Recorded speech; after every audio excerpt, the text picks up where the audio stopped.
Hi, this is an AI narrating a fanfic, so you might hear a random number every 15 minutes. Just don't worry about it. I am so sorry for that. This is one of my favorite fanfics I have read. BTW, I read fanfics before uploading them. I only upload fanfics that I read and like. Get this video to 5 likes and 3 comments and I will release the next part. Naruto watched with narrowed eyes as chaos seemed to make its presence known across the whole stadium in just a moment.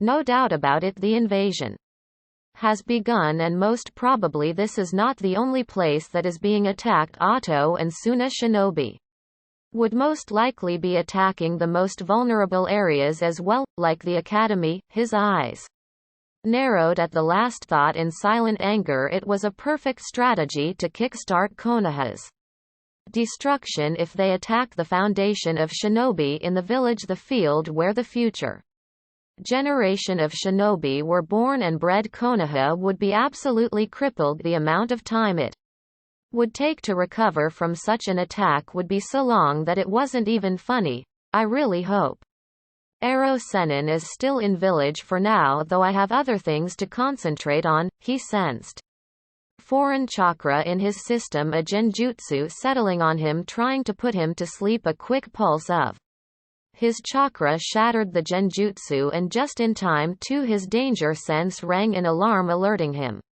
of a threat behind his back. He didn't need to turn around to find out what it was. He already knew.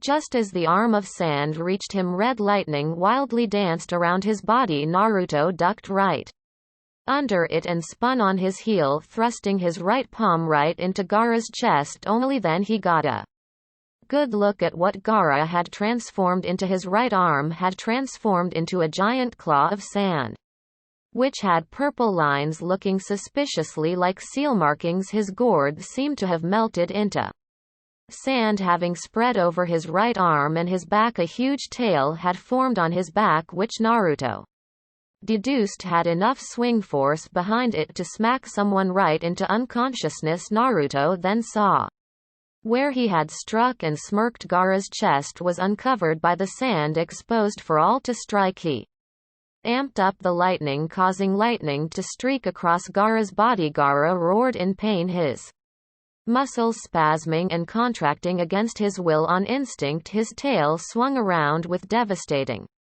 force to strike Naruto away. Naruto neatly backflipped away and was up in his stance immediately. His Hiraishin Kuni held in both hands, reverse grip. The shock of Naruto's lightning was enough to throw Gaara back several feet, light burns appearing on the places that weren't shielded by his sand. Gaara sat up, groaning, putting both of his hands on either side of his head. Naruto knew well enough what was going on, and this was his chance to stop it. Just as he was about to rush at Gaara, 4 figures dropped between the two of them, causing Naruto to narrow his eyes. The eyes narrowed further when 2 more figures jumped right in front of him. Sasuke saw the genjutsu and easily dispelled it, wondering what the hell was going on. He then set his eyes on the arena, seeing Naruto face off against all the 3 siblings. Sasuke frowned, looking around. The entire population of the audience seemed to have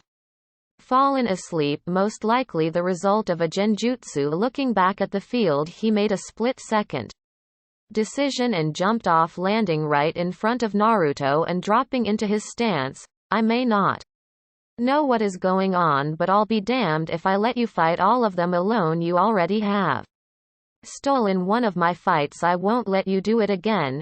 Genma was not entirely surprised when the invasion began. The senior shinobi had been briefed upon the invasion by the Sandaime, so they already had their orders on what to do. Genma looked at Naruto, who was in a fighting stance against the sand siblings and a jonin, most likely their sensei. He chewed on the senbon he always kept in his mouth.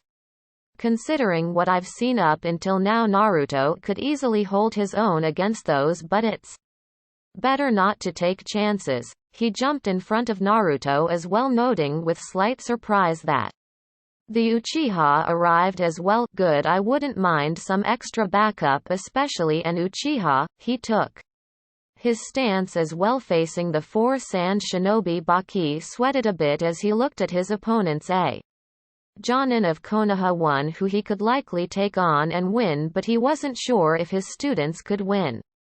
Against the other two he wasn't that much worried about the Uchiha. While he had won his fight in the prelims, he had shown nothing special over there. If Temari and Kankuro were to team up they could likely defeat him, but it was the blonde that he was most worried about, the cold azure eyes that reminded him of a legendary shinobi of the past. Those eyes contained no mercy, only cold deadliness that could kill you in the blink of an eye. Uzumaki Naruto had just become a major obstacle in their plans. With the Hiraishin no Jutsu Namikaze Minato had finished off 1,000 of Iwa's shinobi in mere seconds, single-handedly securing Konoha's victory of the Third Great Shinobi War. Baki had no doubt that his son could do the same. He had almost defeated Gaara and would likely have if the signal for the invasion hadn't been given and he hadn't interfered. They would have to tread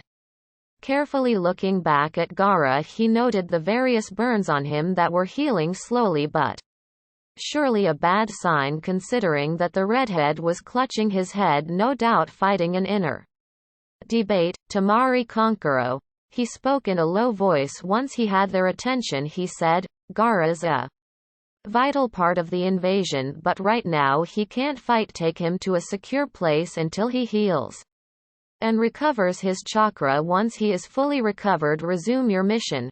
Kankuro nodded and picked Gaara up. Understood. Temari nervously glanced at the opposing side, specifically at Naruto. For the last 2 days she had spent most of her time thinking on what she would do if she and Naruto faced each other in the invasion. After much thought and deliberation, she had come to the conclusion that she won't be able to bring herself to kill Naruto. Her feelings for the blonde were only growing. She pushed back her tears on seeing him now. His eyes were colder than what they had been 2 days ago. She could see no hesitation in them, only iron-hard resolve. Kankuro nudged her. Let's go, Temari. Stealing her own resolve, she nodded and they both jumped over the stadium walls, heading into the forests of Konoha. Genma made a sound of irritation and slightly turned his head to address the two genin. He didn't know why this decision made sense, but he had no choice. Kakashi had already issued his orders to him. The nerve of that Cyclops. Uchiha Sasuke, he spoke in a serious tone, drawing the attention of the said Uchiha. You have been said to be above your peers, so I'm going to assume that you are Chunin level already. He was interrupted by a smirking Sasuke. You want me to pursue them and defeat Gaara, right? Genma nodded. He hated sending genin who he didn't even know the level of after a murderous homicidal psychopath who was also a Jinchuriki, but orders were orders after all. Try to hold out as long as you can. I'll send backup as soon as I can. Sasuke snorted. Backup won't be necessary. I'll defeat them. He shot Naruto a challenging look before jumping after the three siblings over the wall. Naruto watched as his teammate disappeared over the wall. Arrogant, impulsive idiot. Not dropping his guard, he addressed the proctor. Genma-san, was it a good idea to send him alone to fight an unstable Jinchuriki, particularly when he has no backup? Genma replied, sorry kid, but I had no other choice at the moment. Kakashi already gave me orders to send you to him once the invasion begins. Report to him for your assignment immediately. Naruto did not like the situation at all but could do little about it. Nodding, he immediately located Kakashi's marker and flashed away, leaving Genma and Baki to face off. Genma began in his usual lazy drawl. You guys have a lot of nerve attacking us like you did. Baki scoffed as he pulled out a kunai. Less talk, more fighting. Tree hugger. XXXXXXX. Kakashi was keeping a close eye on his surroundings and couldn't help but worry. When Sasuke leapt off in pursuit of the siblings, Naruto would have been a way better choice, but he had not counted Sasuke's disqualification as a part of his plans. He could only hope Sasuke remained alive until backup arrived. Backup. Now that's an idea. He was posted for protection duty. He was to ensure that the civilians were safely transported to safety under the protection of the Anbu. He looked over to the arena and saw Naruto nodding at something that Genma said and vanishing a moment later. That was perhaps the only reason he did not jump in surprise when Naruto suddenly appeared beside him. Naruto, you are working with me today, if only temporarily. The forces would soon be swarming in the stadium any moment. The Anbu were clearing the stadium of the civilians. We will be tackling the forces inside the stadium. Naruto nodded seriously. Was it really a good idea to send Sasuke after those three instead of me, sensei? Kakashi resisted the urge to sigh. He had already questioned himself that plenty of time already. Not really, but I'm hoping he would be able to hold out until I send you after him. Now pay attention, the first of the forces are coming. Indeed, the sand and the sound shinobi had started entering the stadium. Naruto narrowed his eyes and made a half ram sign. Kakashi watched curiously as a shadow clone popped into existence with the same seriousness on his face. He watched as Naruto pulled out a scroll from his right hip pouch and handed it over to the clone. You know what to do. The clone nodded and vanished. A moment later, Kakashi turned serious. What was that you gave to your clone, Naruto, and where is he going? Naruto gave him a smirk. Don't worry, sensei, just a little help for our dear Hokage. Kakashi narrowed his eye but let it go. He trusted Naruto not to do anything stupid in this situation. Alright, I'll trust you on this one, but first you engage them with Guy. I'll join you in a moment and tell you when you have to go. Naruto nodded and almost flinched when Guy appeared by his side. Yosh, let's go, Naruto. We'll show them the consequences of their unyouthfulness. Naruto just muttered, "Hi, whatever you say." The two of them vanished, appearing on the battlefield. Kakashi looked around. The Anbu were engaging the shinobi on the stands, providing cover for panicking civilians to escape and head to the shelters. He easily dealt with the two shinobi that were headed his way, slitting their throats within a minute. He looked over the stands trying to find where his pink-haired student had crawled off to. He spotted her in the very back and smiled. She had dragged the entirety of Team 10 with her in the back in the hopes that they won't be discovered. He had to give it her. The girl had grown some balls to be able to get her comrades into a safe zone in the middle of the enemy. He stealthily made his way to her, Sakura. He was immensely proud when she immediately turned to face him, a kunai in hand. She immediately lowered the kunai. Kakashi sensei, don't scare me like that. Kakashi I smiled but then turned serious when Sakura asked him, Sensei, do you know where Sasuke-kun and Naruto or? Kakashi contemplated on what to tell her. I know where Naruto is right now, but you don't worry about him right now. As for Sasuke, I've got a mission for you. Sakura blinked. A mission? XXXXXXX. Hiruzen took note of the feathers falling as he turned his head towards the cage. The other man took the same action, and as their eyes met, a smoke bomb exploded on the balcony, hiding them from view. The Hokage's attendant yelled for him to run, but it was too late as a kunai buried itself in his chest. The cage leapt to the roof with the Hokage under his arm and a kunai to the old man's throat. A team of Anbu darted after them but had to turn as the cage's attendants appeared behind them. With a quick slice, the two men became four, but the pieces of the bodies didn't drop as they tossed off their cloaks, revealing four teens. The four now exposed Auto Nin quickly flashed through seals before pushing their palms out and naming their collaboration jutsu, Shishienjin. A purple wall came into existence in front of them, taking the shape of a cubic barrier an Anbu was about to test. the barrier when the voice of the Anbu captain rang out, "Don't touch the shield or you will burn," he said to the Anbu standing by his side. "But Taicho, what about Hokage-sama?" The captain grit his teeth and looked at the 4 Nin holding up the barrier. He was not a fool. Whatever was going to happen inside the barrier, it would likely be something big and dangerous enough to kill the Hokage. If he attacked the Auto Shinobi, there was a chance that the danger inside the barrier would be unleashed onto the village. He could not take that chance, not to mention the 4 nin had secondary barriers around themselves, the function of which they were unaware of. He had no idea how to release either of the barriers. Their odds were very, very bad.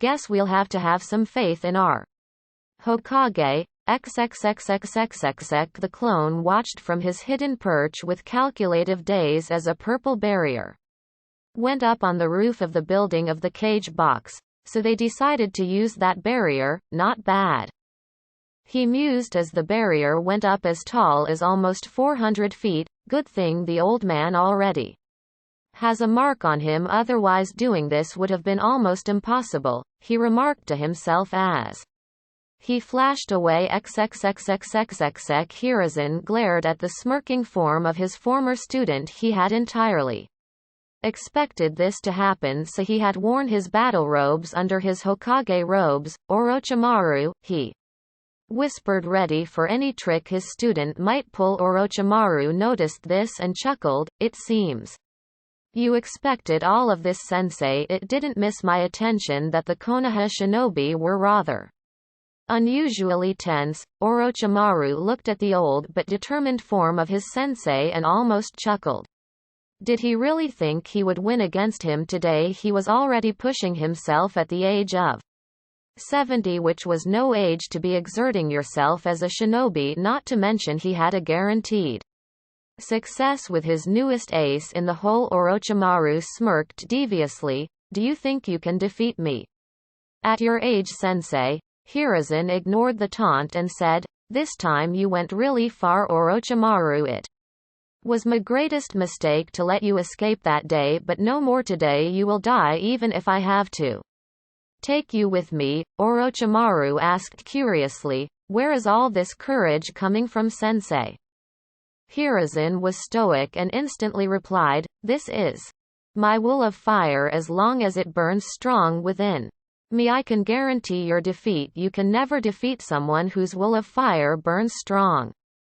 Orochimaru chuckled, which turned into a full laugh. "What courage you display in the face of your death, sensei, but today I'll show you just how weak your will of fire is. That is when I extinguish it and raise this village to ashes." Hiruzen glared at him and was about to attack when something flashed blue in his peripheral vision. He almost fell due to surprise. "Naruto, what are you doing here?" His heartbeat increased rapidly as he saw the blonde standing right beside him inside the barrier, facing Orochimaru. Before he could enter the state of outright panic, Naruto raised a hand. "Don't worry, Hokage-sama, I'm just a clone." Orochimaru narrowed his eyes curiously as he set his eyes upon the blonde mystery that was Uzumaki Naruto. When he had first encountered the genin in the Forbidden Forest, he had been slightly impressed that the boy had been able to kill his summons with complete ease. Not only that, but he had formed an impressive tag team with the youngest Uchiha and managed to put him on the ropes. Now 1 month later, he had been surprised by the blonde yet again when he managed to learn and apparently master the incredibly difficult and complex Hiraishin no Jutsu, the jutsu that earned the Yondaime his name of Yellow Flash. He then proceeded to best a Hyuga in taijutsu and utterly humiliate him. Not only that, but he managed to completely turn the tables on a Jinchuriki without using his own Biju chakra. Here was a dangerous combination of genius, power and skill that too at such a young age. Even Itachi hadn't shown such abilities at this age, and that guy was right up there with Orochimaru and the Yondaime in terms of being a genius right now. He curiously watched the interaction between his former sensei and the genin. Perhaps he was here to offer some help to the old fool. Hiruzen almost sagged in relief that the Naruto beside him was just a clone. No matter how powerful and talented Naruto was for his age, he was not ready to deal with the likes of Orochimaru just yet. So why are you here? The clone then pulled out a scroll and held it out to the old leader. Prime sent me to give you this. Hiruzen accepted the scroll with a raised eyebrow. Most probably, Prime was the original Naruto. What is it? The clone smiled. Some reinforcements just in case. Use it only when things really get out of hand, remember? He gave a look so serious that Hiruzen thought he might as well be looking at one of his senior jonin. Prime is counting on you to use it, Hokage-sama. Don't disappoint him. The clone then vanished in a poof of smoke, leaving an amused Hokage. Despite the situation he was in, tucking the scroll securely on his waist, he turned to his equally amused student. He settled into the Sarutobi clan's taijutsu stance. Shall we begin then, my wayward student? XXXXXXX. Back down in the arena it was a bloodbath. Suna and Auto Shinobi were on the ground, either dead or knocked out, but mostly dead. Guy and Naruto had almost been like a force of hurricane. Guy had tore through the forces with his powerful taijutsu, breaking bones and ending lives with only 1 or 2 hits. Naruto, on the other hand, decided not to use the Hiraishin, instead choosing to rely on his flash step with his tri-pronged kunai coated in wind chakra combined with his speed. Almost nobody escaped his slash. He also made full use of his ability of a slower perception. He was flash stepping across the whole arena so fast that even a blur was difficult to spot in a single flash step. Naruto would sometimes slash 2 enemies simultaneously, ending their lives in an instant. In a few seconds it would be all over and a new group of shinobi would enter the arena only to suffer the same fate as their dead comrades. This is getting kind of boring, Naruto muttered as he ended the life of another Auto Shinobi. This was the 3rd batch he and Guy had taken care of, and Naruto was not impressed at all. No shinobi was able to counter his speed before they could even begin thinking of a counter. Naruto would catch them off guard in their blind spot and slash dead. Everyone moved almost painfully slow for him to kill. I wonder if this is how Dad felt being the fastest man alive. Naruto turned around to catch the challenging grin of Guy Sensei. How many? Naruto internally sighed at how hyper the man was. He really did not see how one could be so hyped after killing so many shinobi. Still, he would humor the guy. 68, he replied after going over it in his mind for a second. The reaction from Guy caused him to flinch in alarm. Guy cried tears as he held up a fist. Oh, it seems I have been bested in count. Naruto looked at Guy as if he had started speaking Latin. Since when had this become a freaking competition? He slowly started freaking out as Guy began to make absurd promises of how he would do 5,000 push-ups if he lost again. If he couldn't do that, he would run 500 laps around the village on his hands. If he couldn't do that, all right, that's enough, Guy.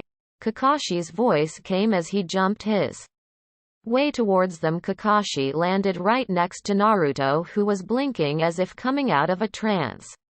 Kakashi gazed at Naruto with slight concern. Working with Guy for the first time can be a bit overwhelming. He knew that from first-hand experience. Leaning down a bit, he whispered in Naruto's ear, "You okay?" That seemed to do the trick as Naruto shook his head to clear it, probably from the excess youthfulness. "Thanks," he murmured, but quickly added, "But don't think we are good. I'm still upset with you." Kakashi nodded to himself. He would have to correct his mistake with Naruto once this was all over. "We'll talk later then." Naruto nodded, putting his kunai back in his pouch. "So, what am I doing now?" Kakashi first asked him. can you really handle the Ichibi as you are now? How much chakra have you left? Naruto chuckled and patted his stomach with a fist. Don't underestimate me, Kakashi-sensei. I've yet to fully spend even a quarter of my total reserves. I will manage now.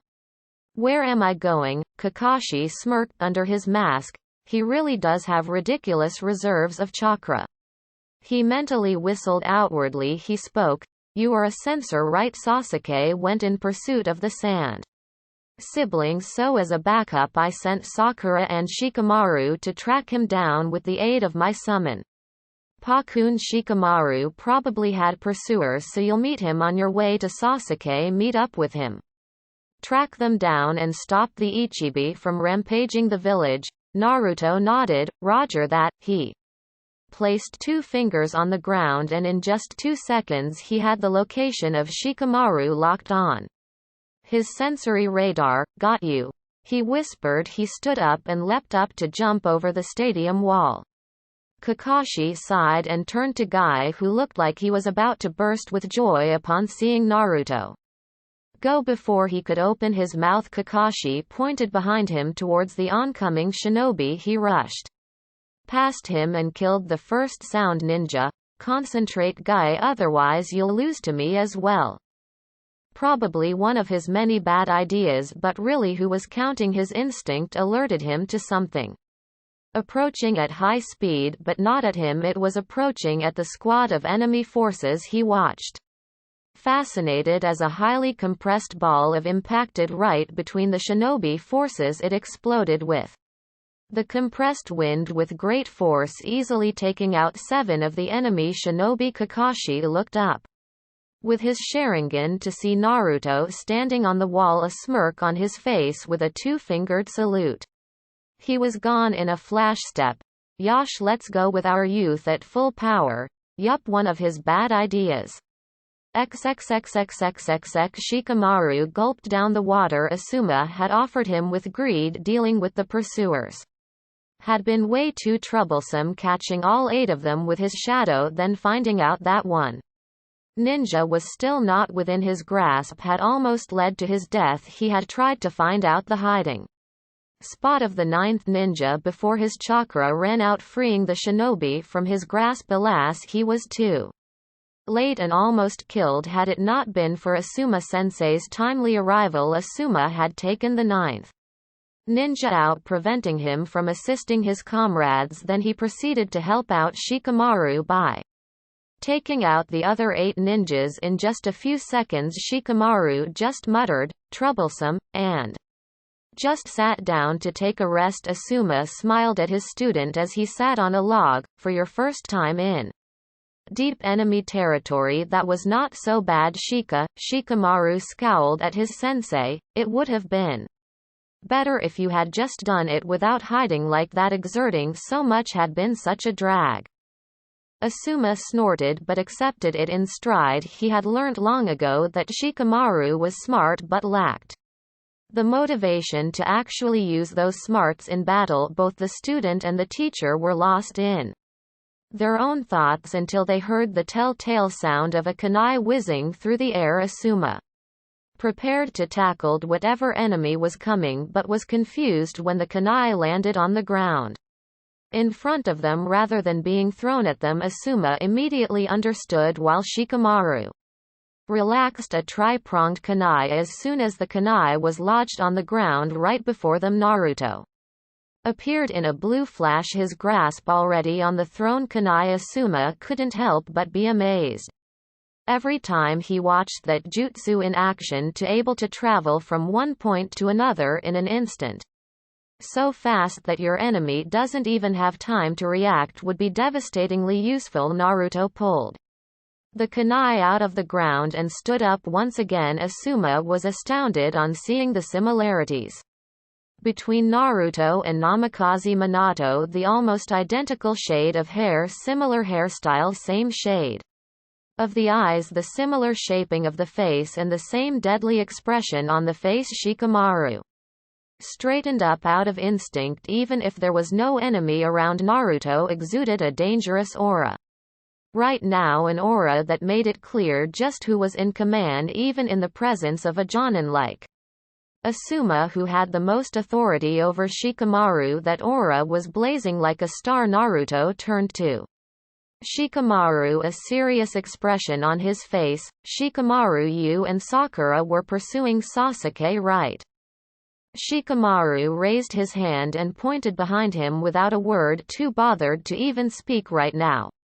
Naruto nodded and made to move when Asuma's voice stopped him. What's the situation back in the stadium, Naruto? Naruto rose an eyebrow but replied, the Anbu have almost fully evacuated the civilians from the stadium and most likely are in the process of escorting civilians all over the village to the shelters. Suna and Auto forces are swarming the stadium in groups. Me and Guy Sensei were taking out the forces until Kakashi Sensei switched with me and told me to pursue Sasuke. He said he had sent a team of Sakura and Shikamaru as backup in case things get bad for that impulsive idiot. Asuma thought over it a bit and asked, is there anything else? Naruto frowned and then lightened up. Oh, and your old man is fighting Orochimaru inside a barrier. His reply had the predicted result as both Shikamaru's and Asuma's eyes widened in shock. Oh, Orochimaru, wow, didn't know Shikamaru was capable of stuttering like Hinata. Naruto turned to him. I didn't hesitate, did I?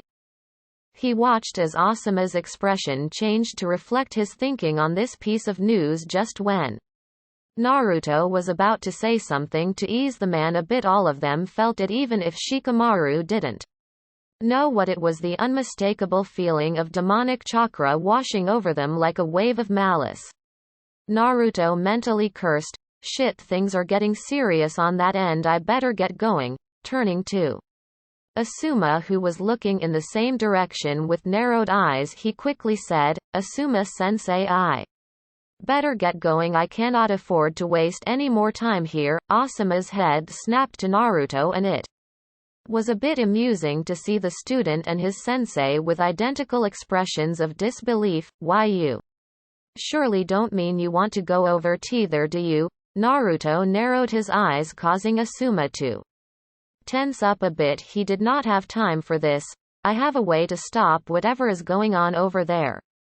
We can't afford to make things worse than they already are. I know what is going on, and I'm sure you do as well. Asuma-sensei, if you have a better option than Fuinjutsu, I would be happy to hear it.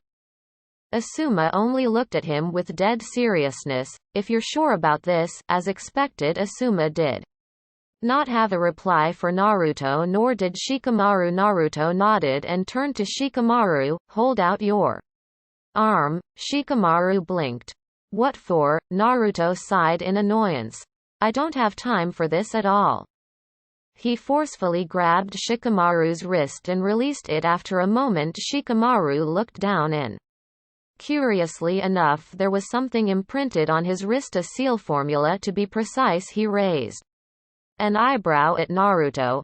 I'm guessing this is your Hiraishin marking. Naruto nodded and started walking away from them. If I find any one of ours in the way, I'll directly send them to you. It's best if you wait for 5 minutes before returning to the stadium, though. Shikamaru could hold it no more. Wait, Naruto, you might be good, even Jonin level maybe, but this is too much. Naruto was touched how much the shadow user cared about him, but now was not the time. He waved a hand in his direction, not stopping from walking away. I'll be fine, Shika, if you want. Have Asuma-sensei tell you why only I can do this. I give my permission for you to tell him, Asuma-sensei. Either that or you can wait for me to tell you. Just remember, though, it's a secret. It stays a secret until I say so. Got it?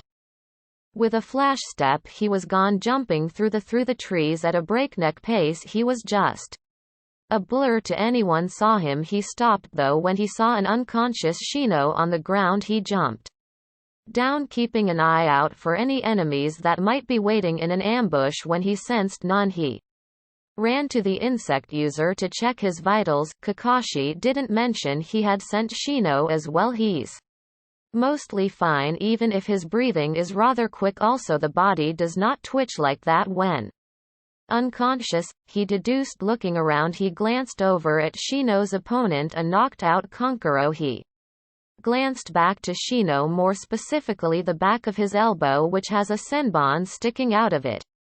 He deftly plucked out the senbon and threw it away, knowing how Suna favored its puppets. There was a possibility that the senbon might have poison coated on it when it stuck Shino. Better send him to Shikamaru. He thought he was about to send him through the Hiraishin when another thought struck him. Asuma and Shikamaru don't know that Shino was poisoned. What now? He stood up, carrying Shino in fireman style, and vanished from the spot. Shikamaru and Asuma were about to head back to the stadium.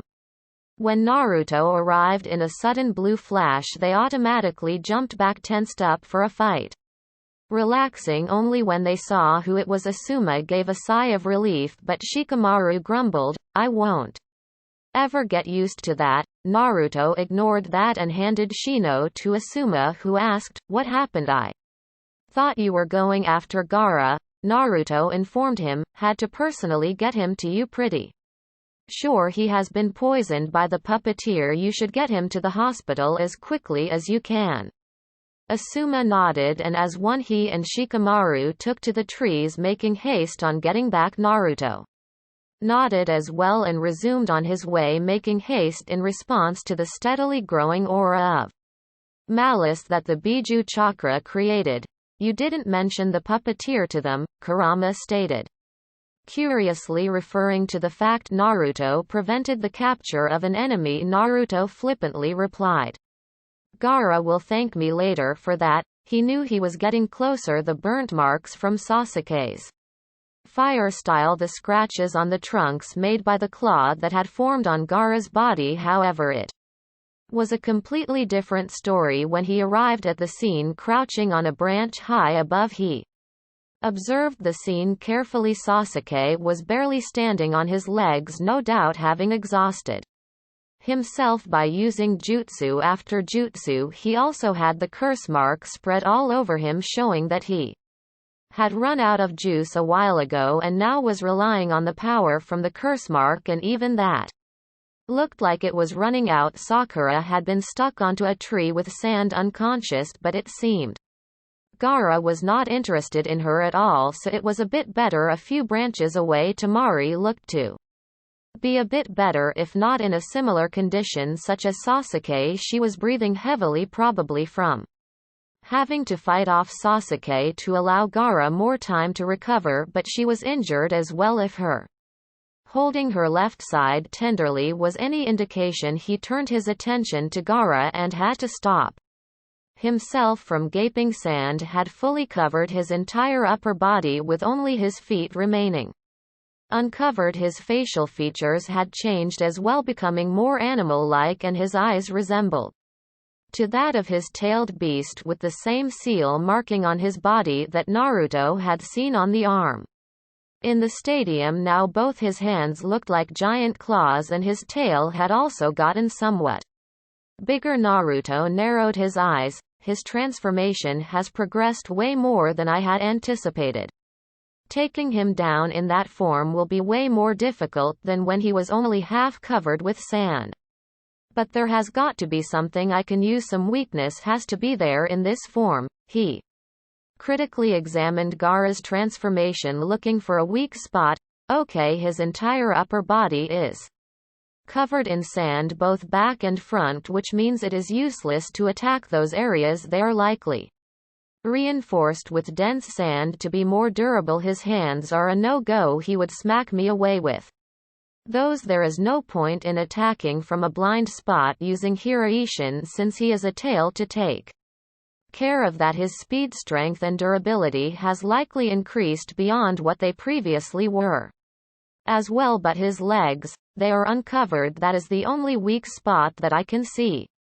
Wait a second. His entire body above the origin point of his tail has been reinforced, but not below it. A smirk graced his features. He had found the place he needed to attack. The whole thought process didn't take More than 5 seconds his danger sense rang out, bringing him out of his thoughts. His eyes went wide.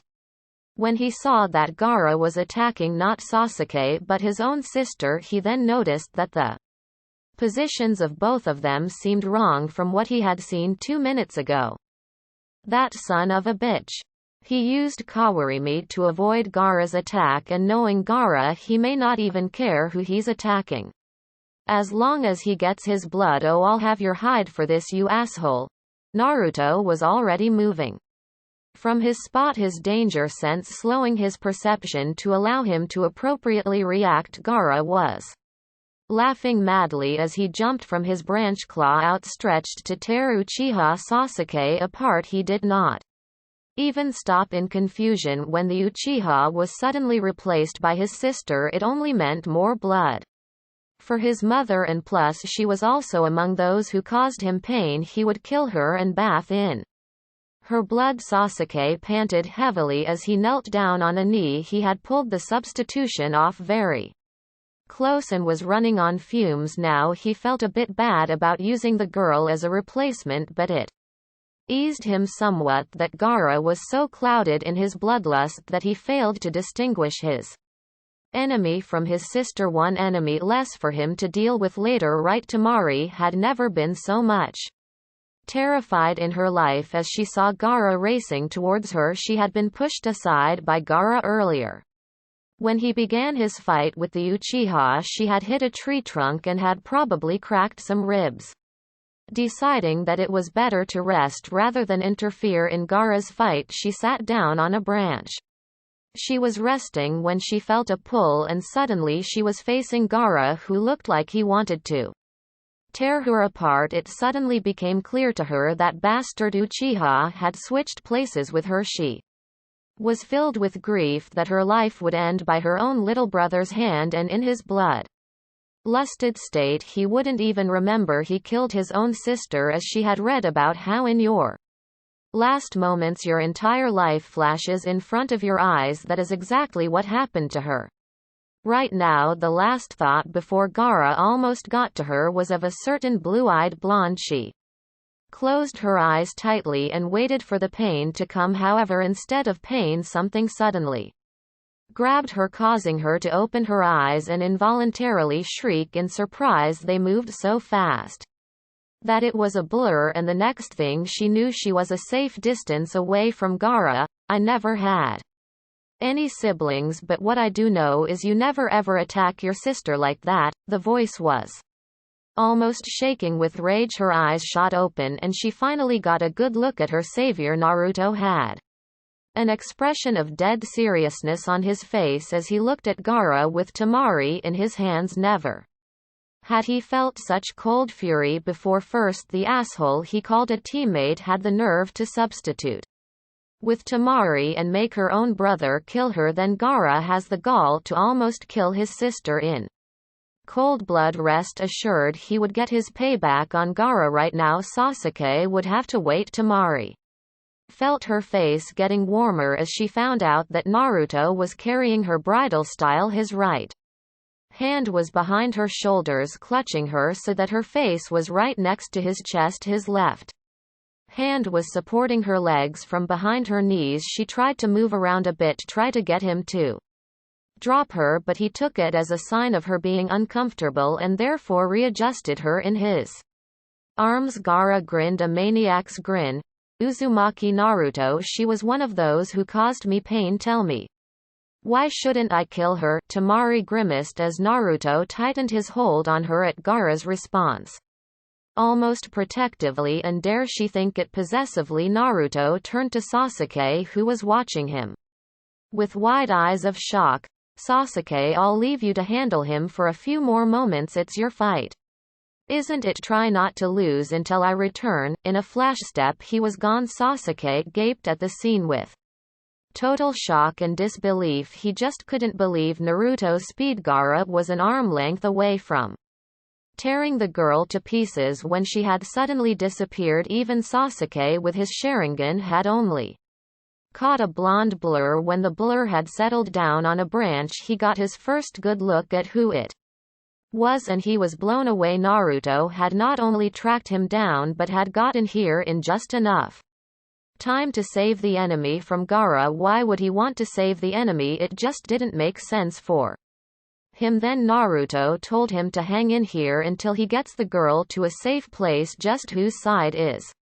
he on anyway? Can't he see how he was running empty here? He turned back to Gaara. No use complaining.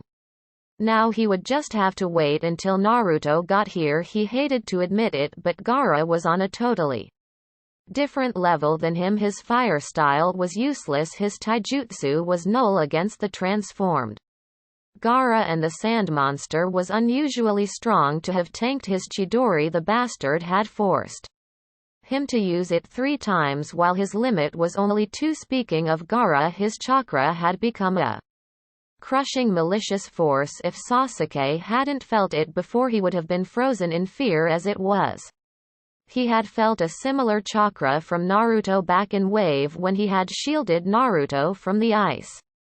Senbon, did that mean Naruto was somehow related to Gaara since their chakra had some similarities? He shook his head. Now was not the time to delve into chakra theory. He was almost completely out of chakra, so he could no longer attack effectively. He would have to stall Gaara long enough for Naruto to return. Naruto had handled Gaara with relative ease, but he doubted Naruto could handle Gaara when he was like this. Naruto had tree-hopped until they were a good distance away from the fight.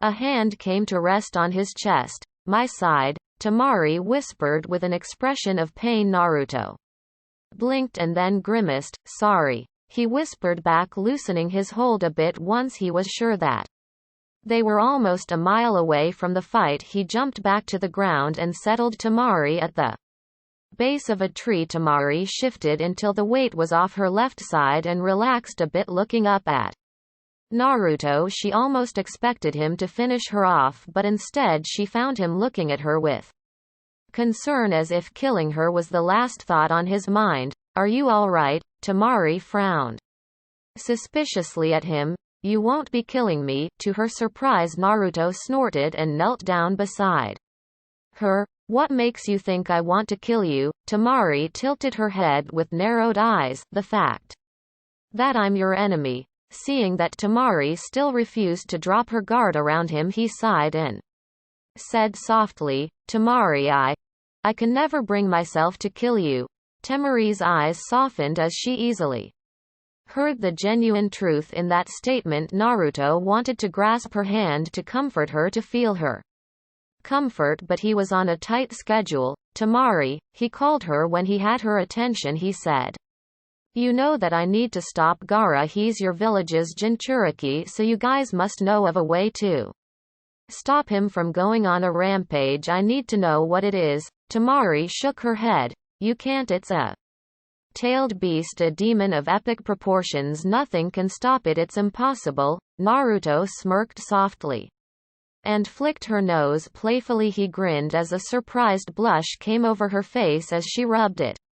I'll have you know that a word like that doesn't exist for me. That's a word for people who have run out of ideas. The temporary playful mood once again turned somber as Naruto whispered, no way you say. He then stood up, looking in the direction of the fight. He sighed with resignation as his dead expression came over his face.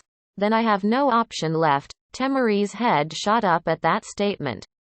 Eyes wide with terror, her hand shot out to grasp Naruto's, who turned to look at her with a quizzical expression. What? Temari felt tears pricking her eyes, and as much as she tried to stop them, they flowed out anyway. If you are going to stop him, don't kill him, please. He's my brother, she pleaded, with tears flowing down her face. Even if Gaara was homicidal, he was her little brother. She couldn't bear the thought of him dying at someone like Naruto's hand, no less. Naruto's expression softened at her tears. There was no way he could leave her like this. He knelt down once again, and with the thumb of his other hand he softly wiped her tears away.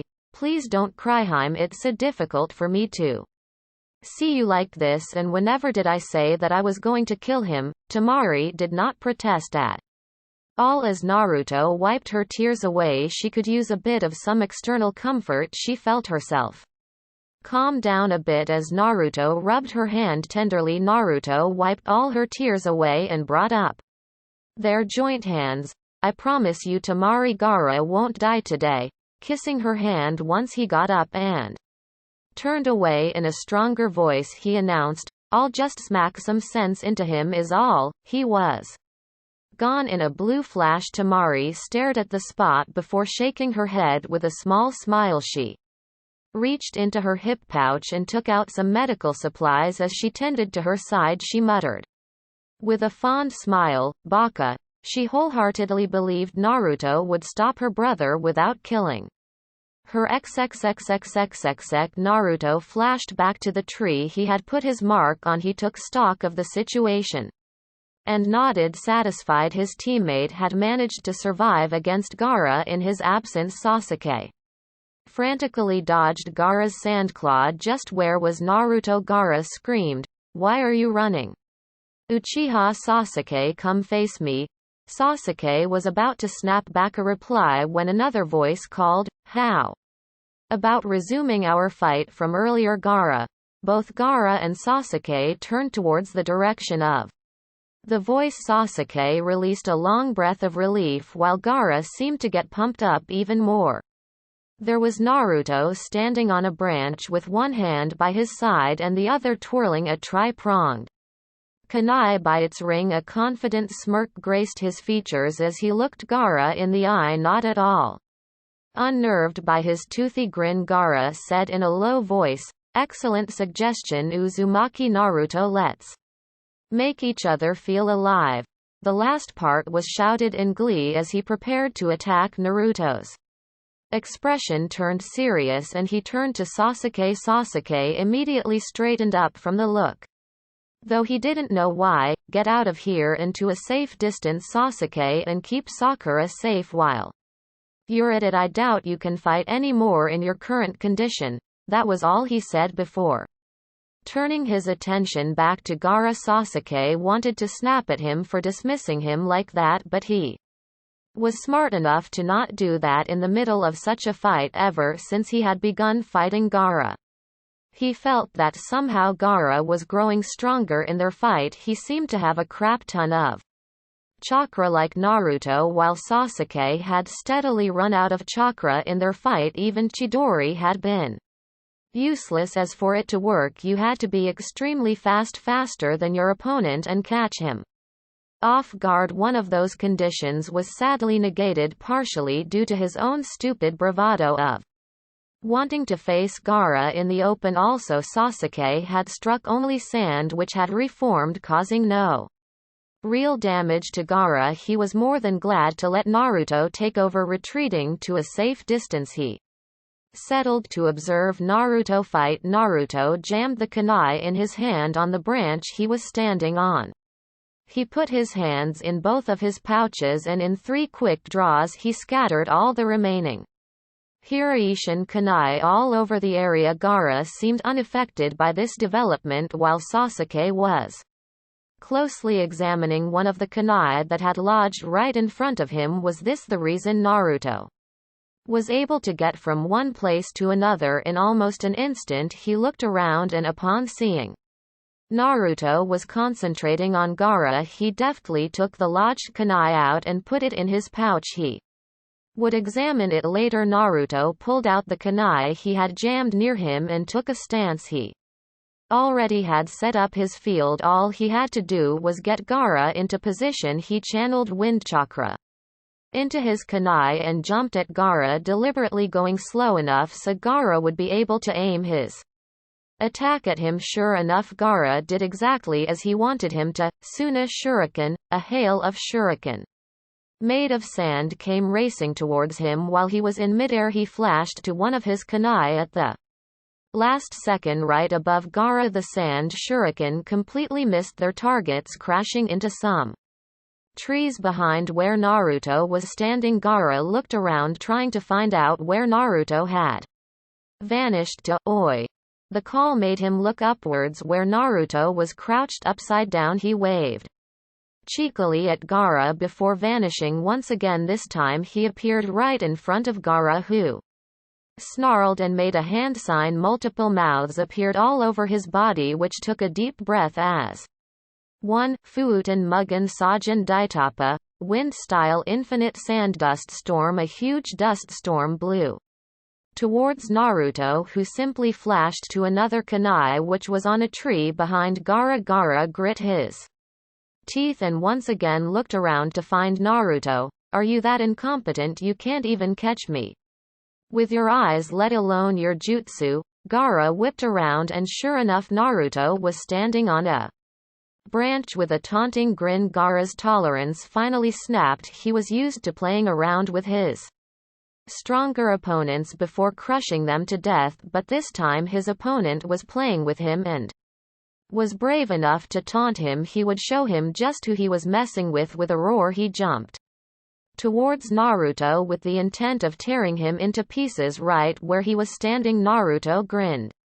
Gaara was so easy to rile up, jamming his kunai on the ground between his legs. He fell into a stance as if preparing to tackle Gaara. Just when Gaara's claw was about to make contact with his face, he flashed to another kunai away from Gaara. Sasuke watched with awe and jealousy as Naruto neatly avoided all of Gaara's attacks, looking at complete ease. It seemed that the seal on the kunai was some sort of beacon for Naruto to flash to whatever it was. Sasuke was sure to crack it later for himself. If he could learn the secrets of that kunai, he would be able to fight on par with Naruto.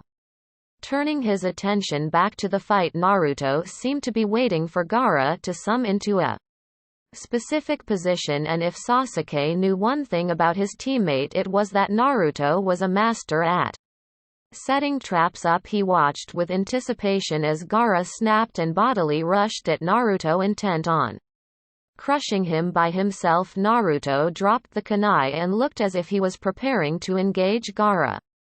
Hand to hand at the last second, he flashed to one of his kunai, neatly dodging Gaara's attack. Just what was the blonde planning? Naruto smirked as Gaara released a roar of frustration as he once again missed him. He took out a regular kunai, wrapping a regular explosive tag around it. After all, he only wanted to weaken his armor. He made a promise to Temari to not kill her brother. He would be breaking that promise if he blew Gaara's ass to chunks with one of his own tags. Nasty. Anyways, he flashed back, this time right behind Gaara. Without waiting for his tail to react, Naruto jabbed the kunai on a spot right below his tail. Right here. Gaara reacted to the poke first, then the voice. As soon as he heard the voice, he immediately swung his tail to smack Naruto away, but Naruto was no longer there. Naruto had flashed to a kunai a few trees away, grinning at the blast that covered Gaara. He felt Sasuke land beside him, saying in disbelief, "You poked him in the ass with an explosive kunai." Naruto scowled and turned to him. "It worked, didn't it? I don't see why you are complaining." He then turned around, looking at the giant remnant of a sandclaw grabbing Sakura in what looked to be a very painful hold. He stepped to the claw and placed a palm against it. Yep, it was rock solid too. Sasuke's amazement, Naruto seemed to channel red lightning onto the sandy rock. He was about to stop him, telling him that he might hit Sakura with her lightning, when cracks appeared in the claw around Sakura. It then shattered, freeing Sakura. Naruto caught her before she could faceplant on the branch. He handed her to an open-mouthed Sasuke. How did you that?" Naruto waved a hand. "Not the time." Sasuke, "Maybe later." He then flashed away to a kunai that was on the tree right before the one on which the explosion occurred. He whistled, thoroughly impressed at the results of the explosion. The entire right half of Gaara's armor had collapsed and the other half was barely holding on. Naruto wasted no time in seizing this chance. Ever since he arrived in this area, he had dispersed a moderate amount his own chakra in the air. Grasping that chakra, he entirely converted it to Water Dog Tiger. Suiten Dai Suigaiden no Jutsu, water-style Great Waterfang projectile. Just as it had happened with Jiraiya, a huge spinning drill of water took form behind Naruto, going above him and rushing down towards a dumbstruck Gaara. He was so focused on recovering and reforming his armor that the water drill had caught him completely off guard. He couldn't even move when the drill crashed into him, right into his stomach with brutal force. To Naruto's immense satisfaction, Gaara impacted the ground with such force that when the drill finally dispersed, Gaara had been buried into the ground in a crater that was shaped like his own body. All the sand that had been reformed had dispersed from his body, even the sand that was left after the explosion. The only thing that indicated that Gaara was still using his Biju chakra were his eyes. Naruto narrowed his eyes and the kanji for the 5 elements seal once again formed on his fingertips. He dropped down from the branch hand once again.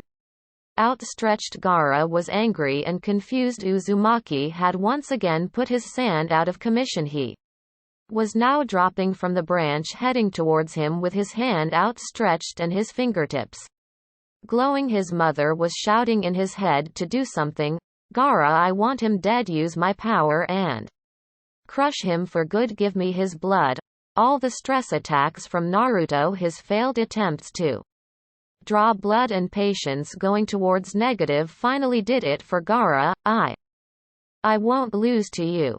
Uzumaki Naruto was within 5 meters from Gaara's now exposed stomach when his danger sense rang haywire. He instinctively flashed to the farthest kunai, which surprisingly turned out to be Temari. Temari jumped when Naruto suddenly appeared beside her. She put a hand on her chest, heart pumping wildly. You really shouldn't startle people like that, Naruto shot back. That's the only purpose I do it. What are you doing here anyways? I thought you were injured. His gaze turned quizzical. Temari folded her arms.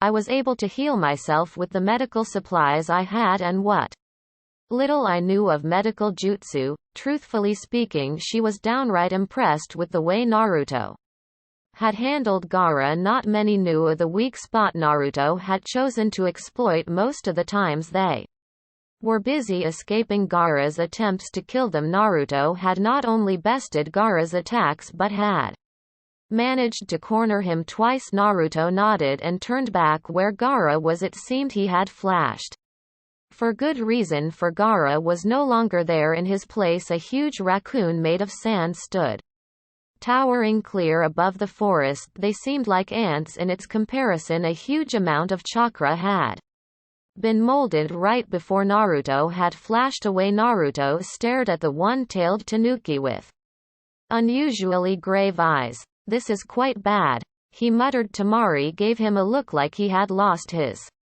mind. Quite, this is very very bad. You can't stop him when he goes into this form. Suddenly Naruto turned around and blocked a shuriken that was meant for Temari. Sasuke appeared one branch away, clearly angry. What are you doing, Naruto? She is the enemy. Naruto held a hand to calm the Avenger down. She isn't our enemy anymore. Sasuke, don't attack her. Sasuke's expression turned confused. What do you mean? Naruto then tilted his head towards the giant tanuki. We have bigger problems to deal with, that's why. Sasuke grit his teeth and angrily gestured to the tanuki. How the hell are you going to stop that? Naruto then turned away and looked up, all 3 of them tensing when he saw its head turning to face them. He quickly said, both of you get away from here as far and as fast as you can. Temari spoke the question before Sasuke did. What about you? Naruto gave her a discreet wink, whispering, trust me. Out loud he spoke, I have a plan, now go. Sasuke looked reluctant to leave Naruto behind, so did Temari, but they still followed his command. Sasuke turned around and hopped away. Sakura safe in his arms. Temari was about to go as well when Naruto whispered to her, keep a safe distance from Sasuke. Even though I told him not to attack you, he still might do it. Temari nodded and was about to jump when she noticed she couldn't move Naruto and her. Both looked down in horror to see both of their feet stuck in sand with the sand crawling up their bodies. Naruto acted on instinct. He quickly put a hand on Temari's back and sent her to the farthest point he could, which he sensed was moving away. He had no time to ponder on that because he was completely covered by sand. Gaara watched in his Biju form from above as he finally had Uzumaki Naruto in his grasp, and this time there was no escape. He clutched his claw into a fist. Sabaku Q, sand coffin. Usually when he used the desert coffin, blood would explode outwards along with the muscles and organs. It always gave Gaara great pleasure to use it, but this time instead of blood only smoke seemed to come out. Gaara was confused. Why did smoke come out? Temari had been utterly surprised when one moment she was standing beside Naruto, her feet stuck in sand. The next moment she had suddenly appeared mid-air beside Uchiha Sasuke. Sasuke was equally surprised and nearly lost his footing on the next branch. Temari was barely able to land on her legs, let alone make a graceful landing. Temari was not so surprised since she had witnessed Naruto send Shikamaru down for their fight the same way using Hiraishin. Sasuke, on the other hand, was stunned on a much higher level. He can even send people through that jutsu. If he sent her here, does he know that I have one of his kunai? Did Naruto send you? Temari looked at Sasuke and scowled. For some reason she hated that bastard. Yeah, he did. However, all her breath left her lungs when she heard the gravelly voice of Gaara amplified in his Biju form. Sabaku Q, no. Temari thought with eyes full of terror as she turned back to the area of the fight. She almost expected Naruto to flash beside her, easily avoiding the one-hit kill. Seconds trickled by and the blood fully drained from her face. Gaara had killed Naruto. Sasuke froze on the branch for a completely different reason. While he had undoubtedly displayed potent jealousy towards Naruto for having techniques far superior to his own, he still considered Naruto his comrade. And Naruto was the closest thing to a friend that Sasuke had back in the stadium, as thoughts had been clouded with hatred and jealousy. But while fighting Gaara, the cloud had somewhat shifted and he had gained respect for the blonde. To handle Gaara the way he did Naruto may have been a genius, but that alone doesn't make you powerful. Sasuke trained his ass off daily to get stronger. For Naruto to be this strong, he must have worked way harder than him, which meant only one thing: Sasuke would do anything he could to catch up to Naruto. Anything but witnessing the death of that comrade made him reflect back to their bell test. Kakashi had told them that people who broke the rules are scum, but those who abandon their comrades are worse than scum. He had abandoned Naruto to face his death. Even if the blonde had told him to go himself, Itachi had abandoned the entire leaf and by extension his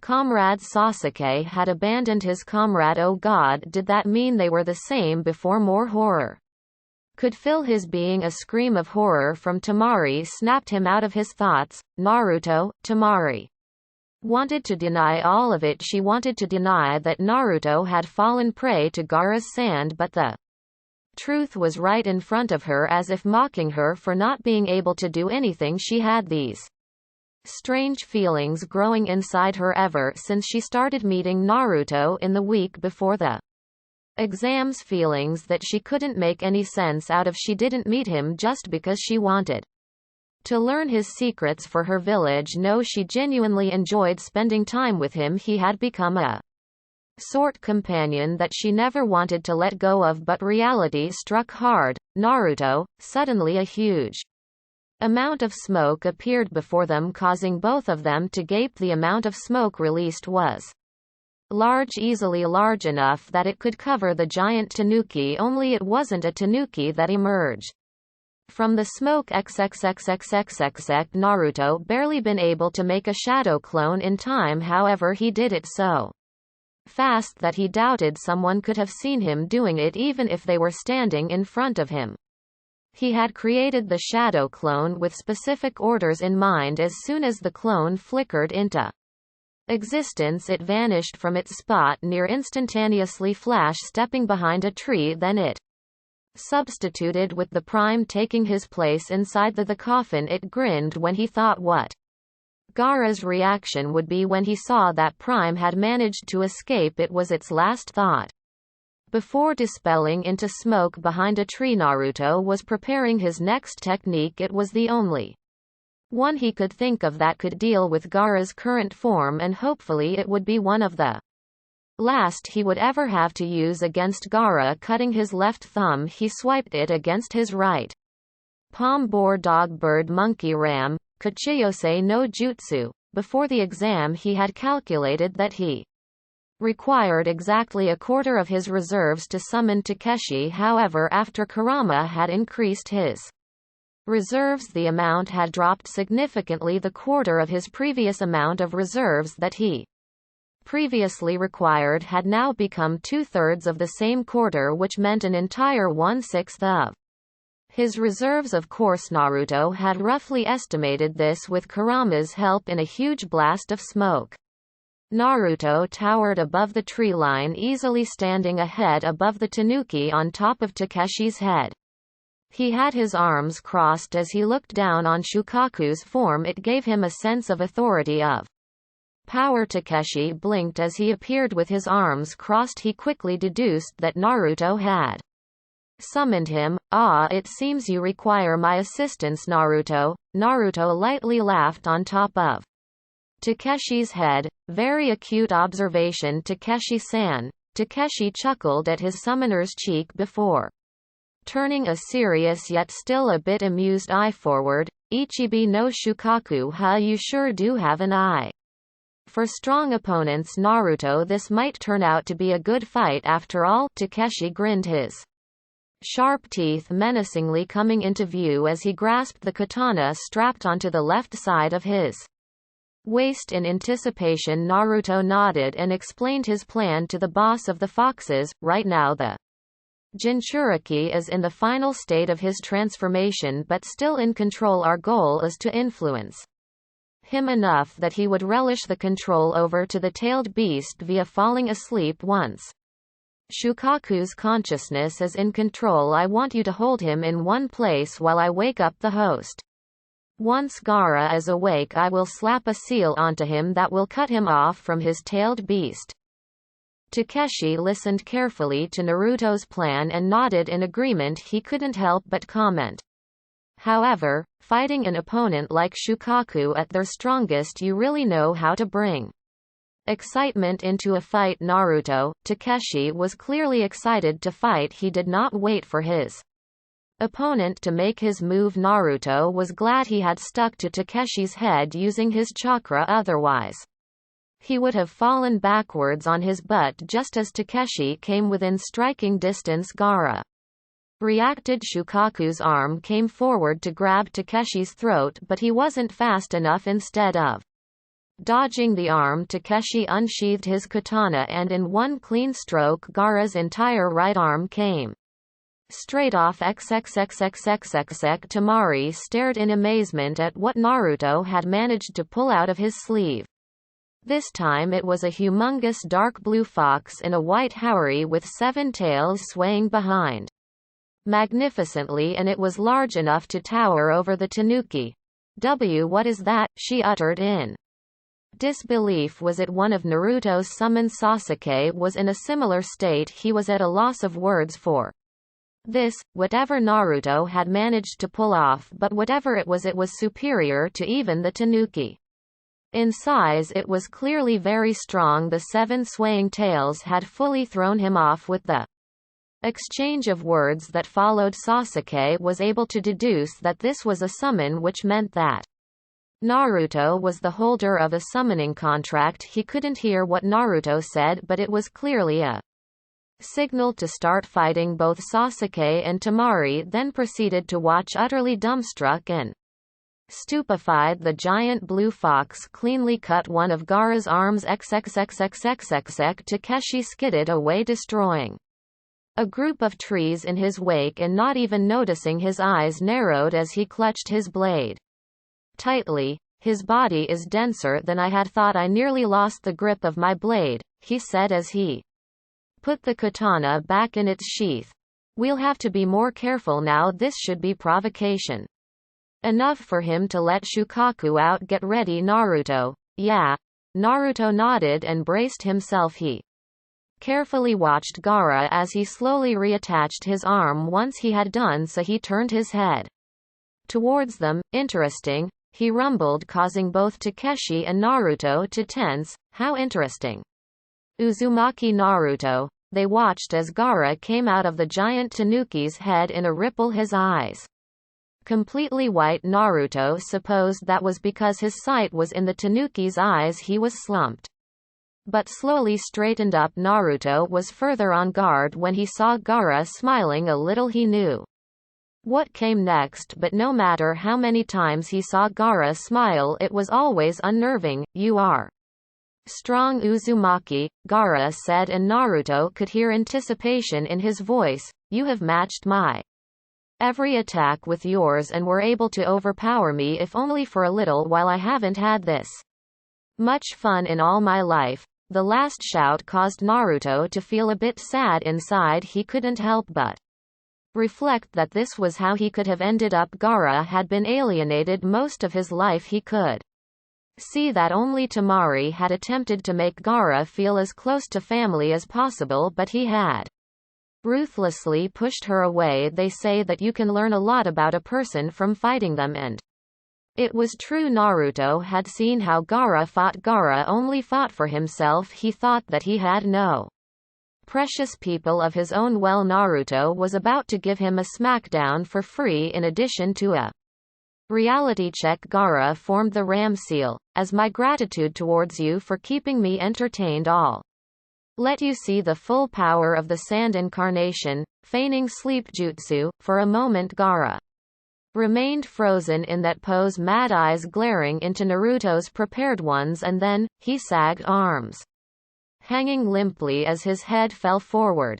Here we go, Takeshi-san, Naruto whispered to the fox, who hummed low in agreement. XXXXXXX. Sasuke shivered with a little fear. This wasn't the first time he had watched his teammate take on a stronger opponent than any of them while he just cowered in the background. Looking up at Gaara's form, he took back his words. Gaara had a lot more chakra than what he estimated to have. Enough chakra to form a construct like that. He doubted even Naruto had that much chakra. Temari watched fearfully as Naruto tackled Gaara at his strongest. As confident as Naruto seemed, she doubted he could scrape victory when Gaara let Shukaku out to fight, but Naruto looked so sure of his victory, like he knew exactly what to do, that Temari simply had to trust he knew what he was doing. She couldn't bear to lose both Naruto and Gaara in the same day. XXXXXXX.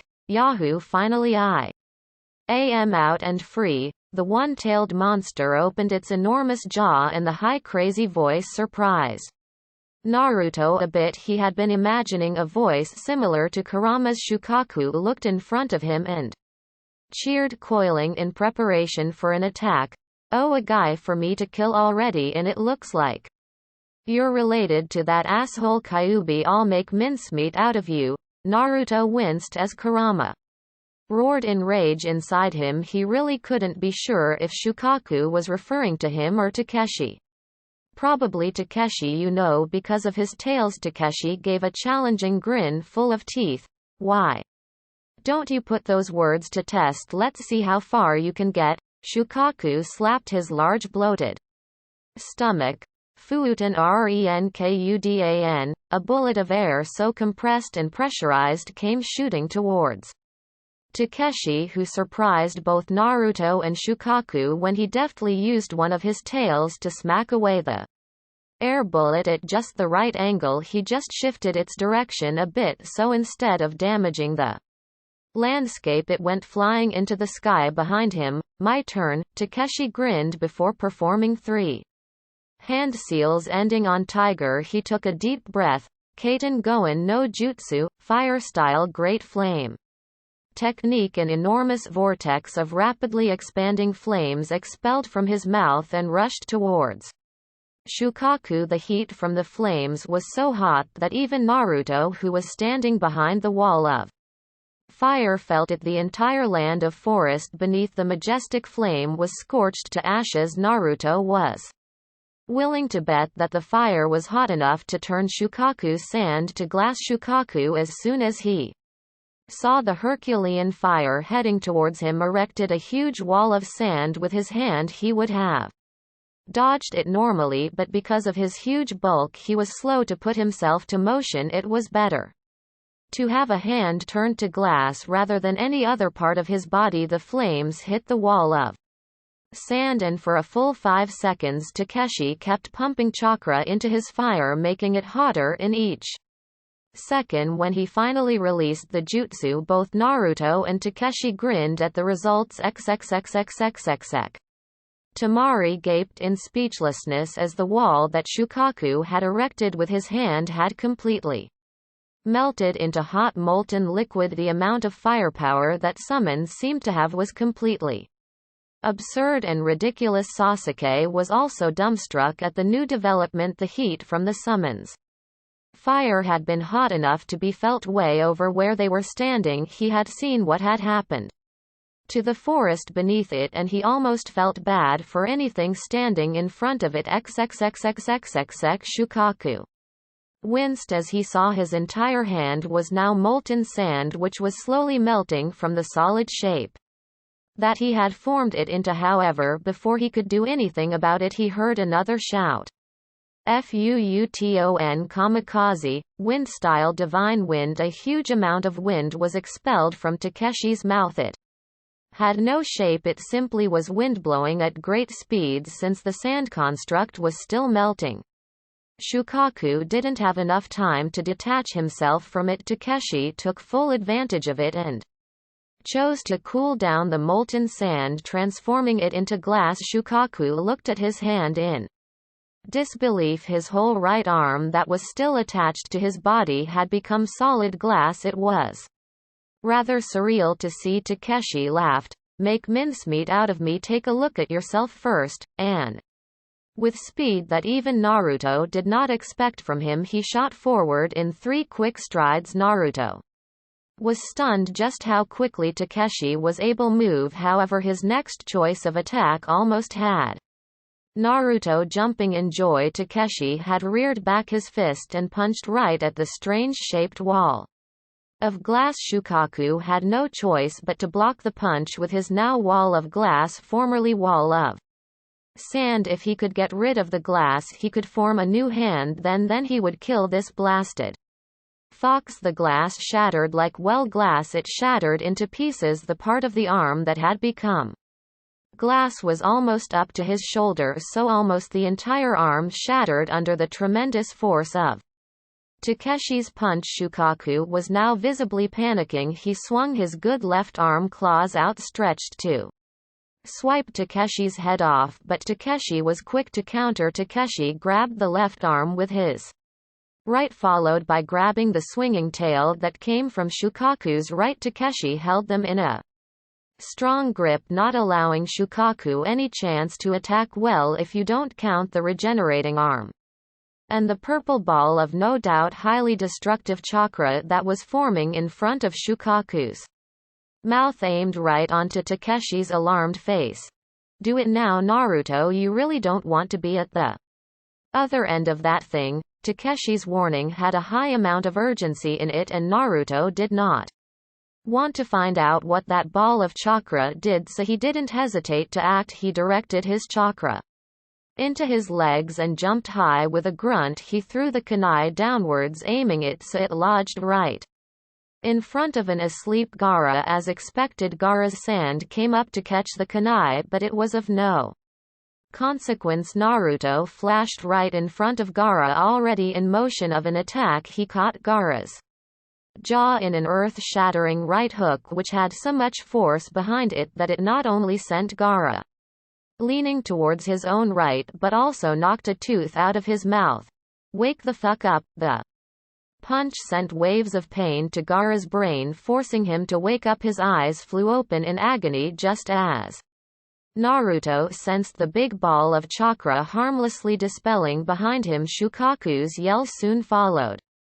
No, I just came out. Gaara was now wide awake, but Naruto gave him no chance to attack him with his sand. He used his left hand to roughly grab Gaara by his throat, bringing his face level to his fingertips of the right hand lit up in the Gogyofuin 5 elements seal for the third time in the day. He slapped them right onto Gaara's exposed stomach, the usage of chakra making his seal visible.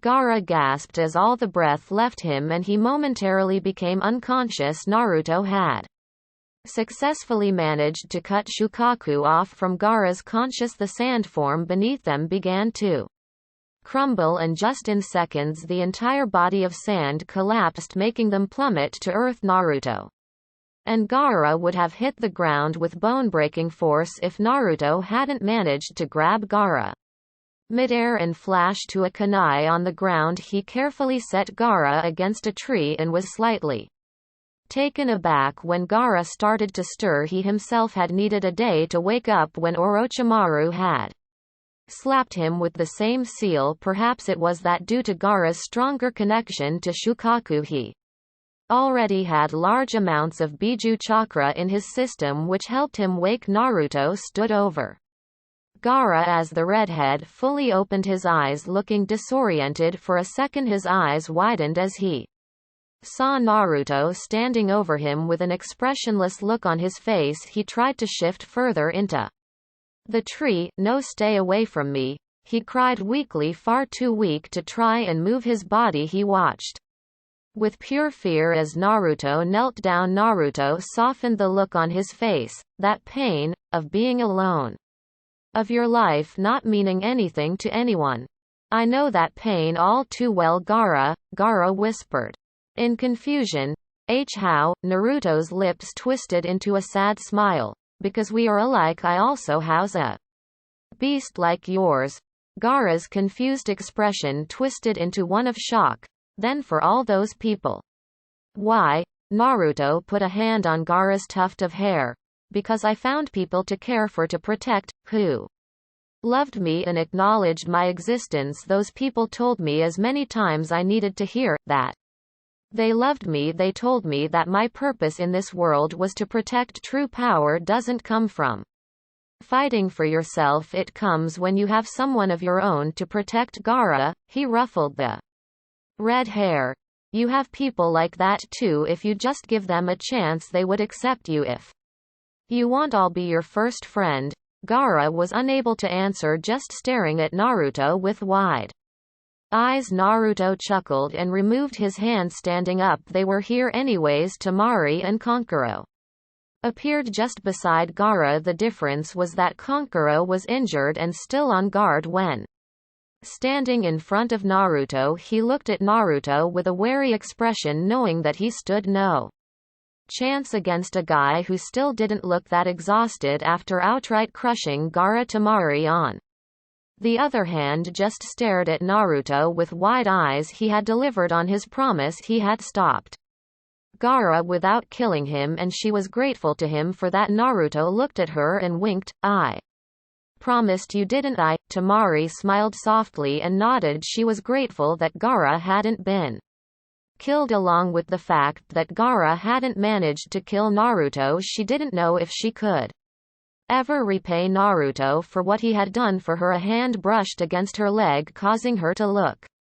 down. Temari, Kankuro, that's enough, let's go home, Gaara ordered weakly. Kankuro gave a confused look to Temari, who just nodded to comply with the request. He picked Gaara up, supporting him with one hand around his waist and the other holding Gaara's over his shoulder. Kankuro, Temari said, causing the puppeteer to look at her. Take Gaara and move, I'll catch up. She did not once break eye contact with Naruto. Kankuro gave her a confused look. But Temari, go, I said. Kankuro looked reluctant to leave her behind but obeyed her nonetheless. He took to the trees and in a few moments they were just a dot in the distance. No doubt Kankuro would wait ahead for her to catch up, but he knew when Temari wanted him to be out of sight and he wasn't stupid enough to disobey her. Naruto just kept his hands in his pockets as Temari stepped closer. Somehow he wasn't surprised at all when Temari suddenly grabbed him in a tight hug, her hands going around his waist and her head buried in his chest. Thank you, she was sobbing in his chest. Naruto slowly wrapped his own arms around her shoulders. He kissed her head, softly stroking her hair. It's okay, he whispered. He really didn't know what else he could do. Temari tightened her hold on him. Why would you go so far for him? Naruto breathed deeply, trying to decide what to say. He and I, we're not much different. We both share a burden and we both have been alone in our lives. Me not as much as him. I just couldn't bear to look at him like he is what I would have been if I had no people of my own. He has people of his own. He has me and Kankuro. Naruto nodded sadly. But he chose to push you away while I accepted the few people I had in my life. It's still not too late, Temari. Just keep showing him what love truly means and he will come to you. Give him another chance to accept. Temari slowly looked up to him with tears glistening in her eyes. Naruto slowly removed his arms from her, stepping back. You should go now. Konoha Shinobi might be here any moment. Temari pursed her lips but nodded. She turned away, about to jump to the trees, but she hesitated. Naruto waited for Temari to jump away, but she looked hesitating. Temari, he never finished his sentence, for a pair of lips came to softly rest on his own. Naruto looked shocked only for a moment, but before he could wrap his arms around her, Temari separated and turned away, taking to the trees. Naruto's hand came to rub on his lips, feeling the taste of her own. He smiled. There was something else in that kiss, something that promised a better future. Still smiling, he turned around only to freeze on spotting Sasuke, who was carrying Sakura in a piggyback. Sasuke was looking extremely shocked and confused. He did not know what or how to make sense out of this. What the hell was that? Naruto panicked for a second but then got a grip and replied, a kiss. What else could it be? He turned around to go and gather his kunai, but Sasuke stopped him again. No. I mean, why did she kiss you? Naruto turned around with a frown. I don't know what goes on in her head, but what the hell are you doing here? Weren't you supposed to take Sakura and head back to safety? This time Sasuke surprised Naruto by looking abashed. Of all things, he muttered something unintelligible, causing Naruto to raise an eyebrow. Sorry, couldn't hear you. Come again. I said I couldn't leave you behind. Okay. Sasuke snapped, a hint of red on his cheeks. Naruto snorted and walked past the boy. It's rare to see you worry about someone else, but don't worry about me. As long as you have that kunai with you, I can flash to you anytime. Naruto suspected Sasuke had taken the kunai not so Naruto could flash to him, but to decipher the secret behind it. Sasuke wasn't an idiot. He obviously had noticed it in his fight with Gaara, what he used the kunai for, and he wanted the jutsu for himself. Too bad for him. In his notes, Minato had written down that he had taken the jutsu to levels that were seemingly impossible. He had developed it so far that in fact it almost became a sort of an artificial bloodline, a jutsu that could only be used by someone of his blood. That too, counting in all the fuinjutsu processes that involved locking your chakra at each step. Sasuke mentally flinched at that. He forgot to take into account that Naruto could sense all of his kunai. He had to divert the topic fast before Naruto asks him to give it back. Why did you let them go? That question caught Naruto's attention as he picked the last of the Hiraishin kunai scattered on the ground. He slowly turned to face Sasuke. He opened his mouth to explain why, but stopped at the sudden rush of chakra in his system as well as memories. What the hell? Sasuke watched curiously as Naruto's head snapped towards the direction of the stadium, a classic expression of, what the fuck, on his face. What is it? Naruto turned to face Sasuke, a sense of urgency on his face that wasn't there before. You need to get back to Kakashi right now. He stepped forward, a hand outstretched, probably to send him to Kakashi. Sasuke stepped back. Whoa, you are not sending me back like that, not until you tell me why. Naruto grit his teeth as more memories flowed into his mind. He did not have time for this. I can't tell you right now because someone close to me is in danger. How about this? I'll tell you once the invasion is over, and you promise me right now that you won't tell a soul about this until I tell you. So deal. Sasuke thought over it a bit and said, all right, but you better telephone. He wasn't allowed to finish as Naruto put a hand on his forehead and forcefully sent him back to where Kakashi was. He might have finished the enemies in the stadium by now. He flashed, and within 10 seconds he had gathered every kunai that had been scattered in the area. After inspecting the clearing for one last time, he flashed again. Hold on, GG, I'm coming. XXXXXXX. Temari and Kankuro were supporting Gaara on each of his sides as they made their way back to Suna. With Gaara's defeat, the invasion was moot. Naruto made a good point about Gaara. She thought they allowed Gaara to push them away, and her efforts had been clearly not enough to make him come back to her. Gaara had pushed them away as well. Their father, in hopes of strengthening Gaara as fast as he could, sent assassins to kill him while none could get past his sand. Gaara still wanted to be close to them. However, something happened and suddenly Gaara became the cold person he was. He cared only about himself. She figured that the amount of killing attempts finally broke him, convincing that no one would care for him or acknowledge his existence. Then Naruto came along and, unlike anyone they had ever met, proceeded to beat Gaara into the ground until he was willing to hear what Naruto had to say. Temari knew that Naruto had changed Gaara's outlook on life permanently. She had witnessed hope in Gaara's life for the first time in years, hope that he could make a life for himself like Naruto had did. Temari.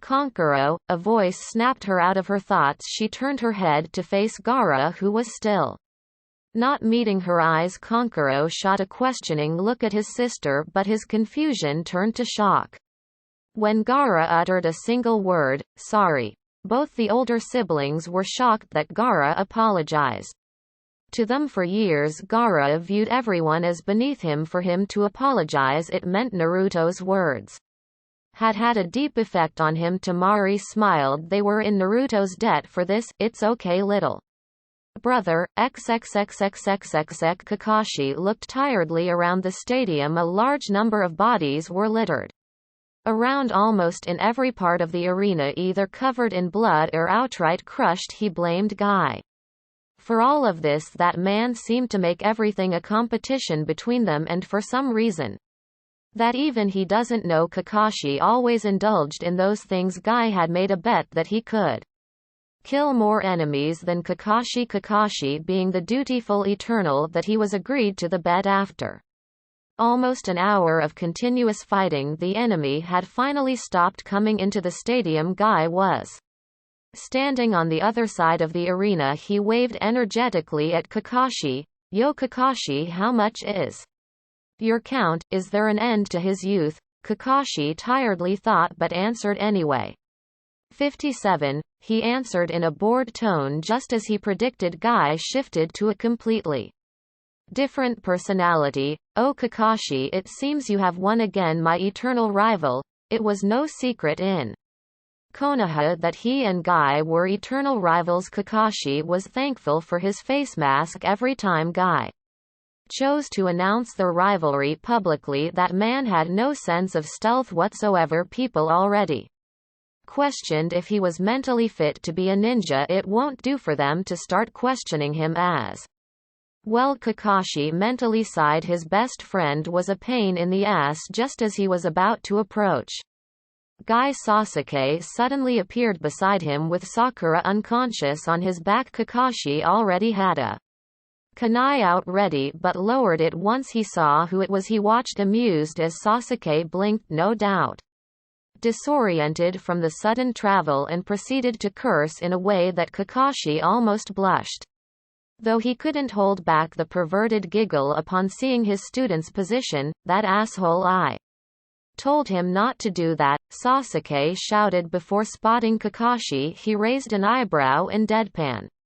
Upon hearing the perverted giggle, "What is it?" Kakashi was more than happy to point it out. "I wonder what you plan on doing with her, Sasuke, especially you are carrying her when she's unconscious." Sasuke blinked, not understanding the reference at first, then he remembered that his sensei was a pervert, and then his face suddenly turned red. "Don't make such useless assumptions, you perverted jerk." Kakashi refrained from commenting that this might be proof of a claim Naruto had made some time ago. He might be gay after all. He then turned to face the purple barrier in which his leader was trapped. He could only hope that Sandame would manage to survive against his former student XXXXXXX. Things were not going well for Hiruzen. Orochimaru had been right. He was not as strong as he was 10 years ago, let alone his prime, and it showed. His movements were slow. His chakra capacity, even though it hadn't deteriorated with age, he had a limit to what he could exert now. If he exerted more, his chakra coils were in danger of permanent damage, and don't even get him started on his old joints. He and Orochimaru engaged first in taijutsu, which rapidly progressed into ninjutsu. At one point Hiruzen had even managed to corner his student again. With a smirk he had thought, "Looks like I still got it." Got it his ass. Orochimaru had blocked his attacks by pulling up coffins of all things from then on. It was no longer funny. In fact, Hiruzen was outraged that Orochimaru had the nerve and spine to do such a vile thing. Orochimaru had defiled the graves of both of his senseis. Hiruzen had watched with horror-filled eyes as Orochimaru opened the graves to allow the now resurrected Shodai and Nidame Hokage to walk out, and they looked terrible. Both of their skin was deathly pale, as it was rightly so. Orochimaru had forcefully called the dead into the land of the living. Hiruzen had to stop himself from facepalming when the former Hokages finally opened their mouths to speak, even though Hiruzen knew that Hashirama-sensei was a peculiar man with his unusually boisterous and seemingly idiotic nature. It was Tobirama-sensei who knew Hiruzen the best. It was scary how easily he could read his student. Hiruzen even suspected that Tobirama knew that he was a closet pervert, but he didn't really know, for the man never called him out on it. Only Hashirama knew of that fact, and even he had found out by accident. But enough of that. The first words that Hashirama-sensei had spoken were, "Is that you, Sarutobi?" It has been a long time. Hiruzen had cringed how much dead he had sounded, but somehow that same tone from Tobirama didn't surprise him at all. In fact, it was all he could do from facepalming. "You have gotten old, Saru. That man was always blunt like that." Turns out it was an extremely vile jutsu that had been created by Tobirama. Edo Tensei was a jutsu that binds the soul of a deceased person to a living vessel, restoring the deceased as they were when they were alive in order to do their summoner's bidding. It was the ultimate insult one can give to the dead. Why Tobirama-sensei created this he would never know, and how Orochimaru got a hold of this, that also he would never know. Ultimately Hiruzen had no choice but to fight his former senseis. As the fight between them progressed, Hiruzen noted that while his opponents were certainly strong, they were nowhere near the level they were when they were alive. They were merely puppets that Orochimaru was controlling. Hiruzen would know he was their prized student after all, but even then Hiruzen slowly found himself on the losing side of the battle as his age and lack of training in a long time slowly took a toll on him even after summoning Enma, who became an indestructible adamantine staff. He was put on the ropes by the Shodai's mastery of Mokuton and Nidame's mastery of Suiten. Even if they were puppets, their teamwork was strong enough that Hiruzen was hard-pressed to just dodge those attacks, and if things weren't bad enough already, both the bodies of the former Hokages were seemingly indestructible. Any damage dealt to them was recovered from within seconds. This is bad. At this rate I really would be killed. I cannot afford to let them escape this barrier. Konoha would never recover from being destroyed by its own creators, Hiruzen thought as he dodged Tobirama's attacks and used his staff to strike Hashirama in the face. He put some distance between him and both the Hokages with a large-scale Kaiten jutsu. He then suddenly remembered what happened before they started fighting. Of course, how could I have forgotten that Naruto gave me a scroll saying that it had some reinforcements. I really could use a soldier pill right now. He set Enma loose on the Hokages while he untied the scroll as soon as he saw the slightly changed but still recognizable prisoner containment seal. He was confused. Why would Naruto want to give him such a scroll right now? But he had not time to think over it as Enma came skidding back on his feet. Whatever you are doing, hurry up, Sarutobi, Enma shouted in his gruff voice. Hiruzen wasted no more time and spread the scroll on the ground, pushing chakra into it, choosing to trust Naruto. And boy, Naruto knew exactly well what reinforcements are. Hiruzen stared dumbfounded at the army of blondes, no doubt shadow clones that Naruto created. He knew Naruto had a ridiculous amount of chakra, but this was a whole new level of absurd. He would have to re-evaluate the blonde if he survived. Orochimaru was flabbergasted as to how did the old fool manage to pull this in the middle of the battle. Then he noticed the scroll in his hand, a prisoner containment scroll modified to seal shadow clones, and the look on his face means someone gave it to him. I don't need to be a genius to figure out who, but no matter 100 shadow clones against 2 Hokages are nothing. They will only buy the old fool some time. Sadly, Orochimaru was only partially correct. The entire roof became a field for chaos within seconds. The changes that the first Hokage had made to the roof with his entire Mokuton only added to the clones' advantage, as they took extreme pleasure in causing as much chaos as possible with Flash Step and Hiraishin. Hiruzen grabbed this opportunity to rest and chuckled. This certainly was useful. But he could see that having shadow clones as back had its downfalls as well. The Hokages proved how formidable they were, for the clones started dispelling only 2 minutes after they were summoned. Hiruzen knew that this was bad and there was no way he would be escaping today with his life. He sighed sadly as he thought about his life. Until today he had made countless decisions and just as many mistakes. He regretted what he was about to do, but there was no other option and he was in no way calling Naruto to fight with him just as he was about to initiate the sequence for the jutsu that would seal the dead away. A clone flashed beside him with so many flashes going around. Hiruzen wasn't even surprised. This backup is going to get destroyed in just 10 seconds, he said testily, watching with growing nervousness as only 20 of them remained now. Hiruzen nodded gravely. When you dispel, pass on my thanks to Naruto. I regret that I won't be escaping alive today. The clone looked at him with a surprised face. Another peculiar thing that Hiruzen had discovered was that each of Naruto's clones had a different personality. One was happy to the point of being goofy, one was lazy, one was an angry one, and there was one that was exactly like Naruto, which was the one thing that he found weird, considering shadow clones are meant to be the user's exact copies. Finding an exact copy among Naruto's different ones was certainly a new experience. This one seemed prone to be Surprised every now and then he wanted to say something but words seemed to fail him as he could only close and open his mouth repeatedly. He then sighed and Hiruzen found his worry growing as a determined look came onto his face. If you say that you have no choice, then I'm afraid I have no choice as well. The last clone besides the one was dispelled and Hiruzen dropped into a stance. Again holding Enma, this was his final stand and he would be damned if he let Orochimaru win. Just as he was about to commence his attack, he saw the last clone beside him making a half-ram seal.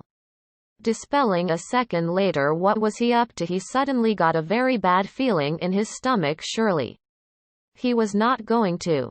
His worst fears were confirmed when in a flash of blue the Prime himself arrived with a cocky smirk on his face, no less. Am I late or what? XXXXXXX. The Anbu standing outside were dumbstruck upon seeing Uzumaki Naruto. It was one thing to see his performance in the matches against two very formidable genin, it was a whole another thing to see him face off against Orochimaru of the Sannin. Naruto could easily take out an A-rank jonin with what he did in the matches, and the Anbu were willing to bet that what they saw was not even half of what Naruto was truly capable of. But Orochimaru was no ordinary A-rank opponent, a high S-rank shinobi trained personally by the Sandaime Hokage. He was no joke of an opponent at all. To say the atmosphere was tense was the understatement of the decade. What is he doing? And Anbu barely kept from shouting. The captain narrowed his eyes behind his mask and replied, there is no doubt that Uzumaki Naruto and the Sandaime share a close bond. The reinforcements he provided him were the proof of that, if you can even call them that. In addition to that, Naruto had successfully anticipated a personal attack on Hokage-sama and prepared accordingly. Now that I think about it, it doesn't surprise me that he was alerted of the battle due to the memories of the numerous Kage Bunshin. One of them must have sent a message to him to personally come here, but he still is just a genin standing in a field of Kage-level shinobi. He would. I think that it is well established by now that Uzumaki Naruto is not an ordinary shinobi at all. The captain calmly refuted. Turning back to the fight, he said in almost a whisper, we just have to trust him. XXXXXXX. Naruto carefully eyed Orochimaru as he slowly shifted into a stance. This was his second time battling the Sannin, and this time he won't be pulling anything against him. He could not afford to. However, he had to know something first. Why did you do it? Orochimaru was also not quite surprised by Naruto's appearance. His shadow clones must have relayed everything that happened. He used his control on the Edo Tensei to pull back the two Hokage. For now, who knows, he might learn something interesting. Why did I do what? Naruto's eyes narrowed in anger. Don't play games with me. Why did you defile the graves of the previous Hokage? You could have easily matched Hokage-sama, even beaten him, considering he's far from his prime. Orochimaru chuckled, amused by the anger in front of him. I only found it fitting and a little ironic that the people responsible for the birth of this village will also be responsible for its death along with the Ichibi. Naruto felt rage building within him, but he ruthlessly pushed it back. Now was not the time to lose his mind. I've already received memories of my clones. They did keep you a bit busy, but in the end they are just clones who can get dispelled in just one hit. So I'll ask you this, what makes you think we'll just let you do what you want? Orochimaru felt a bit of anxiousness creep into him, like something bad was going to happen. Nonetheless, he didn't let this show on his face, keeping up his amused facade. You really think you have what it takes to stop me? Edo Tensei has no exploitable weakness. As far as anyone knows, I am the only one who knows how to use it in the first place. Naruto smirked. Despite the situation he was in, be that as it may, you've already lost. Orochimaru of the Sannin. I've already sent the Ichibi running with its tail between his legs. This fact surprised both Orochimaru and Hiruzen. Hiruzen asked him with shock, "The Ichibi has been defeated?" Naruto gave him a side glance. "Of course I wouldn't be here if he wasn't." Orochimaru found himself growing annoyed. Using Gaara as his weapon was a major part of his plan. To think Naruto managed to defeat him and still have energy left to fight him. He is quickly becoming a pain. He not only manages to defeat Gaara, thereby foiling my invasion by a good margin, but he even gave the old fool some reinforcements that I didn't even know of. If I don't take care of him now, he'll become a full-blown annoyance for me in the future. The snake summoner thought with a frown. Time to end this battle. Be that as it may, he mocked the young Uzumaki. You can't hope to match the might of the Hokages just yet. Maybe in the future, but only if you live through today. With that he commanded. Naruto chuckled as he pulled out his own scroll. You should know better than that, you reptilian psychopath. Every jutsu has a weakness. He released the contents of the scroll and Orochimaru had to fight a groan of annoyance upon seeing a very familiar sight. 100 grinning clones once again stood between the two sides of the battlefield. The Hokages halted a bit to reconsider on how to deal with this setback, but Orochimaru forced them to keep going. It's just the matter of finding it. With that, all the clones once again engaged the two cages with glee, using the advantages their predecessors set for them before they ran out. Naruto then turned to Hiruzen with a serious look on his face. Gigi, tell me what you know about this Edo Tensei. My clones weren't able to tell me much. I'll need everything you know to devise a counter against it. Hiruzen took a moment to study Naruto. With his eyes narrowed and his hair flowing in the wind, Hiruzen was once again reminded of Minato. Cold and calculative in battle, Minato had rarely lost against someone, and at his strongest even Jiraiya had admitted that he could not defeat Minato. To think that his son would grow so powerful as to assist the Hokage in one of his battles right after defeating a tailed beast. It would be injustice if he were to be promoted to Chunin. Very well. And while the clones did their best to keep the cages and Orochimaru busy, Hiruzen told what he had studied from the Forbidden Scroll and witnessed firsthand. Just as all the clones were once again demolished, Naruto had everything he needed to know. He was now looking at Orochimaru with a predatory smile, which was frankly a bit unnerving. It's a summoning jutsu, you don't say. Before he could act on his plan, he and Hiruzen were surprised when suddenly Tobirama decided to speak. Whatever you have planned, don't waste time in executing it. Hiruzen blinked a few times. Nidame-sama, I thought you were under control. He dodged and blocked the dead Hokage's attacks while exchanging words. He only can control my actions, but not my personality. Even though we are compelled to obey his orders, that doesn't mean we can't think and talk for ourselves. And why the hell would you decide to train a student such as that? Hiruzen sighed as Hashirama, who had decided to engage Naruto himself, jumped into the conversation. As always, he was highly eccentric. Naruto called out to his Gigi. Just keep him busy, Gigi. I have a way to stop them from attacking. Hiruzen grit his teeth and snapped back. What do you think I have been doing all this while? Naruto turned back to his fight. He was exchanging blows with the Shodai, more like dodging and flipping, was evaluating his position in this fight. With all the cage bunshin gone, my chakra capacity is roughly a bit more than a third of my actual reserves. Gigi told me that on top of having monstrous reserves of chakra, both the Senju brothers have an unlimited supply of it in their current state, but they are not fighting at full strength, which means we still have a chance.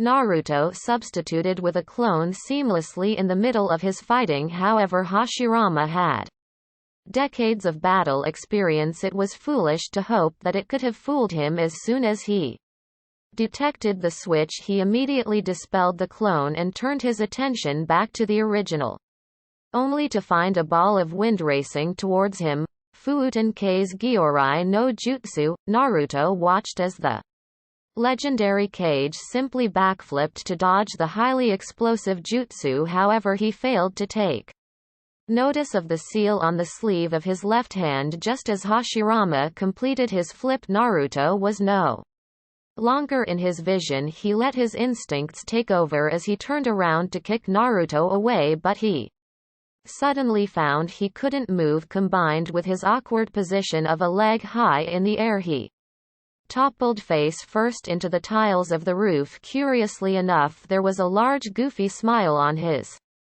face. "Ho, you managed to paralyze me, young leafling." Naruto was lightly panting as he gazed down at Hashirama. A modified Uzumaki paralysis seal, complete lockdown of motor functions and cannot be overloaded with chakra, which I'm sure you have no small amount of. Surprisingly, Hashirama outright laughed. To be honest, Naruto did not know what to make of the first Hokage. While he had his own vision of the Shodai Hokage, he had never imagined him to be a goofy idiot, and he was pretty sure he wasn't the only one who thought so. When the aforementioned Kage was alive, it was completely undignified for someone who is called the god of shinobi. Hashirama joyfully replied, "Not every day I meet someone of your age who can catch me off guard like this. The will of fire burns brightly in you." "I see." Naruto bowed. "Thank you for your compliment, Shodai-sama, but the fight is not over yet." He made a shadow clone who took up guard beside a curious Hashirama.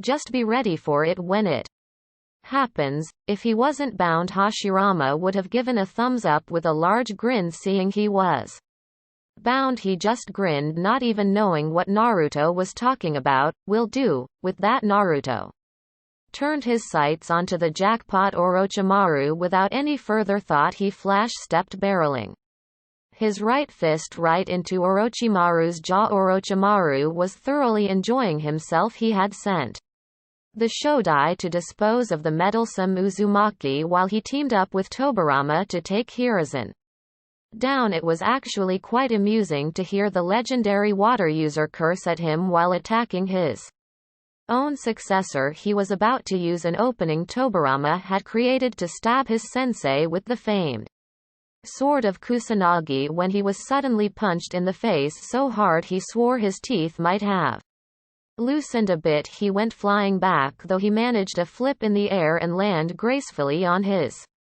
feet. He looked up and grit his teeth in annoyance. Naruto was standing right before him, kunai held in reverse grip and wind chakra flowing through them. "How are you standing before me? You should have been killed by the Shodai." Naruto smirked. "I don't see why you need to know." He then disappeared in a flash step, and Orochimaru blocked the swipe at his throat at the last second. Both settled in a furious bout of taijutsu, each trying to overpower the other. Orochimaru knew not to underestimate Naruto in any way. While Naruto knew that he needed to end this as quickly as possible, he delivered a series of punches that were blocked but pushed Orochimaru back enough for Naruto to execute a move of his own. He front flipped with legs split at 180-degree angle. Orochimaru blocked the first leg with both of his hands, but the second leg came crashing down on his head painfully, causing him to kiss the roof. Orochimaru groaned as he rubbed his head to quell the pain. If he hadn't been suffering blows like that from Tsunade a long time ago, he would have been seeing stars. While Naruto didn't have Tsunade's monstrous strength, the speed he used to augment his attacks made them no less formidable. His eyes opened wide in alarm as he suddenly saw that Naruto was nowhere in sight. All of a sudden, he was forced to weave in between four shadow clones that had suddenly appeared from nowhere. One swipe of his sword took care of the first. The second was kicked out of existence. The Third managed to poke a pressure point on his arm that made it go numb, but he was managed as well.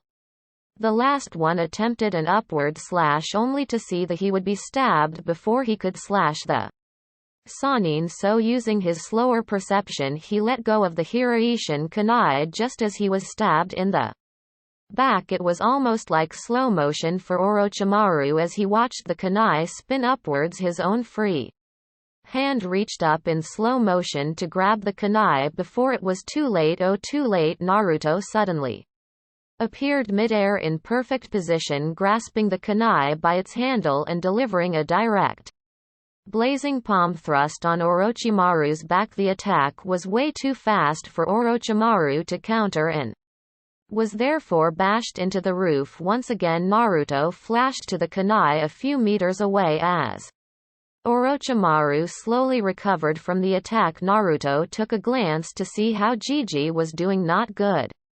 He will have to be extremely quick. Hiruzen was heavily panting. He was running low on chakra, and even Tobirama could see that so exhausted he was that, coupled with his old age, he was starting to get dizzy. He tripped on one of the uprooted tiles and fell back, simply unable to continue anymore. He could do nothing but watch as Tobirama picked up a stray kunai and rushed towards him. Hiruzen closed his eyes as he waited for the end, rather sad that he would die by his sensei's hand rather than in enemies. For all his speed, it seemed Naruto was a bit late.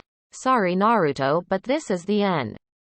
Seconds passed and Hiruzen was confused. He should have been stabbed in the heart by now by his sensei. Opening one eye, he saw that Tobirama's hand had stopped an inch from his heart. Tobirama himself was looking surprised as to what just happened. He slowly reeled back, clenching and opening his fist to confirm for himself if this was really happening. It seems that I have gained back the control of my body, he analyzed before looking over to where his brother was. A clone over there was pressing a hand to Hashirama's back, releasing some sort of paralyzing seal. Hashirama grinned as he shot up to his feet, testing the movement of his limbs. So this is what he was talking about. I have to say I never predicted this. Tobirama turned back to see just what had happened, that they were out of Orochimaru's control, only to see a deep gash on Orochimaru's right side with blood flowing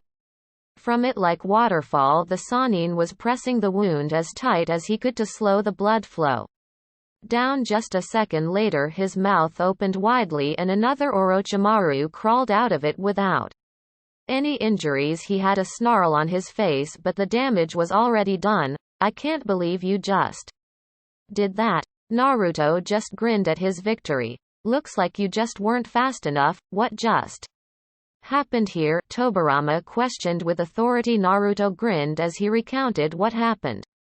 Moments before, 30 seconds back, Orochimaru stood up as he leveled a death glare at Naruto. The boy had landed way too many hits. There was no doubt that he was skilled and talented, but this was frankly ludicrous. Even he couldn't match Sarutobi-sensei when he was that young, but then again he didn't know the Hiraishin.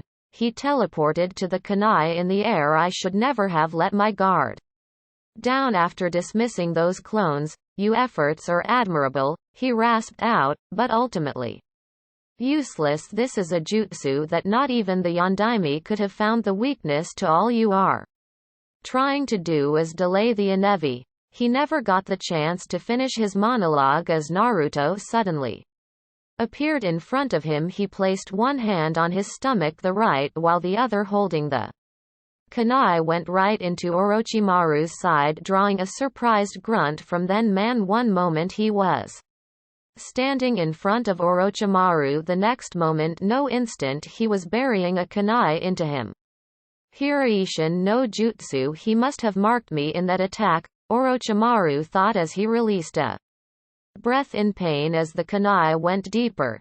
Even the Yondaime police, Naruto mocked, he would have ended this fight ages ago. Orochimaru felt a burst of chakra down where Naruto's palm was and looked down, his face morphing into horror as he realized what had happened. A contract seal? What are you? Before he could finish his sentence, Naruto slashed the kunai sideways right out of the screaming Sanin's body and drawing a huge amount of blood along with some chunks as well. He then flashed back before Orochimaru could retaliate. Flashback over. Naruto grinned as he neared the end of his explanation. Gigi told me that you summoned the Hokages from the dead. The fact was further cemented when I learned the full name of this jutsu. Kachiyose Edo Tensai is a jutsu that puts the summoned soul in a contract with the summoner to do their bidding, so I simply cancelled that contract with a contract seal, which removes any form of direct control a summoner has over any summon. Tobirama smirked as a pleased grunt escaped his throat. To know the Hiraishin and Fuinjutsu at such a young age and apply it in combat, it's good to know that the future of the leaf is in hands such as these. What is your name? Naruto straightened up while keeping Orochimaru in sight. Uzumaki. Naruto. Naidame-sama. Who taught you the Hiraishin? I learned it from my father's notes. Naidame-sama. Tobirama raised an eyebrow. I see. Then he turned towards Orochimaru with a menacing expression. Both he and Hashirama started walking towards the now nervous man, cracking their knuckles. So you were going to use us to destroy the village we built? You have some nerve, Tobirama added.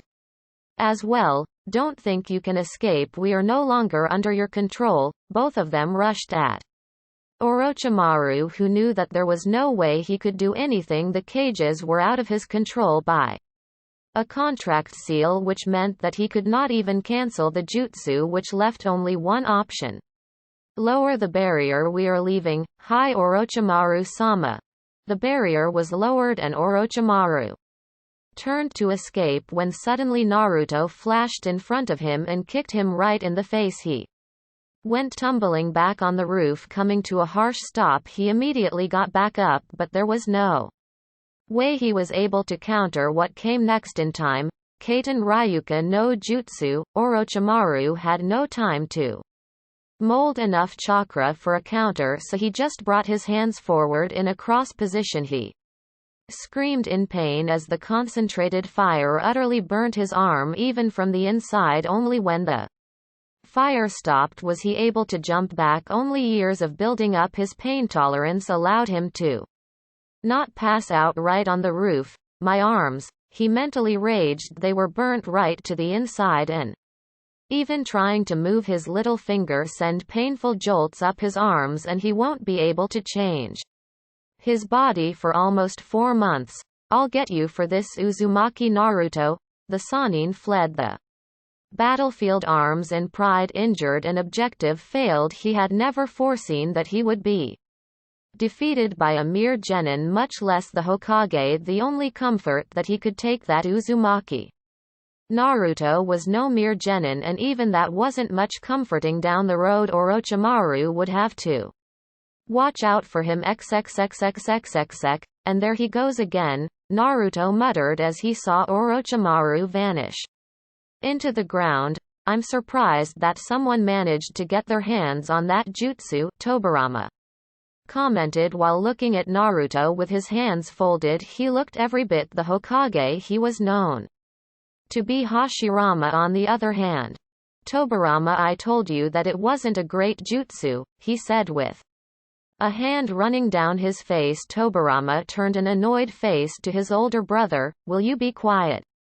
Anija, I'm trying to talk to this genin, but shut up. It was almost comical how quickly the god of shinobi could fall into depression as soon as Tobirama asked Osa politely for his elder brother to shut up. A cloud of rain appeared above Hashirama's head. Naruto chose to ignore the bickering of the brothers and went to check up on the old Hokage, who was now sitting up and watching the bickering with a nostalgic smile. Naruto couldn't think of anything to say, so he just sat down beside him. Were they always like that? Hiruzen chuckled. Always. Their antics never failed to amuse me, but that is what them so great. Naruto tilted his head.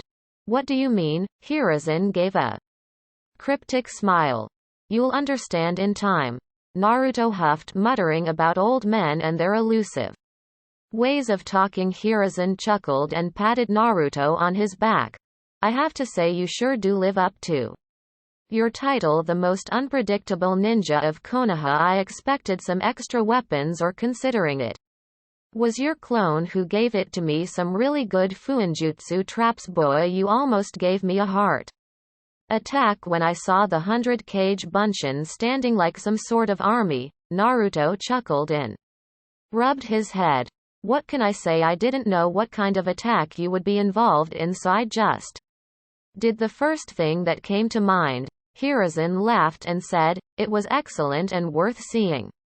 The look of bafflement on my former student's face. But seriously Naruto, I have to commend you. You not only displayed the true characteristics of a shinobi in battle, but you were smart enough to figure out a to counter the Edo Tensei in just minutes, while even I couldn't. Naruto blushed a little at the praise and was about to say something when an incredulous voice interrupted their conversation.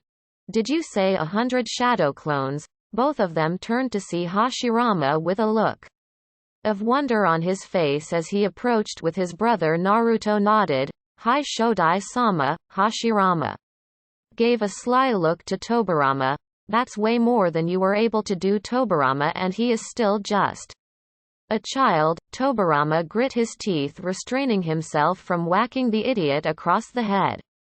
Cooling down a bit, he turned to Naruto.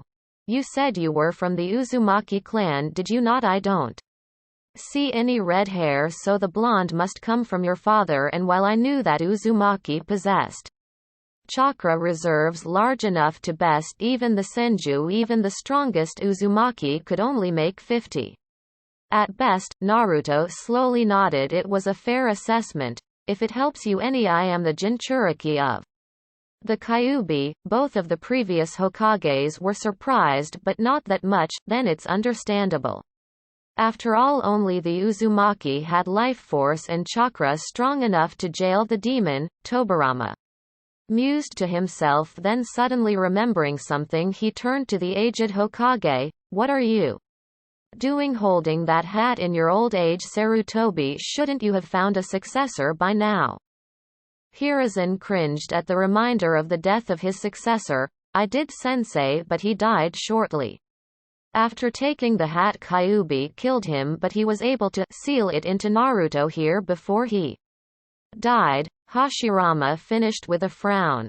I don't know what to say about this. On one hand, the Yondaime did a great deed by sacrificing himself to save the village, but on the other hand, he passed a great burden onto you, Naruto. Hiruzen looked at Naruto, who frowned in thought. After a moment of thought, he said, well, he couldn't ask anyone else in Konoha to give their child if he wasn't willing to do it himself. Understanding immediately lit up in their eyes. The Yondaime was your father, wasn't he? Naruto gave a proud smile and a nod. That he was also your true successor, Naidame-sama. Tobirama raised an eyebrow in question. Oh, how so? Naruto explained. He took your jutsu, the Hiraishin, to levels that even you wouldn't have been able to. He was known as Konoha's Yellow Flash. Hiruzen reprimanded Naruto for speaking to his sensei like that. Naruto just gave a shrug. Just stating the facts, Hokage-sama. Surprisingly, Tobirama wasn't insulted at all at Naruto's praise of his father. In fact, he chuckled. He did that good for him then, for I always knew that jutsu could be refined to become better if he was able to improve it to such a level. Then I hope you surpass him as well. It is the inevitable duty of the future generation to surpass the old one. Hiruzen was smiling like it was the best day of his life. Chatting with his senseis right now felt like the old peaceful days when he was still training under them, but as much as he enjoyed it, there was work to be done. For one, how to release the jutsu of Orochimaru, since Naruto negated the control from him. They became nothing more than zombies in the living world. As much as I enjoy talking with You like the old days. Please tell me you have a way of releasing this jutsu sensei, Tobirama scoffed. Of course I do. The mere fact that you doubt me is insulting. I had thought of the possibility that a revived soul might escape the control of the summoner, so I created a contingency plan. Anija, follow my hand signs. Hashirama, who was gazing at his village with a sad smile, turned and nodded with one last look. He walked back to his brother just before he started to follow the signs. He turned to Naruto and said, Naruto, in our short fight I have seen the great potential that you hold. See to it that you don't waste it and give a shot at the seat of the Hokage if you want to. You know, change the world, bring peace to it. That was my dream when I was Hokage. You have my full blessings. Naruto bowed deep. Thank you, Shodai-sama. Then he grinned cockily and said, and I already have my eyes on the hat, Shodai-sama. No one can snatch the position of the Rokudame from me.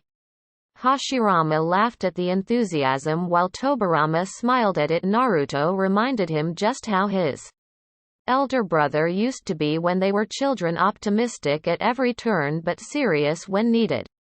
Good to know, Naruto. We will be watching and we look forward to see how you fare. Naruto brightened up like a sun on hearing that. Even though he didn't outright say it, Tobirama had given his blessings to him as well. Even Hiruzen took an opportunity ask a question that he had wanted the answers to for a long time. Hashirama sensei, Tobirama sensei, will you please tell me how you managed your paperwork when you became Hokage? His questions triggered reactions that were completely astonishing. He had expected them to look a little in pain about the paperwork, but instead they just gave him pitiful looks as if paperwork was the least of their problems during their reign as Hokage. You really haven't figured out after all this time? Hashirama asked. A bit incredulous hope blossomed in Hiruzen. That means you know how to tackle it, sensei. Hashirama smiled and was about to tell him when. Don't tell him, Anija. If he couldn't figure it out on his own, then he's a failure as my student and Hokage. That had the effect of sending Hiruzen into a bout of depression that Hashirama was so familiar with. Hashirama flinched as he saw his student with a rain cloud on his head. Is this how it feels to see me do that? Sensei was still so cruel. Don't worry, Hokage-sama, if you want I can tell it to you. Naruto offered. Hiruzen looked up with a gape. How do you know about it? Tobirama butted in with his usual snide remark. You ought to be ashamed of yourself if you can't figure out an answer that a genin like Naruto can. Naruto chuckled sheepishly as he rubbed his head. Just as the two brothers started the hand signs, Naruto remembered something he always wanted to know. Shodai-sama. Hashirama paused and looked at Naruto with raised eyebrows, shooting a quick apologetic look to the annoyed Naidame. He said, do you mind if I ask you a question about your Mokuton? Hashirama grinned and dropped his hands to his hips as if he was proud of speaking that subject. Sure, I can take a question before going. While your Mokuton is highly regarded throughout the shinobi world as a legendary bloodline, how is it that only you possess it and not any of your descendants? Hashirama became unusually serious, all of a sudden prompting Naruto to think that he might have overstepped his boundaries. Even Hiruzen looked a bit alarmed at how personal the question was. While Naidame was eerily calm, all of a sudden Hashirama opened his eyes and with all seriousness he exclaimed, I don't know. This time Naruto really did faceplant as Hashirama started laughing like the goof he was. Hiruzen chuckled as well while Tobirama finally couldn't hold it anymore and whacked his brother across the head hard. Let's go already. With that they finally began the hand signs after a total of 24 hand signs that Naruto carefully memorized for the future. The souls finally left and returned to where they belonged. What a day! Naruto exclaimed with a big grin. Hiruzen sighed and took out a notepad to write one last thing in it. He out it back before Naruto noticed it. Naruto turned to him and asked with hopeful eyes, "So do I qualify for Chunin Jiji?" Hiruzen outright laughed at the adorable childlike look Naruto got in his eyes. It was rare to see it nowadays. Patience is a virtue. Naruto. He could finally relax. The invasion was over and Konoha had survived. The week after the invasion was as Naruto expected. Everyone became busy in clean-up duty. The damage to Konoha was considerable, so all the genin teams were under their senseis' supervision and working alongside civilians to rebuild and restore certain areas that were hit harder than the most. One thing that Naruto noticed was that the rookies and their senseis mostly stayed together in a close radius, most probably the sensei's way of giving them all some sort of comfort. Now that Naruto stood at the gates of Konoha, he reflected on the past week and all that happened as he about to embark on his first S-rank mission. Each day something new and strange happened. Either way, boredom was avoided and excitement was maintained. Flashback Tuesday. All the genin teams along with their senseis were standing in the Hokage's office waiting for their orders. Naruto found it strange that Kakashi had himself come to wake him up at 6 o'clock in the morning. He had told him to get ready and meet him at the entrance to the Hokage Tower in 15 minutes. He had disappeared after that since it was morning, and Naruto had figured that everyone would be resting. Considering what had happened yesterday, it took a few seconds for him to register Kakashi's message, and he found several disturbances. First, he had never ever seen Kakashi this early in the morning. The man had a knack for being late to almost everything. He would always tell them to report at the training grounds around 5 or 6 in the morning, but he would keep them waiting for a grand total of 3 hours every time. Second, Kakashi never told them to hurry anything up. In fact, the longer they took to complete a mission the better, mostly because he wanted to read his porn, but it also might be because of the man's lazy attitude in general. Naruto had almost believed that the man was someone who was impersonating Kakashi until Kurama pointed out that it was impossible for a shinobi to impersonate the chakra signature of another shinobi. Naruto had reluctantly conceded to the point and had gotten dressed as usual. He proceeded to the destination via rooftops, noting grimly the amount of destruction the invading armies had caused, even though Konoha had won in the end. As the tower came into view, he was surprised to note that all the rookie teams were standing there as well, along with their senseis. As he landed before them, all the attention was turned to him. Naruto had shifted self-consciously at how all of them were looking at him as if he was someone else. Entirely deciding to save himself the awkwardness, he greeted them, "Yo, what's up?" That was all that came out of his mouth. He really didn't have much to say. Honestly, the first one to react was Shikamaru. "What a drag, he is way too chirpy for the morning," he muttered, slumped as usual. Naruto shrugged the comment aside and looked for any sign of his teammates. There was none. Approaching Asuma, he asked, "Asuma-sensei, have you seen Kakashi-sensei around? He came over to wake me up, which is kind of strange for him." Asuma took a drag of his cigarette and blew it out, saying, "I did see Kakashi a while ago. Don't worry, Naruto, we are assembled. Due to the Hokage's orders, he has to show up. Hokage personally threatened him with his book collection if he did not." Naruto whistled in appreciation. Not every day the copy ninja with his porn book collection. He went to stand beside Choji, who was looking more cheerful than his friend. Leaning against the wall, he waited for his team. Choji pushed the bag of potato chips towards Naruto. "Yo, Naruto, want some?" Naruto smiled. "Don't mind if I do." His friend had an unusually big heart. To Naruto's irritation, it took Kakashi 15 more minutes to arrive, and he wasn't the only one who was looking annoyed. The man had the nerve to walk towards them without a care in the world. Kurenai flashed a look of annoyance to him. Really, Kakashi keeping the Hokage waiting again? Kakashi did not look ruffled in the slightest. Relax Kurenai, we still have a full 2 minutes to report to him. Naruto looked over to his teammate. Sakura looked as if she had literally been dragged out of bed, while Sasuke looked a bit more composed. The small twitches of his eyebrow gave away his irritation, though he looked at Naruto with an expression he couldn't fully describe, but a sense of foreboding filled his being. He did not like that the rookie teams then entered the Hokage tower together, scaling the stairs in awkward silence. They really just made it in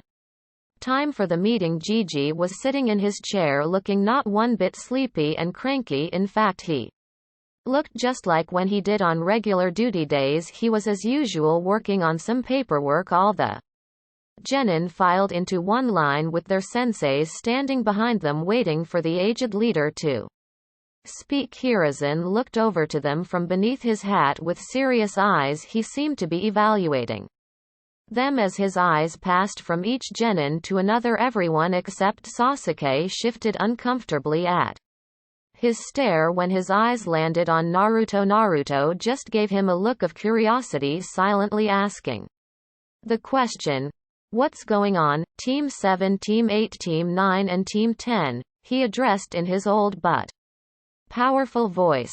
"I have called you here to address the issue at hand. As you have already seen on the way to here, Konoha has suffered many damages in various parts of the village. Therefore we need all the shinobi available here and out in the field to protect and rebuild Konoha in its delicate position. Therefore from today on you won't be doing any missions at all. All of you will be joining the construction duty, resuming missions only when I see it fit. I have already told your senseis on what to do. Any questions?" Everyone shook their heads, so the Hokage dismissed them as they exited the towers to go to their workplaces. The genin began chattering among themselves. Now that the oppressive aura of the Hokage had been lifted, it came no surprise to Naruto that Ino was the first one to start talking. "Why is Hokage-sama giving us construction work? We don't know the first thing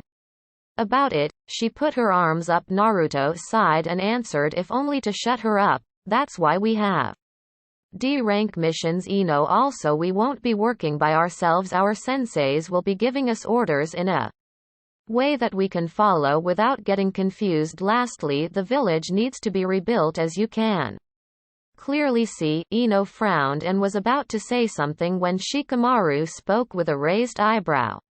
"Oi Naruto, you were fighting Gaara in the forest yesterday, right?" And just like that all of the attention was shifted onto their talk. Ino asked in confusion, "Did you hit your head or something?"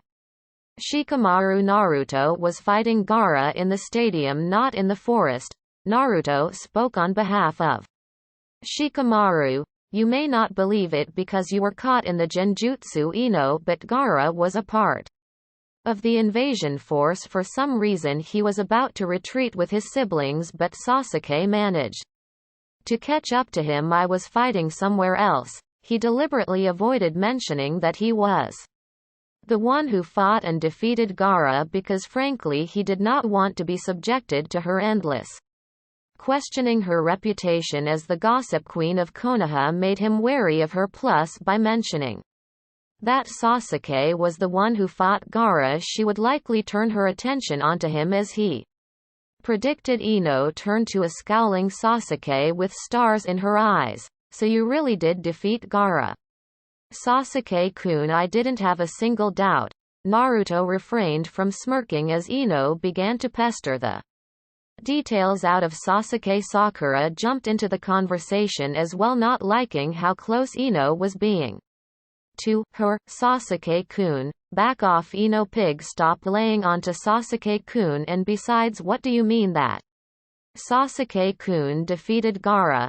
Now this question attracted everyone's attention. The Jonin senseis were watching carefully, ready to intervene in case dangerous information were to be leaked out. They all knew who really defeated Gaara, as they were informed by the Hokage last night when he had called them to discuss what to do today. All the Jonin had questions as to how the Jinchuriki of the sand was stopped. Jinchuriki were after all beings that contained immense power, and there were very few who could claim the feat of defeating one that was fully in sync with his or her Biju. The Hokage had given them a full report of what had told him when he had summoned the boy into his office yesterday at a separate time than the Jonin. After the report, heavy shock had settled upon all of the Jonin to think that Uzumaki Naruto defeated the one-tailed Jinchuriki without resorting to his own tailed beast's power was staggering, and not only that, but he had been instrumental in stopping the Snake Sanin, who was here to kill the Hokage. The quality of the information was staggering. Shocked mutters and even a few protests and denials had broken out, saying that it would be impossible to achieve two feats such as those on the same day. However, everyone had shut up when the Hokage's killing intent rose up. Hiruzen had thundered that they dare question the word of their cage safe to say everyone had accepted the information with varying amounts of shock. The boy had done feats that would be impossible for almost every Jonin there was. The Hokage had then given them orders on what was to be done the next day, and warned them that the information was to be strictly kept amongst themselves. Not even a whisper was to be let out, or they would be severely punished. Back to the conversation. Sakura was frowning at Ino's statement. She knew her teammates, and while she still had a huge crush on Sasuke, she did not allow that to cloud her judgment. She had seen Gaara fight, and she had seen Naruto fight. She had also seen a bit of how Sasuke fought Gaara before she was knocked unconscious by the giant claw of sand. His speed seemed to have increased very much, and he had a deadly new jutsu. His hand seemed to cackle in lightning, but she could say very confidently that Sasuke could not defeat Gaara or Naruto. When she had woken up, Sasuke had told her that he had managed to escape with her only when Naruto had arrived, so the logical conclusion should be that Naruto defeated Gaara. Ino glared at Sakura. I mean exactly what I said. Forehead. Do mean to imply the Sasuke-kun did not defeat Gaara? Just as Sakura was about to reply in affirmative, Kakashi butted in, much to Naruto's relief. Alright, we're here. I'm assigning you your places now so that we don't waste time. When the workers get here, we'll start by ourselves. Until then, Sakura, you will help over. And like that, the conversation was avoided for the day. All the teams had dispersed to different places in the square, and as the day progressed, the entire discussion had been forgotten.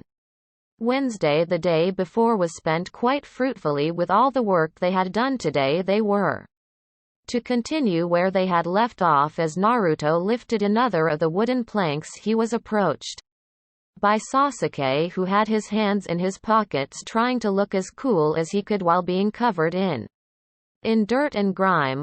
What's up, Sasuke? Sasuke frowned at him and simply said, we need to talk. Naruto looked confused for a moment, but when Sasuke raised an eyebrow, he immediately understood. Sasuke wanted to talk to him about why he let Gaara go. Nodding, he placed the plank in its place and turned to him. You want to have that talk now? Sasuke nodded. He had been thinking on that question for a while now. He knew that Naruto loved his village, but for him to show such sympathy to his enemy was rare, to the point that Sasuke had never seen before. Naruto turned and walked to where Kakashi was doing his own work. Seeing his student approach him, Kakashi paused, raising an eyebrow in silent question. Naruto said, me and Sasuke are taking a break. There's something we need to talk about. Kakashi shook his head. You can't just leave in the middle of work like this, Naruto. The village needs to be rebuilt as soon as possible, so it's for the best if you and Sasuke save your talk aside for later. Naruto just gave him a deadpan and created two shadow clones pointing towards them. He said, these two will substitute for us. I hope that's not a problem now. Please excuse us. He didn't give Kakashi any time to reply, nor did he give Sasuke any time to brace himself. He just grabbed Sasuke and flashed away, leaving Kakashi blinking stupidly at their abrupt departure. The two clones took Naruto and Sasuke's place and resumed the physical labor. Kakashi just had one thought: it must be pretty serious if they had to go like that. Naruto and Sasuke appeared right on top of the Yondaimi's head. Sasuke almost staggered and fell right over the spike. If Naruto hadn't caught him in time, he turned around to tear into the blonde, but surprisingly no one was there. He turned further to see that C was standing on the edge of the spike looking over the bustling village. It's kind of beautiful, isn't it? Naruto's tone was soft and Sasuke could not help but detect that there was a hint of longingness before he could think about it further. Naruto continued, the village is like a whole family taking care of each other. The Hokage is like the head of the family, ensuring that there are no disputes. It must be nice being a part of that family. Sasuke only looked at his teammate in confusion. Naruto's tone indicated that he was detached from the village, something that Sasuke never sensed from the blonde. Sure, he acted quite aloof and indifferent, if only to piss people off, but from the day they had introduced themselves to Kakashi, Sasuke had only seen a strong determination in his eyes, determination to make his dreams come true. Naruto had made it his ultimate mission to become the Hokage of Konoha, but there was something that Sasuke was missing over here. He said something else besides wanting to become Hokage, to make others acknowledge him. That was something that triggered another memory for Sasuke. The word acknowledge made him remember his fight with Gaara. Gaara had repeatedly proclaimed that by killing others he would prove his existence. Wasn't proving your existence the same thing as making others acknowledge you? Sasuke was getting pieces of something but still lacked the material to make out what that something was. Where are you going with this? Naruto turned to him with a smile. You still don't see it? Sasuke frowned, trying to see where Naruto was leading him, but came up with nothing. Naruto chuckled. This is part of the answer to your question, Sasuke. Gaara and I, you could say we are almost like brothers. Sasuke's head whipped up at that. He then suddenly remembered his thoughts during Naruto's fight with Gaara. Gaara's chakra was crushingly malicious, and Sasuke remembering that he had felt a similar chakra of Naruto during their fight with Haku. Is it your chakra? Naruto's eyes showed confusion. My chakra. Sasuke elaborated. When I was fighting Gaara, his chakra was full of malice, killing. I had sensed a similar chakra from you back in Wave. Is that why you say you are like brothers? Naruto chewed on his lips as he thought of an answer. That is part of why I said that the reason why I let them go is because Gaara reminded me of myself. Sasuke's eyes went wide at that. He had a hard time imagining the usually cheerful but aloof blonde acting like Gaara. There was no way Naruto could be anything like Gaara. Unknowing of Sasuke's thoughts, Naruto continued, he and I share a great burden. And because of that burden we both have lived our lives as if we were separate from our villages, not a part of them. I've felt the same loneliness and sadness in my life. Gaara thought that you can only become truly strong if you fight for yourself, but that's not true. Sasuke had a hard time on what to think. Naruto spared Gaara because he was able to identify the burden he had, but what burden could he be talking about? What burden are you talking about, and how can you not become strong if you are fighting for yourself? Naruto debated on whether to tell Sasuke or not, but decided to tell him. In the end he might not trust the guy completely, but it was better to tell him now instead of him accidentally discovering it in the future. Are you sure it is wise to tell him, Naruto? Naruto mentally nodded.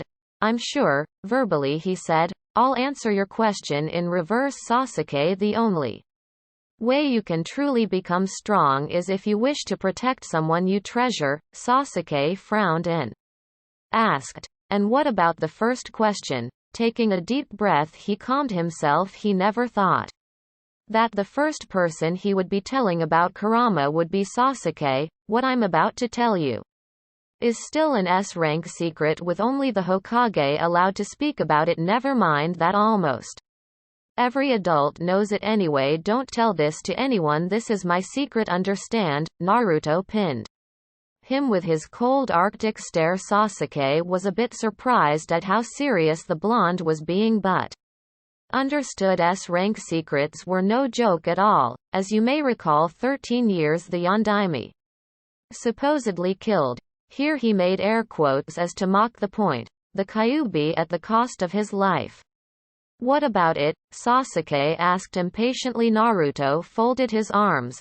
Biju are masses of chakra, and chakra is essentially energy according to the law of conservation of energy. Energy cannot be created nor destroyed but only transformed from one form to another. Sasuke's sharp mind linked the facts together, which means that Biju can't be killed. Naruto nodded. So if the Kyuubi wasn't killed, where is it? Naruto pursed his lips and replied, inside me, sealed away. Sasuke's eyes widened at the revelation. No wonder Naruto was so strong, he thought with bitter jealousy coursing through him.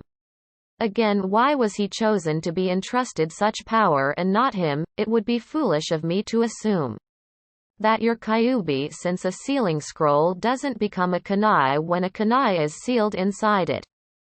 Sasuke said slowly after getting his thoughts in order and reining in his jealousy. Naruto nodded with a smile, happy that Sasuke hadn't immediately jumped to a conclusion. Then is it the Kyuubi that makes you so strong? Naruto frowned, not liking the insult at all, however unintentional that was. As a matter of fact, no, I worked hard to reach where I am now. Sasuke, also you remember the feel of Gaara's chakra when you fought him, right? Then you should have no problem in imagining the reactions of villagers if Gaara would have been in the village. Sasuke slowly nodded, thinking it over. Naruto had access to such power, but aside from wave he never once used it. He then remembered the reactions of villagers when they looked at Naruto when he was small. The task of carrying such burden had made him hated by the villagers. Is that why you said that Gaara was like you? The Yondaime was arguably the greatest seal master of his time, so there was no doubt that the seal he created to hold the Kyuubi would be strong. Gaara, on the other hand, his seal was shoddy work and wasn't able to completely take away the influence of his Biju admirably, though he was able to hold on to himself. But not without some damage. After I beat him, I told him that there wasn't any reason to not have friends. I had some people that were close to me, but not Gaara. By letting him go, I gave him another chance at making a better life for himself. I do hope he is better off now, though. As Naruto gazed off into the distance, Sasuke found that there was much more to Naruto than what met the eye. He had a lot to think about when he got home, namely if he was choosing the right way in becoming strong to kill Itachi. Oh, and I would like my kunai back, if you please. I found out yesterday that I had one kunai missing. I still have to give the next order for them. His voice snapped Sasuke out of his thoughts, and he had the decency to look a bit sheepish at the slightly amused look Naruto was sending. It's really not that hard to guess why you want it, you know, Sasuke mumbled with a bit of red in his cheeks. I was just a bit curious. Is it because of those kunai that you are so fast? Naruto smirked. That's not to say that I neglected my raw speed, but you really should give it back. You can in no way decipher its secrets. Sasuke recovered and gave a challenging look. Really? Naruto just deadpanned. Yes, really? You really think you can decipher its function by studying just looking at 5 kanji? You need to be a seal master to even begin to understand the formula. Even I had to put 3 months worth of fuinjutsu into creating the formula on the kunai. Sasuke mentally raged, but that just lasted for a second. He sighed and said, "I'll get it back to you by tomorrow." Naruto smiled and stepped closer. "Excellent, now that we have finished our talk, let's get back." Kakashi must be fuming in jealousy at how long we are taking a break. Sasuke noticed Naruto's hand going for his shoulder. He only had a moment to prepare when they were suddenly standing back at their working place facing a surprised Kakashi. He snapped his book shut and asked, "So you done wasting time?" Naruto just shook his head and said, "I made sure we had replacements, and don't you take the high road. You were reading that book all the while we were gone, so that day was interesting as well." Sasuke returned his kunai the first thing in the next morning. The next day was probably the best day of the week. On the same evening, council chamber, Hiruzen eyed the shinobi council with a sharp and critical eye, as if assessing them. The shinobi council consisted of all the shinobi clan heads in Konoha, both major and minor. Some notable heads were Inuzuka Sume Nara Shukaku, Akamichi Shuza Yamanaka Inoichi Hyuga Hiyashi and Aburame Shibi. There were some empty seats as well,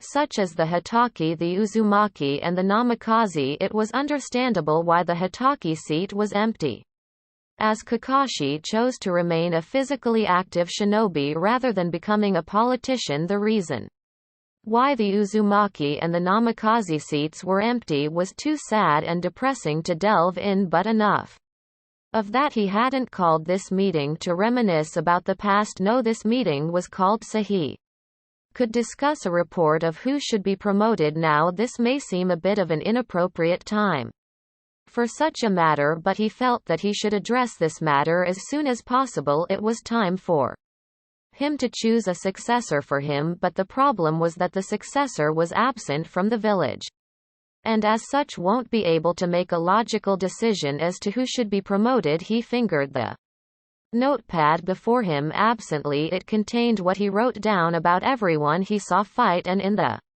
event that he was killed, it was his last and final decision as Hokage. He had written down his choices of promotion on the notepad along with the reasons. He eyed the elders standing on the side.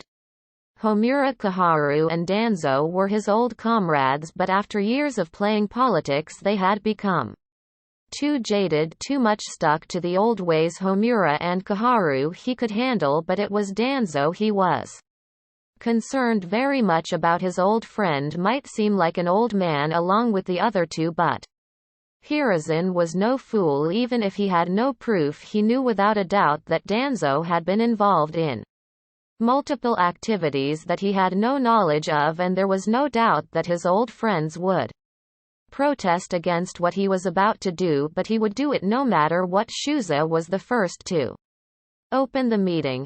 "Hokage-sama, may I inquire as to why this meeting has been called?" Hiruzen nodded and said, "This meeting has been called by me to discuss possible promotions for Chunin." That indeed grabbed the attention of the whole council. Even Shukaku sat up a bit straighter, and the elders looked at Hiruzen in interest. Shibi's face could not be seen because of his high collar, but he spoke just like his son. "Excuse me for speaking this, Hokage-sama, but shouldn't we be concentrating more on our rebuilding efforts rather than promotions?" Hiruzen nodded at him. "I concede your point, Shibi-san, but there is another matter I need to address, one that is in conjunction with the promotions. You see, I am now long past my prime, so I have to choose another successor again, but the problem is that the choice I have in mind is not present in the village for the moment. I fear that when they are chosen they may not be able to make the logical choice for the promotions, as I am the one who took note of the fights." That seemed to satisfy Shibi as he nodded and leant back a little in his chair. Koharu spoke next, her voice laced with curiosity. "Who do you have in mind, Hiruzen?" Hiruzen flipped open his notepad. "My first choice for promotion is Nara Shikamaru. This caused mutters to rise amongst the council. Shukaku was now fully awake upon hearing that the Hokage was considering promoting his son to Chunin. His teammates gave him pats on the back with a smile as a sign of congratulations, but Shukaku waved a hand for them to stop. He had a feeling that the Hokage had more to say. Hiruzen folded his hands under his chin. First of all, I have to say that your son demonstrated excellent strategy against his opponent Shukaku. He was very methodical and tactical in his approach, and he was able to keep a cool head in front of a seemingly superior opponent. Also, reports of the missions he has done with his team prior to the exams state his capability in leading a team. Shukaku narrowed his eyes. I sense a but coming, Hokage-sama. Hiruzen nodded, but even with intellect of such caliber, he lacks some of the necessary qualities to become a Chunin. The foremost that I would like to address is that he seems to lack motivation. The fact that he only fought because Naruto sent him into the arena shows his unwillingness to fight. If he lacks the will to be a Chunin, then I feel he shouldn't receive the rank until he is ready. Homura added his own point. While what you are saying is true, Hokage-sama, sometimes unwilling but potential candidates such as Shikamaru just need a push. Perhaps the responsibility that comes from being a Chunin might improve his work ethics. Hiruzen thought about it a bit and said, that is true. I also point out that he needs to pull his physical skills up to par in case he finds himself against an opponent he cannot outthink. Only having intellect without having the necessary means to use it is meaningless. However, I put my faith in him that he will strive to improve in order to match the responsibilities that come with the position. Now I would like to hear the council's opinion. Those who feel that Naruto Shikamaru should be promoted raise their hands. Almost all of the clan heads raised their hands.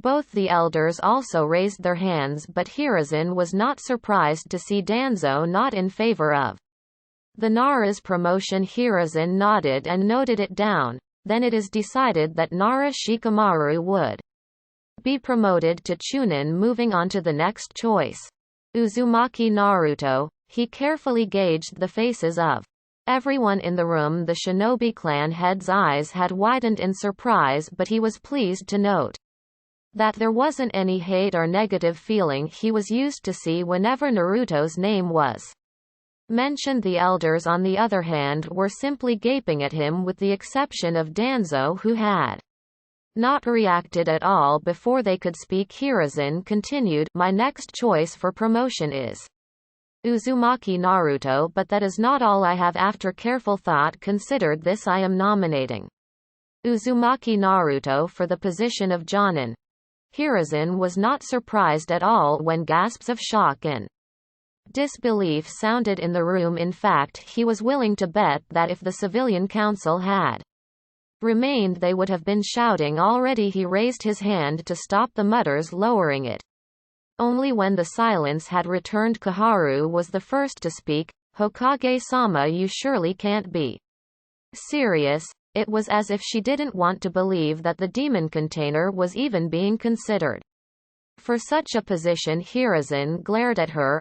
I am not in the mood for jokes. Koharu, turning to the council, he spoke, before you all start to speak, let me enlighten you as to what happened on the day of the invasion. He first started by telling them how he fought Neji. He highlighted Naruto's use of taijutsu against the prodigy of the Hyuga, but he pointed it out that Naruto had successfully kept Neji on his toes, even landing damaging hits. Hiyashi didn't react, for he had already seen this, but the minuscule twitch under his left eye betrayed his irritation of being reminded of the Hyuga clan's defeat against the Namikaze heir. He carefully orally replayed the fight, saying that Naruto capitalized on Neji's weakness of not being able to see his chakra network, of lack of it. His in-battle intellect was made profoundly clear when Naruto managed to penetrate the supposedly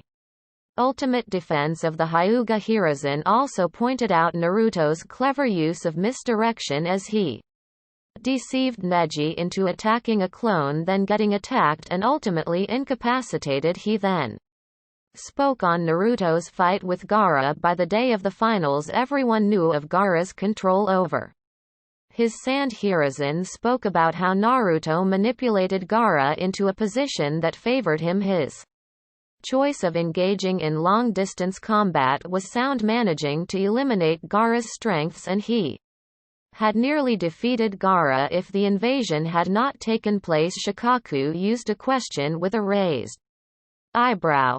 I understand that it is quite a feat for Naruto to defeat a Jinchuriki without resorting to his own Biju Chakra. Hokage-sama, it certainly does speak of Naruto's natural power and talent on the field. He certainly is more powerful than any Chunin that we have, even most of the Jonin, but I still don't see how he can qualify for Jonin. Hiruzen smirked and then proceeded to tell them what exactly had happened during Naruto's fight with Gaara and Orochimaru. After a very lengthy account of Naruto's victories, Hiruzen just sat back with a barely noticeable smirk and watched the conversation unfold. Inoichi was the first one to break the silence. To think that he beat Neji and nearly beat Gaara 2 times before finally defeating him, that too with Gaara at full strength and with the help of a boss summon of foxes of all beings that is the size of Gamabunta. Then he helped out Hokage-sama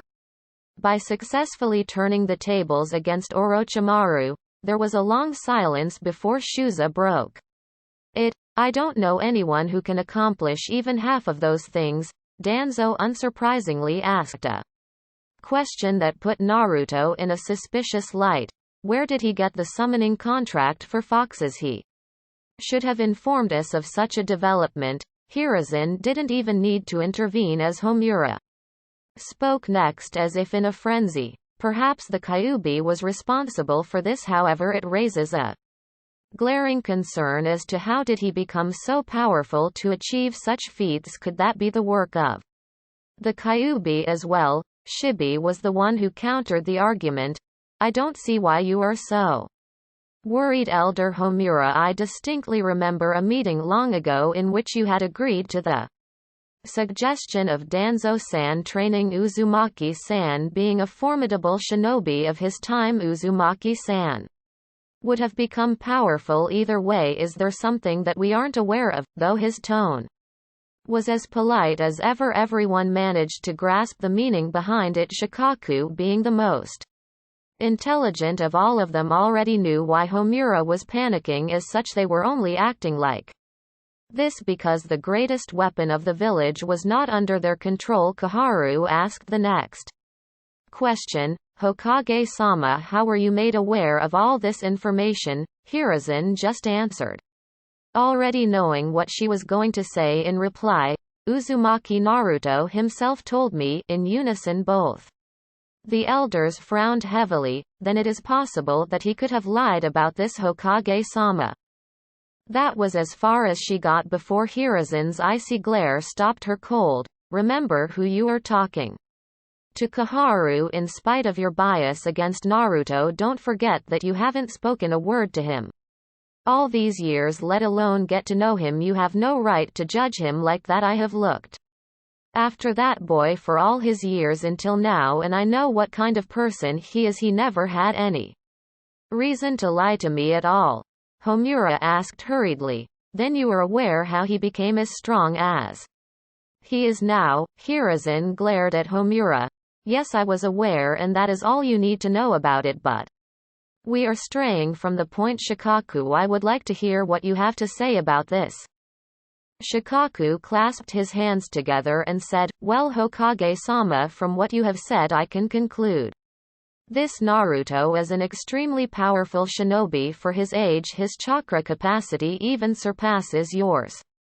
His skills in the shinobi arts are formidable as well. His taijutsu is strong enough to best a Hyuga prodigy in combat. His ninjutsu repertoire covers over 4 elemental transformations with high level techniques, which is more than anything what our best Jonin can say, and from what you have said, Hokage-sama, his fuinjutsu is easily very advanced if he was able to master the Hiraishin no Jutsu.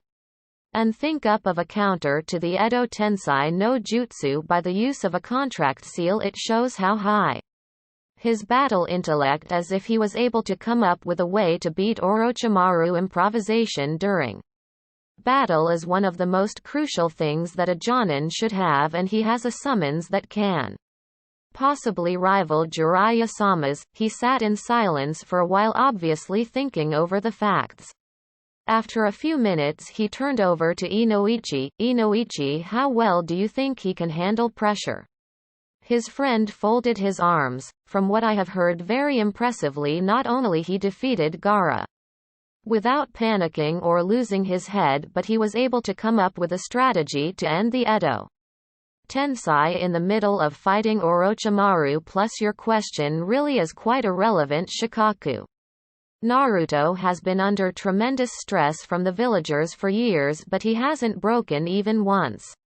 In fact, he was able to shape himself into such a shinobi under such stress is proof of his mental strength. Shukaku closed his eyes and sighed, but before he could further think upon this, Kaharu exclaimed hysterically, but the Jinchuriki is still too young." She then immediately shut up when a dose of potent killing intent hit her. "He has a name, Kaharu, and you would do well to remember it.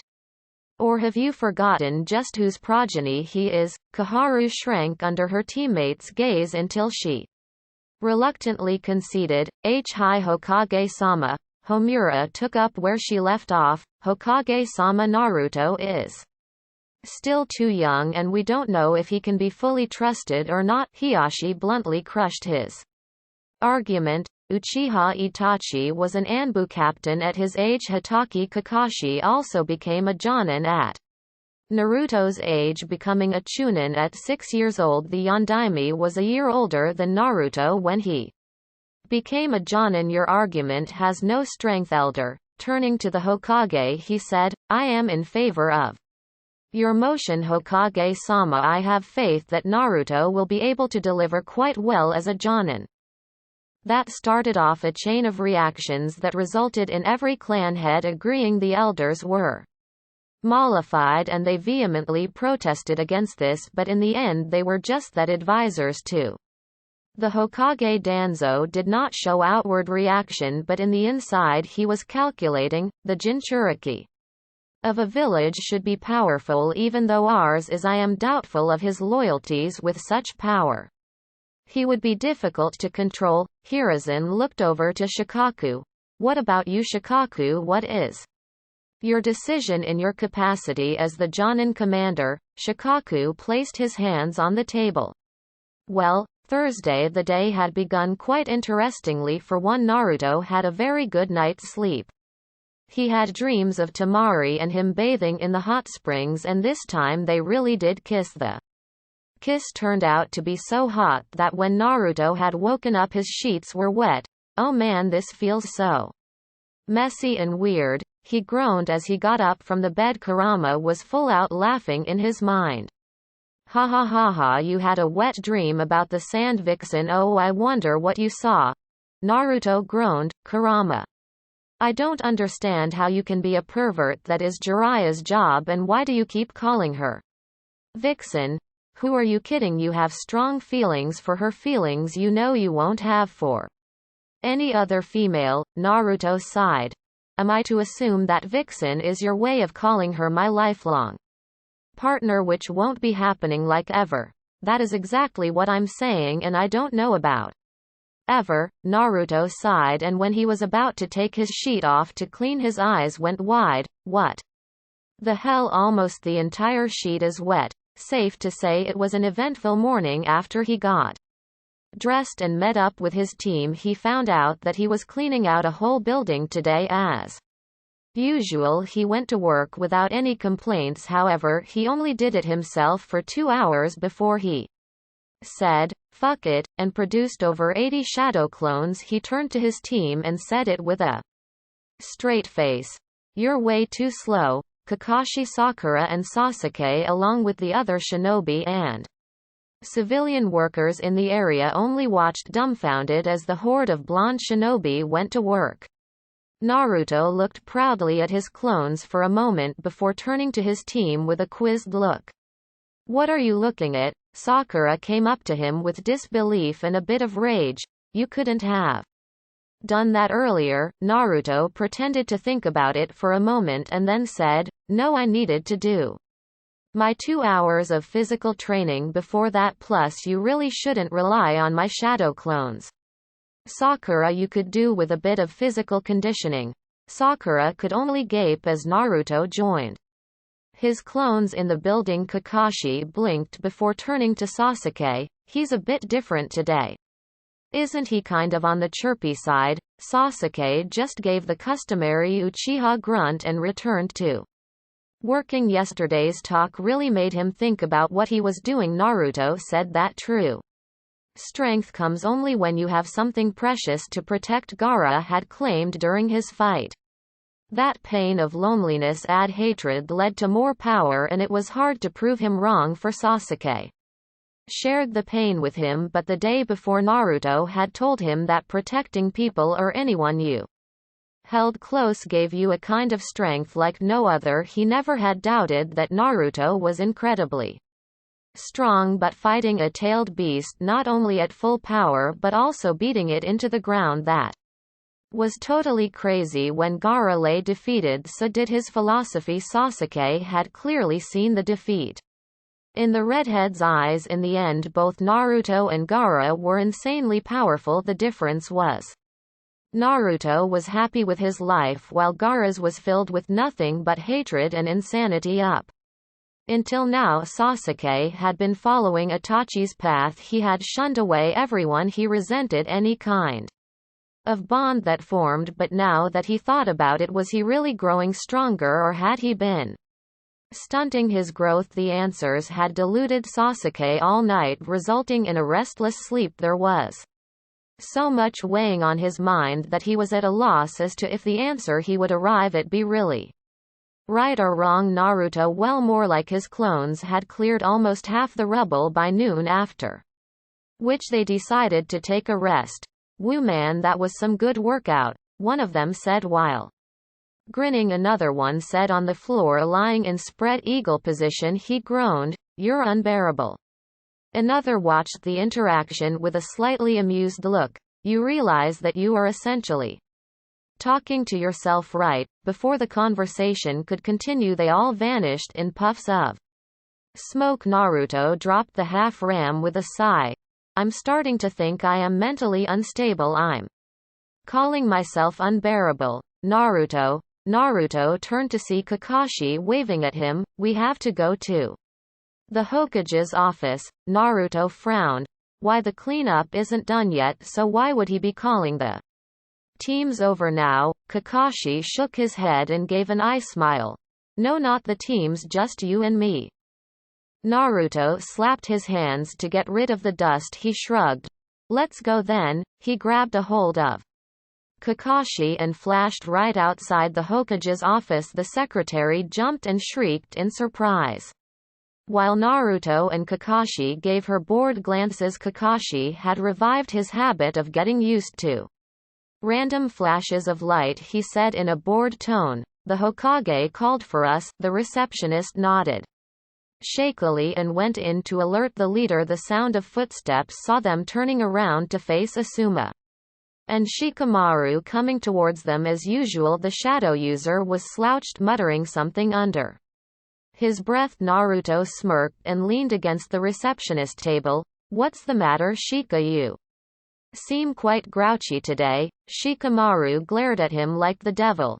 "Don't play dumb jackass, you know exactly what this is for." Naruto walked over to him and slung his arm around his shoulder. "What's up with you? How can you not be happy with a promotion? I'm surprised you are getting promoted in the first place, considering that you forfeited your match." While the genin were chatting, Asuma walked up to Kakashi, who had pulled his book out. "Yo, Kakashi, so Naruto is getting promoted as well. Looks Like it Asuma, came the bored reply. Asuma frowned at him and said, "You know you should be proud that your genin is getting promoted on the first try." Kakashi sighed and closed his book. "I would be Asuma, but I can only be proud when I have trained him in the first place." Asuma's frown changed to confusion and was about to say something when the secretary came back out. "Kakashi-san."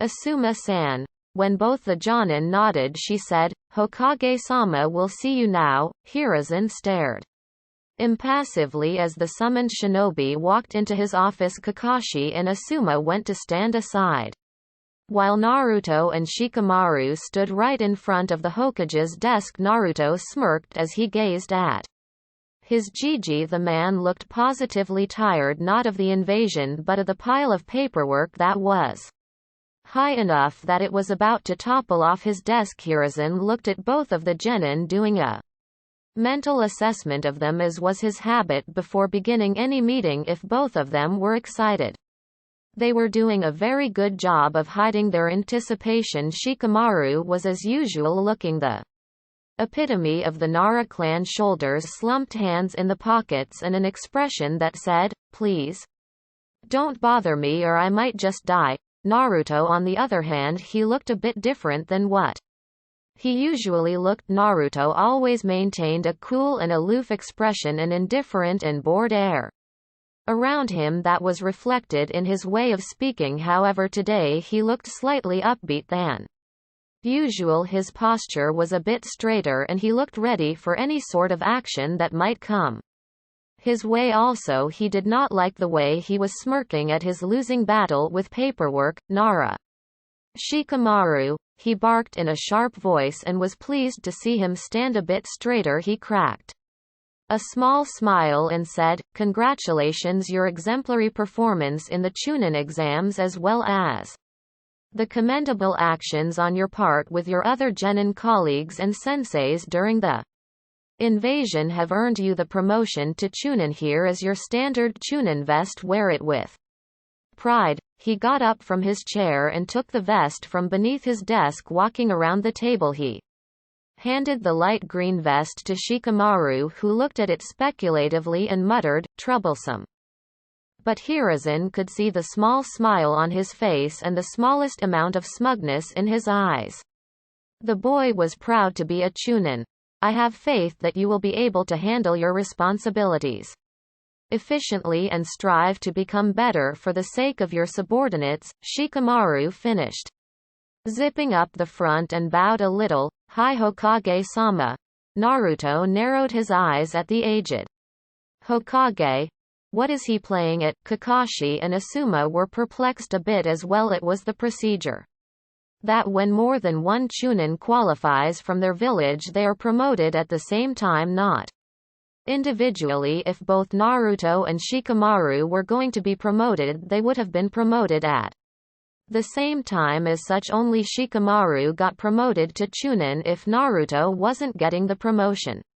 Then why was he here? Their question was answered a moment later. "Uzumaki Naruto," Hiruzen intoned, causing Naruto to raise his head a bit, "for your outstanding performance in the Chunin exams, having a major hand in failing the invasion by defeating the Sans Jinchuriki and foiling Orochimaru's plans by countering his technique and thus saving your village, I hereby grant you the promotion to Jonin." There was a pin-drop silence in the office. Asuma's jaw had dropped open and his cigarette had fallen on the ground. Shikamaru was also looking at the Hokage in shock. Kakashi's single visible eye had widened so much it looked as if it were about to fall out. Granted, Naruto played a major role in stopping not only the Sans invasion but Orochimaru as well. Hell, Kakashi would be hard-pressed to beat just the Sand Jinchuriki, and Orochimaru was totally out of his league. Even with his Sharingan, he was certain that there was no way Naruto won't be promoted to Chunin, but skipping it and directly becoming a Jonin, that was a lot of responsibilities for someone of his age. "Hokage-sama, are you sure that Naruto is ready for the burden that comes with the position?" Asuma's voice snapped Kakashi out of his thoughts. He looked over to Naruto, who had raised an eyebrows in surprise. Poor kid must have been caught totally unawares, he mused, but as he thought about it, Naruto was more than qualified for the position. All the time he spent with Naruto as a team, Naruto had shown all the qualities of a formidable ninja, both in mind and body, not to mention he was a leader in the making. He is better than I was at his age, he thought. During his time with Minato-sensei he had thought that he was more than ready to be a jonin and a leader. Oh, how wrong he had been. He had been a total douchebag in those days. Hiruzen gave a nod and turned to Naruto. Naruto, do you think you are ready? Naruto snapped out of his shock and looked down in thought, carefully thinking over his answer. I always believed that I would become a jonin one day, Hokage-sama. I never expected the day to arrive this early though. However, if there's one thing that I have learned about life is that it has a knack of catching you off guard. All you can do is be prepared at all times, prepare for the worst and hope for the best. Hiruzen gave a nod in agreement. So what is your answer? Naruto took a deep breath and relaxed. I'll do my best, Hokage-sama. Hiruzen smiled proudly when he saw the rock-hard determination in Naruto's eyes. There was no doubt that Naruto would let him down. I'll hold you to your word, Jonin Uzumaki. Naruto. He went around his table and took out a storage scroll from his drawer. He put it on the table and opened it, pushing some chakra into it. In a puff of smoke, the unsealed object was revealed to the room, a vest with much darker shade of green like Asuma and Kakashi. Hiruzen picked it up and walked back around the table, handing it to Naruto with both hands.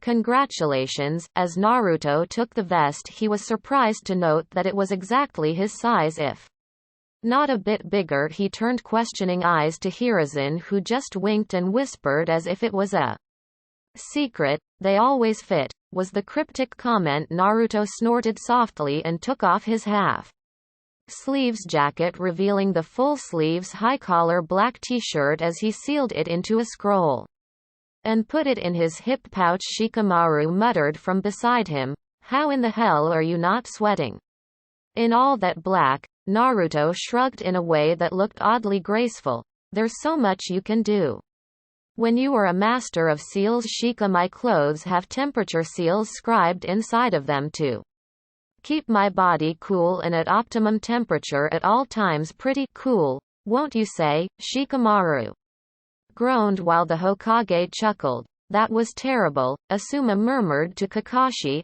I'd kill for something like that. Kakashi replied back, me too. Naruto finished zipping up the vest and Hiruzen, Kakashi and Asuma barely kept their jaws from falling. If not for his height and hairstyle, no one would have been able to tell the difference between him and the Yondaime. Even the clothes looked identical. Naruto seemed to read their minds as he spoke up, pointing towards the photo frame of his father.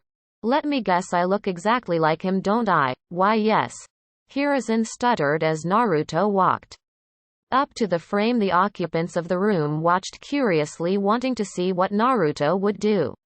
Naruto gazed into the stone-cold eyes of his father, the same eyes that sent enemies running in the opposite direction, and the same ones that he was sure that were full of love when he was brought into this world. I'll make you proud, he whispered so softly that even a dog present in the room would have been hard-pressed to hear it. Then, as if a switch had been flipped, he turned back, grinning. So now that I'm a jonin, I have a question for you, Kakashi-sensei. Kakashi smiled. You don't really have to call me sensei anymore, we're equals now, as you said. Asuma grinned and gave him a thumbs up. Same here, Naruto. Naruto bit the inside of his mouth. Alright Kakashi, it is. What burden of the jonin position was Asuma talking about? Kakashi raised a stunned eyebrow in response. Well, you see, Asuma can tell you. Asuma sputtered, being suddenly shoved into spotlight. What I mean? Oh well, the burden is quite large. Naruto smirked and folded his hands while Shikamaru looked on curiously. Hiruzen just put his hands behind his back and enjoyed the show. He knew that Kakashi just lazed around all day and read Icha while Asuma just played shogi with Shikamaru majority of the time, while the rest of his team trained. The time that was left was spent with Kurenai. Naruto waved a hand. Never mind, I'll see it for myself. Putting a hand around Shikamaru's shoulders, he guided the shadow user to the door. Come on Shikamaru, we've got to rub this in everyone's faces. The two dead lasts were the first to become Chunin and Jonin. Shikamaru tried to get Naruto's arm off his shoulder. Let go of me, you blonde troublesome bastard, this is all your fault. Really, how come you're not happy at your promotion? Promotion means there is only more work that I would have to do. As the two bickered and walked away, Asuma took a deep breath of his stick and exhaled. Wow, that was a close one. Kakashi shook his head. He really gets you with his comments sometimes. Actually, he may just have hit the nail on the head. Hiruzen piped in, you two really don't look like you have a burden. Both of them turned at him annoyed. You really can't say anything, Hokage-sama, your burden increases each second, Kakashi said, pointing to the growing paperwork. Hiruzen grinded his teeth in frustration. Where in the 7 levels of hell is this coming from? Construction site. It was break time and the rookies were all sitting together eating their lunches, and chatting with each other, for once not obsessing over Sasuke. Hinata was shyly eating her lunch as well, making small conversation with Tenten beside her. Lee wasn't sitting with the rookies, opting to sit with Guy Sensei. Kiba was animatedly chatting with Choji, with Shino quietly sitting beside them and speaking in between. Sometimes Sasuke sat a bit further from the group, eating slowly while in deep thought but not completely unaware of the group's conversation, and then he unleashed a huge tornado of water out of thin air. Can you believe that? Choji vigorously nodded as he finished off the last item of his lunch. I never knew Naruto had such a high affinity for water. We don't know many things about Naruto. Why? Because Naruto hid his true strength from us all this time. However, from his performance in the Chunin exams, it is likely that Naruto is Jonin level at least. Shino pitched in. Kiba scratched his chin. For once I agree with you. Speaking of Naruto, he has been gone for a while. Where is he? Choji spoke up in agreement. Now that I think about it, even Shikamaru has been gone for a while. Their conversation attracted others' attention. Hinata, Tenten, and Sakura looked at them curiously, while Ino was more vocal in her curiosity. Yeah, where is that deadweight? He must be slacking off, leaving all the work to us. Shino pushed up his glasses. Not likely. That's because Asuma sensei and Kakashi sensei are absent from here as well. Ino huffed and crossed her arms. Asuma sensei is no better sometimes, and I haven't heard any better about Kakashi sensei from Sakura. Sakura nodded. True, Kakashi sensei is perhaps the laziest person I have seen, but Naruto never slacks off like ever. Anyo and Naruto-kun is very hard-working, Hinata meekly said, poking her fingers and blushing at merely the thought of the blonde. Wow, people are talking about me even though I just got promoted. The eyes of all the rookies widened when the familiar voice caught them off guard. It came from above them, so they turned to look and promptly dropped their jaws. There stood Naruto and Shikamaru in flak jackets. Naruto had his arm around a grumbling Shikamaru. That was the first thing that everyone noticed. Why, you went to get promoted? Naruto chuckled at Ino's stutter, and they both dropped down in front of them, allowing the rookies to get a better look at the two of them. Shikamaru now wore a light green vest over his clothes, a mark of his new rank as a Chunin. However, what perplexed them was that Naruto was wearing a similar vest, but instead of light green it was a darker shade. Sakura smiled at them. So you are now a Chunin, huh? Naruto looked like he was barely keeping from grinning full out, not exactly Hokage-sama. Saw fit to promote me straight to Jonin. Huh. That was the exclamation that came from Ino Sakura. And Kiba Shikamaru scowled and shrugged Naruto's arm off, walking to join a gaping Choji as always. Shino was unperturbed. Hinata blushed a darker shade of red upon seeing how good Naruto looked in the jacket. You got promoted straight to Jonin, is that even possible? No fair, of course. Naruto patiently answered the questions and accepted the congratulations. Apparently Shikamaru's promotion was not that interesting as Naruto's. He looked over to Sasuke, who was carefully looking at him.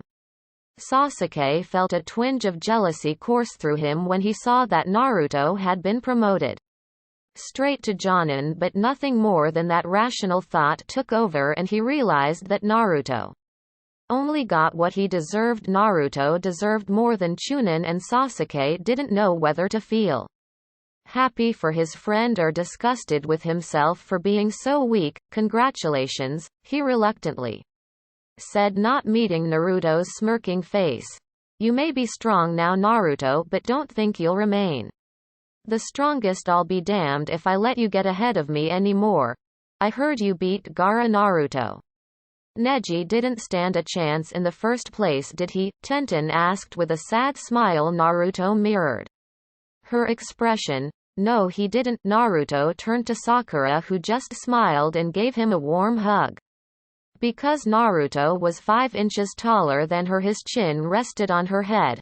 I'm happy for you, Naruto, she said softly. She knew Naruto would go far. All she could do for him is support him. Naruto returned the hug with a smile. I'm so glad that you do. Naruto released the hug and looked towards Hinata, who froze at the gentle smile on his face. Naruto mentally chuckled. He wasn't stupid. He knew Hinata had a huge crush on him since the beginning of Academy. He only made the connection from their interactions that Hinata liked him recently after he first kissed Temari. Sorry, Hinata, that I could not return your feelings. My heart belongs to Temari now. You deserve someone who will understand and return your feelings, someone better than me. He walked over to Hinata, stopping in right in front of her. He knew that if he grabbed her in a hug as well, she might very well faint. Hinata, he smiled. You look a bit under the heat. Are you well? Hinata only turned redder. Why yes, and Naruto-kun. See, congratulations on your promotion. Naruto chuckled. She was just too easy to embarrass. Something he might have to break her out of. He then noticed Ino sauntering up to him, squeezing his arm. So, Naruto, now that you have become a Jonin, what will you do? Naruto rose an eyebrow. This wasn't how Ino usually behaved with him, invading his personal space. He rather preferred Temari's touch rather than Ino's. It's better that you stick to Sasuke. Ino. He gently removed her arm. Ino pouted. You're no fun at all. Then suddenly she narrowed her eyes, scrutinizing him. What's wrong? His words were met with silence as she continued studying his face intensely. Several seconds later she finally spoke in a murmur. You really do look like him. He was not expecting that. What, the Yondaime Hokage? She emphasized. Shikamaru yawned from behind her. Of course he would, you troublesome blonde. They are father and son. Ino's eyebrow twitched as she slowly turned around. What the hell? Shikamaru. All right, everyone breaks over, get back to work. Naruto announced. He was perplexed when he saw everyone looking at him oddly. What? Kiba pointed a finger at him. Don't go ordering us teme. Naruto tsked and shook his finger side to side as if addressing a child. Be careful how you speak. Kiba, as your superior you have no choice but to follow my orders. Kiba sputtered angrily but reluctantly got up from his spot along with everyone. Shikamaru walked up to Naruto with a smirk. Should you really be doing that right after you've been promoted? Naruto gave him a puzzled look as he walked over to a pile of rubble himself. What are you talking about? I'm simply doing my duty. As a Jonin of this village you get to work as well. Shikamaru scoffed but turned around and headed to work as well. Good thing he's working as well or I would have socked him in the jaw, he muttered. Flashback and the next 4 days passed. Interestingly, news of his promotion to Jonin seemed to have spread overnight, and the next morning when he reported for work every person that he met was congratulating him. The most annoying thing about it was that they addressed him as Namikaze-sama or Uzumaki-sama. Once he corrected them, his natural smile had become totally forced after he was congratulated by the 20th person in the same manner. Eventually he just used Shunshin to reach his destination, but even their people were present just to congratulate him. It eventually became so annoying that he had to excuse himself to the Hokage's office. Man, if this is what celebrities have to deal with, I feel sorry for them, Naruto muttered as he sat in front of Hiruzen. The old man simply chuckled as he continued doing the paperwork in front of him. For once he enjoyed doing the verbose bullshit. Naruto being the source of amusement might have been a factor. Better get used to it, for in the future things will only grow, Hiruzen countered while signing another form. Naruto gave a sigh of frustration. Right now I want to put all my efforts into rebuilding the village. It's not helping if the people start talking to my shadow clones as well. Hiruzen lifted his face to look at the blonde. Intense frustration was radiating from him. His muscles were all tight, shoulders tensed up. The boy looked like if someone congratulated him right now he would probably coil up like a spring with tension. Then perhaps you would like a diversion. Naruto rose an eyebrow. I could use a diversion. Hiruzen got up from his chair and walked towards Minato's photo frame. Naruto watched curiously as Hiruzen sped through hand signs and pressed his hand on the frame. A click sounded and the frame opened up into some sort of safe. After pressing some keys, the safe opened up and Hiruzen pulled out a scroll. He closed the frame and blew air on the scroll to get rid of the dust. This is something that the Yondaime entrusted me with. I believe it belongs to you, he said as he passed it on to Naruto. Naruto recognized the blood seal right away. Cutting his thumb, he swiped it across the seal. He expected it to be a storage seal, but instead of an object, writing became visible. Those look like instructions to reach certain places. Naruto hummed in agreement as he studied the coordinates. As he studied them some more, making numerous calculations in his head, pieces of a puzzle started to come together. They were written in a way that no ordinary shinobi could crack. Only someone armed with the knowledge of the sealing arts could solve the puzzle. To these 9 coordinates in total, each in a specific location and direction in relation to the village, he abruptly stood up. I'll take my leave, Hokage-sama. Hiruzen watched Naruto leave with a pensive look. Even he did not know what was on that scroll. He resumed his paperwork. Perhaps Naruto may see it fit to tell him xxxxxxx. Naruto sat down just outside the village gates, shaking his head at how late the man was. He looked over to the gate guards, who were animatedly whispering to each other, not so subtly pointing at him. He scoffed. He had become the talk of the village in such a short time. Nothing new, but it was better than the glares and frowns of the village. He sighed. He never knew Jiraiya had it in him to be late, considering he was the one who approached him for this mission. Flashback yesterday. He had just returned from his investigation of the coordinates on the scroll. He flashed directly back into his apartment and damn near killed the intruder standing before me. Oi oi, it's me, Naruto. Stopped slashing the kunai. Arrow Senin, Jiraiya groaned. What will it take you to call me by my proper name? Naruto shrugged and put his kunai away. Serious situations, I guess. Besides, I don't see what's wrong with having an affectionate term to call my godfather. Jiraiya snorted as he sat back down on the couch. Affectionate my ass. Naruto removed his shoes and went for some water. Anyways, would you care to explain why you broke the security seals to my apartment? You really ought to improve up on that amateur job. I know you are capable of doing better. Naruto huffed. Those seals are meant to stop normal shinobi and civilians, not a sealmaster like you, and you haven't answered my question. Jiraiya suddenly grinned. Brat, you made Jonin on your first try into the Chunin exams.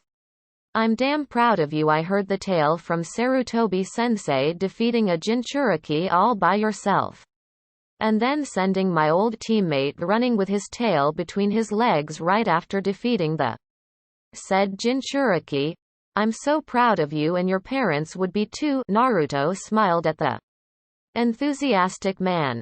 I'm sure they are now. Why are you here? At once Jiraiya's expression turned serious. I've got a mission of utmost importance and I want you to come with me. Naruto sat down across from his godfather. What's the mission? To find the future Hokage of the village and bring her back. Naruto did not say anything immediately. He thought over it for a few seconds. A female Hokage out of the village. There was only one female who came to Naruto's mind as he thought of the circumstances. Are we by any chance going to retrieve Senju Tsunade? Jiraiya seemed taken aback. Why yeah, but how did you know who we were to retrieve? Naruto shrugged. Come on, it's really not that hard to figure out a female candidate absent from the village and strong enough to be considered for the position of the Hokage. There is only one Konoha Kunoichi that fits that description, and it's Senju Tsunade. Jiraiya shook his head. You really know your facts, don't you? Most of your generation doesn't even know about us. Naruto rubbed his neck sheepishly and chuckled. I like reading is all. Then he turned serious and asked, even if I agree to come with you, what's in it for me? I'll teach you a new jutsu, a rank, some really good stuff. Naruto wasn't impressed. Is that all? Just one?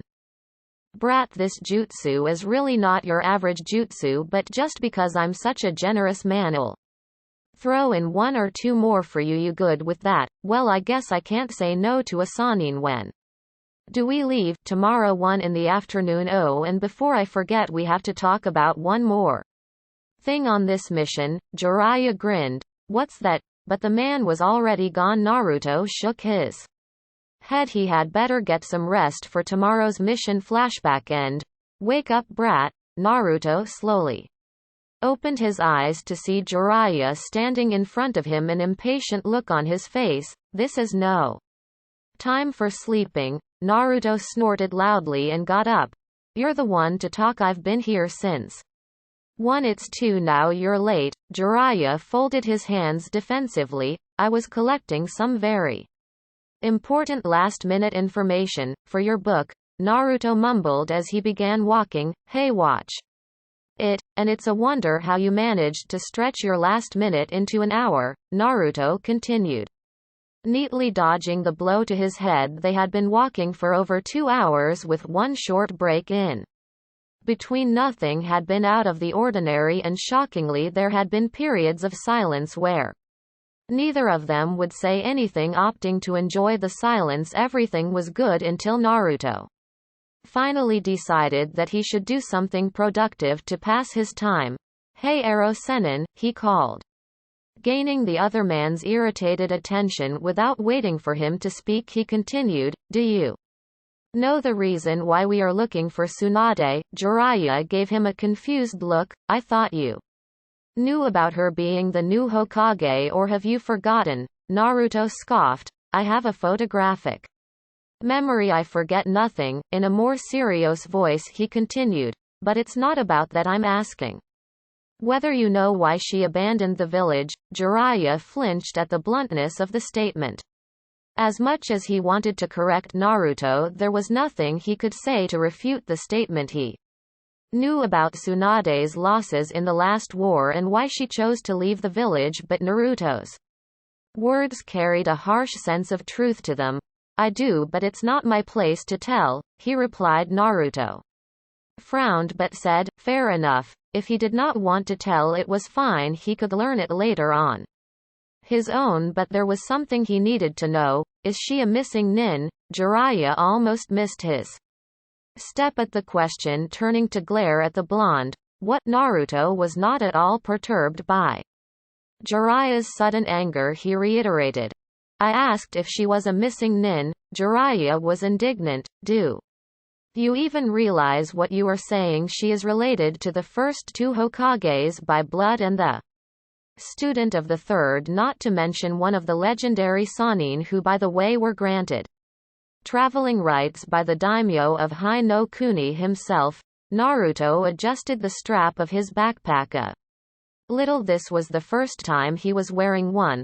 I know that, trust me, the books are full about the feats of you three. Tsunade's legendary prowess as a medic is known throughout the world, but answer me this: she has not stepped a foot in the village for the last 10 years and by extension not performed a single mission for it. Once I asked Gigi that why was it that you were allowed to spend so much time outside the village. He told me that you were only allowed to do so for you had a spy network to maintain. Right? Jiraiya frowned but was still confused as to where Naruto was leading him, but nodded nonetheless, which means that you are only allowed to travel as long as you keep doing missions for the village. If we go by that context, Tsunade has been abusing her Sannin traveling rights. Not only has she been out of contact and sight of the village, but she hasn't done a single mission for Konoha for quite an extended period of time, not unlike a missing nin, won't you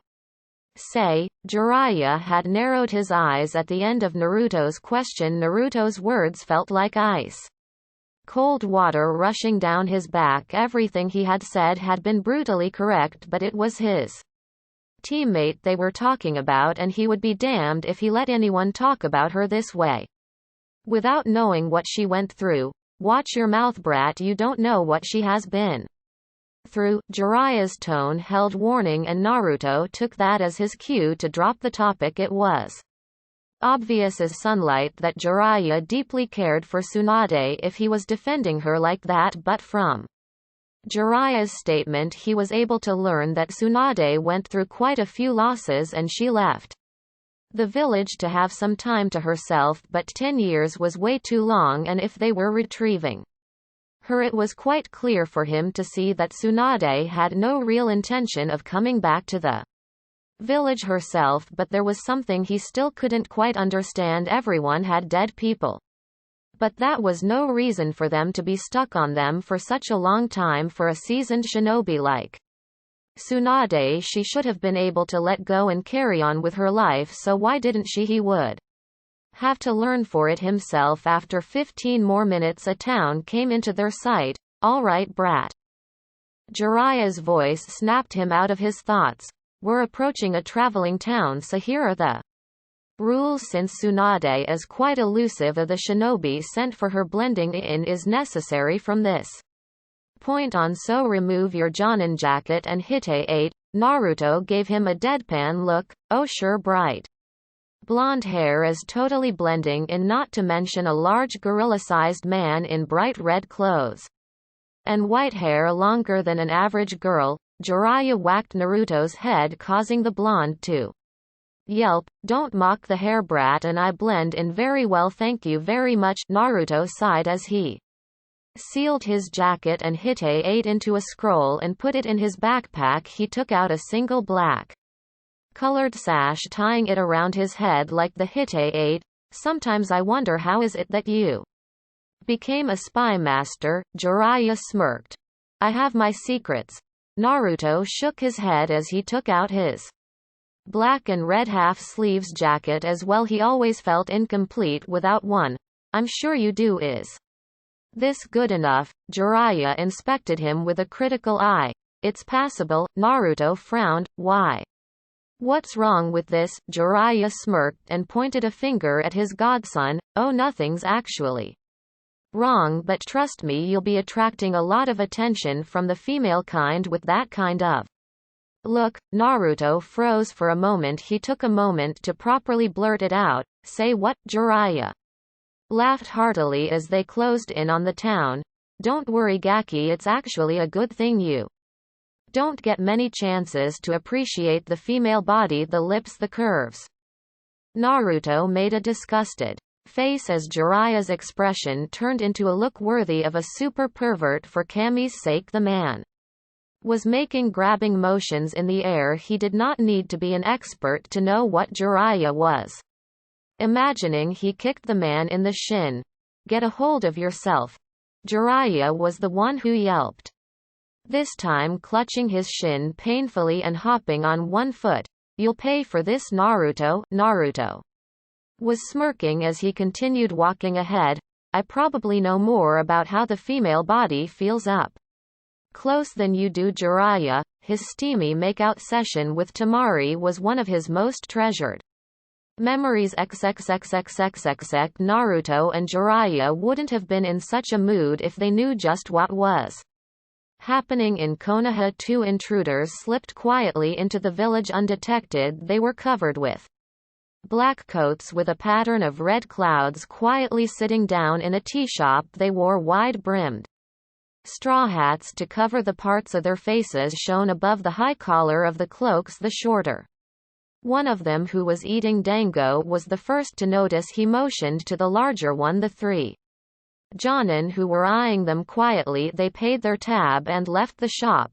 We should leave. It appears that the Jinchuriki isn't here, a low monotone voice said to his partner. The cloaked strangers kept walking. They were passing a lake when they both stopped silently. They turned to face the newcomers Suma and Kurenai. You two don't seem to be from the village. Who are you guys? Asuma asked in a voice that meant all business. It's been a long time, Asuma-san. Kurenai-san, the shorter one commented in a rather pleasant tone of voice. So you are a shinobi of this village, Asuma commented, puffing on his cigarette. What did you come here for? The shorter of the duo lifted his straw hat, slightly revealing his eyes, both of which had a blazing Sharingan in them, which made Asuma and Kurenai go wide-eyed. No doubt about it, Asuma muttered as the shinobi removed his straw hat and unbuttoned his cloak, slightly revealing a young and handsome face with black hairlines under his eyes and a Konoha forehead protector with a slash through it. Uchiha Itachi. So you're already acquainted with Itachi-san? Then I also need to introduce myself, the taller of the duo said as he removed his own straw hat to reveal a blue-skinned man with very sharp teeth, beady eyes and what looked like gills on his cheekbones. Hoshigaki Kisame. Nice to make your acquaintance. You're not making an acquaintances here, Asuma said with a small smirk on his face. It looks like we've got the task to take you on. Itachi-san, your home village doesn't seem to like you very much, Kisame commented. I've also heard of you, Kurenai said, staring at Kisame. Hoshigaki Kisame, formerly of Kirigakure no Sato, a renegade ninja wanted by numerous countries including the Water Country for assassinating a feudal lord and sabotage, as well as various other crimes. You boys are listed as S-rank criminals in the bingo book, you know, Asuma said, the smirk disappearing. Itachi coming back to this village after what you pulled. Asuma-san. Kurenai-san, I have no wish to kill you, Itachi said. Please do not interfere with my affairs. Can't really just walk away, Asuma said. What is your purpose here? Suddenly Kisame grabbed his sword and swung it down with enough force to crack the ground when it hit, kicking up a lot of dust. This person is quite annoying, the shark man said, a grin on his face. Shall I kill him? It does look like we can't leave the village without a fight, Itachi said, not looking away from Asuma for a second. But don't overdo it, your style attracts too much attention. It's settled then, Kisame said as he lifted his sword again to rest it against his shoulder. For a few moments there was silence as everyone just stared at each other. Then Kisame moved with incredible speed, swinging at Asuma, who drew a pair of trench knives and blocked the swing. Asuma gritted his teeth as he struggled, the sword coming lower and lower. I'm being pushed down by just the tip of his sword. What kind of monster is he? Slowly the sword was placed against Asuma's shoulder, which made Kisame grin. The shark man pulled the sword back, making Asuma grunt in pain when he felt something tear against his shoulder, looking to see the bandages coming off the sword's tip, revealing not a blade but a series of downward-facing scales running along the entirety of its length. My great sword Samahata doesn't cut, it shaves, Kisame announced with a grin. Suddenly Asuma grinned slightly despite the pain. Kurenai, you're late. Kisame's eyes widened as it appeared as though he suddenly started sinking into the ground, but Itachi looked quite unaffected, even as roots shot up from the ground and wrapped around him. A tree forming behind him above the Uchiha Kurenai came out of the tree trunk, raising a kunai.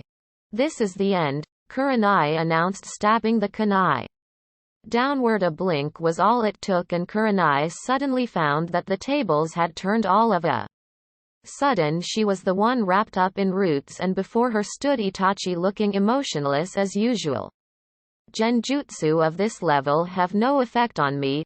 This is genjutsu counter, Kurenai thought as Itachi drew a kunai. She closed her eyes and bit her own lip, drawing blood. The pain was enough to cancel the genjutsu, and she opened her eyes in time to see Itachi coming at her. She ducked the swipe from the kunai, only managing to cut a few of her hairs, but that wasn't enough. A foot came flying at her at an intense speed, and she raised her arms to block. The kick was powerful though, and sent her flying out over the river. Kurenai, Asuma yelled, looking in her direction, which made Kisame chuckle as he raised his sword again. Not paying attention will be the end of you. The sword came swinging down just as Asuma turned to him, but Asuma was caught off guard so easily he leaned to the side to avoid the swipe of the large sword and slashed Kisame's face. The aforementioned nin's eyes widened as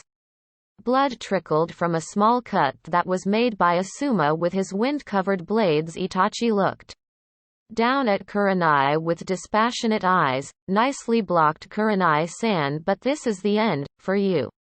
Itachi's eyes narrowed and glanced to the side behind him where the owner of the said voice was standing. Kakashi glanced at Itachi's back with his Sharingan. There was no doubt at all that even if he held a blade to Itachi's back, the Sharingan wielder was anything but helpless against him. He grimly thought, fighting Itachi is no pushover. He must have gotten stronger than when he left the village. I'll have to assume a worst-case scenario in this fight. Time skip. Kakashi was barely standing as he gazed at the two missing nin. He was out of strength, breath and chakra. He had made a foolish mistake of looking into Itachi's eyes, and now he was done for. Just what the hell was that? Kakashi tried to analyze just how did Itachi possess such a strong genjutsu. His eye certainly didn't have this ability. Itachi had called the technique Tsukuyomi a genjutsu of his design that was somehow connected to spacetime, for Itachi had tortured him for over 72 hours in there. While in reality only a second had passed, he didn't know just how Itachi had did it, but it had clearly worked. Kakashi was out of the fight. He fell down to his hands and knees. No, I can't black out now. The reinforcements should be almost here. I'll have to stall them. Why are you two here? Itachi spoke as if he did not fight at all. We're after the legacy of the Yondaime Hokage. Kakashi wasn't surprised at all. While Asuma's and Kurenai's eyes had widened by this time, it was no secret to the whole village who that was. Asuma muttered, "You were after the Kyuubi inside Naruto, aren't you?" The silence was enough of an answer. Kakashi knew he had to stall them for a little more time. I know you aren't the only ones who are moving around the name of your organization.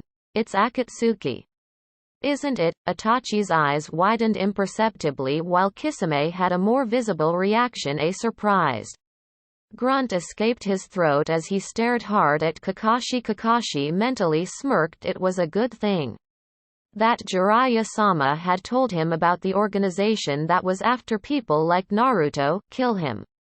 Kisame, Itachi suddenly ordered. The blue man grinned savagely. With pleasure, he raised his sword and blazed towards Kakashi, intent on chopping him into pieces.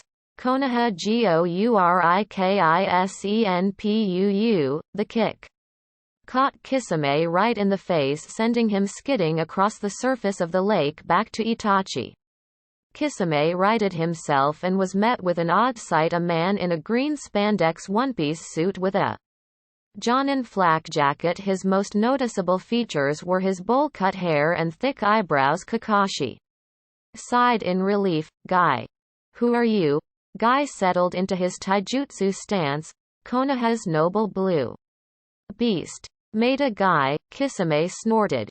You should take a closer look at yourself. You look more like an odd beast. Guy didn't seem to hear him as he easily lifted Kakashi onto his shoulders and said, You two open your eyes, but don't look Itachi in the eyes. Asuma and Kurenai opened their eyes, taking in the scene. Itachi closely analyzed the scene and weighed his odds. Guy was exceptionally strong and he had ways to fight the Sharingan. Also, he must have signaled the reinforcements on his way to here.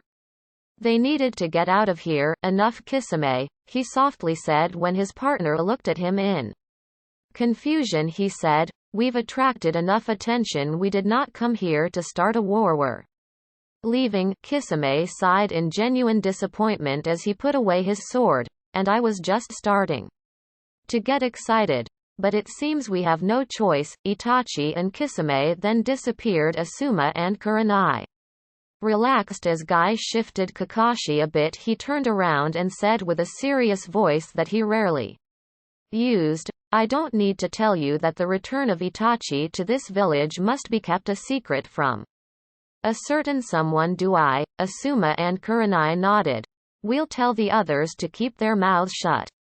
Around him, Guy nodded and then smiled. Good, then I will get Kakashi to the hospital. XXXXXXX.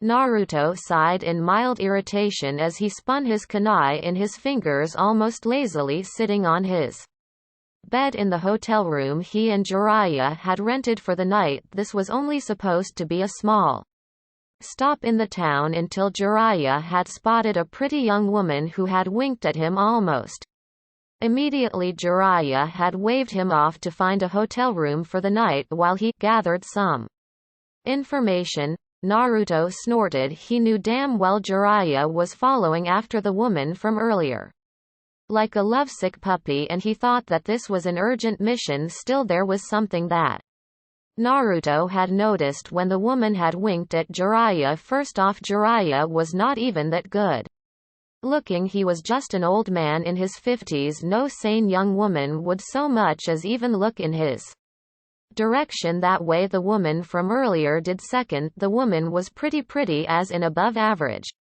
pretty. She wore a strapless dress that was designed to show off her well-endowed chest and long legs.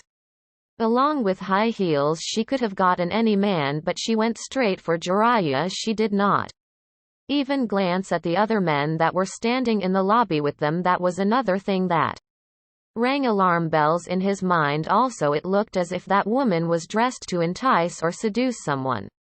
Unless she was heading out on a date, that too alone. Why would a woman dress up to entice Jiraiya?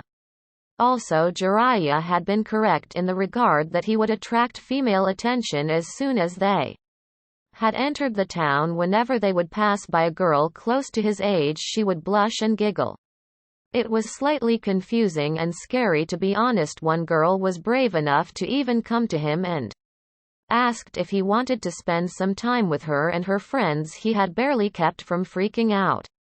And Jiraiya had just walked off somewhere, leaving him alone to deal with the girl. Thankfully, Naruto was able to gently let her down by using the classic excuse he was here to train with his master.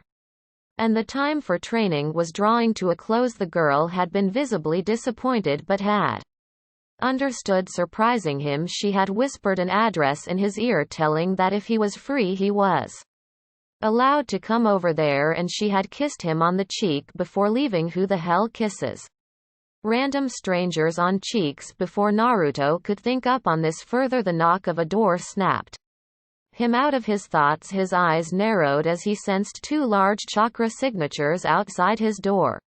One astoundingly enough a bit bigger than his own, the other one he sensed was shockingly similar to his teammate Sasuke. There was no way he was going to answer the door himself. His danger sense was ringing bells in his head. He soundlessly created a shadow clone who began to move towards the door.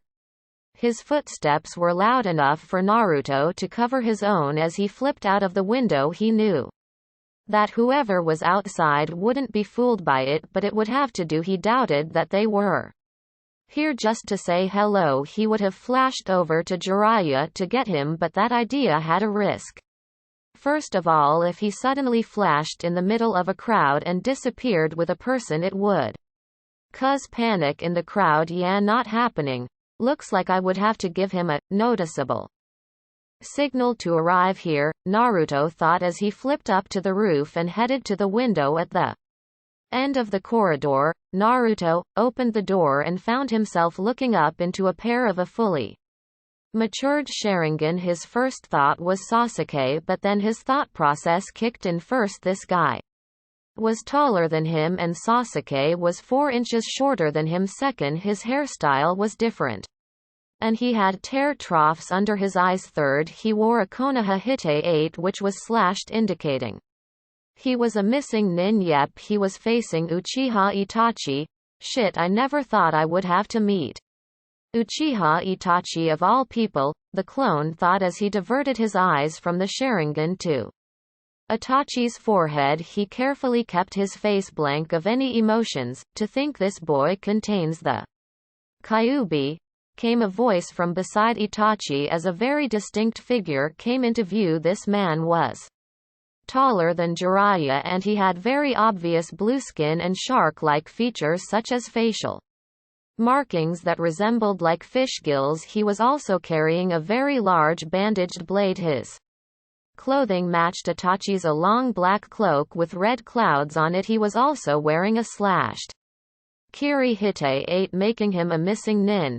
Unless I'm mistaken, which is a very low chance. This guy is a former member of the 7 Swordsmen of the Mist. And what's the deal with his chakra? It's almost as big as Prime's, maybe even a bit bigger, and they know about Kurama, so I can guess they are here for him. Naruto-kun, you're coming with us, Itachi said in a monotone as he gazed at his target. He was not expecting Naruto to look like this at all. No, he wasn't talking about how he was gazing at a literal carbon copy of the Yondaime. He was talking about Naruto's stature. He was expecting a genin. A 12 to 13-year-old Naruto looked like he was almost 15 and not a genin at all. Instead, Naruto's posture did not portray any fear or anxiety one might have when facing a S-rank criminal. He was smart, for he immediately averted his eyes to his forehead. The posture was straight and very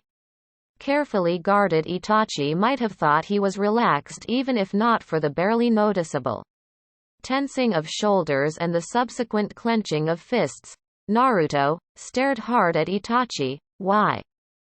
Let's go outside the room, Itachi opted to say. He watched in silent approval as Naruto carefully stepped out of the room, keeping him and Kisame in his sights. He came to stand in front of them, keeping his feet slightly apart and hands at his sides. Naruto had no intention of running for Prime should be here any moment now. His job was only to distract, so he began talking. Why do I have the honor of meeting Uchiha Itachi and a former member of the 7 Swordsmen of the Mist? If Itachi was shocked, he didn't show it because he was damn good at hiding his emotions. People found blank walls easier to read instead of him. Kisame, however, grinned. A smart one, aren't you? Naruto just folded his hands across his chest and gave the shark man a dry look.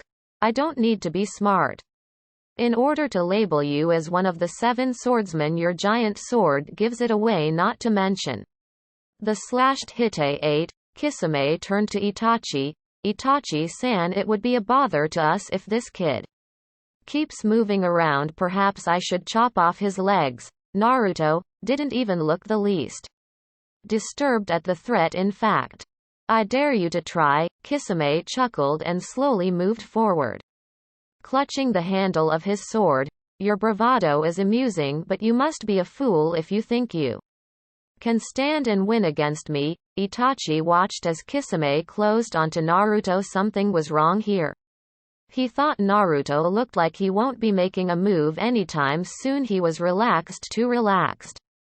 Move, Kisame. The command was spoken softly, but it still carried power and urgency. Kisame heard it and was barely able to move in time for Naruto glowed and exploded with a bang, blasting the walls and any area near him. Meanwhile, Naruto heard the bang and smirked from his position outside the window of the corridor. The explosion was something he hadn't taken into account, but it wasn't a bad thing either. The clone's job was only to distract the newcomers, but this works as well. A good thing.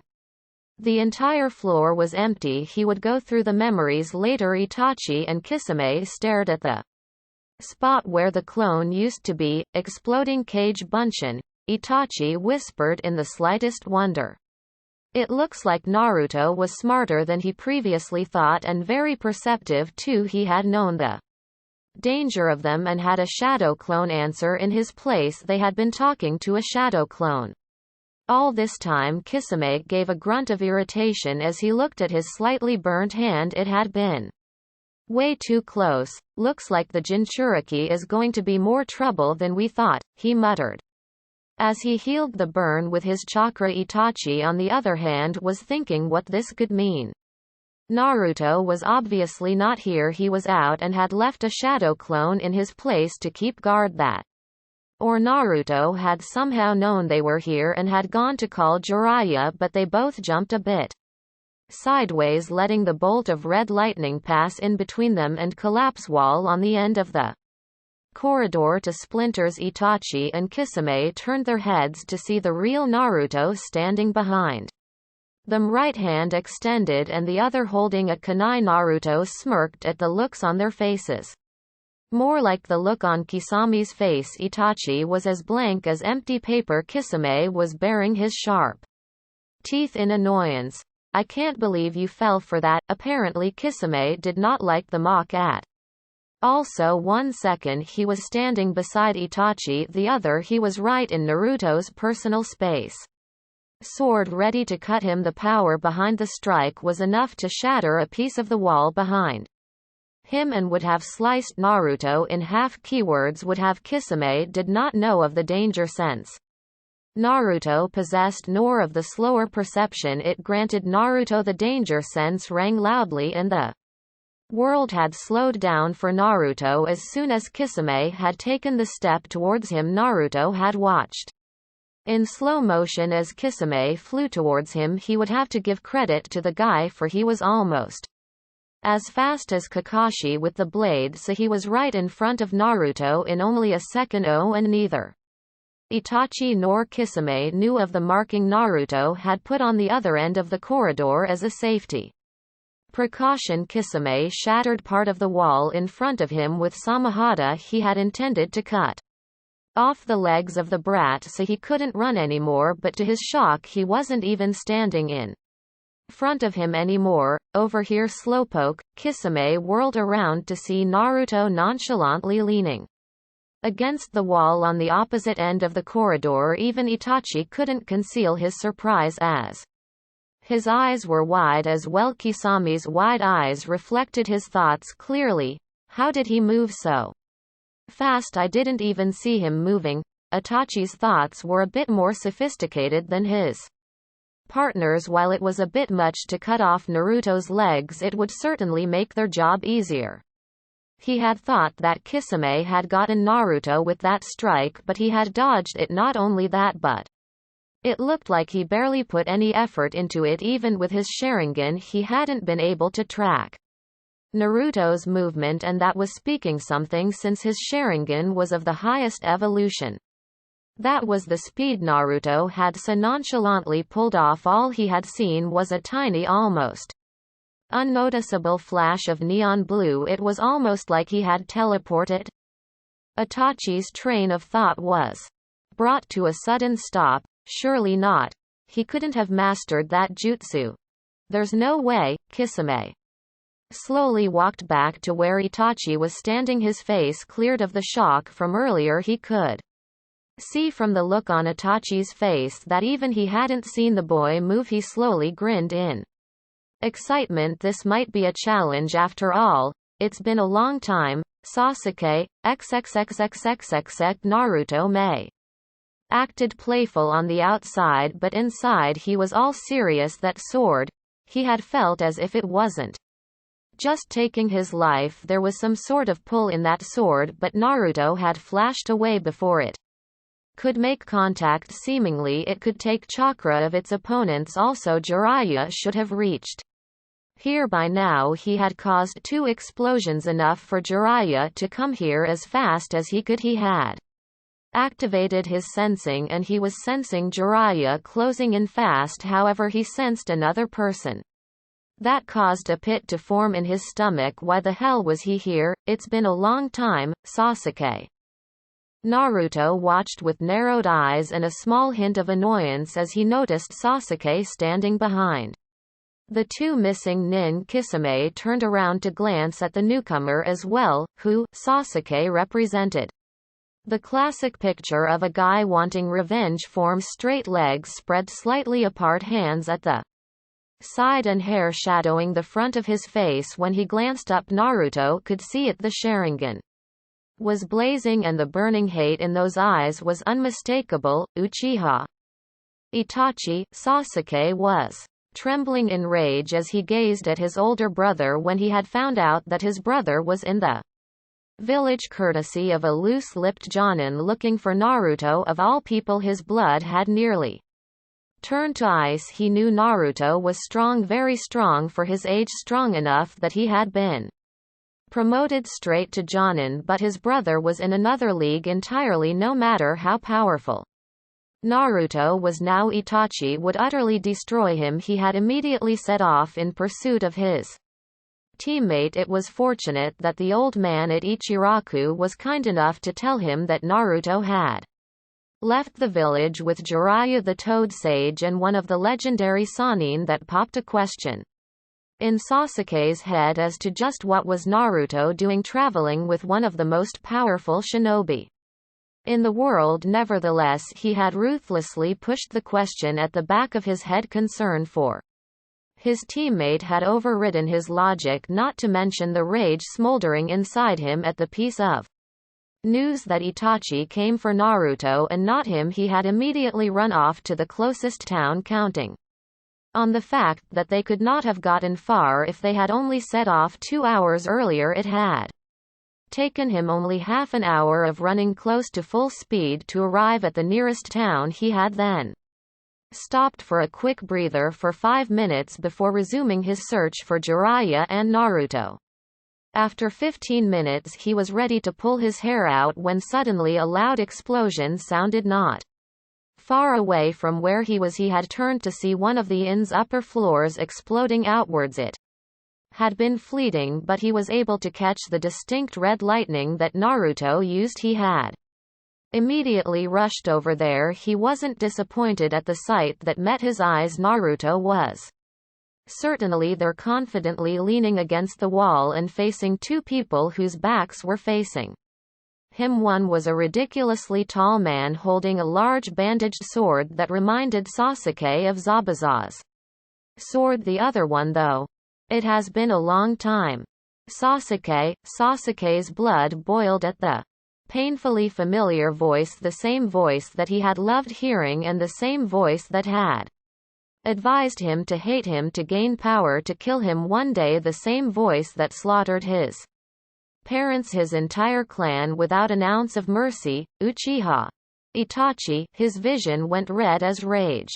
started to cloud his mind. This was the day he had been waiting for so long, the day he would finally kill Itachi and avenge his clan. Naruto could see that rage was beginning to cloud Sasuke as any and all sense of rationality seemed to leave him as soon as he caught sight of Itachi. He frowned. There was no way Sasuke was ready to take on Itachi's class missing nin at his current power. Even Naruto knew that he would only last 1 or 2 minutes, after which the ex-Anbu captain would finish him off.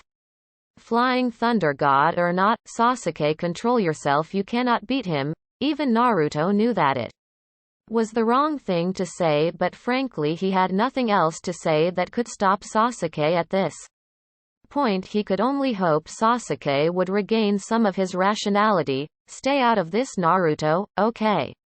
Maybe not. He watched with wide eyes what happened next. Sasuke screamed in utter fury, rage unlike anything Naruto had ever seen before. It was as if Sasuke was screaming his soul out, willing that Itachi burst into flames on the very spot. He watched in befuddlement as Sasuke burst in a sprint towards Itachi, and the latter's complete lack of caring that his brother was running at him with lightning aimed at his heart. Naruto slowly fell into a loose stance as Itachi just grabbed Sasuke's wrist seemingly without even trying and redirected Chidori's power towards the side, causing the third explosion in the hallway. Sasuke struggled to get out of Itachi's hold as the power of his jutsu died out. Naruto weighed his options. He couldn't use a jutsu, for there was a very low chance that he wouldn't hit Sasuke. Oh well, no one ever said everything could be solved with jutsu's aid.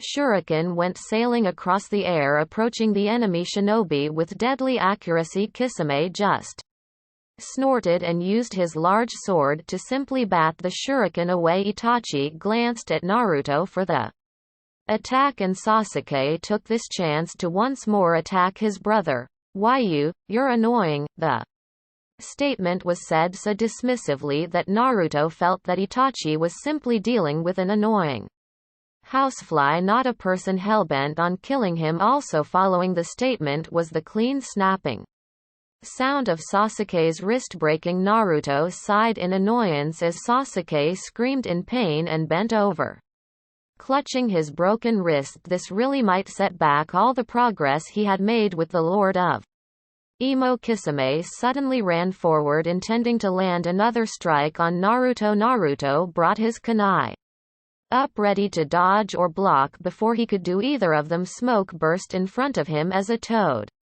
appeared, blocking the sword with a forelimb guard. Naruto did not drop his guard as he spoke to his savior.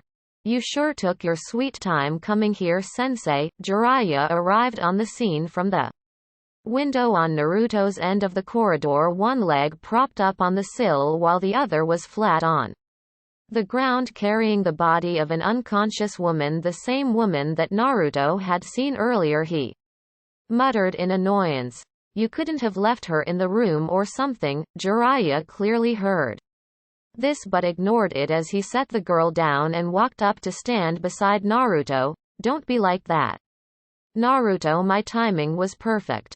Turning to the two missing nin, he pointed his finger at them. "Nice try, but a distraction like that could never work on me." "It did though, didn't it?" Naruto whispered to the older man, only to receive a harsh nudge to his ribs. He wisely backed off, opting to let Jiraiya handle this. However, he was surprised when Jiraiya was about to engage the two. Sasuke got up and snarled, "Itachi is mine."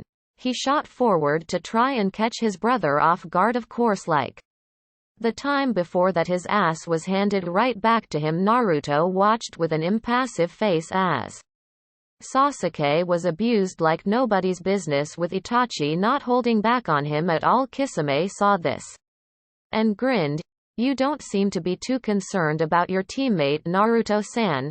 Naruto had to bite back the instinctual response of that it was Sasuke's own stupidity that he was being beaten like that. Did he really think he was as strong as a Sannin, who were among the only few people in the world who could match Itachi. Instead he replied, "Oh, I'm concerned, all right, it's just that I don't wear my heart on my sleeve like that impulsive moron." Sasuke grunted in pain as Itachi ruthlessly punished him. He could feel that his ribs were at least cracked, if not broken. His stomach felt like it was being crushed with each strike to it, and he was starting to see three Itachis. He couldn't even cry out in pain as Itachi held him up against the wall by his throat. "What is this difference? The gap between us is as large as ever. What the hell have I been doing all this while, foolish little brother?" Itachi's voice might have been a monotone and uncaring, but there was no mistaking that he scorned Sasuke in the moment. "You still don't have enough hate. You are pathetically weak. Perhaps you need something to refresh your purpose in life." Naruto watched with a considerable amount of concern as Sasuke suddenly started screaming like there was no tomorrow. Kisame only chuckled without any sort of mercy. As cruel as always, it seems he used Tsukuyomi on his little brother. Naruto was just about to act when suddenly Jiraiya raced through a series of hand signs beside him, slamming his hands onto the ground. Naruto watched in wonder as the entire hallway transformed. No got covered in some sort of a fleshy substance. He watched as the flesh wrapped over Kisame's feet, causing the giant man to curse. Jiraiya smirked. "Kuchiyose Gamaguchi Shibari, you too will made good food for the giant fire-breathing rock frog." As he said it, fleshy tendrils erupted from the flesh and moved towards the cloaked nin to ensnare them. Naruto whistled in appreciation at the offensive and defensive power of the technique. It was not only capable of attacking whatever was inside it, but protecting as well, evident from the way Sasuke got swallowed behind a wall of flesh. Neither of them saw Itachi close his eyes, but both of them felt the explosion that rocked the hallway. "The fourth one today," Naruto absently noted as he ran around the corner with Jiraiya eyes going wide in surprise. Jiraiya cursed in shock. Somehow they were able to burn a hole through the organ of a frog that breathes fire. He realized. "Fascinating," Naruto muttered as he observed the black flames keeping a safe distance. He had never seen black flames before in his life. As far as he knew, white flames were the hottest, followed by the blue one and the yellow flame. Another interesting thing he observed was that unlike regular fire, this one kept on burning without showing any sign of getting extinguished. He suddenly remembered that he had a teammate who was attacked by a S rank missing nin. He turned and headed to the spot where Sasuke was buried in the guts, leaving Jiraiya to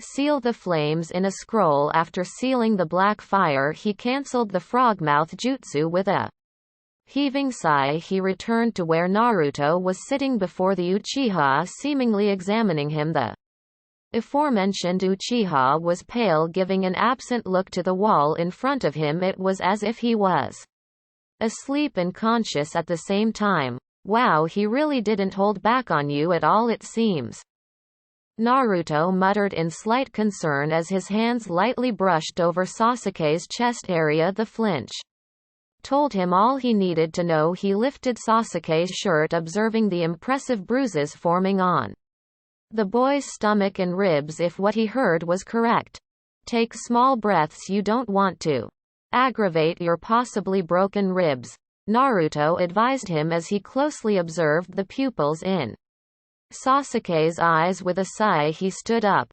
"Okay, this is how it." He was suddenly cut off when a kunai blazed past him, lodging itself into the wall. He watched in amusement as Jiraiya's face met a blue ninja sandal, the following body screaming out, "Dynamic entry!" Jiraiya flew with the kick, crashing into the opposite wall all the way down the hallway. Naruto shook his head with a resigned look.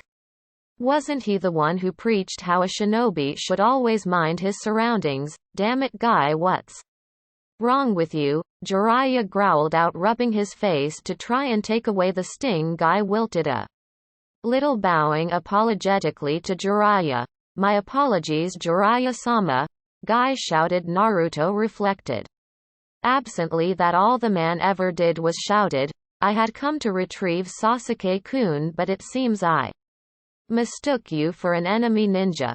Here he looked sheepish, rubbing the back of his head and sweating slightly under Jiraiya's glare. Whatever, you came here to take the Uchiha, right? Get the kid and go.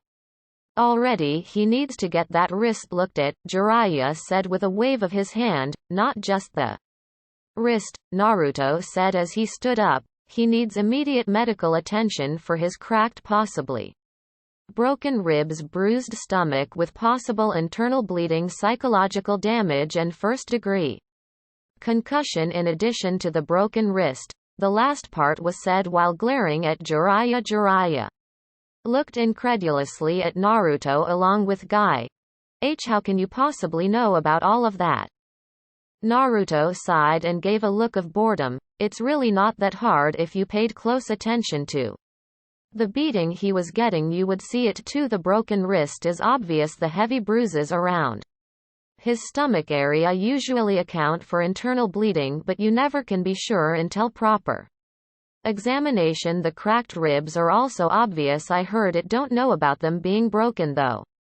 Psychological damage is from the eye technique that Itachi seemingly used on Sasuke, for he suddenly started screaming, followed by transition into a semi-conscious state. The concussion is also obvious as well, for if you take a look at his pupils, one pupil is dilated a bit more than the other.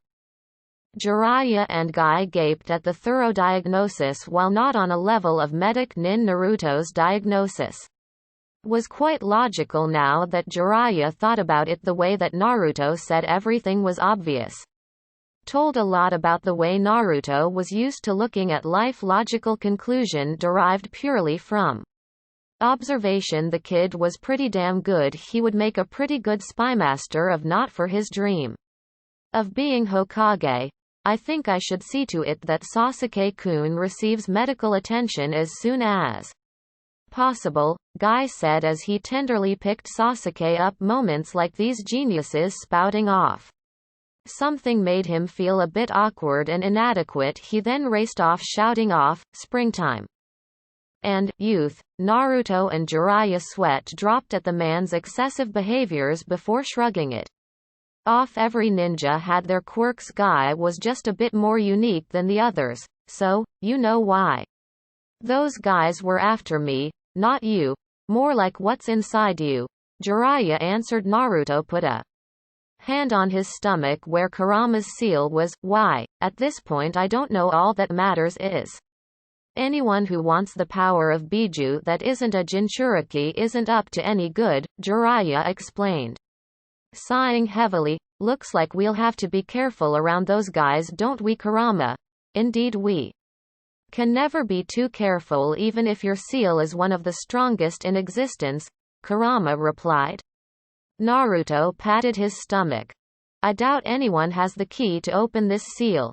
Turning to Jiraiya he said, we should leave, don't you think? A nod, and they both gathered their belongings, after which Jiraiya shined them right outside the town. They resumed their walking in silence, each thinking about what happened back there. Jiraiya tried to think about what the Akatsuki would need all the Biju for, while Naruto thought about a possible addition to his Hiraishin, namely how he could summon anything that was marked by him. So what does your teammate look like? The question snapped Jiraiya out of his thoughts as he looked over to the blonde beside him. Seeing his questioning look, Naruto elaborated, if she's your teammate she obviously must be pretty old, right? Jiraiya snorted in agreement. Well, Tsunade's pretty vain, you see. She's addicted to gambling, but her luck is so bad that she is known as the legendary sucker. On top of that, she has a habit of taking money from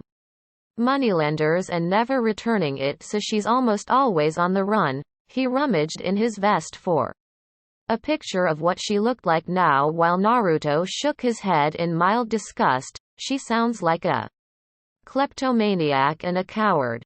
Jiraiya paused in his search to give a harsh glare. Watch it, this time.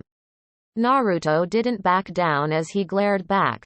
Why is the truth so hard to hear? A kleptomaniac is a person who cannot help but steal for personal use or financial gain, seeing as she steals money only to gamble it away. She certainly classifies as one, and she's a goddamn coward because she is always running away from her problems instead of facing them. In the words of her grandfather the Shodai Hokage, a shinobi is the one who endures what you have told me. She is a disgrace to the title of shinobi, let alone Hokage. His danger sense rang true as he ducked beneath the punch that would have broken his jaw and caught the left roundhouse to his right temple. He matched the glare of his godfather in ferocity. Reality is hard to accept, isn't it? Naruto could feel the waves of malice coming from Jiraiya. They both were locked in a glaring match until Jiraiya dropped the glare and sighed heavily. He started walking again with Naruto following behind him. Shortly silence rang for a few minutes until Naruto broke it. I won't apologize for speaking out the truth. I wasn't going to ask you to. The reply made him look at the older man in surprise, and for the first time Naruto saw sadness on the usually jovial man's face. Everything you said is true. In a way I knew it long before you said it. I just didn't want to say it out loud. He shrugged. But can you blame me? I am biased, for I am her former teammate. He smirked softly. Your pragmatism astounds me, Naruto. Then again, given the way you have lived, I should have expected that. Naruto shrugged, putting his hands in his pocket. I had no other option but to face whatever was in front of me. There was simply no way. I was going to give up on a dream that I knew I could accomplish. Jiraiya nodded as he finally found the picture. Here's your answer to your earlier question. Naruto took the picture and felt his eyes bulge out. Holy shit, there's no way she's above 50 and this hot. He gaped at the picture, dragging his eyes back to Jiraiya's knowing smirk. This has to be a genjutsu, right? Jiraiya nodded. Permanent one, I have to point out. She is on run after all. Naruto handed the picture back. So where do you think she is? I don't know. The response earned him a look of deadpan from his godson. Feeling stupid, he hurriedly explained, we have to go to the next town to pick up more information. After that I'll give you the training I promised to you.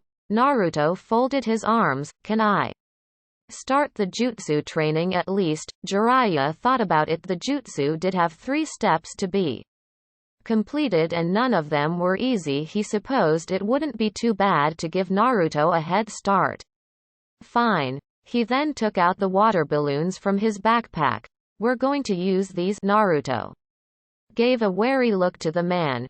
You're not making fun of me, right? This is a real jutsu. Jiraiya bonked him on the head. Baka, the real jutsu comes after you master the basics. Now watch closely. Naruto carefully observed what Jiraiya was doing. His senses active, but he didn't sense anything, at least not in the beginning. His eyes narrowed as the balloon was poked outwards in several directions at the same time, making it burst in the man's hand. Jiraiya smirked at the thoughtful look on his apprentice's face. No doubt he was trying to figure out what happened. Now you try it. He tossed a water balloon to Naruto, who held it thoughtfully. The next 15 minutes were very peaceful for Jiraiya as he began thinking on how to convince Tsunade to return to Konoha willingly without blackmail. A bit harder than it sounded, but he was confident he would find a way. After all, he had insurance in the name of Uzumaki. Naruto, who got it, the words so nonchalantly spoken, brought Jiraiya out of his thoughts. Wide-eyed, he turned to see Naruto still holding the balloon intact. His face quickly gave way to annoyance. How exactly have you got it? Naruto looked up from the balloon to say, the annoyed face. What I said, I got how you popped the balloon, not that I have popped it already. Jiraiya folded his arms. Tell me. Naruto shrugged. If you insist. You rotated the chakra in your palm in multiple directions. The high number of rotations of water happening at the Same time increased the pressure inside the balloon to the point it becomes too much and it pops. Jiraiya simply stared at Naruto in disbelief. In only 15 minutes this boy had figured out the first step of the jutsu and explained it as if he was answering a question in a class, but the theory by itself isn't enough. Alright, your theory is correct, but will you be able to apply it now that you know it? Naruto smirked. Nothing is impossible, Ero Sennin. I may haven't told you yet, but I don't have a chakra network, which means I have a direct control on my chakra instead of controlling it through chakra coils. Whatever you can do, I can do better. The water started swirling in multiple directions just like Jiraiya's in the balloon until it finally popped. After 5 seconds, Naruto held out a hand to a gaping Jiraiya. Can I have some more? He spent the next hour popping water balloons with the other hand, and sometimes both hands. It was fun and it kept him entertained, not to mention it was good training. After popping the balloon, he focused on how quickly he could pop them. He managed to get the time down to 1 second, making him grin. He finally looked at Jiraiya. What's next? Turns out it was a rubber ball, and it was definitely harder to pop than the water balloon.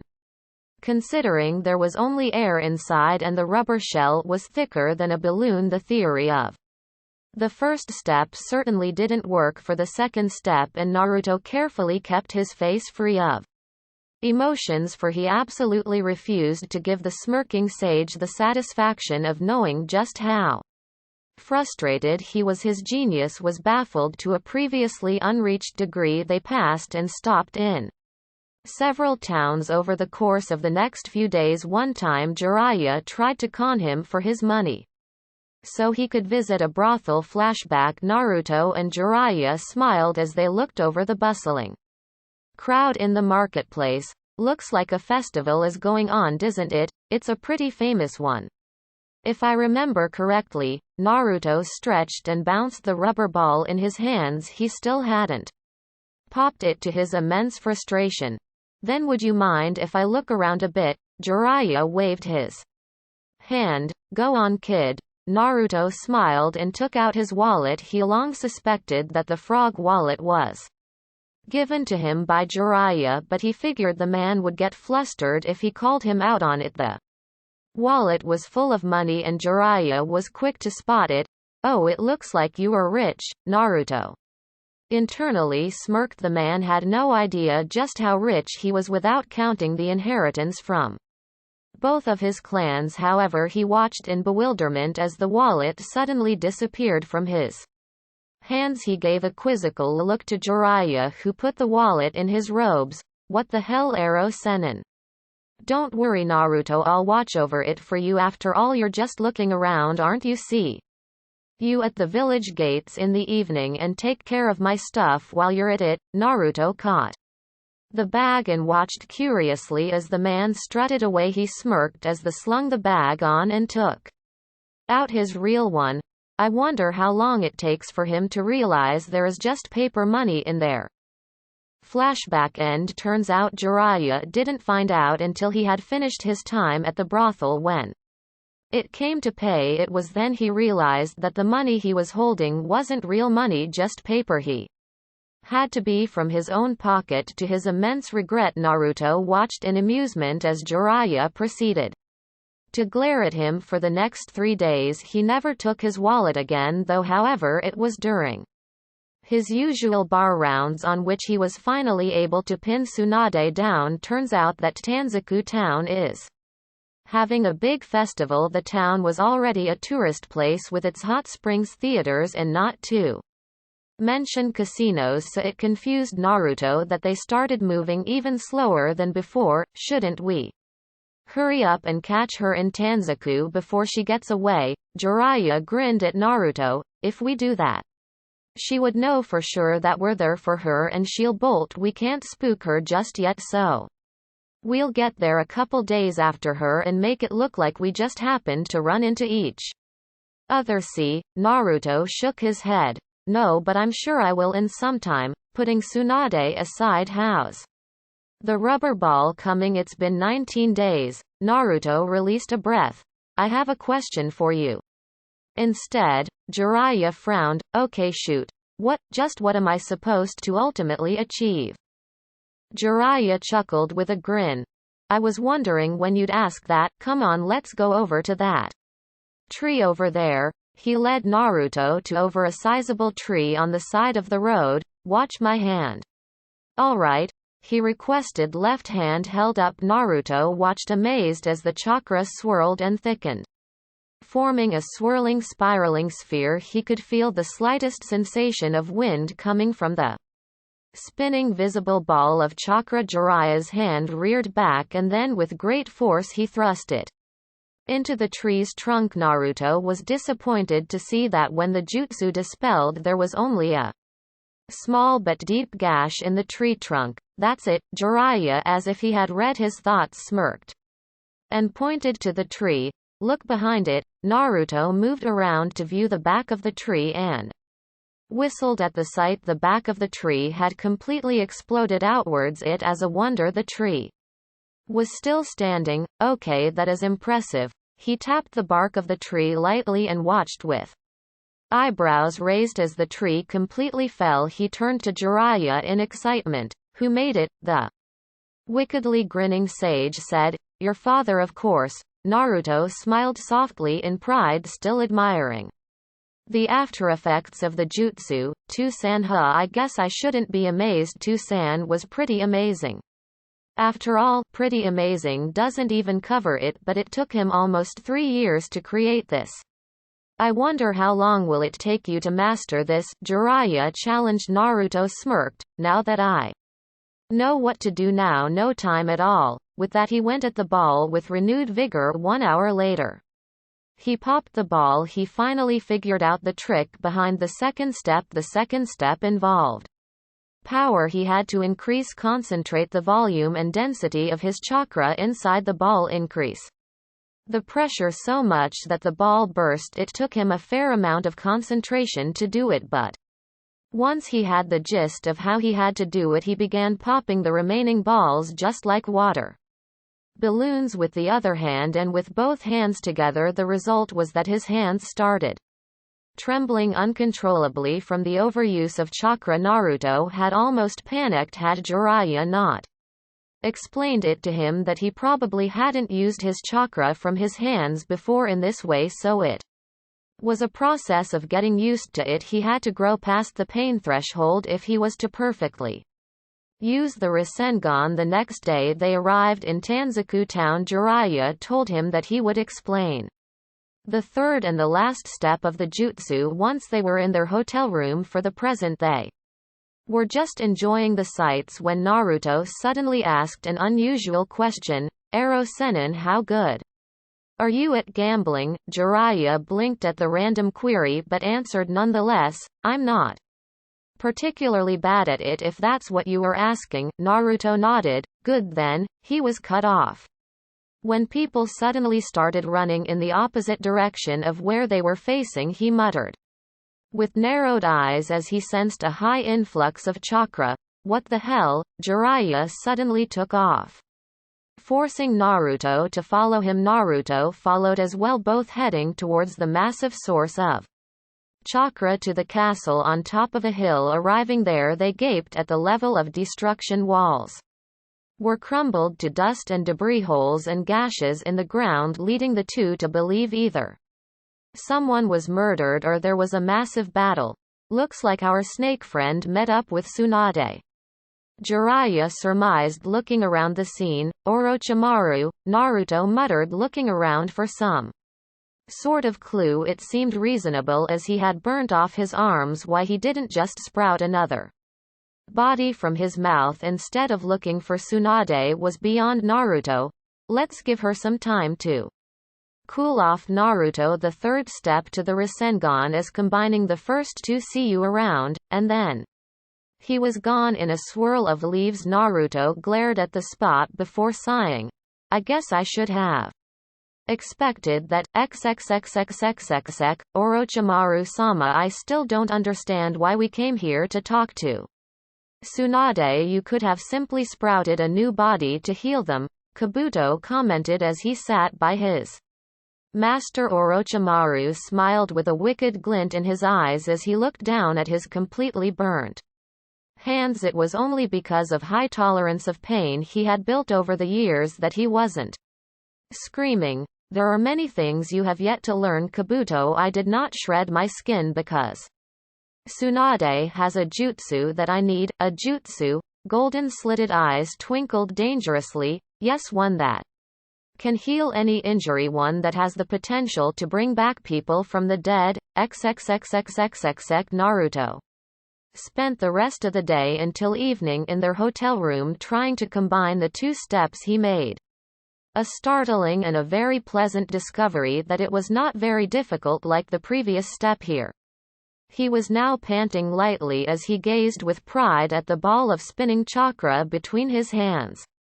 He had done it. He had actually done it. He could feel the power in the Rasengan, and it was enough to destroy someone's guts in a matter of seconds. He released the hold on his chakra, causing the Rasengan to dissipate. He leaned back against the tree, feeling a great sense of accomplishment and satisfaction. It had taken him a total of 20 days to learn his father's most prized jutsu. Finally, now I can begin to master it, he breathed out. He frowned as he thought of his father. The man was legendary, known for his speed and Rasengan. It must take him only an instant to form it with one hand. Right, Naruto needed 10 seconds and both hands to form it. Man, this is going to take a while. He trained for another hour and managed to bring the time down to 3 seconds, a big improvement, but still done with 2 hands. He figured that if he learned to instantly form it with 2 hands, doing it with 1 hand might become easier. Of course, at one point the idea of using shadow clones to hasten the process had come to mind, but was immediately discarded. His father had taken 3 years to create the jutsu and master it all by himself. It would be cheap and insulting his memory if he used an easy way out. He was about to try again when he heard the voice. That was very good, Naruto. Naruto looked up to see Jiraiya sitting on the windowsill grinning. He smirked. Thanks. Took me the whole day to get to where I am. Jiraiya came in and ruffled his hair. You managed to master the Rasengan in 20 days. This is ridiculous and all kinds of absurd. Even I took 7 months to learn it. You really are a genius, kid. Naruto frowned and shook his head. Learn, not master. Arrow Senin master is when I am able to form it with 1 hand in an instant, he emphasized by snapping his fingers. Jiraiya stared at him and asked, you are a perfectionist when it comes to jutsu, aren't you? Naruto shrugged and got up. I have to make sure I don't waste chakra while using it. He put on his jacket and zipped it up while tying his sash around his forehead. He turned to a bewildered Jiraiya. What are you doing? Naruto paused momentarily. I think we've given enough time for Tsunade to cool down, haven't we? Jiraiya's expression turned into one that told Naruto he had actually forgotten what they came here to do. Yeah, let's go. And that's the end of it. Sorry about the weak reason for Orochimaru. I didn't think up far enough. Here's something to make up for it, Omake. Naruto and Jiraiya entered the gambling den. According to Jiraiya, this is where they would find the most information concerning Tsunade's whereabouts. They would start early next morning, make the 2-hour walk to Tanzaku. Jiraiya made his way towards a gambler with Naruto following, holding a rubber ball. Even though he had popped the ball hours earlier, it was fun to play with. At least his hands had something to do. Jiraiya held up a picture of Tsunade, the same one he had shown to Naruto. Have you seen this woman? The gambler, one with an afro style of hair, looked at the photo closely before making a sound of realization. I have indeed. She said she was heading there to win back her losses. Jiraiya made a perplexed face. What do you mean, there? The gambler smirked. Tell you what, why don't we trade? If you win, I'll tell you where she is for free. If I win, you'll have to pay a 1,000 ryo. For the info, what do you say? Naruto had a bad feeling about this, but he couldn't say the same for Jiraiya. Alright. Jiraiya sat down, apparently about to enjoy the little gamble he just walked into. Naruto rolled the rubber ball in his hand thoughtfully. The gambler wasn't suffering any loss by giving them the information. They were the ones looking for Tsunade, not him. On the other hand, they would lose a 1000 Ryo if Jiraiya lost. Either way, it was the gambler's victory. He would have to be vigilant. The gambler shook the opaque glass with the dice in it and slammed it down bottoms up. Choose Cho or Han. Jiraiya made a thoughtful sound as he gazed at the glass. After a moment of thinking, he smirked and slammed his hand on the floor. Cho. The gambler smirked in return. If it's Han, it's my victory. Naruto activated his danger sense, the perception slowing down for him. He peeked at the dice the moment the glass was lifted, and lo, his instincts ran true. Jiraiya was about to lose a 1000 Ryo. Chakra swirled inside the rubber ball in the span of an instant. Naruto purposely overloaded it, for instead of the normal pop, it exploded with air that was compressed in high amounts.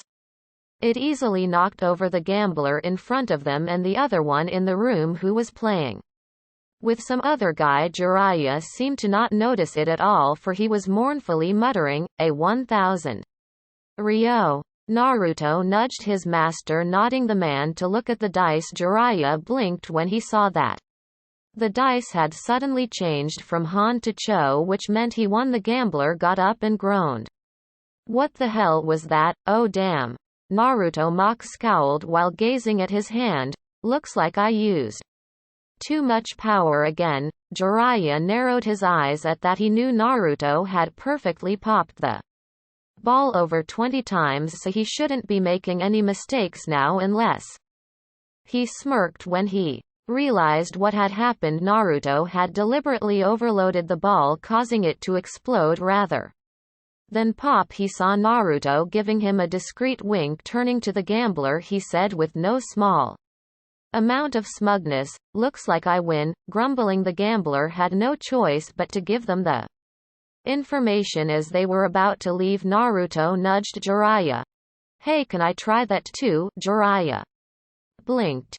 You want to try gambling? Naruto nodded resolutely. Yeah. Jiraiya smirked. Then go ahead. We can wait for another hour. Let's see how much money you can make or lose. Naruto grinned happily as he sat down before an empty dealer. Deal me in. Jiraiya's smirk was soon lost when Naruto bet the double amount of what the gambler had demanded from him. He tried to warn him, Naruto, that's too much. He received no reply as Naruto engaged the dealer in a game of high card, and he won 5 times in a row. Jiraiya and everyone else in the room were now gaping at Naruto, who was happily counting the 20,000 Ryo he just made. With each victory, he increased the bet until the last one. The dealer was literally in tears from losing so much. Naruto put the money in his backpack and got up, bowing respectfully. Thank you for the game. Jiraiya was grinning like a fool as he slung his arm around Naruto. Who knew you had your mother's luck in gambling? Naruto blinked up at him. Not my dad's, Jiraiya replied. For all his smarts, your dad sucked at gambling. Wait, the two shinobi halted, turning around to see the same gambler who had played with Jiraiya. He was holding up 2 dices while smirking. How about a last game before you go? Naruto and Jiraiya looked at each other, then looked back, both of them smirking. Naruto challenged, haven't you lost enough for one day? The gambler kept on smirking. I intend to win it all back with interest. Now both of them could have easily declined and walked away, but Naruto whispered to Jiraiya, he seems quite confident that he could win. Could it be that he would use faulty dice? Jiraiya whispered back, there's a solution to that as well. Out loud he said, fine, one last game before we go. Naruto walked over to the gambler sitting down in front of him. He noticed that the others were also standing around them. Watching closely, he mentally cursed his chances of cheating just went down drastically with all the attention that was upon them. So shall we begin? Wait. Both Naruto and the gambler looked over to Jiraiya, who was holding up a pair of dice of his own. Do you mind using this one instead of yours? The gambler scoffed. If this is your attempt at cheating, then it's beyond pathetic, old man. Jiraiya was not offended at all. It's not that actually there's a chance that you might be cheating with your dice, but there's also a chance that we might be cheating as well. Naruto had to give credit to the guy. He gave no outward sign to the statement of lying. So how about we use the dice of a neutral party? Huh? The gambler asked. Whose dice is that, old man? Jiraiya nodded to the other gambler. His. The other gambler's eyes widened as he whipped over to look at his table. His dice wasn't there. The old man must have picked it up, he realized. Looking back, he gulped and nodded at the other gambler. The gambler lazily turned towards the two, but he was mentally cursing on losing his chance at using his other dice. His dice always assured him of his victory. If he denied now, he might get caught. He had no choice but to agree. Fine. Naruto asked. What's the bet? The gambler smirked. If you lose, you return all the money that you won from us. Naruto smirked back. What happened to interest? It looked like his theory was right after all. He was prepared to cheat his way out. The gambler smoothly returned. I suppose I can waive that. After all, you guys have been most entertaining, and if you lose, you will give me double the amount. The crowd around them broke into excited whispers at that. Jiraiya had to hand it to Naruto. The kid had balls of steel, that was for sure. The gambler gulped. Don't you think that's taking it to a bit too far? Naruto shrugged and made a motion to get up.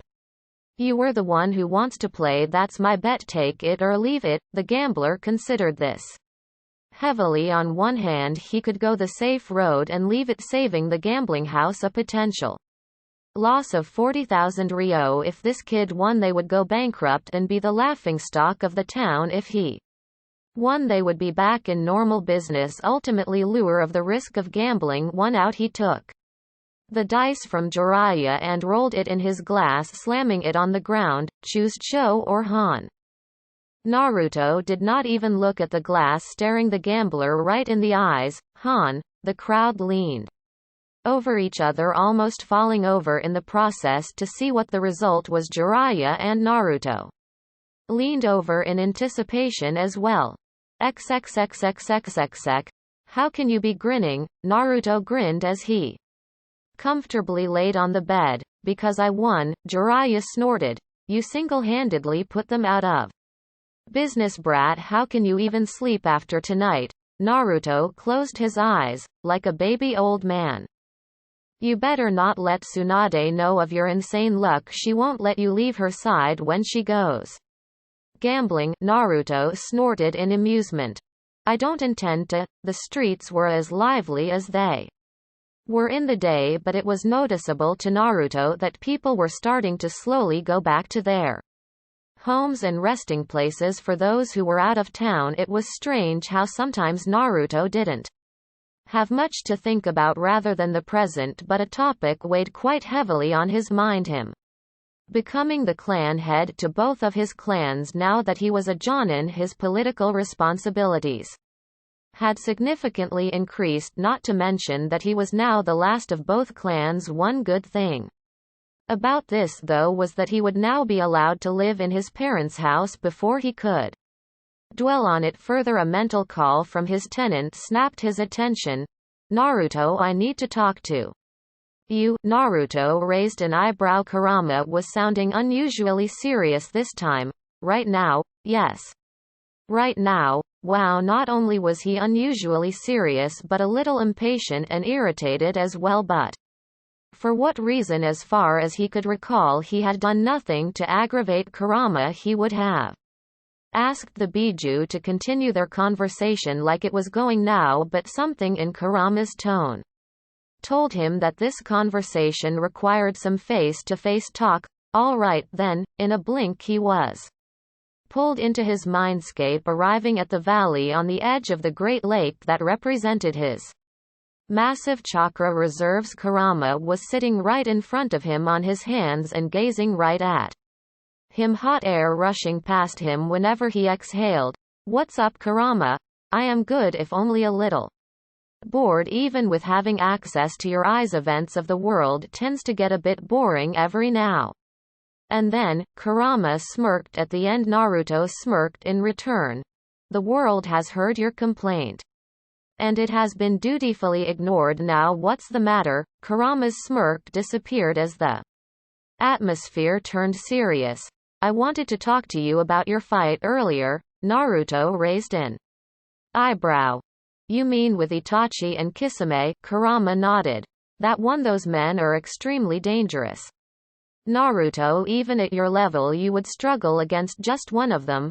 Naruto took a deep breath as he considered Kurama's words. He was not wrong exactly. Itachi and Kisame were in a league all of their own. They were part of an organization that was after the Biju sealed in the Jinchuriki, so it went without saying that he would have to face them at some point down the line. "What's your point?"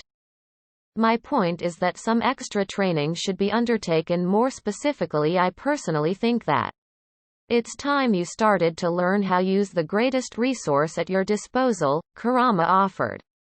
Naruto didn't need to be a genius to know just what his friend was hinting at. "You want me to start learning how to use your chakra?" "Yes." Naruto had some lingering doubt.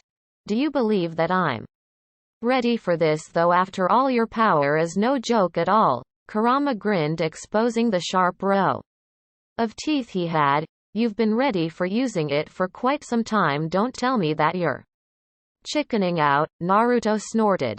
"Your jokes have no sense of humor, so how will we do it?" Kurama looked Naruto dead in the eyes. "I will begin training you in the use of my chakra. I have an inkling that because you have an impressive grasp on your emotions, you will be quick to master the more difficult part of it. But remember this, Naruto, that when the time comes, I want you to be able to fully use my chakra without relying on me as a buffer." Naruto looked at Kurama, his face not betraying a single emotion. Such a thing did not faze Kurama at all, so he waited, knowing that his patience would be rewarded. Naruto always thought things as serious as theses, quite thoroughly weighing every pro and con to him and to others in the present and in the future. "If it means that I can be strong enough to protect those who I care about, I'll do it." The resolve was as strong as Kurama was used to. Unbreakable and unshakable, pure ass-kicking resolve. He grinned. "Glad that you were not so hard-headed about this, but don't think that mastering a tail will be easy even for you. One tail of mine does not equate to one tail of the Ichibi you hear. It's a totally different scale." Naruto chuckled. "I never expected something of this scale to be this easy, Kurama, and where would be the fun in life if things were always easy?" He got up from his spot beside Kurama. "I'll see you later, Kurama." With that he exited his mindscape and found himself looking back at the lighted streets of Tanzaku town. He looked around, spotted the board of a shop, and concluded that not even a full minute had passed since his talk with Kurama. In fact, he doubted even 5 seconds had passed. He inwardly grinned. The human mind was a strange place, sometimes an entirely different world where everything went his way. "Hey Ero Senin." He nudged the man walking beside him. He had spread out his senses and had located the large chakra source they were towards. It was slightly larger than that of Jiraiya's, and that was saying something since the sage had massive reserves of chakra. Another source of chakra was right next to it, an average source of chakra. "Huh." Jiraiya looked over to his student. "What? I need to use a bathroom. You keep going, I'll join you." With that, Naruto turned right and walked towards a restaurant, not even waiting to hear Jiraiya's reply. The toad sage in question had a twitching eyebrow as he watched the blonde leisurely move away to admit bringing Naruto was a part of his plans to convince Tsunade to return to Konoha, not due to the fact that they were distantly related but also for another reason, the same reason that made him feel like a dick every time he thought about it. He sighed and continued on his way. Naruto was a sensory type and as such would have no problem in locating where he was, plus he also had Naruto's Hiraishin marking on his person. Naruto always knew where he was. With these thoughts he reached the bar in which Tsunade was in. He smiled nostalgically. I wonder how drunk she is right now. It has been a while since she went inside. He was about to enter it when, I do hope you don't plan on flirting with her all the time. He almost jumped, and he certainly did not yelp at the sudden voice next to him because he was a goddamn S-rank shinobi. He turned to glare at Naruto, who was not smirking at all, but his eyes held a playful glint in them, the same glint he always saw in Kushina's eyes. That always meant that Minato was going to get his ass pranked. You did that on purpose, didn't you? I don't know what you were talking about, Naruto smoothly replied as he entered the bar. To be honest, he really wasn't intending to scare the man, but then again, the man should have been accustomed to this from his father. He was sure the man had done this several times as well, unless he was a buzzkill. Jiraiya followed him, muttering something unintelligibly. His eyes roamed over the entire bar, taking in everything. The couple 3 tables to the right, the disguised nobleman at the bar, the thief sitting right beside the nobleman, unaware of the disguise, and finally his eyes came to rest upon what, or rather who, they were after. She wasn't exactly inconspicuous, not with that large chakra signature. With her sat a woman with shoulder-length dark hair in a modest blue kimono and ninja sandals, holding onto a little pig with a necklace of pearls around his neck. She seemed to be somewhat concerned at how much sake Tsunade seemed to gulping down. Tsunade! Jiraiya yelled as if he was actually shocked on seeing her there. Tsunade's head jerked up, and Naruto could tell by the blush on her cheeks that she was well on her way to being wasted. Jiraiya, her shock was more genuine. Naruto could tell that she was truly surprised to see her former teammate over here. Her gaze then shifted onto him, and Naruto saw, if only for a fleeting moment, the shock that appeared in her eyes before being carefully concealed. So she knows who I am, he mused. Jiraiya sauntered over to her, and without even asking for her permission, he sat down. Naruto followed suit and sat down beside Jiraiya, directly facing the dark-haired woman. Order up, kid, I bet you're hungry, Jiraiya told him, and with a nod he picked up the menu to look through it, completely ignoring the nervous gaze of the woman for the moment. It has been a long time, hasn't it, Tsunade? Jiraiya asked, friendly and openly. Naruto ordered, and the food was brought quickly. As he ate his salmon, he greeted the other woman. Good evening as well. I am Shizune. You are? Shizune introduced herself with a soft smile. Naruto smiled back. Uzumaki Naruto. And perhaps you should wear that senbon launcher on the underside of your forearm to better conceal it. Anyone with good eyes could spot the small bumps made by the launchers on your sleeve. Shizune blinked in surprise. You can see it, Naruto shrugged. I tend to notice things like those pretty easily. It's more of a developed habit. Let's not play games here, Jiraiya. What the hell do you want? Tsunade barked rather harshly. In Naruto's opinion, just what had Jiraiya done to invoke such rudeness? In the corner of his eye he watched as Jiraiya steeled himself ever so slightly. All right. Let's not play games then.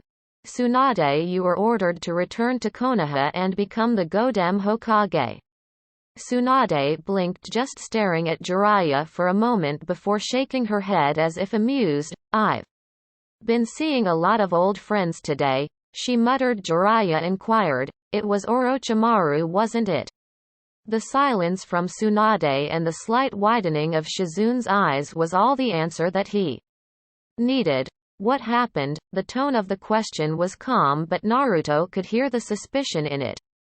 Anything that concerned Orochimaru was serious business, and if he was visiting the greatest medic nin in the world, perhaps Naruto had injured him more than he thought. Tsunade answered flippantly, "Nothing, we just exchanged a greeting, that's all." At this point Naruto snorted and quite heavily, for Tsunade turned, her eyes turned upon him. She spoke in a slightly angry tone. "Something funny, brat?" Naruto put down his chopsticks and stared back at her, a mocking smile on her face.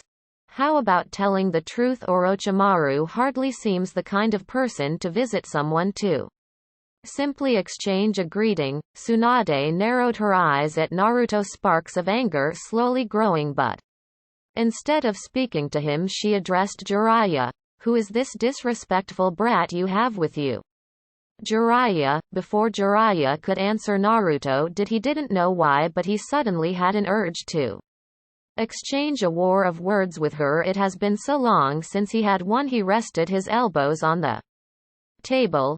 "Please avoid asking such pointless questions. You already know the answer to Tsunade-sama." He kept his tone entirely respectful, but the insinuation was clear as freshwater. "We both know just who and what I am." If she denied, she would be calling herself stupid, for Naruto wasn't hiding his resemblance to his father at all. A short gasp of air caused him to break the staring contest with Tsunade and look over to Shizune, whose eyes were wide with realization and mouth open for a gasp as she stared at him, smirking. He turned back to the older blonde. "And for the record, I never insulted you in our conversation. I was simply stating facts. You are the who addressed us with rudeness," he said coolly, ignoring Jiraiya's alarmed expression and minute shake of head that said, "Don't do it." Tsunade glared heavily at him, whispering, "You have some nerve saying that to my face, Gaki." Apparently she still seemed to have some form of self-restraint, for she turned back to Jiraiya. "Dismissing him just like that? Anyway, I'll pass. Only fools become Hokage." Naruto rose an eyebrow in amusement at her reason, whereas Jiraiya pouted, "That's pretty harsh for me. You know, my greatest student became a Hokage, you know." "Yeah, and where is he now?" she returned, though not as harshly as before. "All I'm saying is that the track record for the Hokages isn't the greatest. Even Sensei the man retired only to come back after the death of his successor and just barely survived the recent invasion. Even your student, he only wasted his life saving that village from the Kyuubi." She even looked at Naruto with a raised eyebrow to emphasize her point. Mirth and amusement slowly faded from Naruto's eyes as he glared at the woman, replaced by anger and disgust. He could bear people mocking the title of the Hokage. He easily dismissed those type of people who could never understand what that Hokage stood for. He could also bear people who mocked him for having such a dream. He had been hearing such mocks all his life, but never had he ever heard anyone mock his father, the Yondaime. Sure,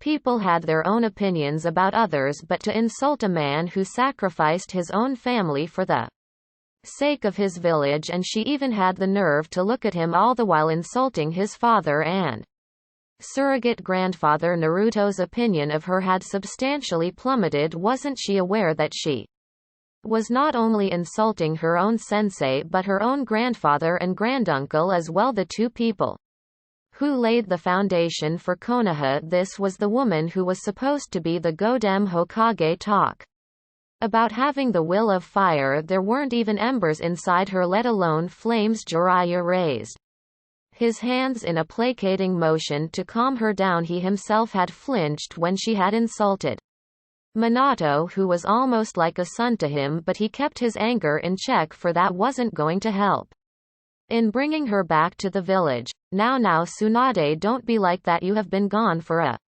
long time. I want nothing to do with Konoha and anyone who is affiliated with it. I will never accept the position of the Hokage just because Sensei stupidly believed that." Her rant was interrupted by Naruto, who spoke in a mock surprised tone.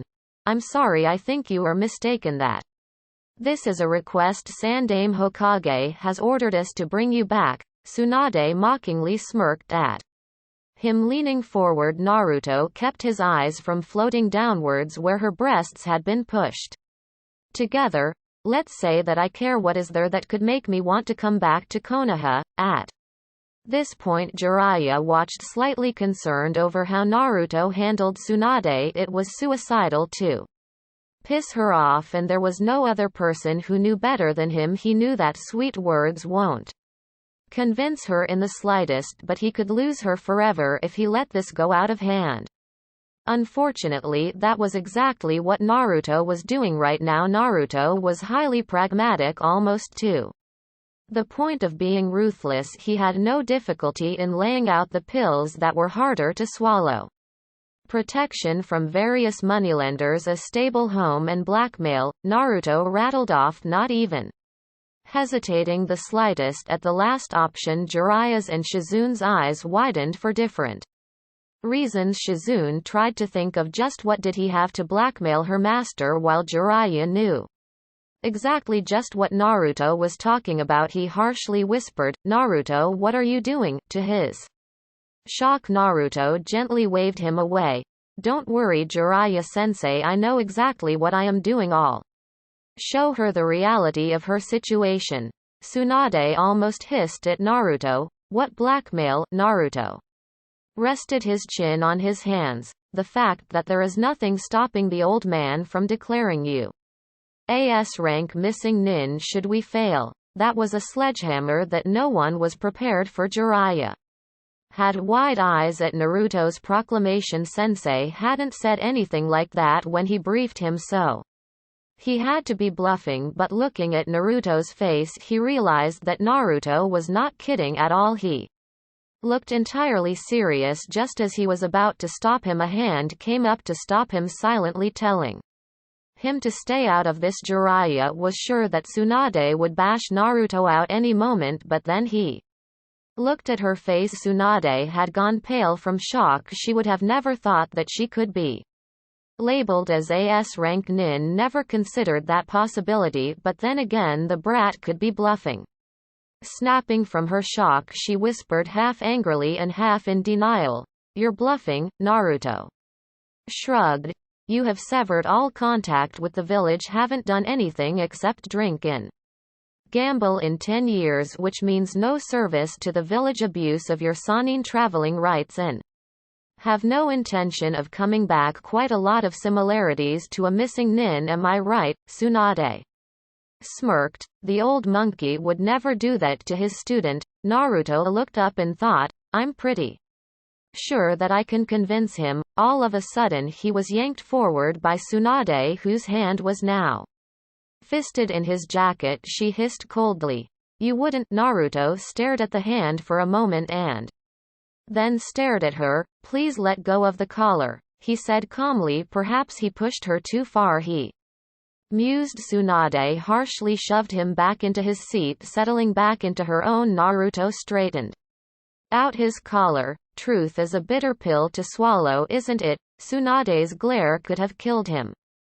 10 times over if she had the ability to do that. The atmosphere was tense around the table. Jiraiya was sitting on the edge of his seat, ready to protect Naruto the moment Tsunade lifted her fist, while Shizune looked ready to restrain Tsunade. Naruto posed his question one more time, "So will you come back for the sake of your village?" Tsunade made no reply as she glared hatefully at Naruto for forcing her into this position. The brat may have been bluffing, but there was the possibility that he wasn't as well, and he had hit the hammer on the nail. He had compared her to a missing nin, and she would admit this to no one, but the similarities were strikingly accurate. If she accepted, then she would be going back to the village that caused her so much pain and loss, but if she didn't, she could be branded a high-level missing nin. Naruto sighed disappointingly. "I see." He then, to the shock of everyone on the table, got up from his seat and brushed himself.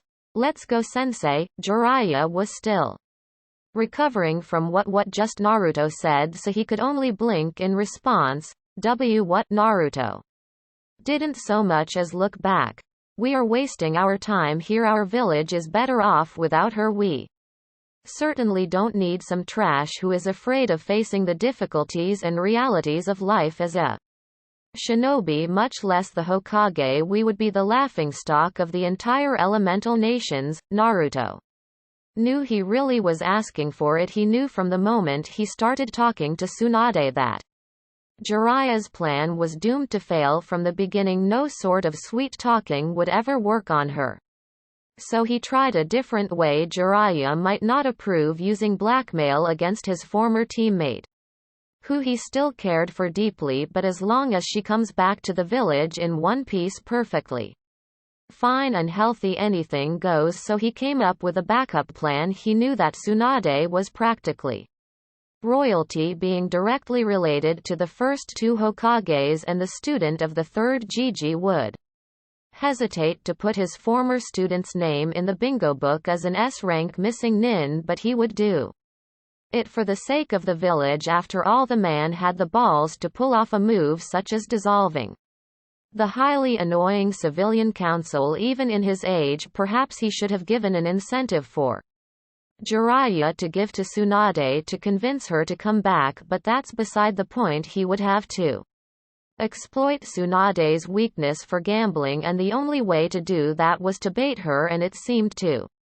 have worked for his danger sense rang 2 seconds before he felt a hand on his shoulder forcibly turning him around, and a hand once again roughly grabbing his collar. Tsunade's enraged face greeted him full of gritted teeth and a snarl. Naruto would have almost panicked if not for the initial success of his plan, for Tsunade was releasing quite a large amount of killing intent. He noticed out of the corner of his eye that all the people in the bar had fainted right away behind Tsunade.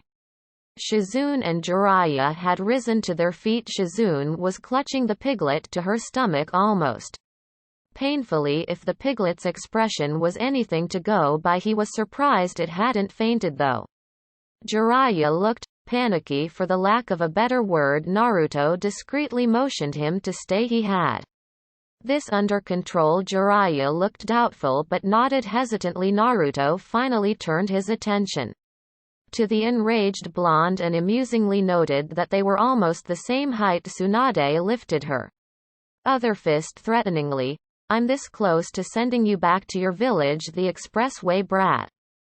Naruto's eyes narrowed, his expression turning stony. His hand came up to grip Tsunade's hand that was roughing up his collar. Let go. Of course she didn't seem to hear him, rather she asked mockingly.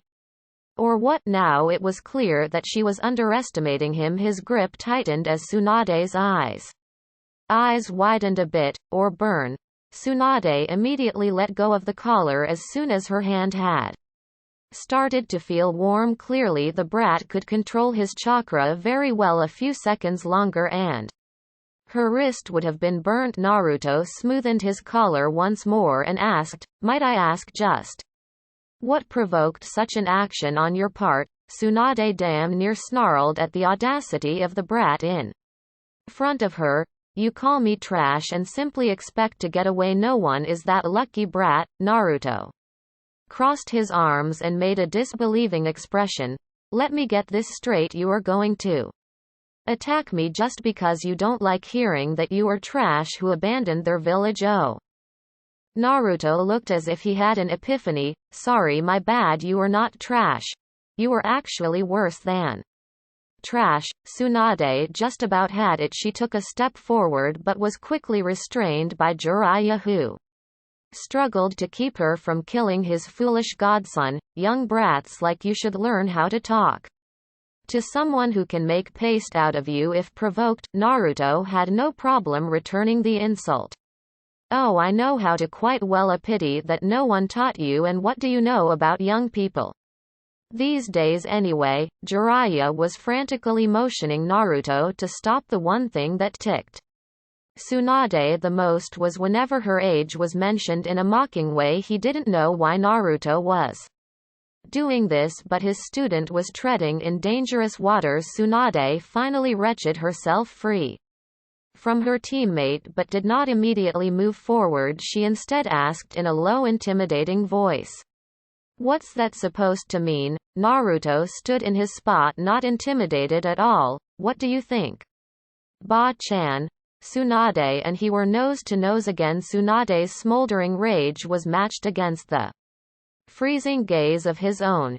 "You punk, I really ought to teach you a lesson," Shizune pleaded with Tsunade-sama, you don't have to go that far, let's just go." She was silenced when Tsunade harshly glared at her, forcing her to remain silent. Naruto sighed as if it pained him to say this. "If you really want to fight, perhaps we should head outside. I would rather avoid collateral damage more than what you have already done," he said, sweeping a hand around the bar to show the unconscious people. Tsunade glared and said nothing as she almost stomped outside. Shizune hurried behind her master, looking at Naruto as if he were mad. She wouldn't be wrong, as Naruto had no problem in admitting he was crazy. Jiraiya walked over to Naruto, a stern look on her face. "Why are you doing this, Naruto? Why antagonize her so much?" Naruto took a deep breath. "She can't be Hokage when she is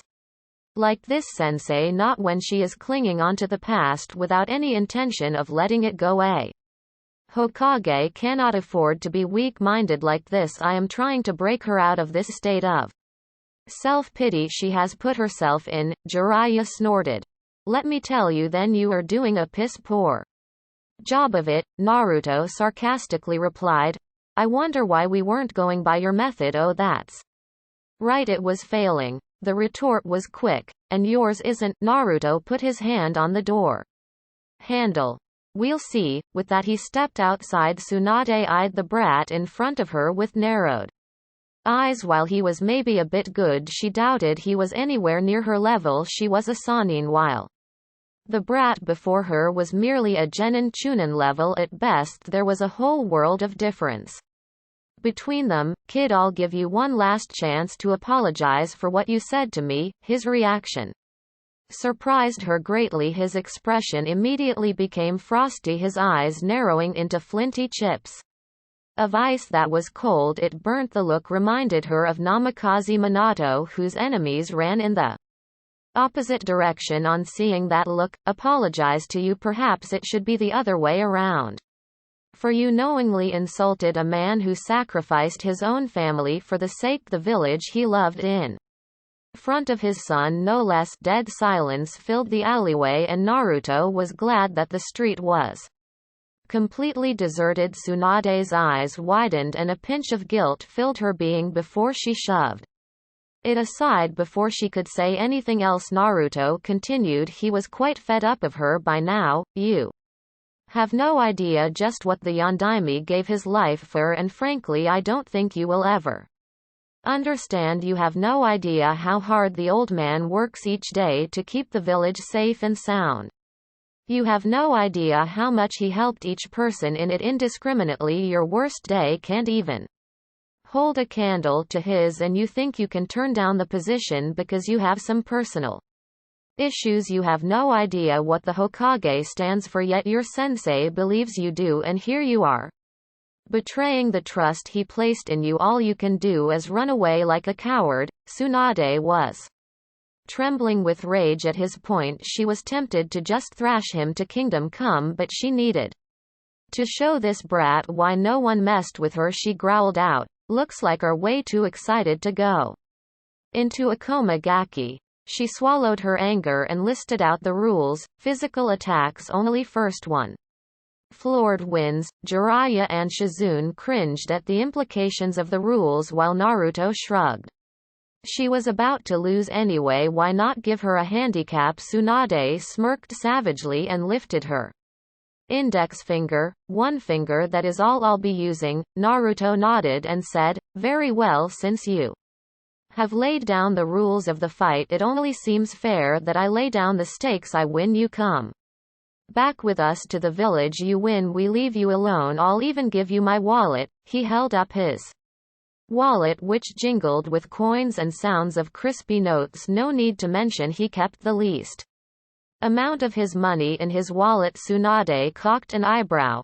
Alright, I'll make this even more interesting. If you win, I'll give you this necklace. She pulled at the necklace that was dangling in front of her impressive bust, showing him the crystal that swung on the end. Naruto raised an eyebrow in return but nodded. All right then sensei, please give the signal. Jiraiya was shocked that Tsunade was willing to wager that necklace to Naruto, but then his shock turned to pity. He knew just what was going to happen, but he felt that perhaps Naruto should learn a bit of humility. He was getting way too overconfident. He sliced the air in front of him. Hajime.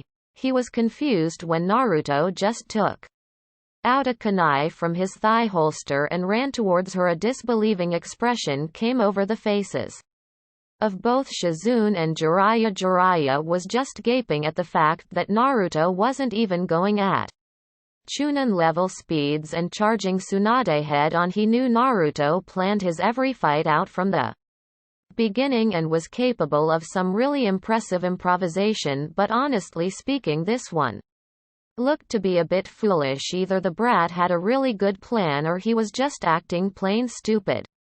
Tsunade had a triumphant and smug expression on her face as she watched Naruto apparently sprint towards her with a kunai. He was attacking her head on seemingly without any strategy. Perhaps the son of the Yondaime failed to inherit the brains of his father. She smirked as he came within striking distance. All bark and no bite, that's all he is. Naruto swiped at her with the kunai, but she didn't even need to be sober for this, even swaying her head to the side as if dancing to a tune. She easily avoided the kunai, knocking aside the arm like a mere fly, and flicked her finger right in the center of his forehead. His head was thrown back in a jerk, his body soon following as it flew through the air, crashing painfully on the ground and tumbling on. However, instead of the gleam of defeat, shock and confusion swam in her eyes as she fully saw the scene in front of her. Jiraiya and Shizune weren't doing much better either. All had the same thought going over in their heads. When did he do that? Naruto glared at his opponent as he took her in for the first time. She looked almost exactly like the picture that Jiraiya showed him, except for the strange diamond mark on her forehead. He concentrated his senses and found out that it was a seal that had a substantially large amount of chakra stored in it. He narrowed his eyes in thought, for he had never read about such a seal that is inked on the forehead. He looked down at his right foot, which he had used to stop his clone from barreling away any further. You all must be thinking that just when did I form the shadow clone?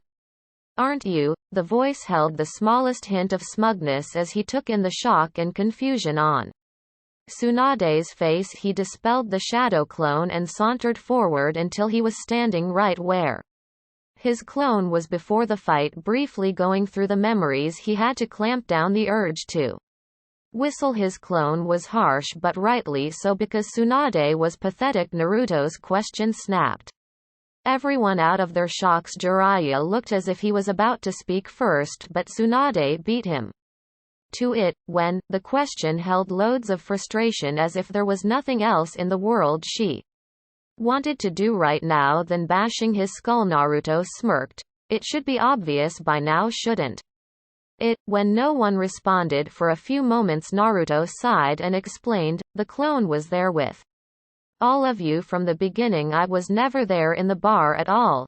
Jiraiya's mind raced and realization struck him. You switched when you went to the bathroom. Naruto nodded, smirking. You have been talking to a clone all this time, and after going through his memories, I think it might have been the smart thing to do, he said, looking toward Tsunade with a raised eyebrow. Surprisingly, she did not get angry at all. In fact, she was smirking. Looks like you lose the bet, brat. Naruto raised an eyebrow and folded his arms. No, I really don't see how I lost it. Tsunade felt anger stirring once again at the dismissive attitude, but she reined it in. After all, victory was hers. The rules were physical attacks only. Using a shadow clone violates that rule, since it's obviously a Ninjutsu, she placed special emphasis on the word, obvious, to mock him for his apparent stupidity.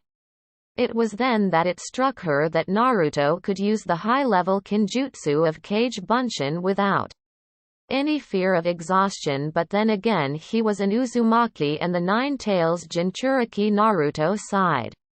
Almost disappointingly, he hated talking to simpletons, but then again it's a curse that all geniuses have to bear. Actually, you couldn't be more wrong. You made that bet with my shadow clone, so the rules actually applied to him and not me, because I was a separate entity from him at the time. He didn't use any ninjutsu, so he didn't violate any of the rules. Tsunade roared in anger. That's bullshit. Naruto waved his finger at her like she was a child. My dear old lady, he easily ignored the spike of killer intent. That's logical reasoning. It's the same as having a proxy to fight for you, or in this case more like a single aspect of my personality within a physical body, his own.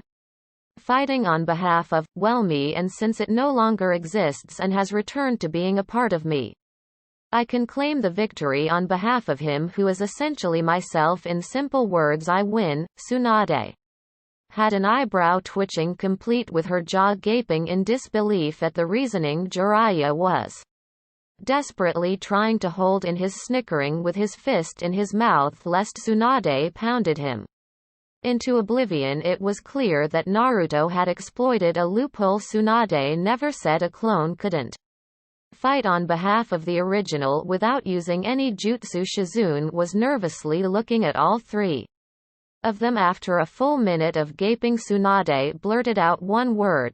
What? Naruto felt like banging his head against a wall. God, was this woman who the old man believed could become Hokage? They were really doomed for the seat of Hokage. Demanded the knowledge of skillful verbal bullshitting, and what he said was a piece of cake compared to the politics of the seat. He felt his IQ really might have dropped a few points from being exposed to her stupidity. He really disliked the people who had enormous strength but no brains to back it up. Think of it this way: is there any difference in me giving an exam or having a clone of mine do it in place of me? He asked calmly, suppressing his irritation. He saw that he had finally gotten through her because she glared at him with all the amount of anger and hate she could muster before she could open her mouth to undoubtedly shout at him again. He spoke again.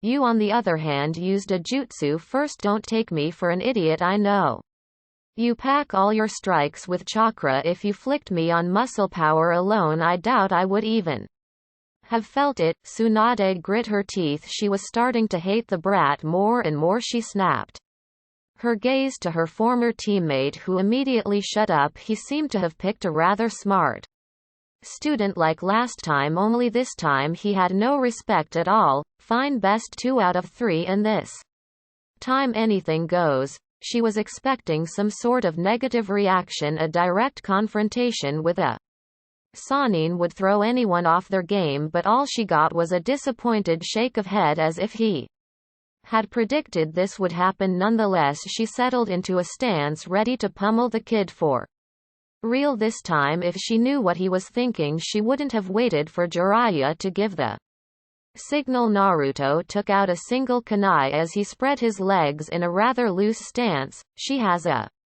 pathetically fragile ego if she needs to beat a kid less than half her age to make herself feel better. Jiraiya was closely watching Naruto. He was sure of one thing: Naruto definitely had a plan to beat Tsunade this time, and judging from the confident look in his eyes, it was as if there was no way he would be losing. He sliced the air again with his hand. Haji. He stopped right there as dead. Silence filled the alley once again. Jiraiya actually smirked when he realized just what Naruto had done and mentally applauded him. Shizune simply gaped in incredulousness at what had happened. Naruto had won in less than a second. The fight was over before it even started. Tsunade froze in shock as she felt the cold steel of a kunai resting on her jugular vein. She slowly turned around to see cold azure eyes staring into her own, the same eyes that reminded her of the boy's father who was feared. Across the world they were the eyes of someone who wouldn't hesitate to kill even for a second. How? She hadn't even seen the boy move. There was no movement at all, not even a blur 1 second. He was standing 10 meters away from her. The other he had a kunai resting on her neck. The only thing she had been able to notice was a tiny blue flash. In her shock, she didn't even think further upon that. Naruto retracted his kunai back and put it in his holster as if he hadn't just gotten the drop on a Sannin, maybe because he already had done it before. He smiled condescendingly. Doesn't matter.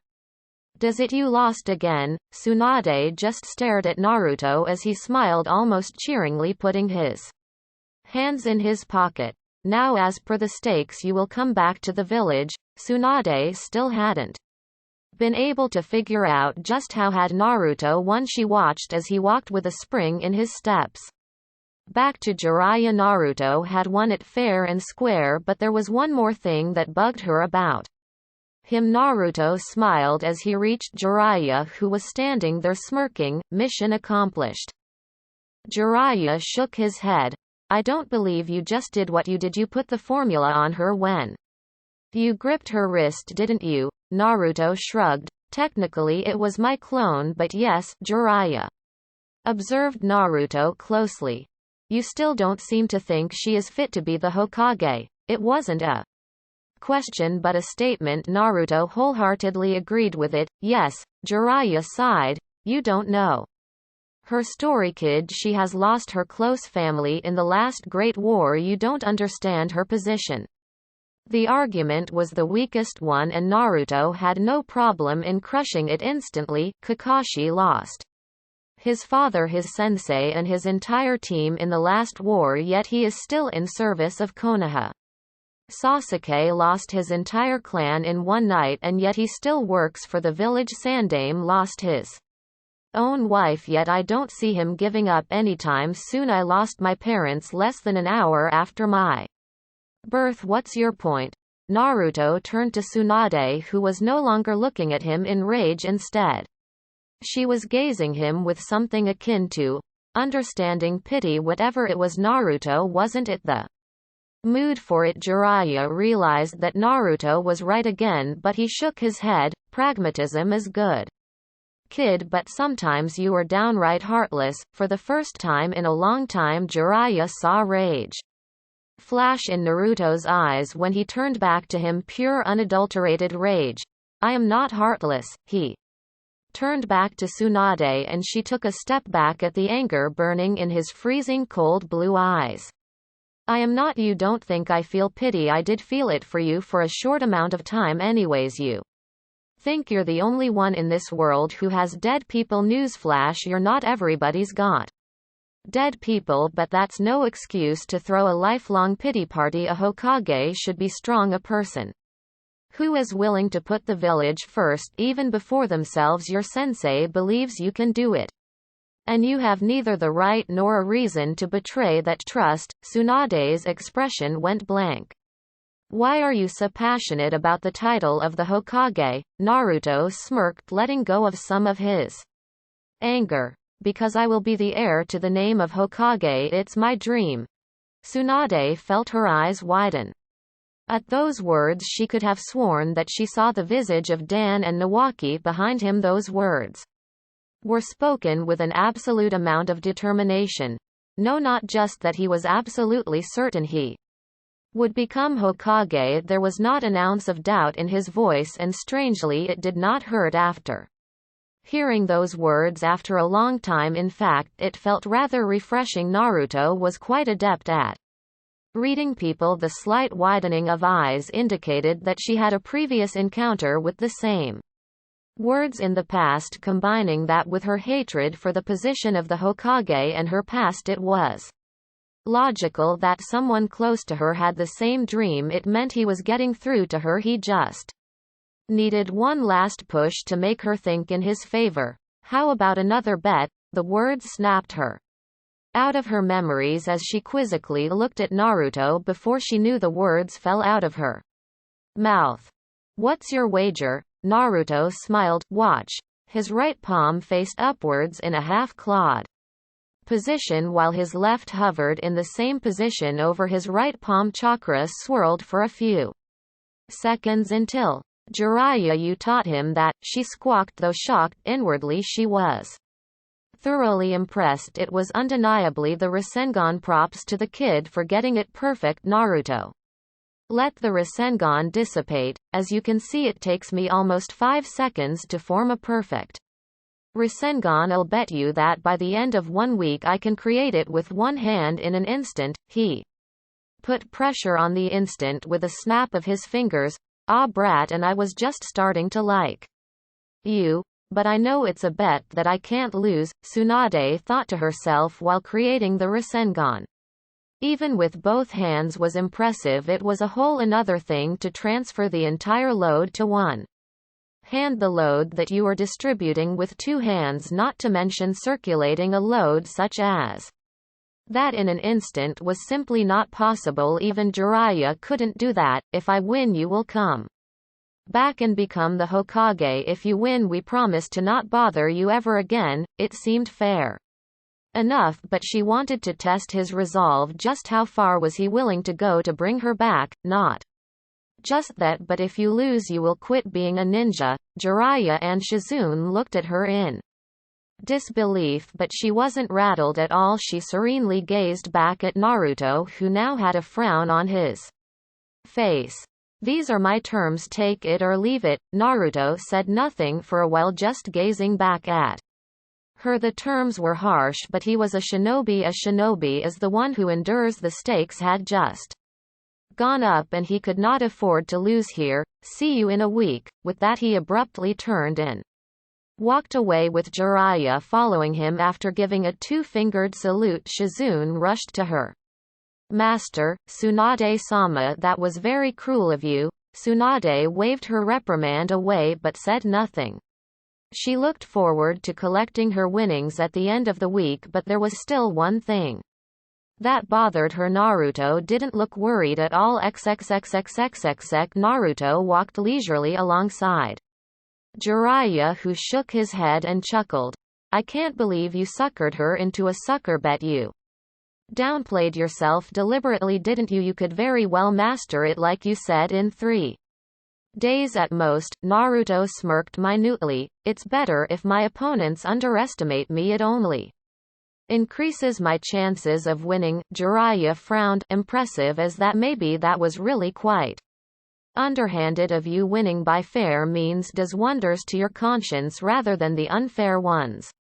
Naruto gave the look to Jiraiya, who suddenly felt as if he had spoken something extremely foolish. He spoke slowly, as if speaking to a child, making the older man feel even more stupid. We are shinobi who live in a world of deceit. Since when did we start playing fair? Naruto shook his head as Jiraiya laughed sheepishly as they reached their room. Naruto closed the doors and remembered that he had to talk to Jiraiya about Kyuubi's training. He quickly made a few hand signs and slapped his palm on the wall. A complex array of seals spread out over the walls of the room, a privacy barrier developed by the Uzumaki, one that Jiraiya happened to recognize as he turned to Naruto with serious eyes containing a hint of suspicion. What's the matter? Naruto dropped his hand from the wall as he sat down in front of Jiraiya. He looked him in the eyes and said with complete seriousness, I need to talk to you about something important. Since it's highly classified, it's better to take precautions to ensure nobody eavesdrops on us. Jiraiya nodded and folded his arms. Fair enough. Now what is this about? Kurama wants to train me in the use of his chakra. More specifically, he'll be training me to master each tale. Jiraiya's eyebrows rose in surprise. Of all the news he expected to hear, this was the last on his list, but he shouldn't be surprised considering his godson's friendship with the Kyuubi. They seemed to be on quite good terms. Making Naruto the sole holder of the Fox contract was proof of that. He echoed for clarification. He'll train you to master each tale. Naruto nodded and That got Jiraiya thinking. On one hand, this was some really good progress Minato intended for Naruto to master the power of Kyuubi eventually, so it's better if he started training for it now. On the other hand, every time Naruto uses Kyuubi's chakra, the seal would grow weaker until such a time that Kyuubi entirely becomes a part of Naruto, or worse, decides to escape. But that was a long time, so the pros outweighed the cons, and he believed that Naruto truly was friends with Kurama. All right, that is good news. He raised an eyebrow when he saw Naruto smirking. What? Naruto leant forward as if sharing a secret. You said that I wasn't fair in my bet with Tsunade, right? Well, she may not know this, but this pretty much evens it out in terms of training, right? Jiraiya chuckled. You're not exactly wrong, but good one, kid. After that, they turned in for the night. The next morning marked the start of Naruto's training with Kurama's chakra. Of course, Naruto wasn't an idiot to do it all by himself. He found an empty ground, and after ensuring that no one would be alerted of his usage of Kurama's chakra, since it would undoubtedly cause panic with seals, he set to work. He created 40 shadow clones. Alright, I want each one of you to work on mastering the Rasengan with one hand in. You will do it the efficient way. Every time one of you has a theory that has a plausible chance of working to reach our goal, you will test it out and then dispel so that the others can try it as well. I know that it won't be achieved in just one day, but I want to be able to form the Rasengan with one hand by the end of today. Understand? The shadow clones shouted in affirmative and spread out over the field to begin the training. Naruto had given a bit of thought to the process of how he set to mastering the jutsu, even though he had felt that using the easy way out would be just insulting his father's memory. He didn't feel that much strongly this time. Of course, this time he was training in two different things at the same time. Shadow clones were the best way to do it as well. Speaking of, he formed 10 more clones and told them, go to Jiraiya and tell him that you want to learn the Kanashibari no Jutsu. If he tries to object, tell him that I have already got 40 of me working on mastering the Rasengan while I am personally training for Kurama's chakra. The 10 clones nodded and vanished at once in a blue flash. After his organization of his clones was over, he then sat down in a meditative position. A second later, he appeared in his mindscape right beside Kurama. So how are we doing this? Kurama at first said nothing, opting to just stare out at the vast body of water that represented Naruto's chakra reserves. Naruto, the first thing that we are going to do is change your mindscape a bit. Naruto was a bit surprised at what Kurama said. Any particular reason? Kurama looked down at him and smirked. Yes, I am surprised that you haven't quite noticed a very strange thing. Naruto racked his brains and gazed out, spreading his senses and taking stock of all that was happening in his mindscape, searching for any anomaly. After what seemed like a few minutes, he frowned. I don't see it. Whatever you were talking about is not quite here in my opinion. I'm talking about the representation of me, or more specifically speaking, my chakra. Kurama pointed out. Naruto's eyes widened as he heard the statement. Kurama was right. There was nothing in his mindscape that represented his chakra reserves. He was puzzled. How is this possible? The answer to his own question came to him a second later, based on his study of the 8 trigrams sealing style. Kurama's chakra will flow into him bit by bit, merging with him and becoming a part of his reserves. The mindscape was his, and therefore it only represented him, not Kurama. It was only when Kurama becomes a part of him that Kurama's aspects would be fully represented as well. Until then, Kurama would only have a small amount of control. That's right, but only partially. Remember the time when you granted me a little control by tearing a little portion of the seal? I only used part of that control to get access to your senses. I reserved the rest of it until a time such as this where it would be easier.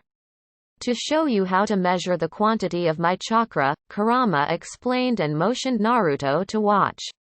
Kurama closed his eyes as he concentrated and exercised the bit of control that he had in Naruto's mindscape. He had been thinking for a long time on how to best explain to Naruto. A second later, a humongous reservoir inverted of all things and facing the sky appeared on far left of the large sea. That was Naruto's chakra. Naruto looked confused as Kurama opened his eyes and exhaled. What did you do? Kurama explained as he settled down on his hind legs. You haven't actually seen what happens when you use your chakra right. Without waiting for Naruto to shake his head in negative, he continued. Your chakra actually starts to disappear into the sky up above, a sign that indicates that you are depleting your reserves, since they are your own reserves and you have been using them for a long time. You know exactly how much to use for everything you do. He then grabbed a startled Naruto and teleported right to the strange reservoir. Naruto gave a slightly suspicious and confused look to Kurama, who just nodded for him to observe. Naruto complied and almost fell right off the ledge that they were standing on. Compared to Naruto's own reserves, Kurama's reserves were downright gargantuan. The vast orange ocean that was Kurama's chakra was almost never-ending, almost as if it were not a singular ocean but two or three of them combined, as expected of the mightiest of the tailed beasts. Interestingly, even though the reservoir was inverted, none of the chakra was spilling at all. It was perfectly reflected their images like a mirror would. As you can see, this is the amount of chakra that I possess, Kurama explained with pride and smugness. The main problem in using my chakra would be knowing the quantity. You can't possibly determine how much of this, he gestured to the vast water body, is one tail of my chakra, which is why has created it in the form of a reservoir with 9 gates. Naruto quickly grasped what Kurama was trying to explain. The gates are to control the flow of your chakra. Each gate will open to allow the flow of exactly one tail of chakra. Kurama grinned in pride and nodded in approval. It was nice to have a genius for a host. Exactly, and I've made it in a way that not all of the chakra will pass through a gate. This is how you will be controlling the flow of my chakra into your body. But this is my limit, Naruto. Naruto raised an eyebrow. Your limit? Kurama pointed to his collar. This seal controls how much I can forcefully send into your system. As I said earlier, you'll have to learn to control my chakra without me acting as a buffer, I'm sure. You know not to open the first one very suddenly. Open it a little so that my chakra flows into you at a steady and slow rate, allowing you to adjust to it. Naruto nodded in agreement of Kurama's suggestion. Something like this was best taken slow. He exited the mindscape and found himself aware of the sounds of his shadow clones, aware of every sound and feeling. He reached inside once again and mentally commanded the first gate, open a little. He almost gasped. It was so much alive, so warm and full of energy, almost like a shot of adrenaline straight to the heart, and it was just the beginning. It felt like almost eternity until the first gate reached its limit. Naruto internally assessed himself and found several changes. First was the feral edge, almost like his emotions were trying to get the better of him. However, years of practicing to control his emotions allowed him to retain his rationality and cognitive processes. Second was the physical changes. He looked down at his hands and grinned as he flexed the wicked-looking clawed hands. Third was the chakra. As he was using Kurama's chakra, he had shelved his own, and Kurama's one tail of chakra easily dwarfed his own. So the excess was escaping or leaking. It was like a dense orange flame which were escaping from his body, covering him in a sort of an aura. It felt exhilarating. Kurama's voice sounded in his head.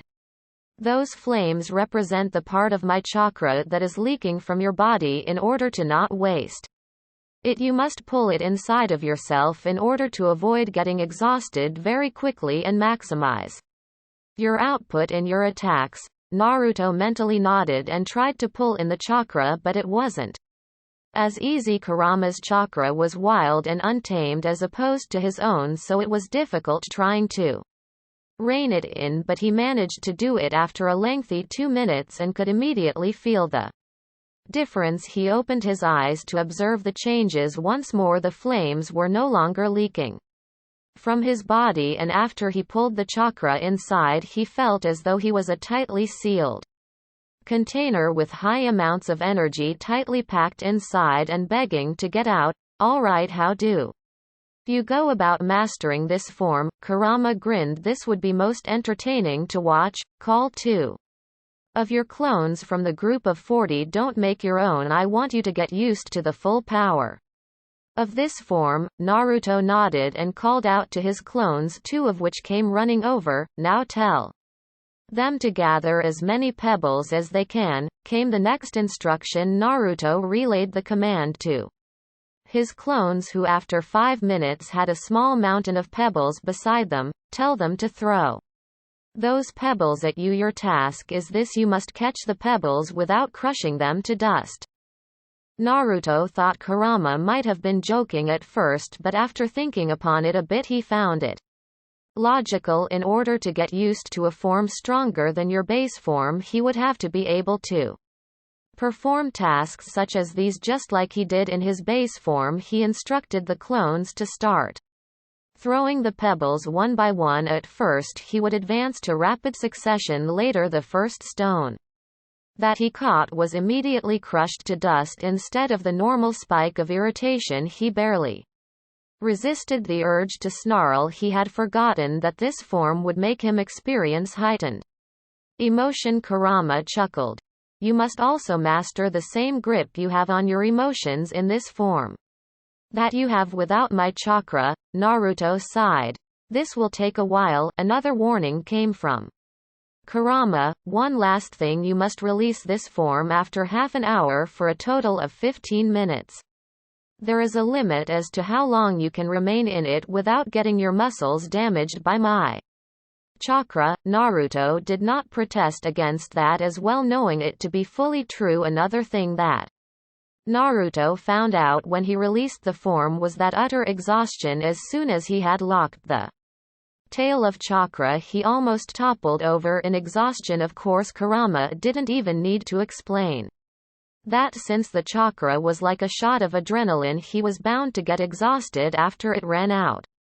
Due to the sudden drop in energy, of course, after 15 minutes, once his chakra was flowing once more through his body and he wasn't exhausted anymore, he tried again. There were times that chakra still managed to leak out, but Naruto was able to correct it until packing it inside his body became second nature, to form it like a second skin. This continued until the sun had completely set in. Stars had taken over the sky. Naruto was proud to say that he had progressed to a point where the pebbles were no longer being crushed to dust, but instead tiny pieces that were visible to the naked eye. Not only that, but he had grown accustomed to opening the gate for the first tail much faster. Slow progress, but progress all the same. On the other hand, his clones had made remarkable progress. He was finally able to form the Rasengan with one hand, even though it took him 7 seconds. He had no doubt that by the day after tomorrow he would have won his bet with Tsunade. XXXXXXX. Jiraiya walked on into the heart of the town, where he happened upon a little bar, and on a stool sat Tsunade. He moved next to her, sitting down and ordering some sake. Nice night, isn't it? Jiraiya prompted. Some conversation from the women, who seemed content to just ignore him. Tsunade mumbled. Say, Jiraiya, what really made you go and seek out Naruto? I thought you were content behind the scenes with him. Jiraiya drank from a cup. Not exactly. You see, I met him when he was young, for he was trying to master Fuinjutsu. Jiraiya recounted the tale of when he met his godson for the first time. After the tale was finished, Tsunade hummed in realization. So you're doing it because he guilt-tripped you? Jiraiya shook his head. No, well, partially I failed with my duty as his godfather before this was the best chance I would ever get to make it up to him. I wasn't about to just let it go. Minato trusted me with his legacy, and your fool of a student just left him without so much as a by your leave. Tsunade grunted. No, he did say to treat the boy as a hero. Jiraiya defended. Tsunade dismissively waved a hand and scoffed, just empty words. Quite enraged on his behalf, aren't you? Jiraiya teased. Well, his mother and I were friends, weren't we? Certainly we were blood related in a distant sense. He's family. Tsunade mumbled out her excuses. Family, right? Certainly looks like family. Jiraiya agreed. Tsunade glared at Jiraiya. She knew where he was going with that look. Comment. Oh yes, I did in fact notice quite the resemblance between him and Nawaki, you manipulative asshole. Guilty as charged. Jiraiya allowed blasts from the past all around this week. HMPH seems you and Orochimaru are just gunning for my weak spots. Bastard actually had his lackey cut open his hand and I froze. Tsunade grumbled. Still got that fear. Too bad. Take it as an omen for whatever Orochimaru has offered you. Jiraiya recommended. How do you know he offered me anything? Tsunade demanded with an affronted expression. Jiraiya couldn't possibly know what was going through her mind. Now she knew Orochimaru was a bastard, but when he offered to bring back Dan and Nawaki, even she had to stumble a little. Whatever it was, it is serious enough for you to give it thought like this. Otherwise you wouldn't be sticking around, right? Jiraiya guessed, though Tsunade gave no appearance of it. Just returned to nursing her sake. He knew very well, it's none of my business. It might be true. Jiraiya went on. But I just want to make one thing clear. If you betray Konoha, I'll kill you myself. He pinned her with a dark look, intent clear in his eyes, and Tsunade knew he wasn't joking. Tsunade thought back to the time when Naruto had called her trash. She knew exactly where he was coming from.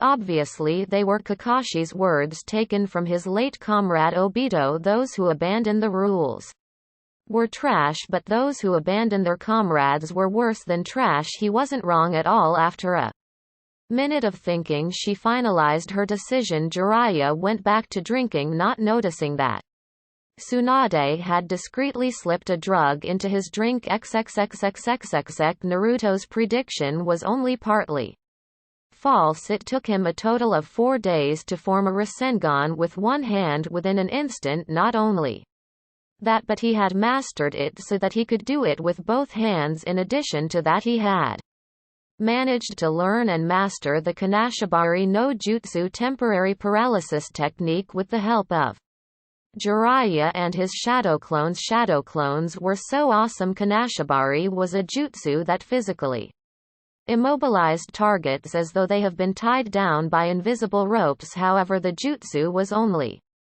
as powerful as its user. Naruto, with the help of Jiraiya and Kurama, was able to estimate that he was powerful enough to restrain most Jonin with it, but he would have trouble restraining someone of Jiraiya's power. Jiraiya seemed to have some strange chakra that was powerful enough to counter his own, which was saying something since his chakra was incredibly dense and filled with a large amount of vitality, as is the norm for most Uzumaki anyways. The usual way to use it is physical contact, but Jiraiya proved himself why he was an undisputed spymaster, for he taught him how to use that jutsu.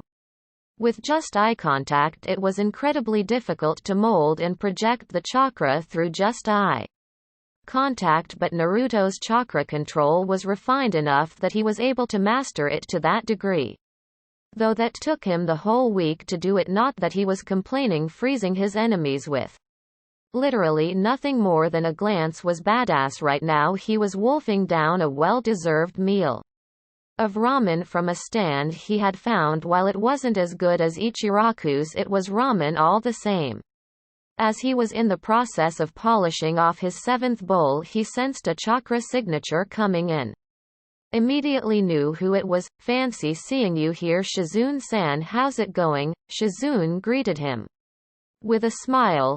I'm fine, Naruto-kun. How about you? Naruto put down the empty bowl with a sigh of satisfaction. I'm eating a well-deserved +3 meal after training. You gotta admit hard work is bitter, but the results of it are just as sweet if not more. Shizune smiled and nodded. They are, Naruto-kun. I was hoping to talk to you about the bet you made with Tsunade-sama, she requested. Naruto made a contemplative face and stood up. He put some money on the counter and turned to her. Let's take a walk. They roamed in the streets with Naruto keeping a constant lookout for eavesdroppers. So what did you want to talk about? Please drop your bet with Tsunade-sama, she implored, if not for her sake, at least for your own life. You see the necklace that she offered you, it's cursed. An amused smile lit up on his lips. Cursed, you say, and pray tell how exactly is it cursed? Shizune informed him in a solemn voice. Whoever receives the necklace dies the very next day. Naruto shook his head.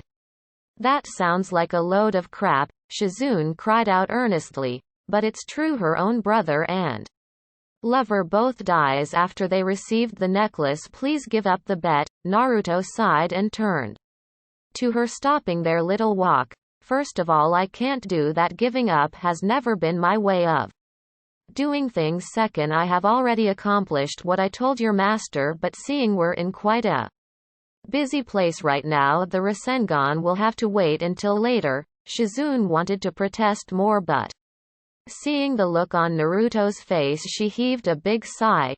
Very well, if you are so set on it. Tsunade-sama can't be found right now, so it will be better tomorrow. What will you do now? Naruto made a thinking face.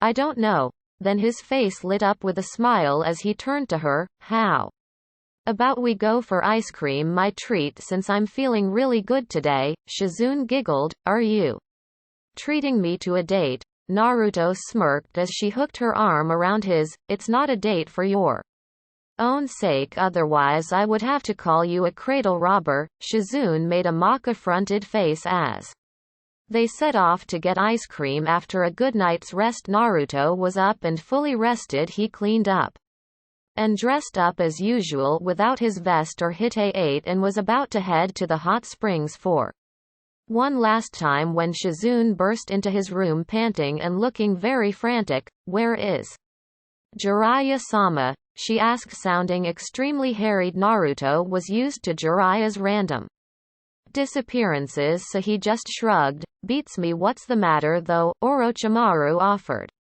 Tsunade-sama something in return for Tsunade-sama's unique self-healing jutsu. I fear she's gone to accept the offer. Naruto, we must hurry and stop her, Shizune explained in a rush as she moved to the window. Unique self-healing jutsu, is that what the seal on her forehead is all about? Naruto wondered as he followed Shizune. His danger sense rang just as she opened the window and he pulled her back just in time for the kunai to whiz past the spot where she was a second ago. Shizune yelped as she was pulled back, a hand on her upper back preventing her from falling over on her butt. She looked back to see Naruto's face set in an exasperated expression. However, the confusion that followed soon turned into slight panic as Naruto himself leaned out of the window. Look where you are aiming at, you senile perverted old man. She leaned out of the window herself to see the man she was looking for. Naruto jumped out of the window himself, face frowned in confusion. Who the hell managed to get a jump on you? Jiraiya was panting heavily and his skin was covered with sweat as he gripped onto the window frame like it was the only thing keeping him upright. Damn Tsunade, drugged my drink. The effects will wear off soon, but not soon enough for the fight. Naruto, can I count on you to help me out with this? Jiraiya ground out, looking at the blonde. Naruto nodded as he passed a jug of water to the man. Jiraiya gratefully nodded at him and chugged down the whole thing. Within a minute he gave a sigh of relief, muttering, that's better. However, Naruto still hadn't dropped his guard. He was sensing a highly suppressed chakra signature a few rooftops away, and it seemed to be slightly familiar with that feeling of snakes coating from it. Without any warning, he threw 3 shuriken in the air, which looped midair to converge on the position of the spy. All 3 of them spotted a slight movement as the spy fled away quickly. Shizune asked, "Who was that?" Naruto muttered as he walked to his backpack. "Whoever it was, I have a feeling we'll be seeing him soon enough." He took out his Hite-8, taking off the sash and wrapping the headband back on his head. He did not have time to take off his jacket and switch it with the vest. Shizune and Jiraiya were ready to go. Even if the latter hadn't fully recovered, he gave a nod of approval for shooing away the spy. "Let's go," she said as she jumped out of the window. Naruto and Jiraiya easily followed suit. They spotted a faint dust cloud in the distance and were able to hear the low thunderous noises of something getting smashed. They all arrived at an open field, with Shizune sighing in relief and Jiraiya grinning. Whatever Orochimaru had offered Tsunade, she had refused. Running a little further, they arrived at the fight. They weren't surprised to see Orochimaru and Tsunade fighting, the former's hands looking as if nothing happened to them, but Naruto's eyes narrowed as he spotted Kabuto. He called out to the traitor, "Kabuto, you were the one who was spying on us, weren't you?" "Indeed. Naruto-kun, you must be an accomplished censor if you managed to sense me, for I was highly suppressing my chakra," Kabuto admitted with a chuckle. "Enough of this," Tsunade spat, flying forward to smash a fist into Kabuto's face. Kabuto smirked and with his chakra scalpel in hand sliced a large cut across his palm right in front of Tsunade's face. The woman automatically froze, eyes wide and body trembling minutely. "Tsunade?" Naruto questioned, and then his eyes went wide when Kabuto landed a vicious hit to her jaw, causing her to topple backwards. Jiraiya grunted, "Damn it, it's hemophobia." "Shizune, you handle Kabuto. Naruto, you will protect Tsunade. I'll take on Orochimaru," he ordered them. Striding forward to meet the snake face, Kabuto sneered, "Pathetic. What kind of a medic nin is afraid of blood?" He was about to punch her in the face once more when Shizune intercepted him. "Stay away from her." While she engaged Kabuto in a fight, Naruto flash-stepped to Tsunade and crouched down too. The still shell shocked Tsunade. "Come on, this really looks pathetic. You are the foremost medic in the world, and just who allowed you to show him your weakness?" He scolded her, and when he received no response, he rose up and took out 2 of his special kunai, ready to defend her in case Kabuto slips past. Shizune on the other end of the field. Jiraiya was having a lot of trouble. His body had still not fully recovered, and Orochimaru was bearing down on him without any signs of slowing down. He sighed in slight relief when Orochimaru backed off from swinging the kusanagi on him, but almost groaned at what he did next. Orochimaru cut his thumb, and in the next moment a large brown snake appeared. Orochimaru grinned, ready to die. Jiraiya grit his teeth. His chakra control was pretty bad enough, and he couldn't risk calling the smaller toads here. He would just have to fight this another way. It seems Naruto noticed his godfather in trouble and was about to create a shadow clone to go and help him when the things got worse. Turns out Kabuto had managed to catch Shizune's ankles with his chakra scalpels, catching her off guard with the headhunter technique, and now he was done with her. He was heading for Tsunade, who still hadn't snapped out of her shock. Naruto mentally cursed and threw the kunai before his feet, flying through hand seals, ending on the tiger, a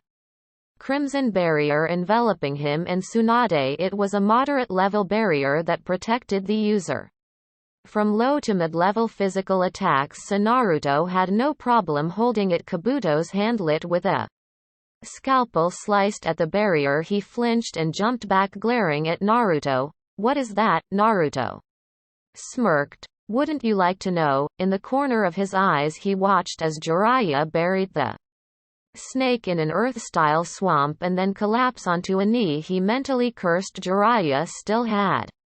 Yet to recover from the drug if this kept going on Jiraiya will be killed. Kabuto seemed to notice this as well and wasted no time in taunting him, his pleasant voice slightly jeering grated on his nerves. It looks like Jiraiya-sama isn't faring quite well. It won't be long before Orochimaru-sama manages to kill him. What will you do, Naruto-kun? Save your master or save the woman who doesn't even care what you think of her? Naruto narrowed his eyes. You don't know what you were talking about. To answer your question, a smirk graced his lips. I don't see why I can't do both. Still holding the tiger sign, a shadow clone popped up beside him. He disengaged his right hand from the seal, forming a joint tiger seal with the left hand of the clone, thereby transferring the control of the barrier to the clone. He watched amusingly as Kabuto's face went right from triumphant to annoyed, having figured out his plan. Still, the traitor was gracious enough to praise him. Your abilities in Fuinjutsu are truly astounding, Naruto-kun, but how long do you think your clone can hold this barrier for you?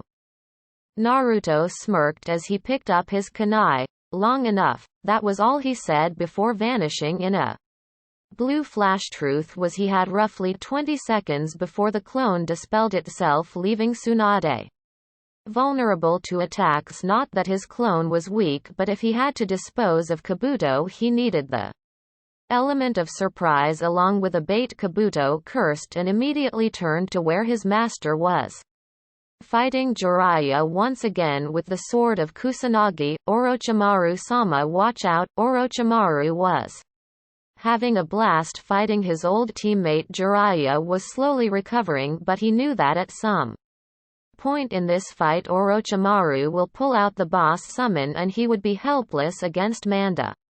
If he couldn't summon Gamabunta, the drug still wasn't completely out of his system and he hated that damn sword. Orochimaru was in mid-swing to cut off Jiraiya's head when he heard Kabuto's warning. At first he didn't know what Kabuto was warning him about. He was fighting Jiraiya. Kabuto had disposed of Shizune, leaving Tsunade, and oh shit, his epiphany came too late as Naruto flashed right in front of him, blocking Jiraiya and his swing with a wind-laced kunai. He had no time to block as Naruto completed his spin, crashing his left foot right into Orochimaru's left jaw, sending the snake Sanin flying back. He flipped in the air to land on his feet, but Naruto was already moving, or rather his hands were. Naruto spoke nothing as he swiftly cut off the wind chakra, sliced a shallow cut on a surprised Jiraiya's thumb and wiped the blood on his own palm. 5 rapid hand signs and he and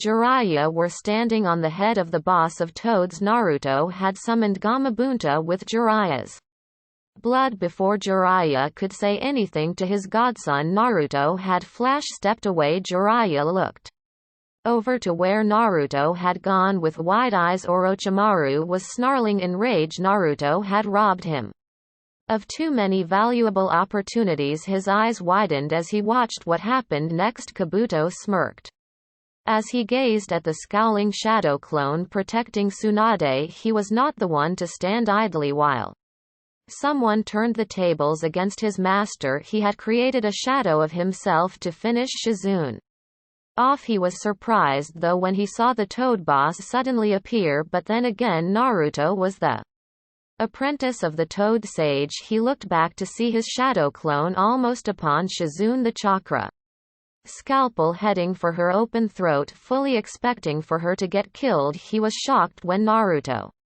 suddenly appeared in front of her, catching the shadow clone by the wrist and dispelling it with a well-placed hit. At the same time he heard the pop sound of a shadow clone dispelling behind him. Looking back, the clone was gone and so was the barrier protecting Tsunade. Kabuto seized his chance and activated his scalpel, prepared to cut right at her throat just as the hand was about to reach. Its destination another hand grabbed his by the wrist, stopping it in its tracks. Kabuto was stunned. When Naruto suddenly appeared before him stopping his attacks, it happened too fast for him to comprehend. He had attacked the moment Naruto had attacked his clone. There was no way he was that fast to stop his attack so accurately. How did he even counter the instant that he appeared? It made no sense. Naruto flashed right to Tsunade's mark, his danger sense slowing down his perception to show the scalpel heading towards his side, since the previous target was now blocked by him, but he had no intention of letting that scalpel touch him. His left hand caught the wrist behind, stopping the advance. He saw shock fly across Kabuto's face, but he had no intention of letting his enemy regain his thought process. With a little bit of force, he cleanly snapped Kabuto's wrist, the sound almost music to his ears. Kabuto couldn't hold back the scream when Naruto broke the bone cleanly, his wrist bending forwards at an angle it really shouldn't. It was a surprise the bone didn't break out of the skin. He was given no chance to numb the pain with his healing ability, for suddenly a whirling noise caught his attention by breaking Kabuto's wrist. Naruto ensured he wouldn't be able to block his next attack because of the sudden high influx of pain. A Rasengan formed in his right hand in an instant, spinning at high speed, slightly bigger than his hand, and with a gleeful roar he drove the spiraling sphere of chakra right into Kabuto's stomach. Rasenagn. Naruto watched with a smirk as Kabuto flew back from the powerful attack, blood flying from his mouth. He flew back so far and fast that he smashed through a rock, breaking it into pieces and skidding backwards until he was stopped painfully by a second one. He fell forward on his stomach, yelping and coughing, the pain nearly overpowering. Doing an internal diagnosis, his eyes widened in extreme shock. He had broken more than a few bones, along with his torn and near liquefied internal organs and muscles. The eyes widened further when he discovered that he couldn't heal as fast as usual. Just how strong was that jutsu? Naruto turned around to face Tsunade, who had seemed to finally snap out of her shock. She was still looking at him with fearful eyes, as if she was still looking at fresh blood. What are you? Naruto held up a hand. Wait a second. He flash-stepped to Shizune, who was still unconscious, picked her up and flashed back. Tsunade choked upon seeing her unconscious apprentice. Naruto assured her, "Don't worry, she's just unconscious. I was able to stop Kabuto from killing her." Tsunade hastily crawled over to Shizune, checking her pulse. It was a little weak, but thankfully it was still there. Kabuto managed to catch her ankles with his chakra scalpels. "I only know that not what happened before." Naruto's voice made her look at him, tears falling from her eyes. She looked back to Shizune, her hands glowing green. A tremendous weight seemed to leave her shoulders. Shizune did not require any immediate attention. She shakily stood up and faced Naruto, who was smirking softly with his hands crossed. "You saw what I did, right? I win." Tsunade's expression was of a surprise and relief, which turned into a shaky smile. She tightly hugged Naruto, ignoring the surprised grunt from the boy. After a long time, she sobbed like a little girl. "Thank you, thank you, thank you." She didn't know what she would do without Shizune. Naruto was surprised, but upon hearing her crying, he wrapped his arms around her. It was a surprise to see her crying, not at Shizune's state but in relief. "It's okay," he whispered, tenderly rubbing her back. If not for the situation, he would have had a nosebleed upon feeling those mounds against his chest. He figured that everyone needed an emotional outlet like this sometimes. Ironically, this was the second time he had a girl hugging him while crying because he saved someone who was close to her. On the other side of the field, Orochimaru was cursing the brat for all his worth. Naruto had proven himself way too good to be left alive if he was able to dispose of Kabuto in a single hit. "The brat you've taken on is quite good, huh, Jiraiya?" He was currently dodging attempts to either get squashed or sliced by the Toad boss. Jiraiya sneered at Orochimaru, looks like your apprentice needs only one hit to be taken off the field. Orochimaru weighed his options. He could not let Kabuto be killed at any cost. The guy was too valuable with his medical knowledge, and he was the only one Orochimaru trusted with his secrets the most, but he could also not let Naruto live, for he was too good for his liking and would no doubt give him trouble in the future if Akatsuki got a hold of him. He needed to be taken care of right now as well. Looks like I don't have a choice, he thought as he bit his thumb preparing to summon the snake boss Manda in a flourish. The snake boss appeared as sour as ever. Orochimaru, you dare to call me, you better have my 100 sacrifices ready. Orochimaru chuckled, of course Manda, I just thought you would like some toad meat today. Manda glared at Gamabunta, disgusting toad. Gamabunta chuckled in mirth.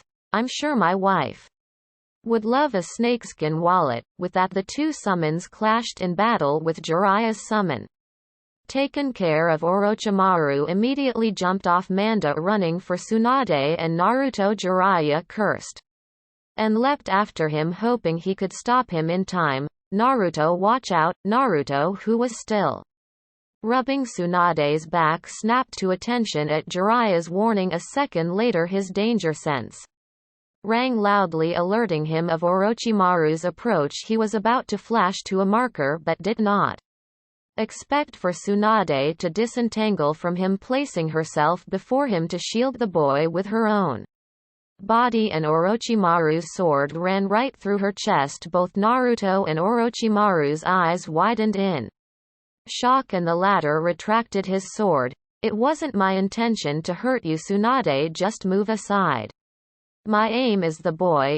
Naruto narrowed his eyes, his anger at the old woman's stupidity evaporating. It seemed that Orochimaru held two grudges against him now. The first was foiling his plans of Konoha.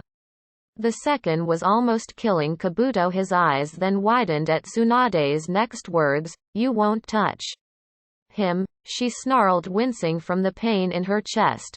Why do you defend him? Orochimaru asked curiously. Because it's my responsibility from here on out.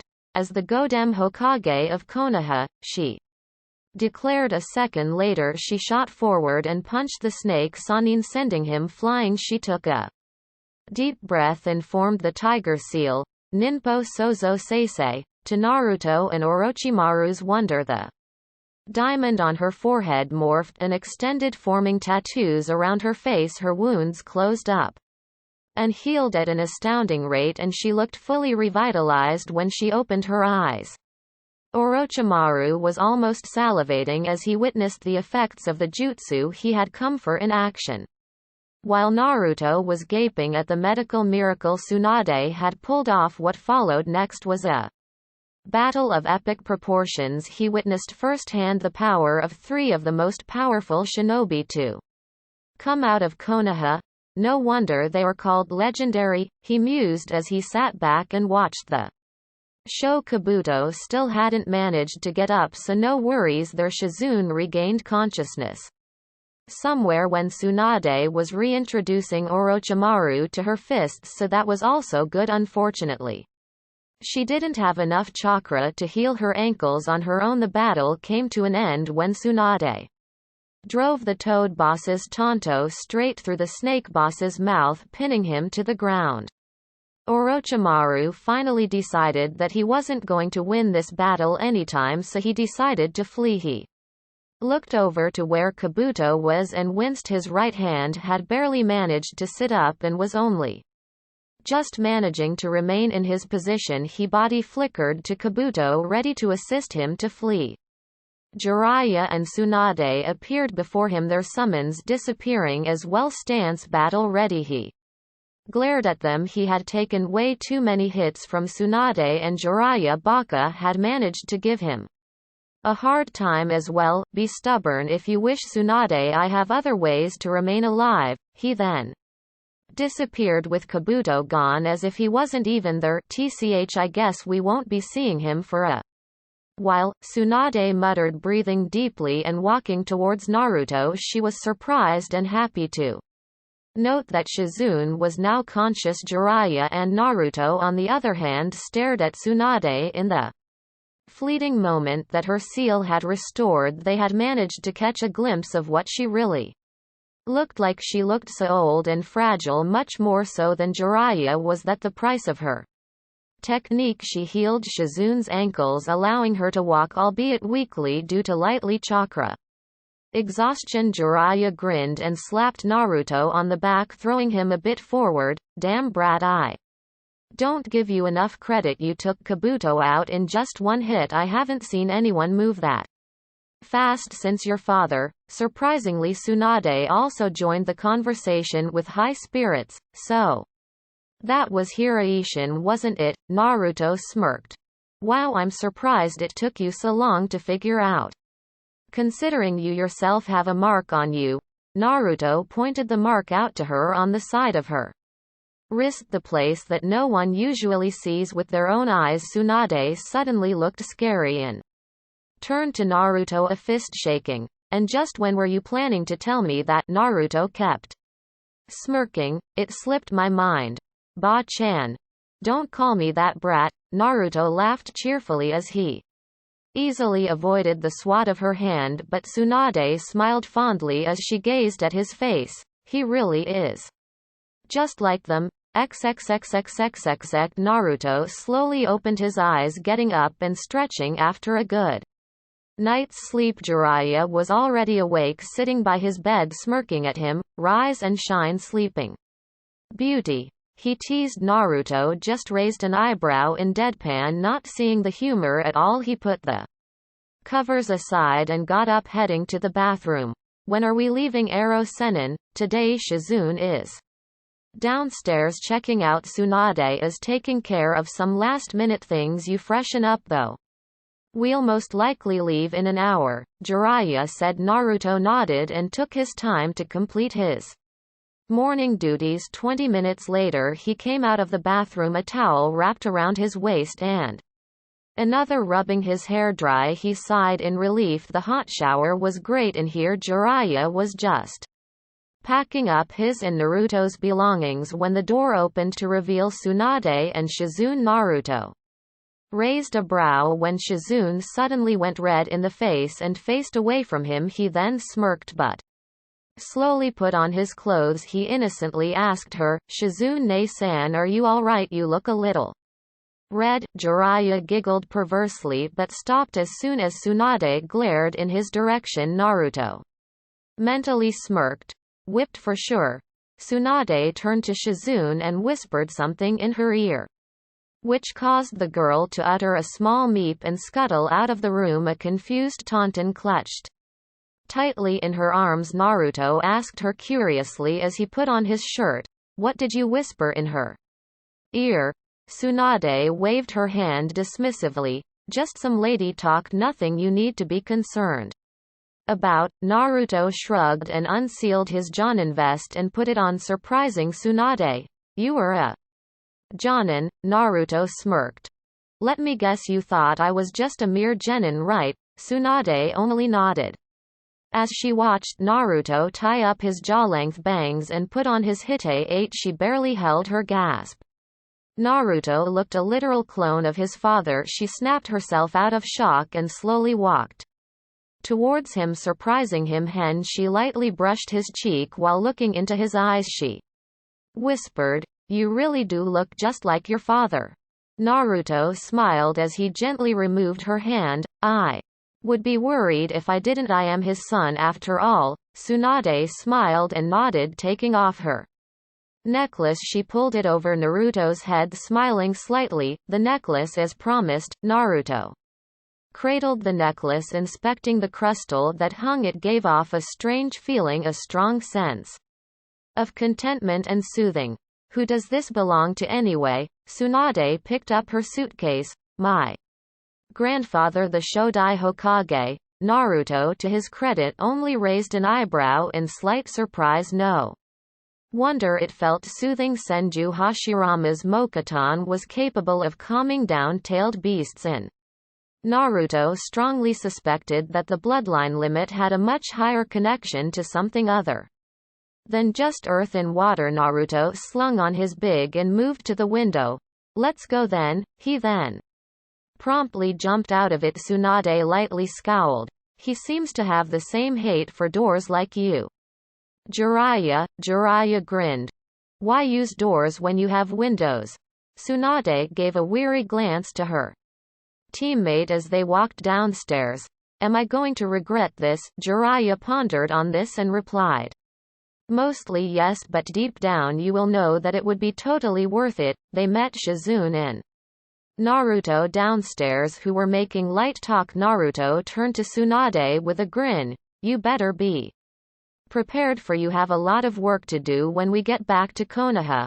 I'll take whatever you dish out, brat, Tsunade assured him with a smirk. Suddenly she moved forward and gave him a soft peck on his forehead. Moving back, she saw the bewildered look on his face, accompanied by a bright blush.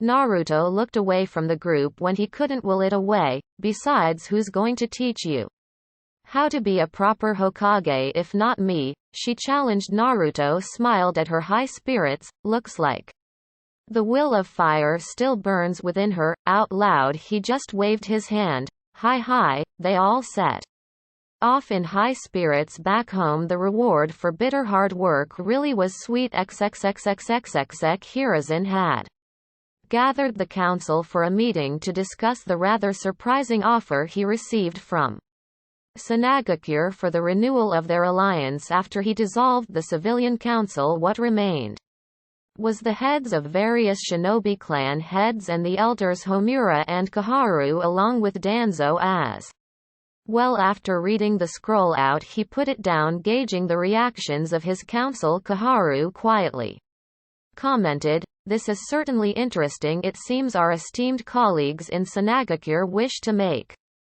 amends for their foolishness." Homura snorted, "Of course they do. Recent reports suggest that Iwagakure is testing their borders. If they don't make amends with us, Iwa will crush them. However, we cannot let Iwa get a strategic advantage such as that, even if we have another flash among us now." Surprising everyone, Danzo spoke up. "It would be in our best interests to accept." Upon seeing the rest of the council look at him in mild shock, he internally and continued, "As you are all undoubtedly aware, I would prefer to simply crush them outright for their betrayal, but circumstances argue against it, since we cannot punish them without drawing attention from other countries. Especially Iwa. I see no harm in accepting a deal that will benefit Konohagakure far more than Sanagakure." "Logically you are correct, Danzo-san." Aburame Shibi droned in the usual Aburame monotone. "This offer does seem to be to our advantage, but I find your stance puzzling. You have always petitioned for Uzumaki to be trained by you as a weapon. Accepting this offer would seem to directly counter the position you've held for nearly a decade and a half." Danzo considered how to respond and replied, "It is true that I wanted him to be trained as a weapon." Hiruzen picked up on his friend's choice of words. Wanted. Danzo knew what context his old rival was talking about. "Yes. Wanted. At first I had worries that he would grow up to be a weak average shinobi, or worse, a straight idiot, but he has proved his strength in the invasion, stopping a tailed beast very effectively.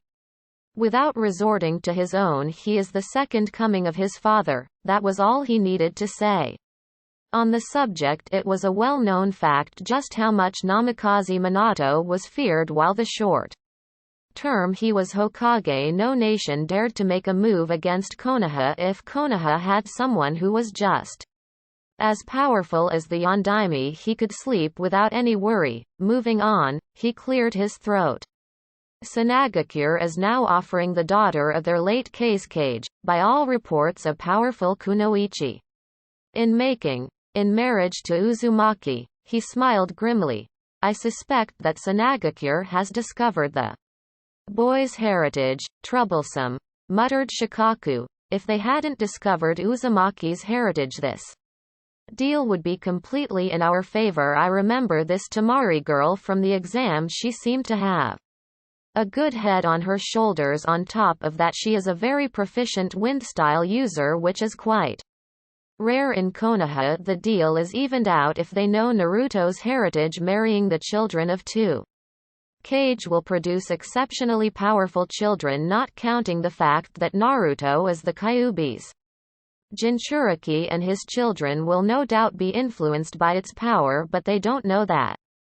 Everyone sat back to consider his words and examine the agendas behind the offer. Hiruzen, meanwhile, was contemplating what effect would this have on Naruto. He was asking for a lot from Naruto. By asking him to do this, he was sacrificing the boy's chance at love by arranging a marriage for him with a person he didn't even know. A huge weight suddenly made itself known on his shoulders, and he sighed in sadness. Sometimes he hated being the Hokage. Decisions such as these, putting the good of the village before his shinobi, made him sick to the bone. He knew Naruto would never forgive him for this. At this point, I don't see any option but to accept this offer. It is slanted too far in our favor to decline without tipping our hand regarding the boy's heritage. If we chose to decline by announcing that heritage, I have no doubt Kumogakure and especially Iwagakure would react unfavorably. He announced with a heavy heart. We also need the boy to produce more Uzumaki as possible future containers for the Kyuubi, if not outright shinobi, for our future ranks, Danzo added. But before he could continue, a heavy potent killing intent flooded the room. You are going too far, Danzo, Hiruzen whispered with narrowed eyes. We already have placed a heavy burden on him by making the Jinchuriki against his will, which he knows. Mind you, he knows his heritage, and he knows that his own father cursed him to this life. I think I can safely say on his behalf that he would sooner set the Kyuubi free rather than making his own progeny the jailers of the beast. Danzo grit his teeth. He will do what is asked of him by the village. Hiruzen snapped back. And I have no intention of asking him to do that. I'm also sure that neither does the next Hokage. Remember, Danzo, he warned his rival, if you push him too far you will lose him. For him, his family will always come before the village, until he becomes Hokage. That is went unsaid. Danzo put his blank mask on again, but he was seething inside. Uzumaki's children would have made some very valuable additions to his ranks of root, but it seemed Hiruzen wasn't willing to go that far. Looked like he would just have to wait for a few years. Hiruzen turned to the council. Since we are in agreement, let us send our response 3 days back. Sanagakure Baki looked over with increasing annoyance as the meeting of Sanagakure's advisory council went on. His growing frustration was mainly due to the tactless arguments, more like shouting, weren't arriving on any conclusive course of action. He tuned them out, instead choosing to focus on Temari's report of her brother's defeat. It was a shock of great magnitude to him when he had heard that Gaara had been soundly defeated. He shook his head mentally. Just great. We have a situation that requires us to act as quickly and decisively as we can, and these fools can't seem to agree on anything at all. It was quite fortunate that the sand had managed to work out a ceasefire with a leaf, but Baki knew that it was temporary at best. Konoha would not hesitate to retaliate if any of Suna's shinobi so much as scowled at them. Tensions were high, and Suna needed something to convince Konoha of their sincerity in drawing up a new alliance treaty. Baki cringed as he thought about the reports from the teams stationed at the Wind-Earth borders. More than average number of Iwa shinobi had been showing up. While not up to anything, Baki would bet anything that Iwa was testing their borders, looking for any weaknesses. In the worst-case scenario, Iwa would conquer Suna, which meant that they would practically be neighbors with Konoha. Given the history between those two countries, it could signal the start of the Fourth Great Shinobi War. With a sigh, he took a sip of his steaming tea to calm himself down a bit while still trying to think up of a way to regain Suna's military alliance with Konoha. Absently he mentally recounted just how they lost. They invaded Konoha. Konoha forces were ready. Orochimaru attacked the Sandaime Hokage. Temari and Kankuro took Gaara into the forests, followed by the Uchiha. Gaara went crazy. Unleashed Shukaku. Stopped by a giant. The Epiphany hit him with such force that he almost spat out the tea he was drinking, almost scrambling for Temari's report. He flipped pages until he found what he was looking for.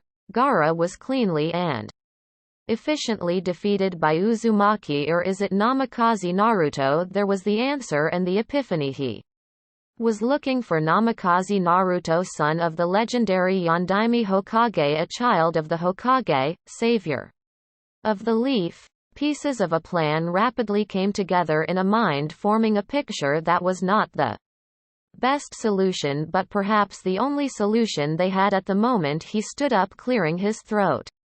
To gather everyone's attention, honorable members of the council, some new facts have come to my attention and I believe I have found a solution to our current problem. He had the undivided attention of some of the most politically powerful people in Suna. He could not afford to go back now.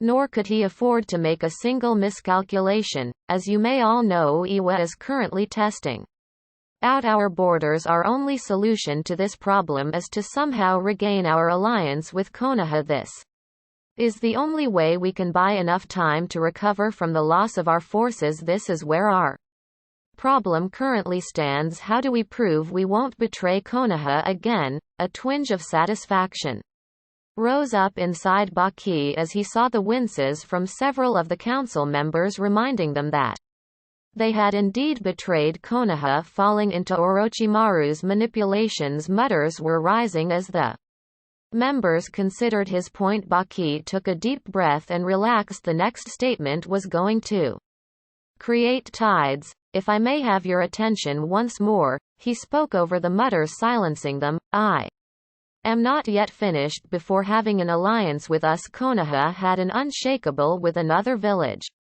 The village hidden in whirlpools. We need to procure back that level of an alliance with our former ally, Yoshin, one of the more senior members of the council and one of the people who Baki actually respected for his relatively sensible arguments, spoke up. How do you propose we do that? Baki stared dead in his eyes. We follow the same procedure that they did to achieve what they were able to achieve. Seeing some confused faces in the council, Baki elaborated. The alliance between Konoha and Uzushiogakure no Sato was sealed by a marriage between the Shodai Hokage and a woman named Uzumaki Mito. The alliance lasted for decades until Uzushiogakure fell to the combined attack of Kumo and Iwa. We can use that tradition to regain our alliance, which might be stronger than our previous one. He was pleased to see that some of the members were actually thinking upon this. However, one of them stood up, almost foaming at the mouth. Hiroto Renji was someone who always made Baki wonder just how he managed to get on the council. He was a hot-headed person, exploding over the smallest of arguments, and had none of the tact that was required to play the incredibly subtle game of politics. Also, he took utmost glee in pointing out faults at other members while he himself never participated actively in any argument. Baki suspected that Renji feared looking too stupid.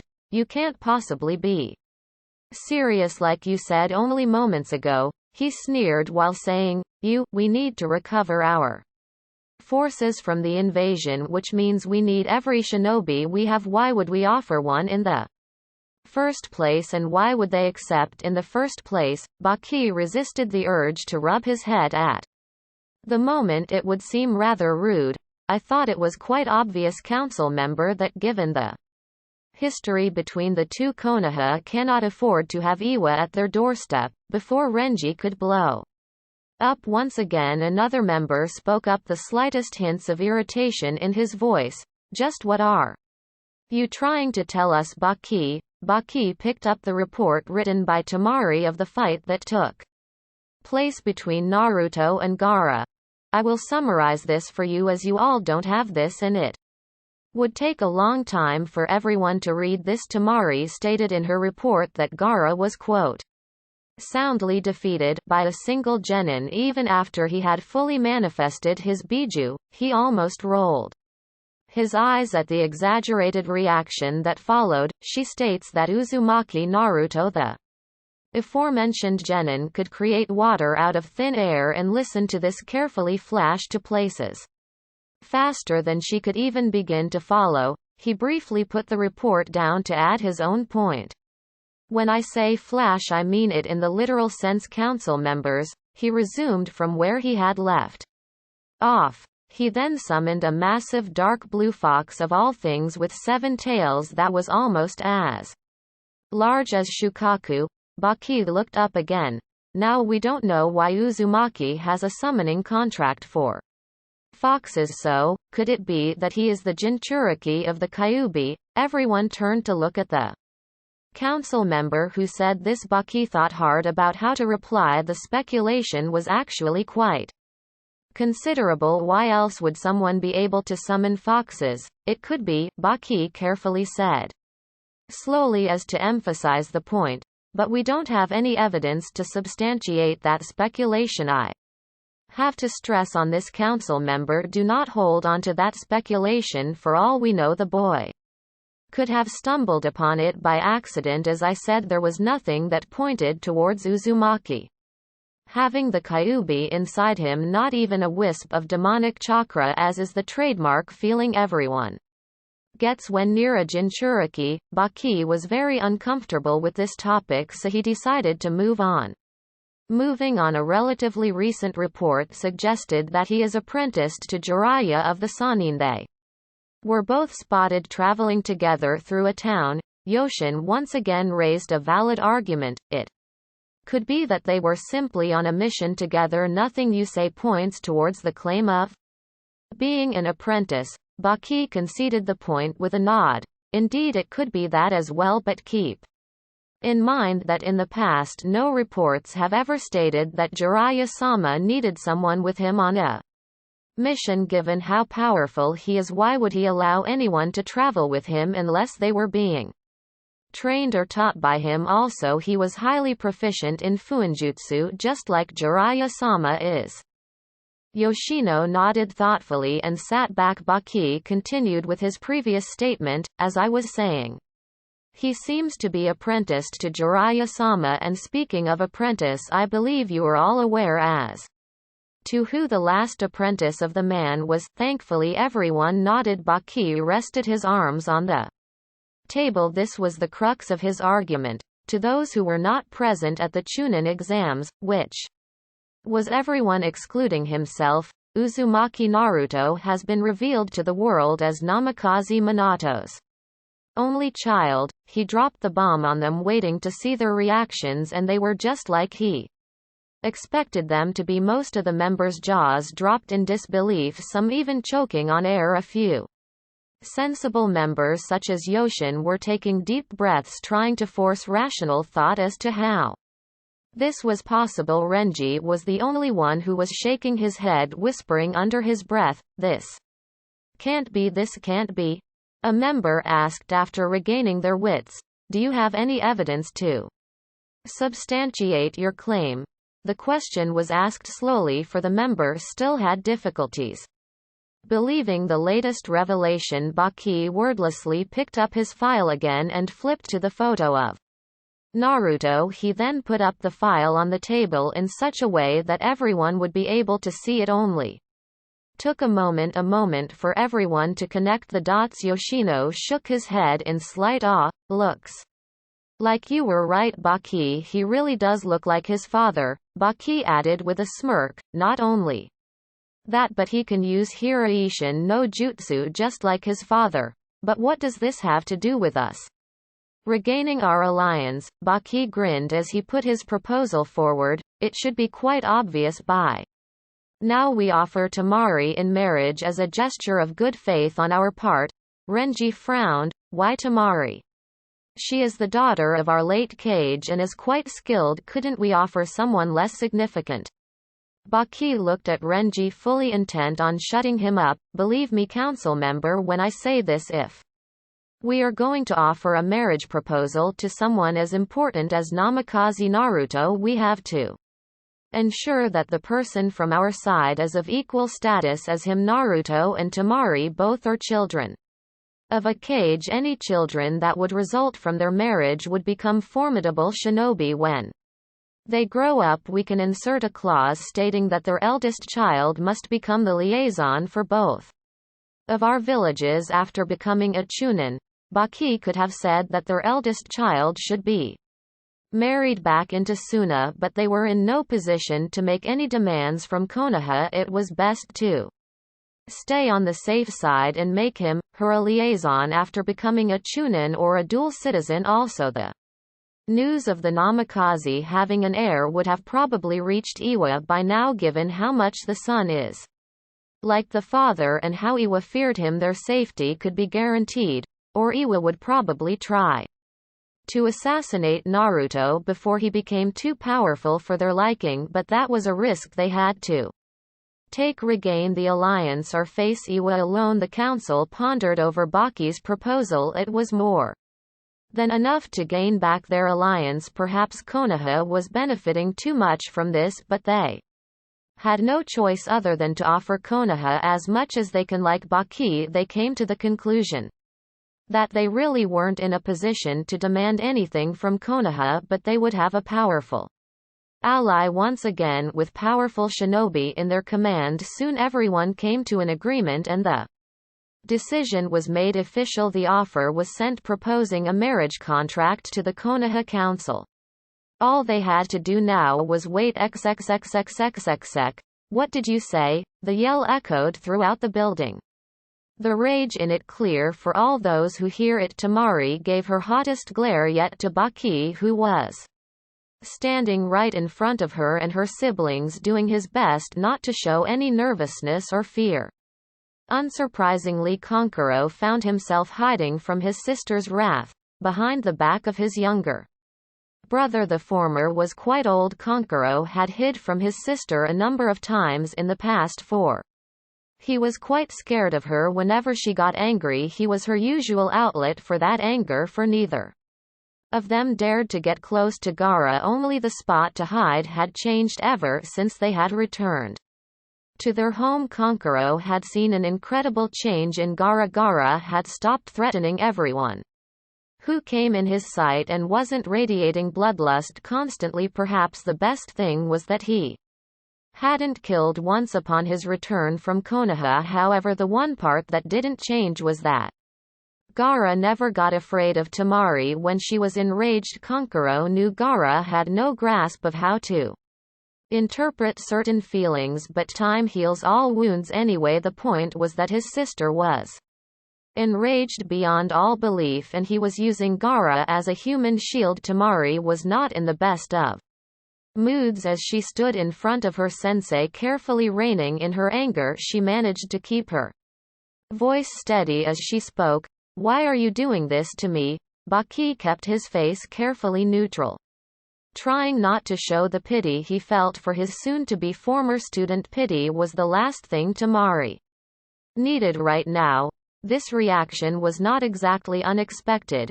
In fact, I was more worried about how Gaara would react. It's nothing short of a miracle he hasn't used sand burial on me already. He took a deep breath and began his explanation. This is a direct order from the council itself, Temari. We need this to cement our alliance with the Leaf once more. Temari grit her teeth, unwilling to just lose like this. So you will just offer me up like a lamb to be sacrificed? Wasn't there any other way? Baki shook his head sadly. I'm sorry, Temari, but there was no other way. Do you think this order would have gotten passed if there was? Temari just wanted to scream her throat hoarse. So much injustice was being done to her and she couldn't do anything about it. What was worse was that they seemed to think she was the only one who could perform this duty, and they were right. Kankuro was too. Much of an idiot to do this, and the village would sooner sacrifice their shinobi than give up their Jinchuriki, never minding the fact that Gaara was a former blood-lusting psychopath, so there was a dense air of mistrust around him. She painfully reminded herself that a shinobi's duty is to endure and sacrifice for their village no matter what the circumstances. I don't like this, but I know that I have to do my duty, sensei. Baki smiled sadly and nodded. That you do. Has my future husband been decided? Baki considered whether or not to tell her, however, before he could say anything. Gaara spoke up. I want to know as well, Baki. Okay, now there was no way to back out of this, even though Gaara restrained himself greatly from killing anyone in his sight. Baki was not going to take a risk. Gaara's newfound protectiveness for his siblings was apparent, and it was nothing short of a miracle that he hadn't killed Baki for giving his sister away to Konoha just like that, clearing his throat. He simply answered the question, yes. He sweat a little when he saw 3 sets of eyes looking at him expectantly. One was pure curiosity, the other was curiosity mixed with suspicion, and the last one was impatience and rage combined with acceptance. You can guess who they are. Temari tapped her foot in irritation. Well, out with it. Who is it? Baki took a deep breath. Here goes nothing. He is the same person who defeated Gaara. You may know him as Namikaze Naruto. Temari blinked and blinked again and blinked again. Her thoughts drifted back to her hot make-out session with the blonde in the alley. She didn't realize it, but her face was slowly turning red, enough to give Gaara's hair a run for its money. Baki frowned in concern. Temari. I see I have a lot to think about, sensei. I'll see you later. Completely unlike her, Temari turned and hastily walked away, leaving a confused audience behind her. Baki had a puzzled expression. Temari never acted like this before, but then again, this situation is a first for her, so this might have prompted a new response as well. He turned to the other two. You two are dismissed as well. You best leave her alone for a while. This is a very big and sudden decision she has been forced to agree to. It's best if she gathers her thoughts for a while. With that, Baki left. Gaara turned to Kankuro, a very rare confused expression on his face. Kankuro, do you know why Ne-san left? Kankuro shrugged in confusion. Even I don't know, Gaara. You can never know what's going on in women's heads. XXXXXXX. Temari hastily made her way to the training ground that was reserved only for the cages. However, as the children of a cage, they got access to it without any problem. She made her way to her favorite spot on the lowest branch of one of the few trees that were in the training grounds. She climbed onto the branch and finally let out the giggle she had been keeping inside her. It's so surreal. I mean, what are the odds? I never imagined that this would happen.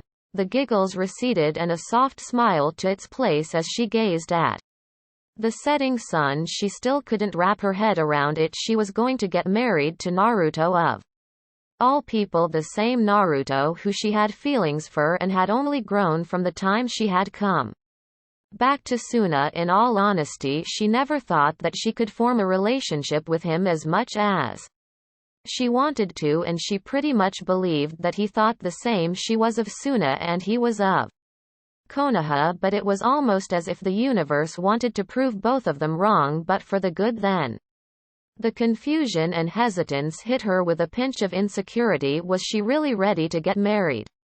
No, granted, she did have, dare she say, strong feelings for the blonde, but were they strong enough that she could happily live with him as a permanent partner? She didn't know that. Was she ready to make this sort of commitment so early in her life? Her feelings for Naruto and her duty as a kunoichi of her village were making her thoughts nothing less than a mess. Would Naruto be happy that he would have to spend his whole life bonded to her as her husband? What if he isn't happy? She groaned as she rubbed her head, trying to make some sense out of the mess that was her mind in attempt to block out the incoming headache. She diverted the train of thought to the political implications of the Marriage. She was the daughter of the Yondaime Kazekage and Naruto was the only son of the Yondaime Hokage, arguably the most dangerous man the leaf had ever produced, and it was clear as drinking water that Naruto was well on his way to claim that title for himself. The marriage between two children of two cages was sure an effective way to cement an alliance between two villages. Not only that, but her interest in Naruto had led her to attempt to study his background when she was back in Suna. Shocked was an understatement to say the least. She had known that Naruto went by the surname of Uzumaki, so she researched that first. Interestingly, that was the name of the clan that was cousins with the legendary Senju clan and allies of Konoha. The Uzumaki clan lived in Uzushiogakure no Sato, the land hidden in whirlpools, but it was wiped out in the last war with the combined efforts of Kumo and Iwa. But apparently there was a survivor who made it to Konoha and married the Yondaime to give birth to Naruto. Of course, since there was only one survivor, the clan was then given a seat in the council as a gesture of the friendship they used to have with the village, which meant that Naruto was now the sole heir of the Uzumaki clan, soon to be head, because of undoubtedly making Chunin. Another shocking fact was that Naruto was the head of two clans, not one. It was no secret that the person who becomes a Kage, his name is automatically granted clan status. In essence, Naruto was the soon-to-be head of Namikaze clan as well. He would become a very powerful figure in village politics with two clan seats backing him. That was a lot of power and responsibility for a single person, she thought, with some relief that he would have her to share the responsibilities. He wouldn't have to be alone in that. Finally her thoughts took a turn that was long coming. Her face turned red as she suddenly thought about the implications of her marriage to Naruto, more specifically what they have to do on their wedding night. Temari's entire face went the shade of Gaara's hair red. She recalled what they had done in the alley that night, her and Naruto, the places his hands had touched. She let out an embarrassed squeal as she put her face in hands. Why was she getting so embarrassed? It didn't make any sense. In the end her thoughts came to this while she was happy that she was getting to marry someone like Naruto and not some snob like the Uchiha. She wanted to see if the bond that was there between them had the potential to grow stronger or not, whether both of them were truly capable of loving each other or not, and she wouldn't say no to any more naughty things that happened between them along the way that helped reinforce that bond. Nope, not at all. XXXXXXX. Tsunade watched amused. Did Shizune, as both Naruto and Jiraiya quarreled like children. This was the first time she was seeing Naruto get so heated in an argument so childish such as this. Lame as hell. Mind you are always going on and on and on about how you're such an awesome shinobi, and yet you got nailed by her perverted attack. You Ero Senin, Uru Sai. The two of them were literally butting heads, teeth grounding audibly. Naruto was the first to back off, a smirk on his face. It felt good to act childish once in a while, especially when he is making fun of his perverted godfather. You know I'm right, Ero Senin. You know Naruto, that's quite an apt nickname for Jiraiya. Tsunade chuckled in mirth. Jiraiya's head instantly dropped in depression. Naruto nodded graciously. In all honesty, I never really thought about it. It simply came out of my mouth at the moment.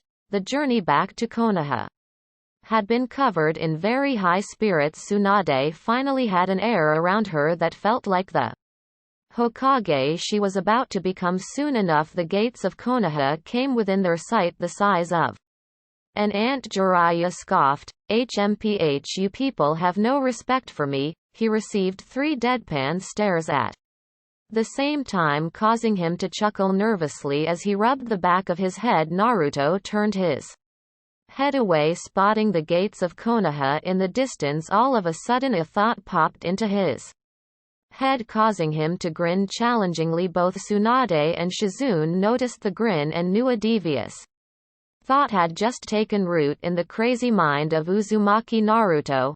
Hey Ero Sennin, the call caused Jiraiya to almost cry at him in indignance but stopped when he noticed the grin on that face. What's on your mind, Gaki?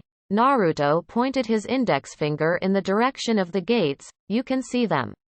Right, the three of them had to squint a little but nodded after a moment. We've reached. What about it? Naruto's smirk could have put almost every Anbu in Konoha on alert.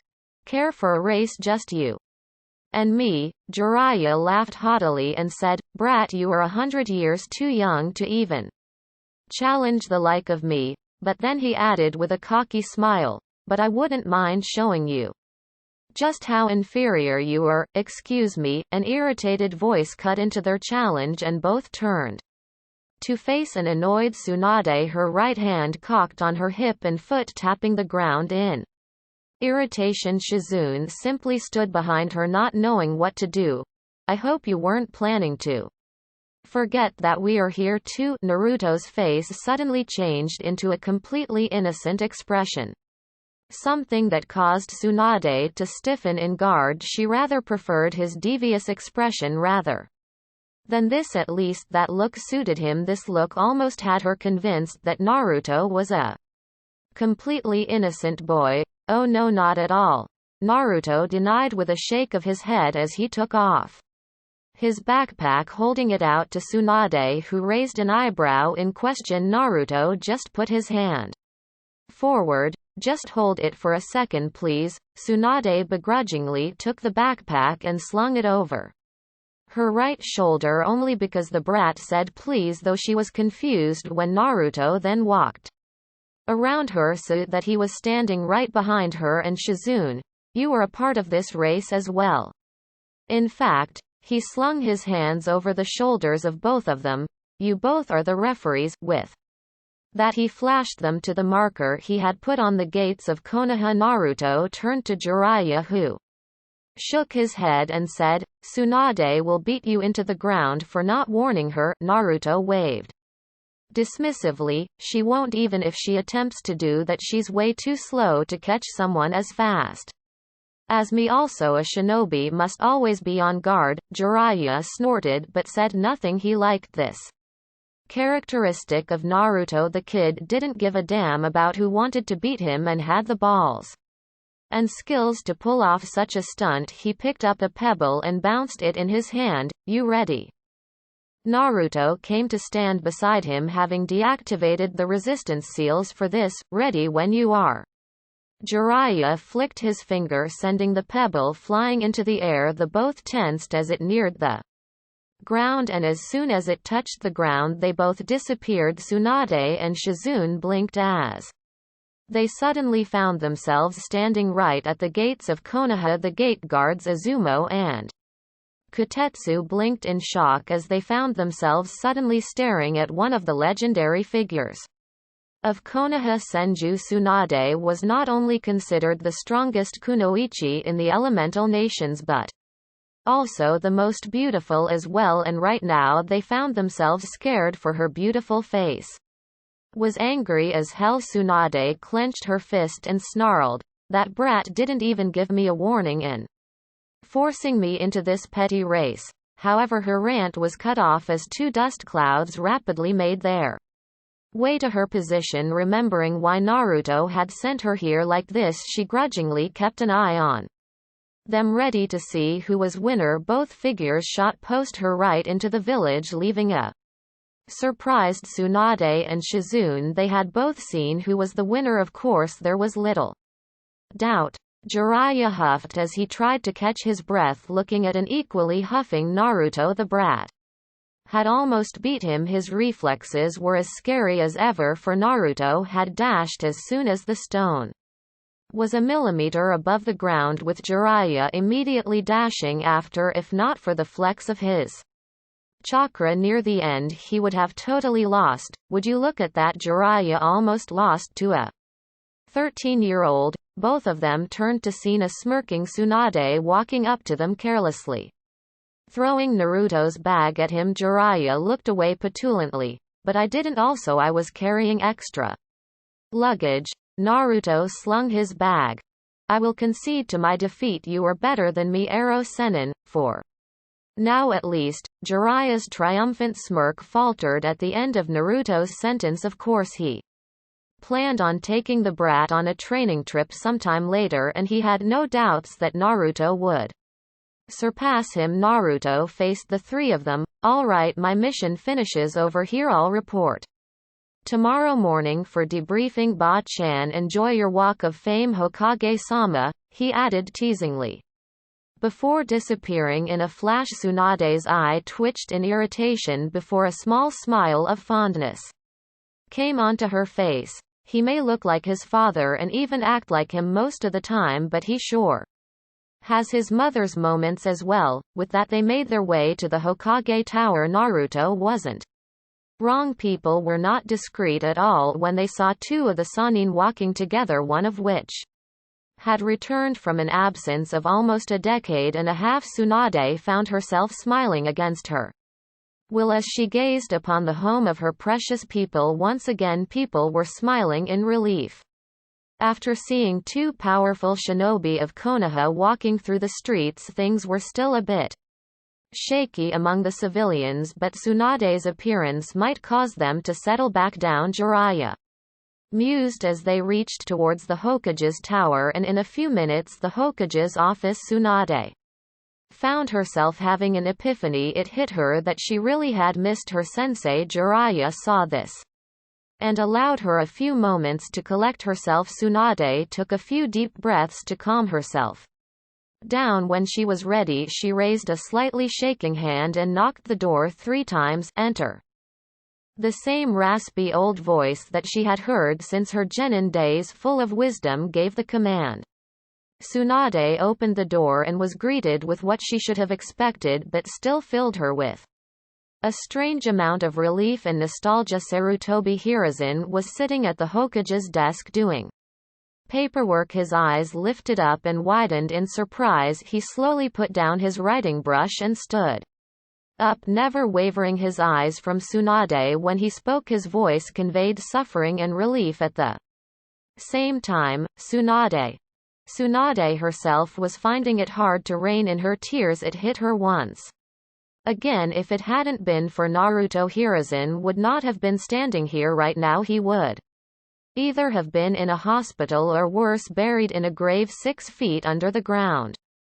I'm back, Sensei, Tsunade said as she gave the old man a watery smile. It seemed that she had missed him more than she had thought. Sarutobi was more than just a sensei to her. He had been more like a father to all of her team. He nurtured them with his own 2 hands. He might have been tough as hell, but at the end of the day he treated Team 7 like his own children. To her surprise, he laughed hard, and Jiraiya and the Anbu in the room stared open-mouthed, for that was the heartiest laugh they had heard from the Hokage in years. Finally, when he stopped laughing, he said, I'm so happy to see you back, Tsunade. He gave the signal to his guards to give them some privacy. Once they had left, he sealed the room completely. He then walked around the table and pulled out his secret stash of sake from the fake compartment in his drawer. He took out 3 cups and poured all of them a drink. He winked as he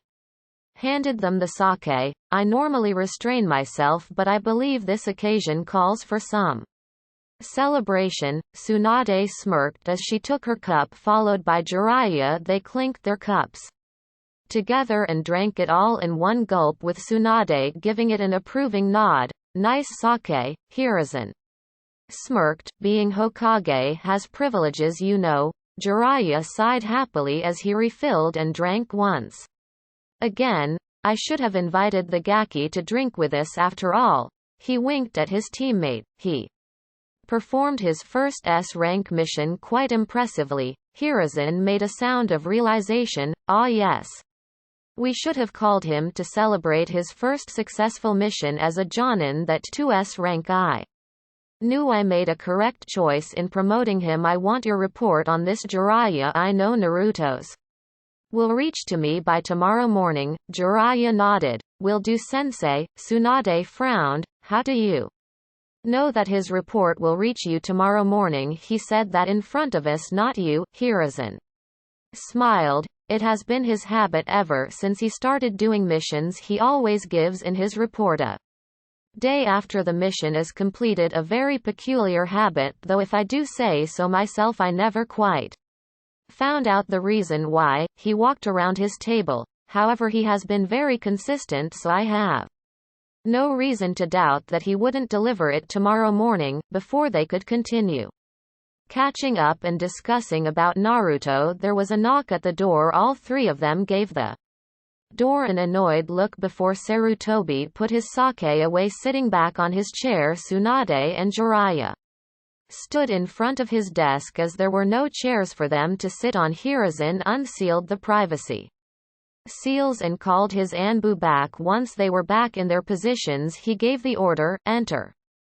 Hiruzen and Jiraiya were able to keep their faces blank. However, Tsunade's tongue soured as she took in the arrivals. The elders Homura and Kaharu had been her least favorite people when she was a genin and chunin under her sensei. She schooled her expression as they bowed to her. Welcome back, Tsunade-sama. They bowed. Even though the respect was shown, she still considered them highly annoyed.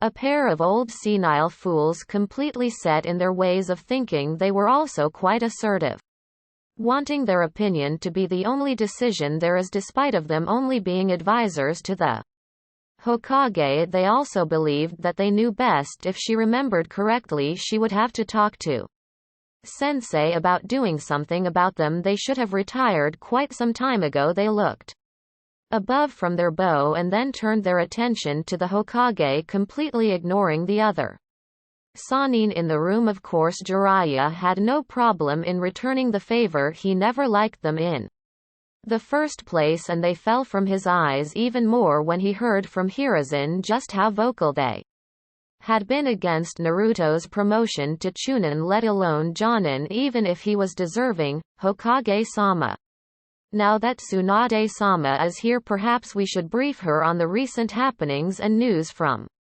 Sanagakure. Homura's suggestion earned a nod from Hiruzen and a questioning eyebrow from Jiraiya. And Tsunade. Hiruzen took out a scroll from his drawer and handed it to his successor. I want to hear what your thoughts are on this, Tsunade. Jiraiya moved closer to Tsunade to read over the contents of the scroll. Both their eyebrows rose in surprise and incredulity as they finished reading it. Shocked looks were sent to the old Hokage, who sighed and said, I have already given my approval to this. They made an offer that would have been otherwise foolish to refuse. Jiraiya pulled Tsunade to the side to whisper to her, this is ridiculous. They can't do this to a clan head, can they? Tsunade's eyes widened a bit at that. She had forgotten that after becoming Jonin, Naruto had essentially become clan head to Uzumaki and Namikaze clans, in all but official capacity. She grudgingly said, he hasn't been officially appointed as such and has yet to take his seat at the council. This wouldn't have been possible if he had been clan head in official capacity without his permission, but since he's not, it could be sorry has been done. He can't refuse the order of the Hokage. Jiraiya frowned, obviously not liking the notion that his sensei dictated the life of his godson like this. Naruto would now have to marry someone from another village for his duty. He would never get a shot at love on his own, but like Tsunade said, Naruto was not in any capacity to refuse. Tsunade did not like this as well. She had slowly taken a liking to Naruto on their way back to Konoha, and she saw what kind of a person Naruto was. He did not deserve to be treated like this. She racked her brain trying to see the positive side to this. After a few moments, a stray thought caused her to back up, and a small smile formed on her face. She faced the Hokage and the elders. The full council has agreed to this. Hiruzen nodded in affirmative. The elders nodded as well. Hi. Her smile turned into a small grin. She needed to double-check if her sensei had thought this through from all angles or not before making his decision. does the council also believe that Suna is aware of Naruto's heritage? Hiruzen frowned and looked at Jiraiya in confusion, who cursed mentally and gave him an apologetic look. He turned back to Tsunade. It seems that Jiraiya forgot to tell you what happened in the Chunin exams. Tsunade Naruto publicly announced his heritage. It is safe to assume too. By now all the elemental nations know just who Naruto is. Tsunade gave an annoyed look to Jiraiya, who rubbed the back of his head sheepishly, deciding that she would deal with him later. She asked them her next question. Then am I to assume that the council has also thought about the domestic ramifications of Naruto's marriage? Her grin widened when a look of confusion passed among the elders. Jiraiya and her sensei, however, Sarutobi's eyes widened as he caught on to the meaning of her question. An expression passed over his face as he viciously cursed himself for not thinking about this sooner, but then a grin passed over his face when he realized what it meant for Naruto. Jiraiya was a little slow to catch up, but then too grinned when he came to the same realization as her and Sensei. The elders still hadn't caught up to them. Koharu spoke for both of them. We're not sure what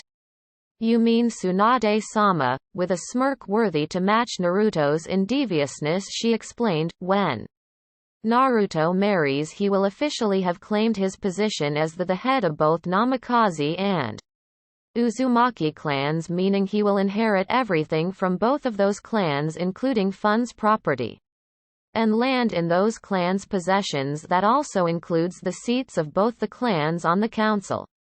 Surely you realized this before sending the reply. The faces of both the elders had dropped in dismay. They never realized that by marrying off Naruto they were pushing for him to become clan head for two clans. How could they have overlooked something as important as this? Hiruzen was enjoying the looks on the faces of his former teammates' faces. To add into their dismay, he added with a chuckle, of course I should have realized this when I appointed him as a Jonin. Homura's and Koharu's faces showed horror. By now they had completely overlooked the fact that a person becomes eligible for head of clan position upon becoming a Chunin or Jonin. They were too biased against Naruto, too focused on trying to keep him under their control, that they lost sight of other things they should have realized this the moment Hiruzen appointed him a Jonin. Naruto was already clan head long before this discussion was taking place. It just needed to be officialized. Hiruzen looked entirely too amused. It seems you need a moment. Homura and Koharu, perhaps you would like to step outside the room. Me and my students have a few things to catch up on. The elders walked out of room in a daze. The three of them finally let loose their chuckles, or in Jiraiya's case laughter. Jiraiya said as he calmed down, it's about time someone taught them a lesson. Hiruzen smirked as he looked at his student. Looks like I made the right choice in choosing my successor. You know you're worthy if you were able to outsmart them. However, the atmosphere turned serious when Jiraiya brought up another concern. However, we must not overlook the consequences of Naruto revealing his heritage. Hiruzen and Tsunade immediately caught on to what he was saying. The former had been worrying about this for a long time. Minato's enemies now had a new target to focus on. If they couldn't get revenge on the Yondaime, they would take it out on their son. XXXXXXX. Naruto had flashed to his apartment and immediately disassembled his backpack after taking a very satisfying hot water shower in his bathroom. He cooked himself fish, rice and eggs. Preservative seals were oh so awesome. After he finished his meal, he sat on the couch and put on a movie. He wondered on what to do after finishing an S-rank mission. It was mandatory for the shinobi to at least take a week of leave, maximum 2 weeks. However, Naruto knew he was quickly going to get bored of doing nothing for a week straight. He mentally recounted what he couldn't do. He was in no mood to work on seals right now. Training was out of the question because he had just returned from a mission. He had nothing to read and he had no video games, for he was firm of the belief that they rot your mind. You sure are acting like a brat. Right now, you know, came the voice from within. Naruto rolled his eyes. Not all of us can sleep on a whim like you, Kurama. You are sleeping almost all the time when you have nothing to do. Naruto heard a scoff. Whatever, brat. What I want to say is you could seek your pineapple-headed friend for a game of shogi. Good exercise for your feeble human mind. Naruto ignored the insult as he thought about the suggestion. It was not bad at all, and he would have fun teasing Shikamaru about his added duties. As well, he got up from the couch and went to his room to change clothes. A minute later he emerged in something casual, a dirty white long-sleeves t-shirt folded to his elbows with dark blue jeans over the t-shirt. He wore a black shirt with buttons open, sleeves folded till elbows. The necklace Tsunade had given him hung out of his t-shirt. All in all, he looked as cool as a breeze. He stepped outside of his building and began a slow walk, having located the chakra signature of his friend in the training ground 10. He allowed his feet to carry him as he thought about the possible changes that could happen now that Tsunade was back on the way back. Jiraiya had once told him that Tsunade had once asked Sarutobi permission to start a medic training program. However, it was wartime and there weren't enough shinobi to spare for the training program, not to mention the lack of interest on the part of many shinobi. So lost he was in his thoughts that he failed to notice the appreciative looks from the female population that were being sent in his direction. Girls that were 8 to 9 years old were blushing while looking at him, while the girls his age were shamelessly checking him out. But again, he was too lost in his thoughts to really notice that he was about to turn towards the training grounds when he sighed. This was getting boring very fast. Come out, Konohamaru, I won't tell you a second time. As soon as he had shouted, a brown-haired boy darted around the corner and came running over to him. Naruto ni-chan, play ninja with me. That earned him a harsh finger flick right in the center of the forehead. Konohamaru yelped, immediately rubbing the spot. Naruto looked at his unofficial charge with some amusement. Konohamaru wanting to play ninja with him was a common request by now, but since today was a day on which Naruto had nothing to do, why not give a few life lessons to the kid, teach him the real meaning of being a ninja? Konohamaru was immediately indignant. What was that for? I won't be playing ninja with you today, Konohamaru, came the bored reply. Then he frowned. Also, aren't you supposed to be in the academy right now? Indeed, it was only noon right now, so the young Sarutobi should have been having lunch in his class. Konohamaru crossed his arms and pouted. Iruka-sensei's lessons are very boring. Naruto let out a small chuckle. You aren't wrong in saying that. However, his face adopted a stern expression. That excuse is not enough for you to skip classes. They are teaching you things that will allow you to survive as a shinobi. Even I found those classes dreadfully boring, but I always followed what was going on. No need to tell the kid that he skipped quite a few classes himself because of his stupidity act. Of course, he had also been way ahead of his class. Also, you should start training seriously instead of playing ninja in your free time. It is never too early for a shinobi to start training on chakra control. Konohamaru frowned. Does this mean you will no longer play ninja with me? Naruto sighed, trying to decide how to best explain this. He looked around, thoughts running wild, when he spotted the Hokage monument. An idea sprang into his head, and without giving any warning to the kid, he grabbed his shoulder and flashed away. Konohamaru blinked when he suddenly found himself standing over the head of the Yondaime. He shrieked and backed off, only to collide with something solid. Turning back, he saw the face of Naruto looking over the village. Being a ninja is not a game, Konohamaru, Naruto said softly, looking into the eyes of his charge. Sure, kids can play, but in the world that we grow up, it is best not to treat it as a game. He sat down, pulling the kid down with him. Konohamaru sat beside his idol and frowned. Not understanding what Naruto was trying to say. What do you mean, Naruto-ni-chan? Naruto did not look away from the village. Let me ask you something, Konohamaru. What do you think it means to be a shinobi? Konohamaru opened his mouth to answer, and stopped. He thought really hard. Something he very rarely did. It was obviously a question that had a deep answer. He thought and thought, but the answer was lost to him. To be a shinobi means to endure. A shinobi is the one who can follow or lead others into any darkness and work together to overcome that darkness and make it out the other side.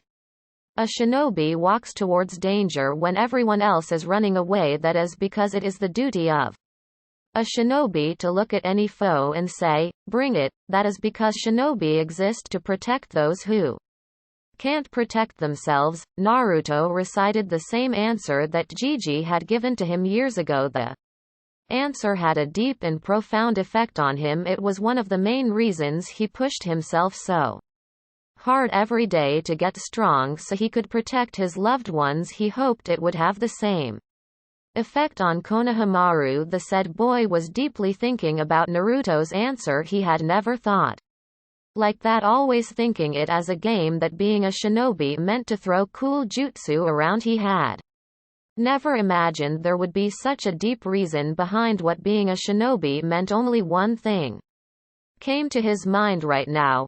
Why are you telling me this? Your grandfather almost lost his life in the invasion. The words were like a splash of cold water down Konohamaru's spine. The announcement filled him with dread, which was visible in a violent shiver on the outside. What how? Naruto gave an expressionless look to the boy. He acted like a true shinobi. I told you, didn't I? Being a shinobi is not a game. A Hokage less so. Konohamaru viciously tried to hold back his tears upon hearing the news of his grandfather. He had never known about this. Why was Naruto-ni-chan telling him all of this? To teach you a lesson, came the answer, almost as if Naruto had read his thoughts. I am telling you this to teach you a lesson, Konohamaru. You want to become Hokage, don't you? At the mention of his ultimate goal, Konohamaru hastily wiped his tears off. Why yeah. Naruto stood up, brushing his pants. Then start taking your training seriously. Not too much though. Take ample time to rest and relax so your body can appropriately recover as well. Eat healthy food in ample amounts. Without hesitating, just don't joke around when it comes to your duties as a shinobi, alright? Konohamaru stood at attention, determination coursing through him. Hi Naruto-ni-chan. Naruto smiled and ruffled the boy's hair. Good, and if you need any help on how to properly train, don't hesitate to ask. Become a shinobi first, then I'll tell you what it means to be Hokage, alright? Konohamaru smiled and nodded. He would make his brother and grandfather proud of him by becoming a true shinobi. Hi Naruto-ni-chan, but don't you forget this. He pointed a finger at the blonde challengingly. We are still rivals for Hokage. Naruto chuckled. That's the spirit. Now let's get you back to the academy. He put a hand on Konohamaru's shoulder and flashed to the only person in the academy who had his Hiraishin seal on himself. Iruka sat annoyed at his desk as the lunch hour slowly came to an end. He had finished his lunch in the first 15 minutes and spent the rest of the hour thinking about the latest menace of his class, the grandson of Sandaime Hokage Sarutobi. Konohamaru the boy almost always made trouble for him, even more so than what Naruto did while he was in the academy. One would think that Iruka would have some experience in dealing with troublesome kids like Konohamaru because of having the resident prankster of Konoha as a former student, but no. Just as the bell rang signaling the end of lunch hour, he almost fell on his back while sitting in his chair when two people appeared so suddenly in front of him. After recollecting himself, his eyes widened when he recognized the two people. The short one was easy because it was his rampant student who had ditched class because he was too bored. The other one took a moment because Iruka had never seen Naruto look so cool. Naruto smiled and greeted his former teacher brother figure. It had been a very long time since he had talked to Iruka. How's it going, Iruka-sensei? Well, if it isn't Naruto. Iruka was very pleasantly surprised to see his former favorite student. It had really been a long time for both of them. Iruka-sensei, I'm just here to return Konohamaru in your care. Naruto gestured to his young shinobi in making, who was looking all kinds of depressed at being stuck in Iruka's boring lectures. Of course, sudden appearance of strangers was bound to attract the students' attention, who began to excitedly chatter. Naruto took note of this and gave an apologetic smile to Iruka. We'll talk later, okay Iruka-sensei, I won't be disturbing your class any more than they already are. With that he vanished in a blue flash, leaving a dumbfounded Iruka to wonder that since when was Naruto capable of doing something like that. Naruto appeared back at the head of his father.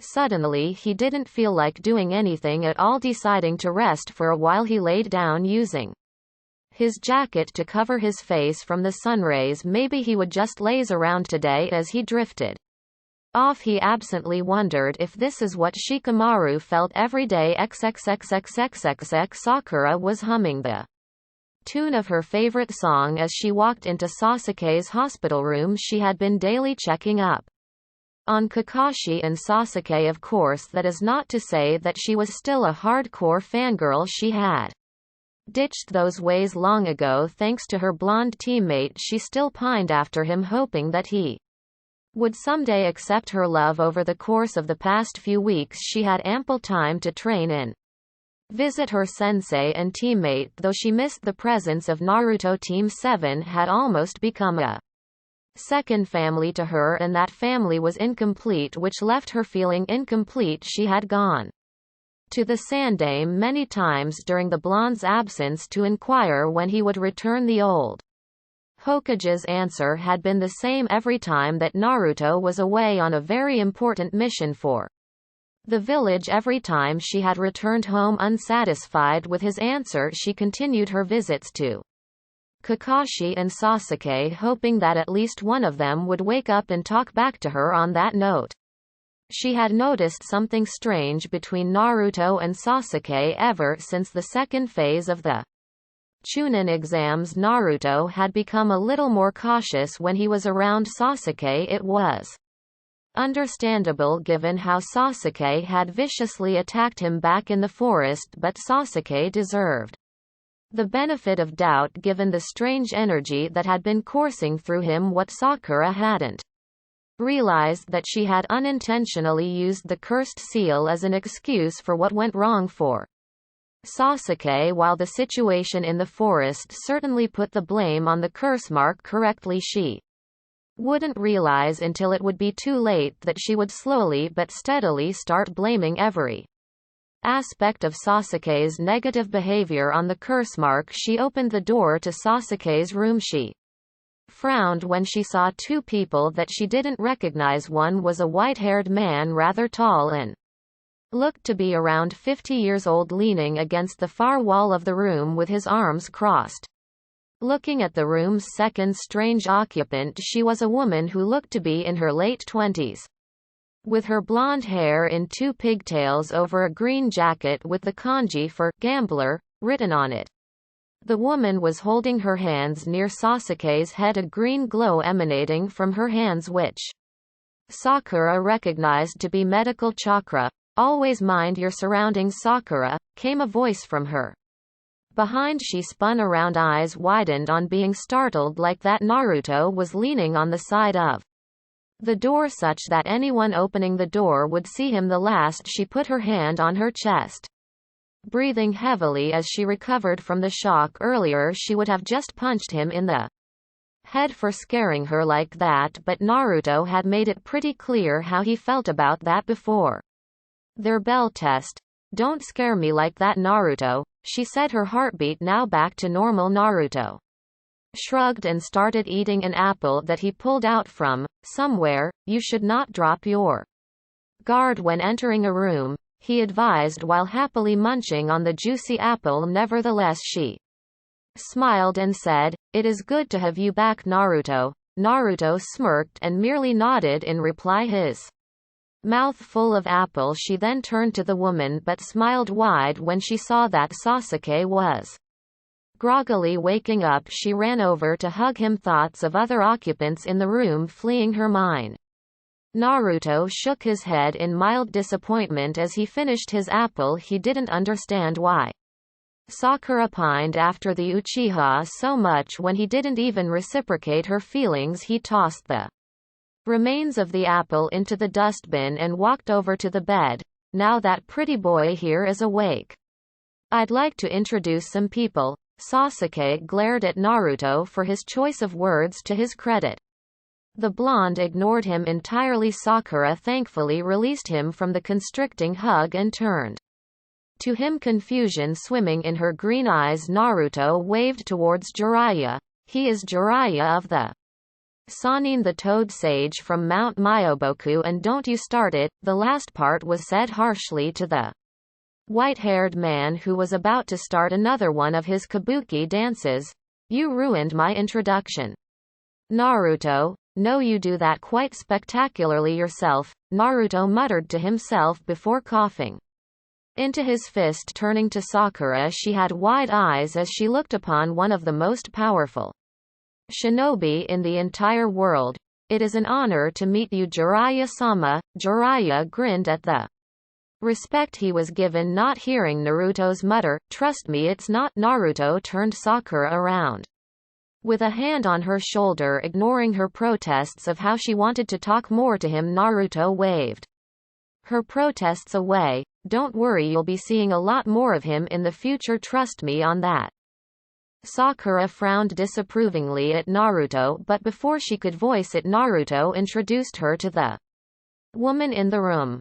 This lady here is Senju Tsunade, the slug Sannin, and the one who woke Sasuke up from his coma. Sakura instantly had stars in her eyes as she was introduced to the strongest kunoichi in the elemental nations and the idol of all kunoichis in Konoha, Tsunade-sama. She hurriedly bowed. It is such an honor to meet you. She did not raise her head after the bow in the name of respect, though she was confused when Tsunade-sama suddenly spoke to Naruto. See that brat?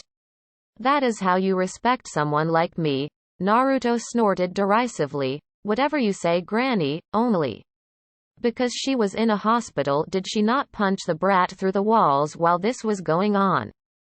Jiraiya was restraining his sniggers. Sakura was berating Naruto for disrespecting a Sannin in. Sasuke was blankly looking at the bickering between his teammate and the ridiculously busty woman. Seriously, look at the size of that. His hands would not even cover half. She is also our next Hokage.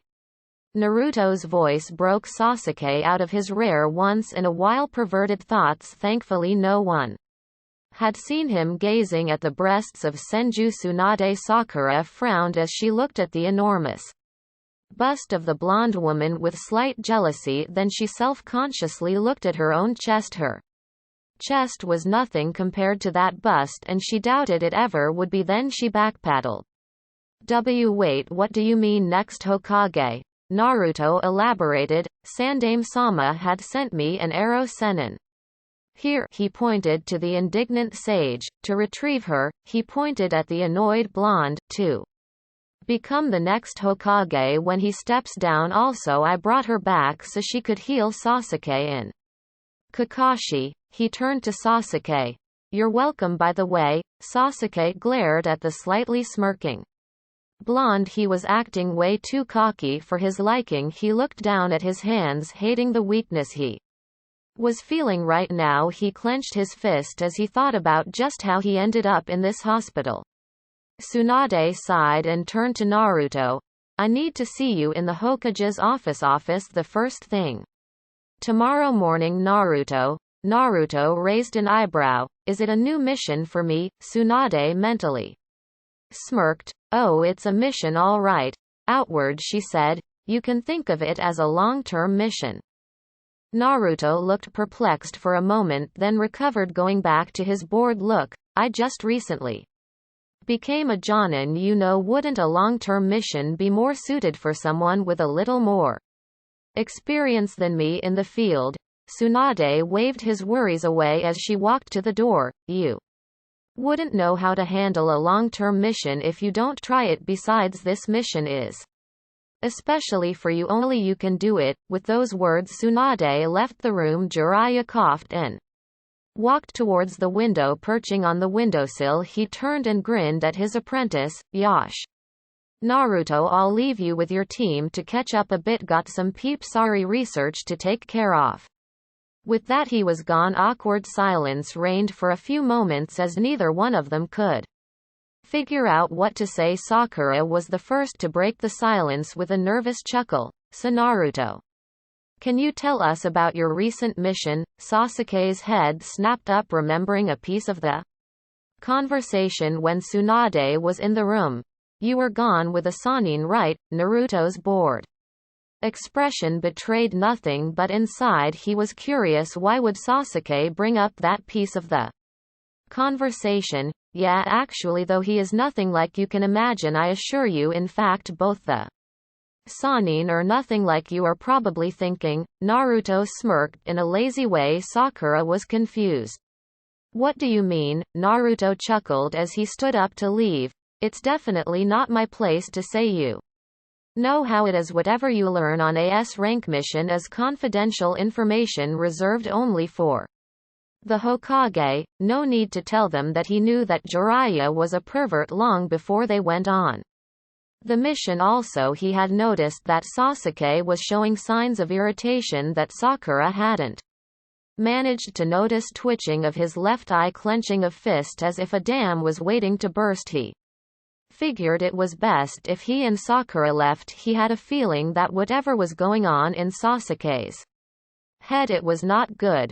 Perhaps we should leave Sasuke to rest. Sakura, he said in a tone that was more of an order than a suggestion. Fortunately, there were very few bits and pieces of fangirl left in Sakura to rebel against him. Sakura looked like she didn't want to leave her crush alone, but a look from Naruto made her decision. With one last look to Sasuke, who was looking down, seemingly lost in his thoughts, she walked out of the room. She looked behind her to see that Naruto had walked out behind her and closed the door. It's best if we leave him to his thoughts for a while. He has a lot to think about. His encounter with his brother was the offered explanation, with a look that told her to keep quiet about this. Sakura's eyes widened, but Naruto ushered her away. Naruto closed the door and locked it with a subtle click. He turned to look at Sasuke, who had looked up to lock eyes with him. The shadow clone he had sent out with Sakura would keep her away from the conversation they were about to have. Naruto walked and closed the windows, pulling the curtains over. He pressed his hand to the wall and seals erupted from it, spreading in a graceful pattern. After ensuring no one would eavesdrop on their conversation, he pulled a chair and sat down beside Sasuke's bed. Thank you. Naruto raised an eyebrow. It was rare for the Uchiha to initiate a conversation, even rarer for him to say such words. For what? For sending her away. She was beginning to get on my nerves, came the blank reply, but Naruto picked up the slight traces of annoyance. Both of them remained quiet for a while, lost in their thoughts, until Naruto spoke. It was rather commendable of you not to lose yourself back there, Naruto said with a tone of acknowledgement. Sasuke raised an eyebrow. Did you get dumber, or what? If I hadn't, I wouldn't be here right now. Naruto shook his head slightly. I'm not talking about your actions, I'm talking about the hiki on your neck. Its power is quite addictive, usually activated in the situations that you faced a few weeks ago. Very impressive that you did not. Sasuke grunted, not knowing how to reply to that. Silence descended upon them. Again, and this time Sasuke broke it first. Back then, he began causing Naruto to raise his head. I discovered just how much distance is between me and my brother. Naruto took careful note of the fact that Sasuke didn't sound angry, scornful at all. The tone was entirely blank, like he was simply stating a fact, and that worried him. The Sasuke Naruto knew would be burning with the desire for revenge. In this situation, he would have done anything to get out of here, to bridge the gap between him and his brother by any means. Naruto knew Sasuke to be highly impulsive when it came to matters concerning his brother. Itachi was a name that rose the adrenaline levels in Sasuke faster than being in a fight. He wasn't allowed any more time to think, because Sasuke's next question snapped him from his thoughts. Why was Itachi looking for you? Sasuke stared Naruto dead in his eyes, the kind of eyes that put Naruto on edge. Naruto carefully considered on how to answer. After all, this was Itachi they were talking about. You will find your answer if you remember the conversation we had before I left for my mission. Sasuke, he's after the Kyuubi then? Naruto was surprised on the inside at how quickly Sasuke was able to connect the dots, but the surprise did not appear on his bored facade. He just nodded silently in reply. Not just the Kyuubi. Sasuke raised an eyebrow in question, but Naruto shook his head, clearly implying that he would not talk anymore on the subject.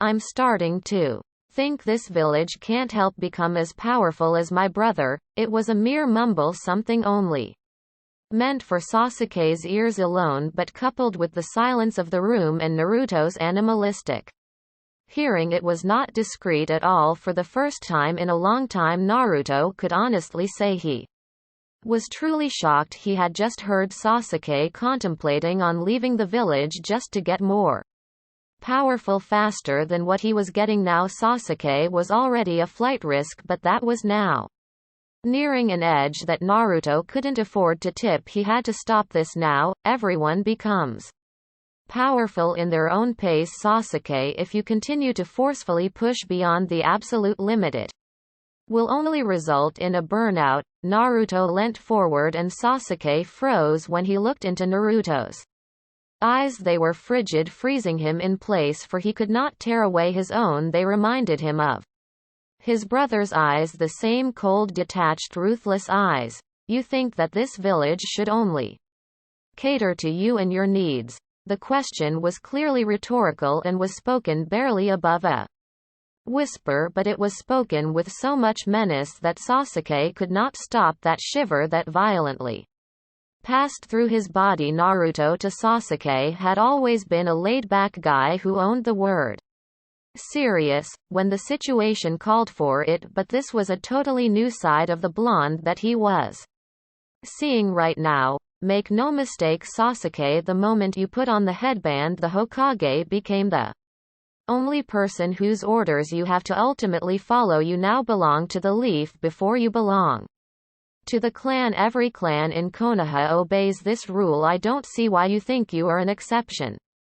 Naruto's posture was very relaxed. He was leaning back in his chair, left ankle over right knee, elbows on the armrest, chin resting on hands, mouth hidden and only eyes visible, yet there was something in the air around him that screamed of danger. You brother was a gem, Sasuke, a one-of-a-kind. People might hail you as a genius, but even genius has class. Your genius cannot be compared to your brother's. Itachi's level of genius is something that only occurs once in many generations. If you think you can progress at the same speed that your brother did, you are dead wrong. Sasuke finally found his voice and it quivered with rage. Are you saying I will never be able to kill my brother? Naruto's answer was short and precise, conveying exactly what he needed and nothing more, just not now. Perhaps in a few years. Sasuke's rage only grew at the nonchalance of the answer he hated when he wasn't taken seriously. Naruto stood up and walked over to the wall, laying his palm flat on it and Disabling the seals on them, he turned to Sasuke, who looked only an inch away from snarling, "I would stop that train of thought if I were you." Sasuke abandoning the village would give you nothing but a kill on sight order, he advised, causing Sasuke's rage to subside moderately. The Uchiha staring back at his hands with a blank gaze, Naruto turned back to Sasuke, causing the Uchiha to do a double take. At the pleasant smile that adorned his face, it was as if he was back to his normal self the previous second, becoming a different person entirely. "Well, Sasuke, get well soon," Naruto wished, and was about to open the door to exit if someone asked when he went back into Sasuke's room he would just say that he forgot something and came to take it back. "Naruto." The call stopped his hand on the handle. Removing it, he turned around and gave a questioning look to his former teammate. "What would you do if I were to just run away?" Naruto had to give credit to Sasuke to threaten his deserting so openly. Instead of answering the question, Naruto asked one of his own, "You formed bonds when we were teammates, Sasuke, bonds that were similar to the family that you once had. Ask yourself this: would you be willing to lose bonds like those a second time?" Based on the widening of his eyes, Sasuke was totally unprepared for the question. Naruto made him realize just what Team 7 was to him now, making him doubt himself whether he could sever the bonds to just get revenge. Both their eyes snapped to the door when there was a click of the handle before the door started opening. Naruto whispered to Sasuke, "Remember your friend." Sasuke. He was gone in a flash, the door swinging in the space where he was but a moment ago. A nurse appeared looking concerned. "Are you all right, Sasuke-san? I heard voices from your room."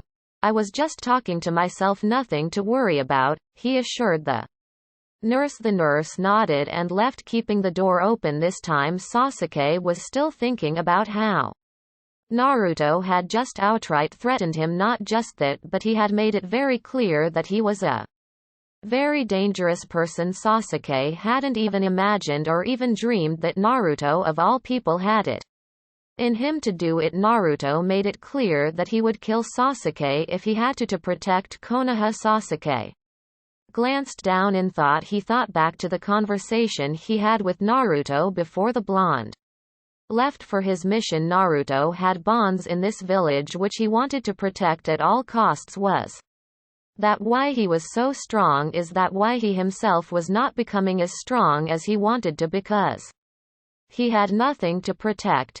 "You have your friends," a part of his mind whispered at him. Sasuke frowned when he couldn't make sense out of his thoughts. One part of his mind whispered to him sweetly, saying that this village was only holding him back. Orochimaru had given him a way to get stronger, so he should take it. Another part of his mind said that he should remain in the village, grow stronger with his friends. He had already lost too many people. Was he ready to lose more because of his desire for revenge, or should he focus on revenge only? He didn't know which path to choose.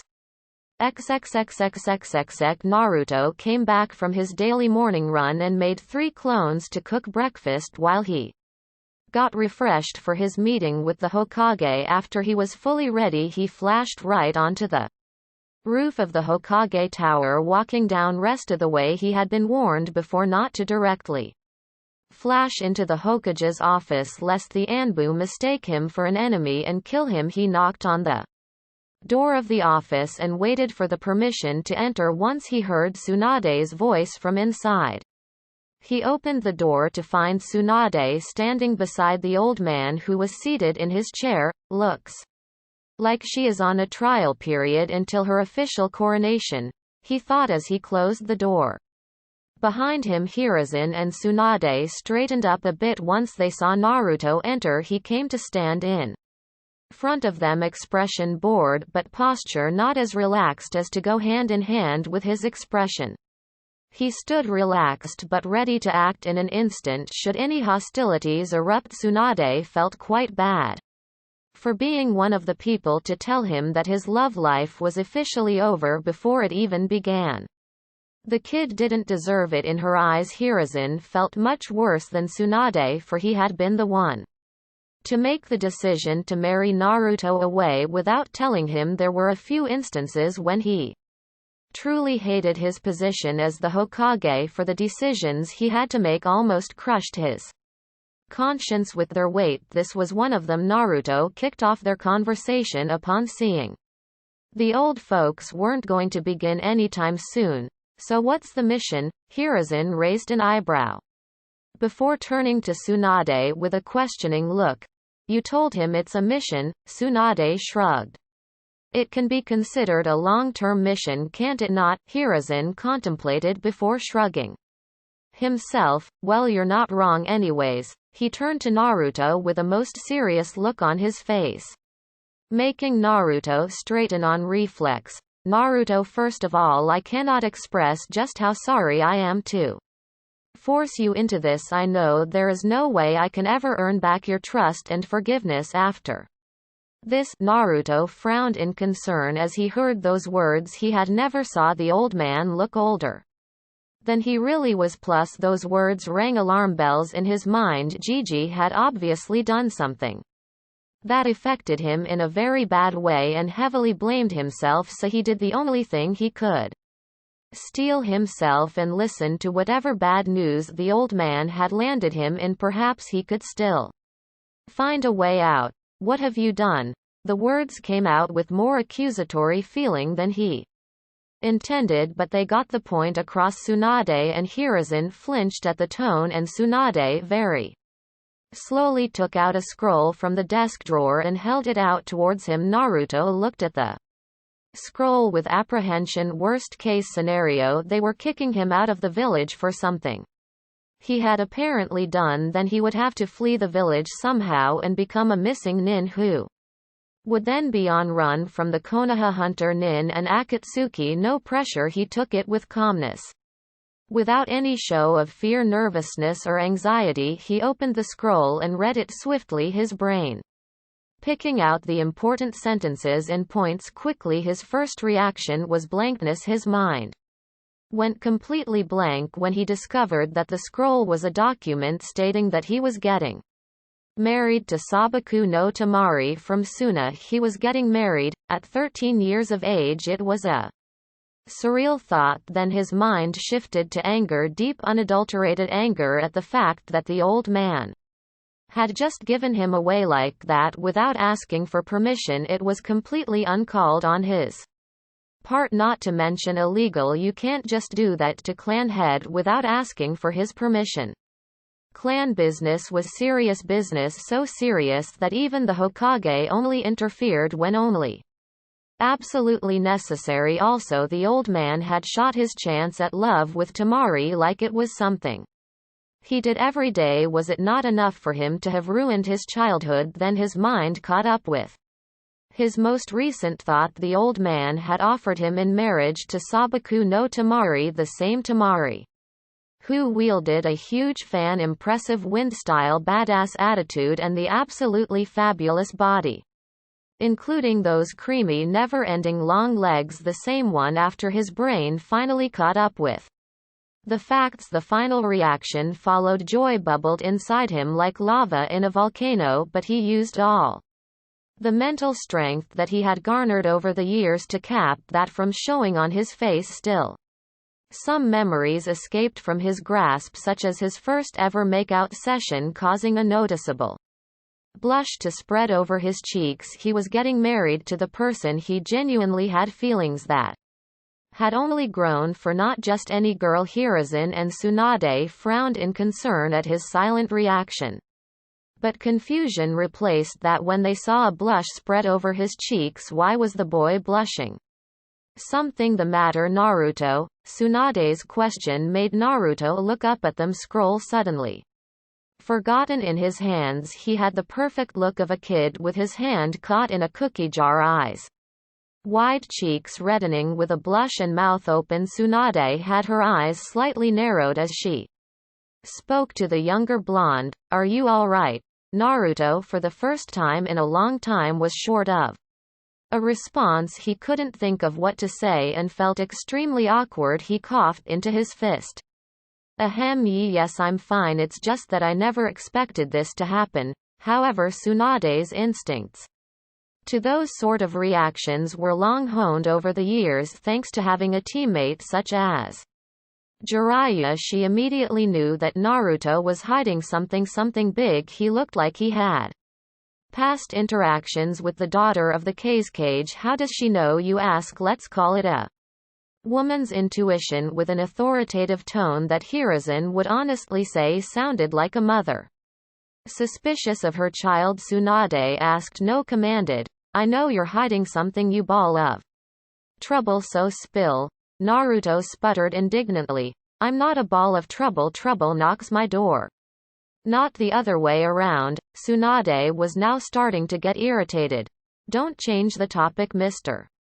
What are you hiding? Naruto looked at the irritated face of Tsunade and the morbidly curious face of his surrogate grandfather and pondered on what to say. The fact that they were watching him like hawks was not helping at all. His mind raced over excuses that popped into his head, each being discarded in an instant. Damn it, what happened to the training of looking innocent after a prank?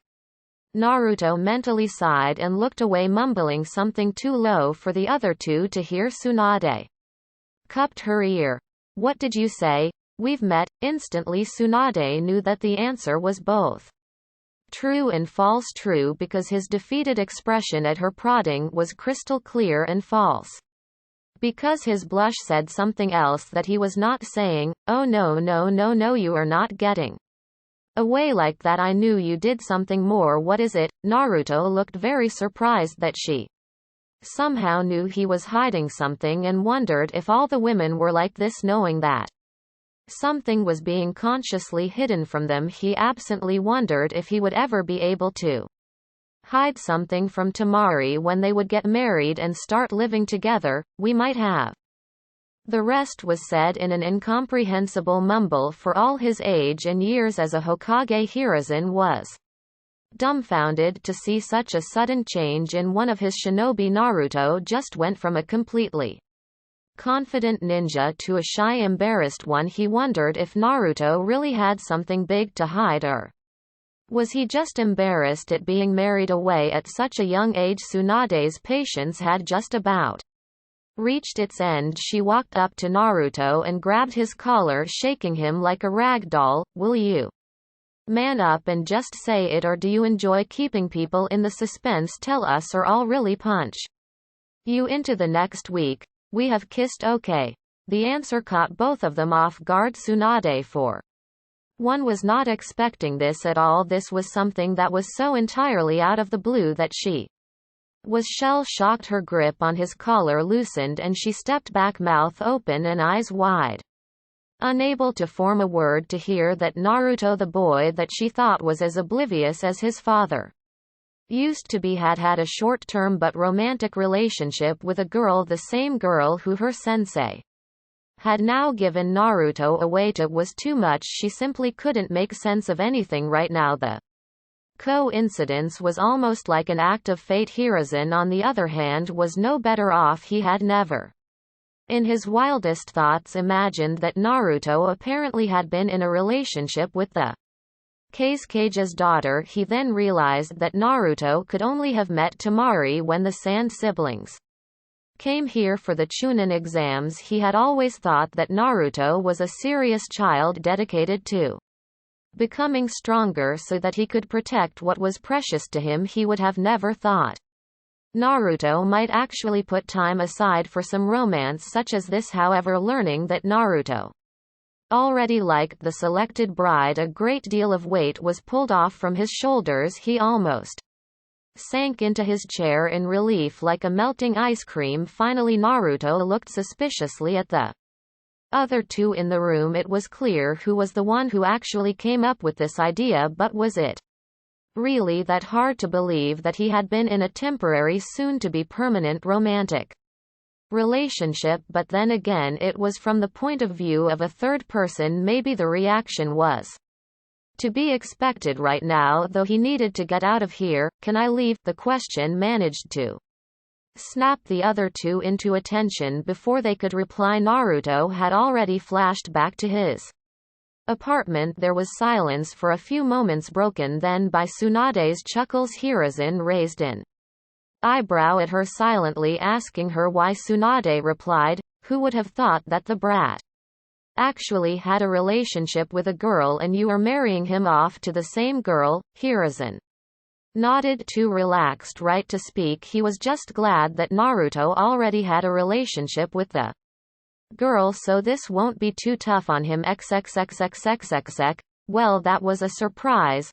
Naruto was sitting on the head of his father, looking over the village in the night. This was his favorite place to come whenever he wanted to think in silence. Right now he had a shit-eating grin on his face. Damn right. It was, I hate to say this, but it was almost like an act of fate. I guess we should just leave it at that. Neither you nor I are capable of truly knowing just how this happened. Naruto shrugged. True, however, this is surreal that I'm getting married at such a young age when I should be focused on getting stronger, but I'm glad that it happened with Temari. We both are. Speaking of getting strong, you need to get back into training. I want you to master my first tail by the end of this week. You've had enough rest. You got it, Kurama, although I wonder how Temari will be reacting to this piece of news.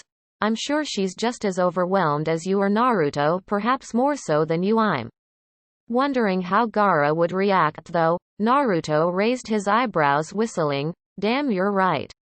Perhaps I should be worried about both of their reactions. Her brother, though he is a barrel of laughs. A loud snort echoed through his mind. You're right about that. When you really look at it, he really is just a boy in his sister's makeup playing with dolls.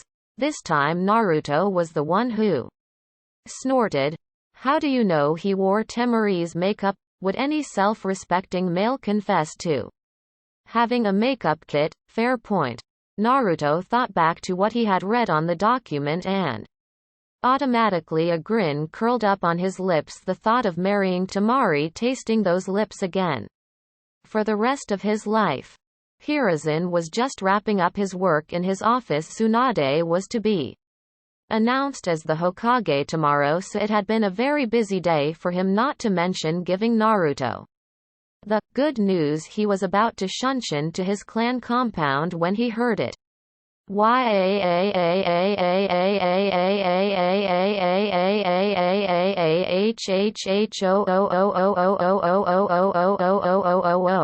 It suspiciously sounded like a person he was used to seeing. A week passed after the good news, without anything interesting happening except Tsunade officially becoming Hokage. Naruto had put his week off to good use to train, and after that resumed started taking missions. In fact, he fully took advantage of the privileges that became available to him after his promotion to Jonin. He was allowed to take missions of higher rank, and after taking a bit of advice from Kakashi, who had experience in the young Jonin department, he started out with high C rank to mid B rank. So far he had completed 5 missions, 1 each day, 2 high C rank, 2 mid B rank, and 1 high B rank. The last one was actually supposed to be a mid B rank, guarding a wealthy wine merchant and his 2 friends in their journey from Konoha to the land of vegetables. Naruto was at first quite surprised that they made use of horse wagons. One was for the merchant and his friends, the other for their goods. The merchant was at first skeptical that there would only be 1 ninja to guard them, but Tsunade had convinced them that Naruto was more than qualified for this mission. Naruto sat on top of the second wagon in their journey. At halfway point it seemed that this mission would be completed without any problem, and to Naruto's regret any fight, however, as the saying goes, don't provoke the universe. It turned out that when they were about to enter Nano Kuni, they were ambushed by a ninja, more specifically a missing nin. Omitsu Ishin was a high B rank missing nin from Kirigakure. Apparently he had been hired to take out the merchant by a rival, or at least that's what he said in his monologue when he was standing in front of the wagon. Poor guy never even saw Naruto coming, for the blonde's flash step was fast enough to catch Kakashi off guard. This guy stood no chance at all. He had just finished his monologue and moved to attack when his head was cleanly cut off from his body by Naruto using a kunai coated with wind chakra. Naruto had been ready to dispose of his body when he had paused and took out his bingo book. He had smiled when he saw the missing nin's entry on a page for 120,000 ryo. Of course his mission pay was relatively higher and had been bumped up because of Isshin, but extra cash hurt no one. The client had been incredibly relieved and pleased with him and his friends, repeatedly thanking Naruto for saving their lives. Naruto had told them about the change in mission parameters and the cost following it. Fortunately, they had offered no resistance against paying more. They wanted to repay him in any way they could, so Naruto just collected the extra money in payment. It had taken them a total of 38 hours to reach their destination. After getting their signature that the mission was complete and wishing them good luck in their endeavors, Naruto double-timed it back to the village, making just one stop at a bounty station to collect Isshin's bounty. Unfortunately, he could not use Hiraishin because his sensing capabilities were not good enough to cover countries just yet. On the bright side, he put his recent mastery of Kurama's fist-tail to good use. After they had returned with Tsunade, Naruto used his week off to master Kurama's first tail. The blonde had, after a substantial amount of hard work, mastered the use of his body in the one-tailed mode. His already impressive strength, speed and reflexes were heightened greatly. It had taken him a mere 5 hours of journey to reach Konoha. After he had reported his success back to Tsunade and collected his money, he had went back to his house. His parents' house. That was another new development for him after the day when he was told he was called back into Tsunade's office, where she had advised him to move into his parents' house as soon as possible. After all, his apartment was hardly a place for him to live after his marriage in.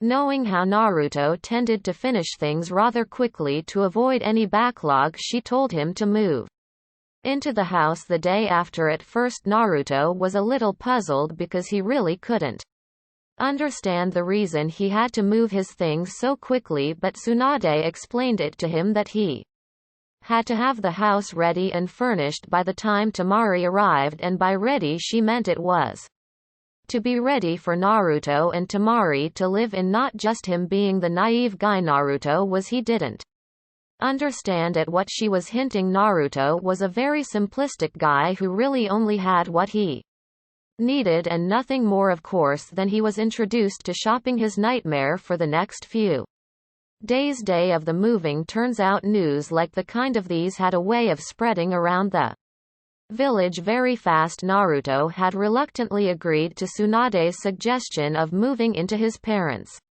house the very next day. Just as he was leaving the office after their discussion, Tsunade casually told him that they needed to do some work after he was done, moving the glint in her eyes when she said that actually managed to scare him. He had the whole next week off, including 2 days extra of the week after, because of him doing back-to-back B-rank missions the whole week and not taking the required leave, which meant he had the whole week to get the house ready for Temari's arrival. The next day at 10 in the morning he started packing. After he had lazed around a little with the help of his shadow clones, he finished packing everything within an hour. All his ninja-related supplies like shuriken, kunai, fuinjutsu scrolls, ninja wire went into one large ceiling scroll, while his household supplies went into another large ceiling scroll. When he had packed up, he looked around the apartment, feeling a small sense of sadness within him. A part of him didn't want to leave the small residence. This was actually the first thing that had really belonged to him, gifted to him by the old Man, to leave it like this, even if it meant going to live in his parents' house, felt sad. He would be sure to acquire a fair price for it when he sold it later. He slung the scrolls and walked out of the apartment. Closing the door, he took out a folded piece of paper from his pocket and pressed it on the ground right in front of the door so that the seals faced the ground, pushing a little bit of chakra into it. A glow lit up the entire corridor, lighting all the seals present on the walls, seals that were carved by him as a security measure for those who came after him. The piece of paper had the key to the sealing array in the corridor to disable all the seals at once safely once the lights had receded, indicating all the seals were now gone. He crumpled up the paper and burnt it with a blazing palm. He looked around the place one last time before flashing away. He arrived in the living room.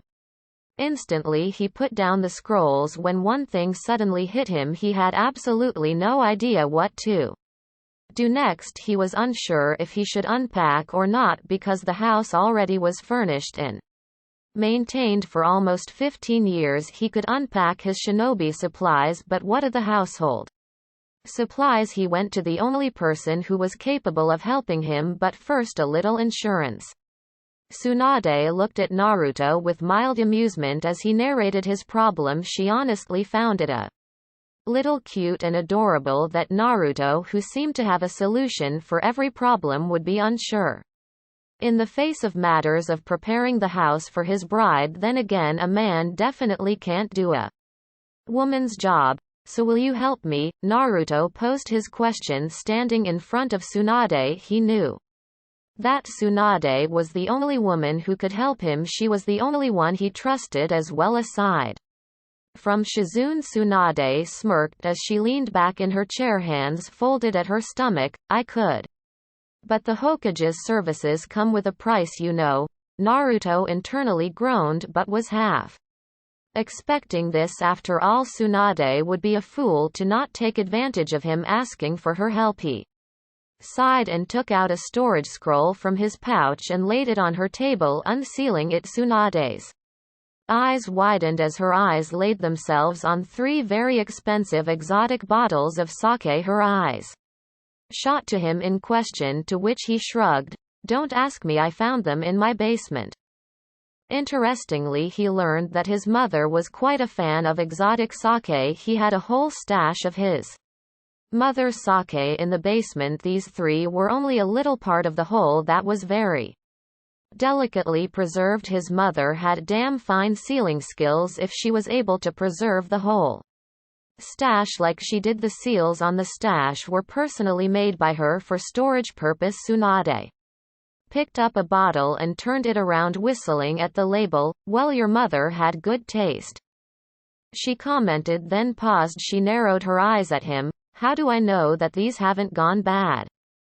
Naruto replied easily. My mother created seals specifically for preserving them for a long time.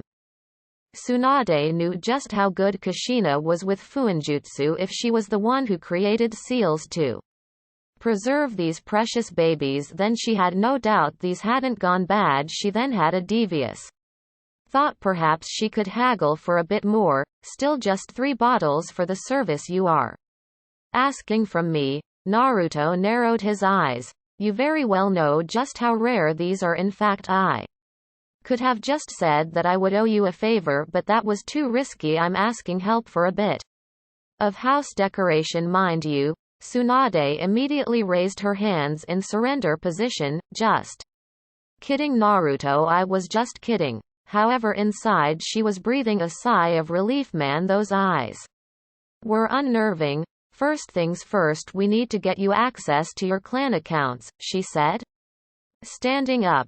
We're going to the bank. What followed after was perhaps the most boring day in Naruto's short life. Tsunade had taken him to the bank right after dumping the day's work on Shizune, and they had spent almost 4 hours going over statements, accounts, etc. At the end of their work, both of them had been quite mentally exhausted but had smiles on their faces. Turns out, if you are an important person and being accompanied by the Hokage, your work gets over rather quickly. Naruto had finally been granted full access to his clan's accounts, and what accounts they were. The Namikaze account was by no means small, having a total of 300 million Ryo. Naruto had first been baffled, for he had no idea just how his father had managed to acquire so much money. Namikaze had not been a clan before his father became the Hokage. The Uzumaki account, on the other hand, had simply left him with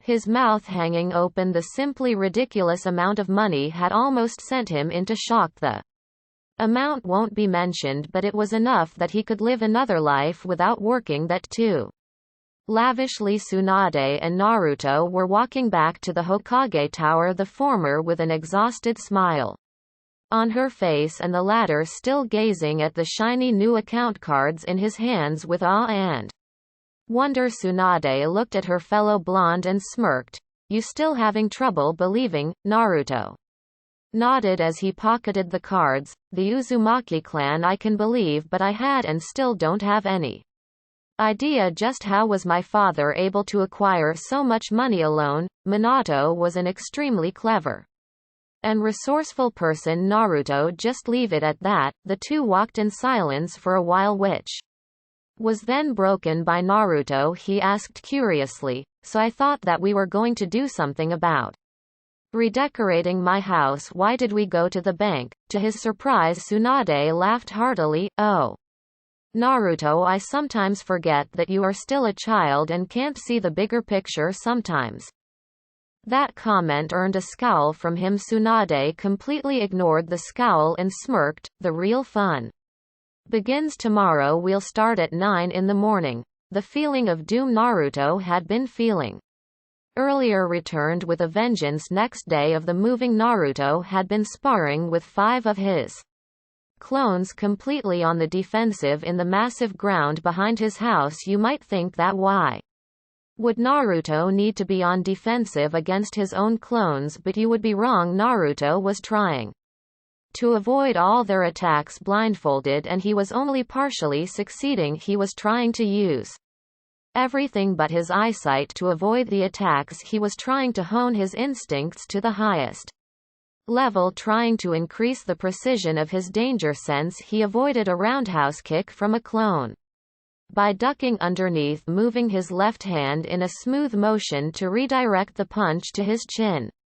Another way he would have continued, but the seals on the outer gate informed him that someone was standing outside his house. He and his clones paused their fighting, dispelling themselves. He walked over to his towel and water, taking the bottle with him as he walked and wiping the sweat. He arrived at the gate and opened it, frowning in confusion when he saw Tsunade standing there with Sakura, Ino, and Tenten. He frowned in concern when he saw an expression of mirth on Sakura's face, followed by the absolutely savage smirk on Ino's and a friendly smile on Tenten's face. "Have a nice morning, brat."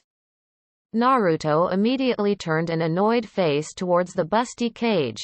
"Yeah, it was going so fruitful," he said with light sarcasm. Tsunade, being a medic, immediately noticed the bruises forming on his arms. She curiously asked, "What were you doing?" Naruto vaguely answered, "Training." She stepped forward. "At least let me heal those bruises." Her hands lit up with green chakra, accelerating already fast healing process thanks to Kurama. Sakura stepped forward and her tone mimicked her expression of betrayal.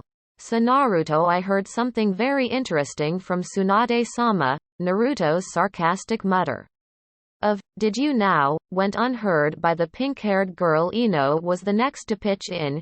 "Yeah, that you are going to get married to the Princess of the Sand." Hearing Ino describe Temari like that made Naruto actually pause and think. Now that he thought about it, Temari was royalty, being the daughter of the Kage. This gave him the perfect comeback for Ino's comment, "Well, a prince usually only marries a princess," that earned him a half-hearted swat on the head by Tsunade and giggles from Sakura and Tenten. Ino tried to scowl as well, but even she chuckled in the end. She should have Expected this with Naruto being the son of the Yondaime. She mused. Naruto whispered to Tsunade so only she could hear, "Not that I mind you healing me, why are you doing it? It usually vanishes in under 20 minutes, Tsunade muttered back, still concentrating on the fading bruises. "I'm not doing it out of kindness, Gaki. I have need of you this day." She looked up with a slight grin. "We are going to abuse you the whole day." She mentally laughed at Naruto's alarmed expression before stepping back. "You know," she began, "the village would know of your marriage anyway, so I decided that it best be on my terms." Naruto pointed an accusing finger at her. "You told Ino, didn't you?" The smirk of the female blondes gave him the answer. He shook his head.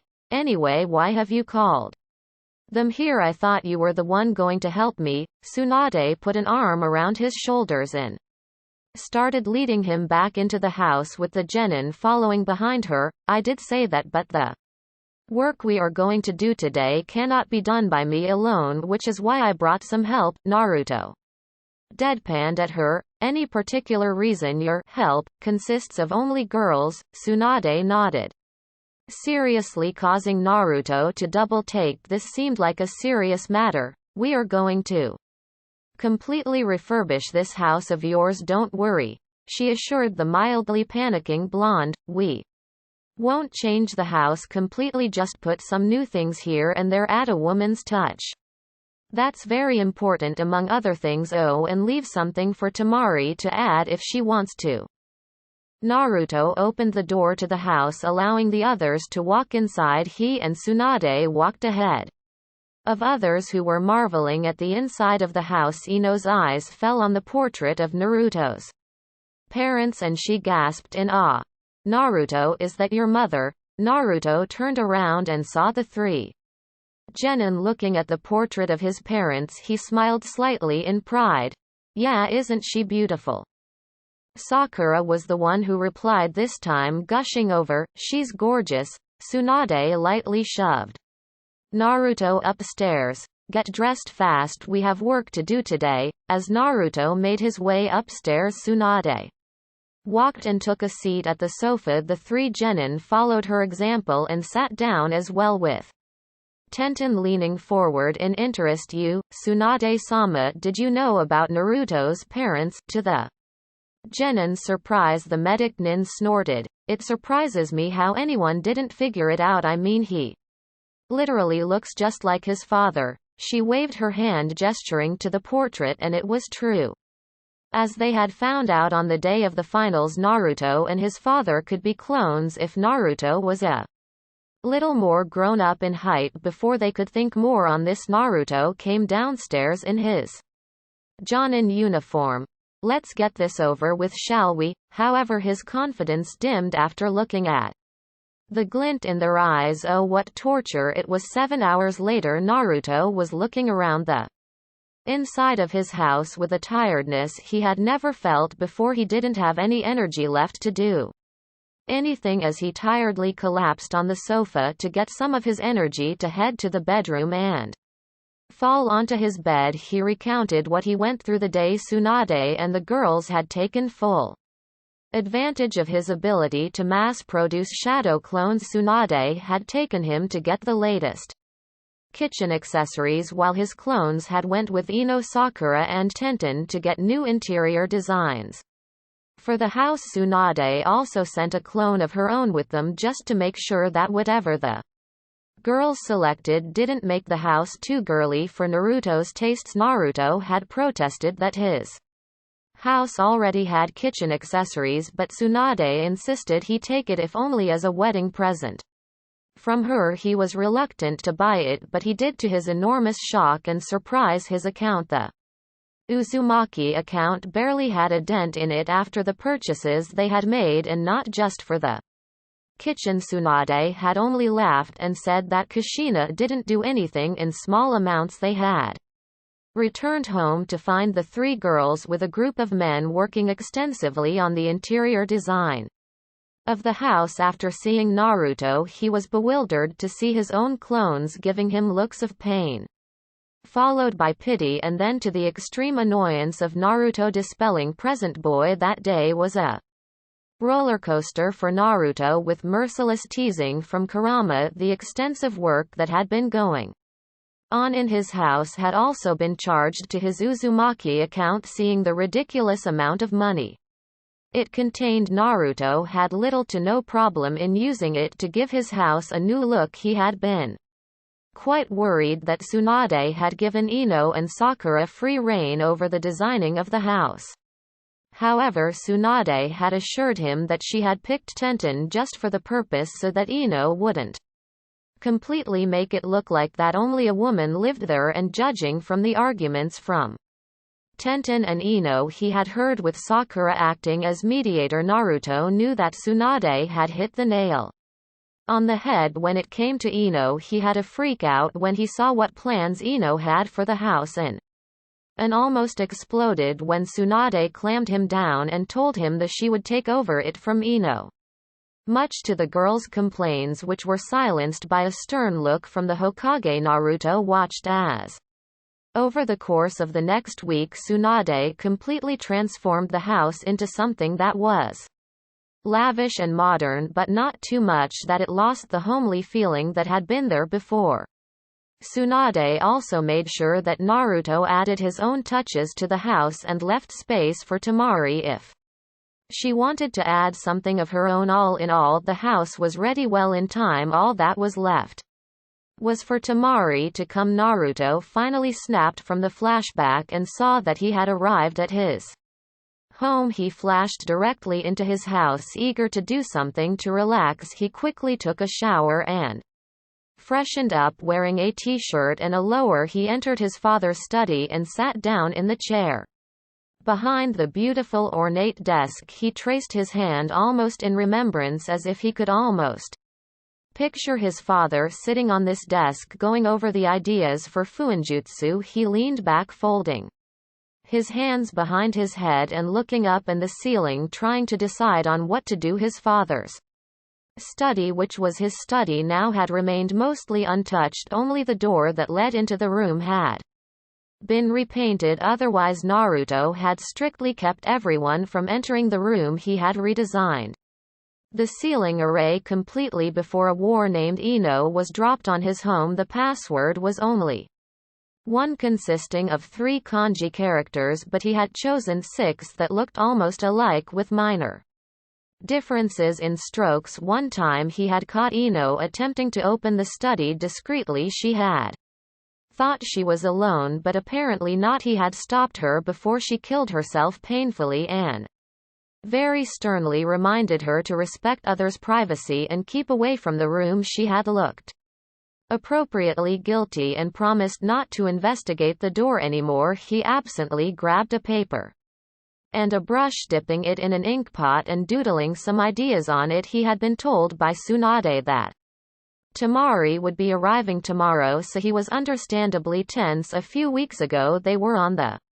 opposite sides of a war. Now they were about to get married. Things were going to be a bit awkward, and he was not looking forward to it. He stood up, putting the brush away and crumpling the paper, burning it to ashes with a small fire. He was about to leave when something caught his eye on the shelf, more like it was a book he had never touched for a reason he couldn't fathom. He took it off the shelf, eyebrows furrowing in confusion when he sensed a genjutsu placed on it. With a quick pulse of chakra he shattered it. However, instead of immediately dispelling like fog clearing away, it shattered like a glass with chips of chakra diffusing into the air. Naruto watched with a small amount of awe.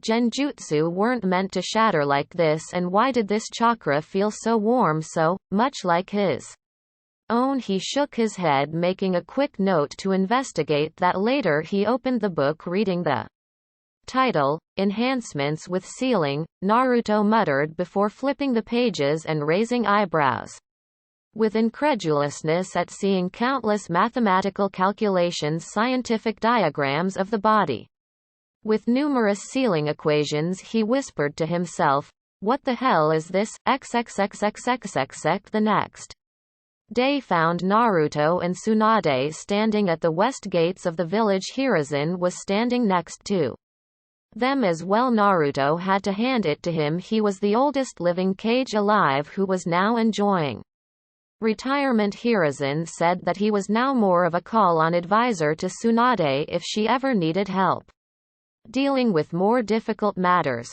We've been standing here for almost 20 minutes, Hokage-sama, Naruto said in boredom. Are you sure we aren't early? Tsunade twitched beside him. Even she was starting to get a bit impatient. She was never the one for tardiness.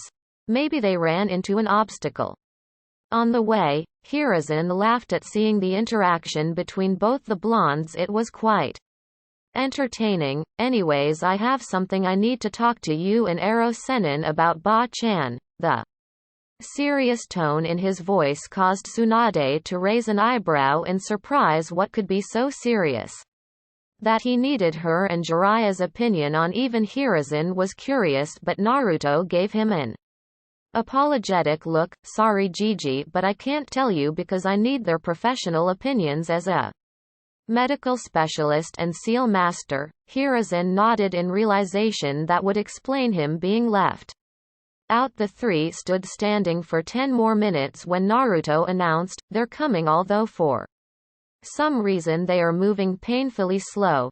Tsunade looked at him in confusion.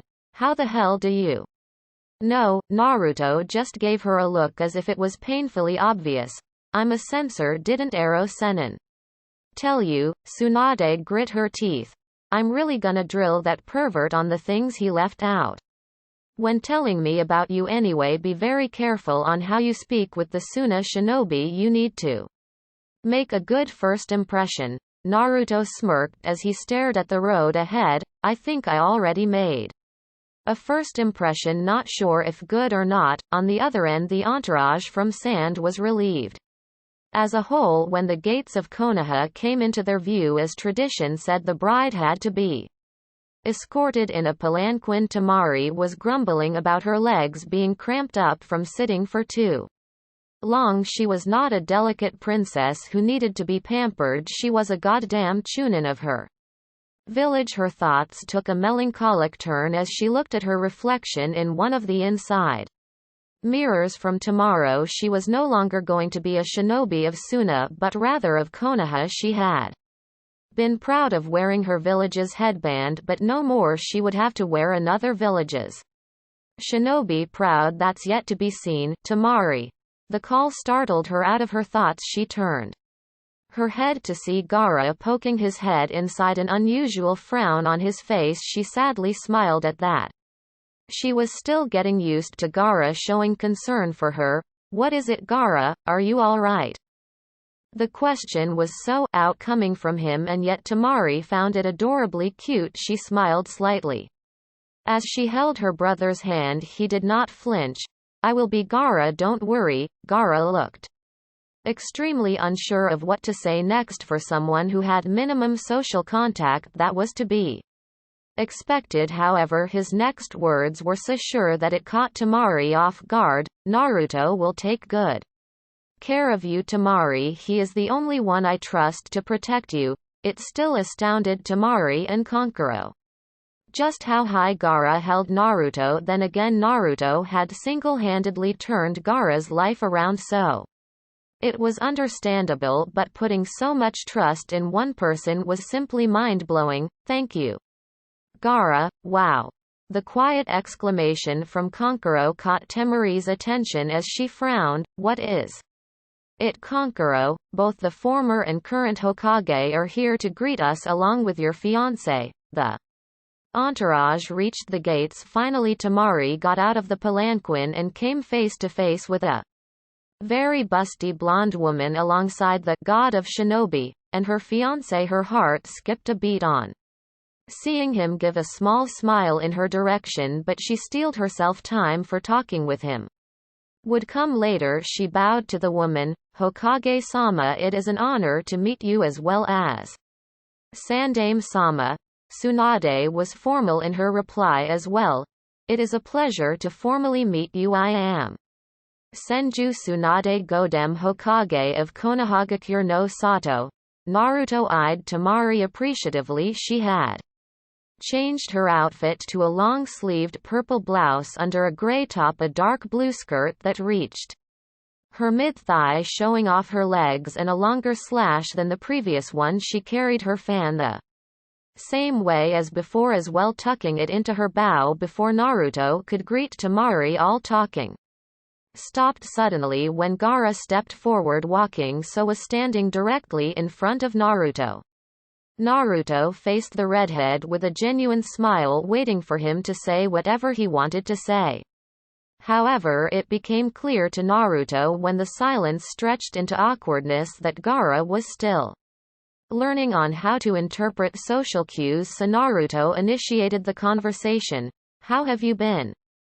Gaara: "I have been well, Uzumaki." Naruto: "However, I have a request to make of you." Naruto didn't even need to read minds to know what request Gaara needed to make. He put his hand on the redhead's shoulders, ignoring the gasps from some of the Suna shinobi. "I promise that I will protect Temari with my life." Gaara: "This is the promise of a lifetime." That seemed to ease some tension from Gaara's shoulders. His next words were heartfelt. "Thank you, Uzumaki." Naruto patted Gaara's shoulder. "Once friends call each other by first names, Gaara. Just Naruto will suffice." Everyone was watching the interaction with different thoughts. The shinobi from Suna, except for Baki, seemed amazed that Naruto had talked to Gaara without showing an ounce of fear, and more considered him a dear friend. Tsunade and Hiruzen were smiling, proud of Naruto's actions. They knew how tough a Jinchuriki's life was. Gaara's more than Naruto's, but it was very mature of him to actively break the ice with Gaara when no one wanted to. Temari was giving a thankful smile to her would-be husband with Konkuro's being more hidden. However, the puppet fighter didn't know why he automatically straightened up when Naruto glanced at him. He gulped when he saw the blonde approaching in his direction with a smirk on his face. He did not see Temari's amused expression when Naruto stood in front of him staring down at him. Naruto was almost 5 feet 5 inches, while Konkuro was slow in the growing department and as such stood at 4 feet 11 inches, much to his shame, so Naruto practically towered over him. Konkuro could feel sweat forming on his brow but refused to break eye contact with the taller shinobi. Naruto then leaned forward so that his mouth was next to Konkuro's ears. "You better do something about your make up. It easily gives away your nervous sweat." Konkuro's eyebrows shot up in surprise. He didn't expect this, of all things, to come out of his soon-to-be brother-in-law. He didn't even know what to say, but Naruto had already moved on. Naruto stood in front of Temari, fighting the impulse to hug her right there and then. It would look very out of place, not to mention suspicious to those who didn't know of their earlier interactions. Instead, he greeted her warmly. "Welcome to Konoha, Temari." Temari smiled and greeted back. "I accept your welcoming, Naruto-san." Apparently she was more aware of the protocols and way of conversations that were to be followed in this context. That was to be expected of the eldest daughter of the Kazekage, though it was then Tsunade stepped back into the conversation.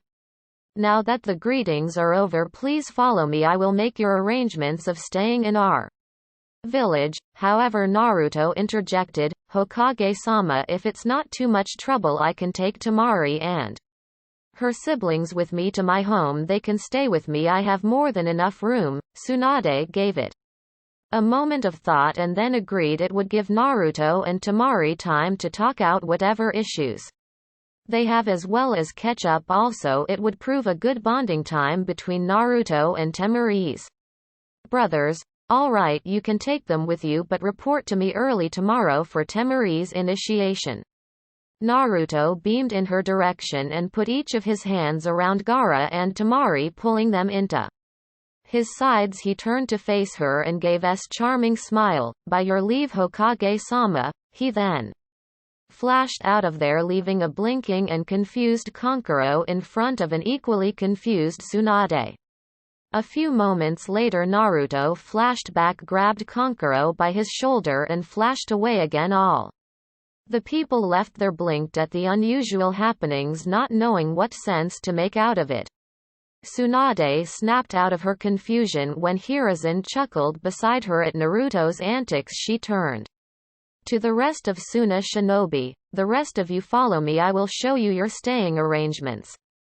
XXXXXXX Naruto appeared with Gaara and Temari right outside the gates that led into his home. Both of them blinked at the sudden travel, after which their minds caught up, followed by their bodies. Temari immediately turned and glared at a smirking Naruto while Gaara deadpanned at him, a warning.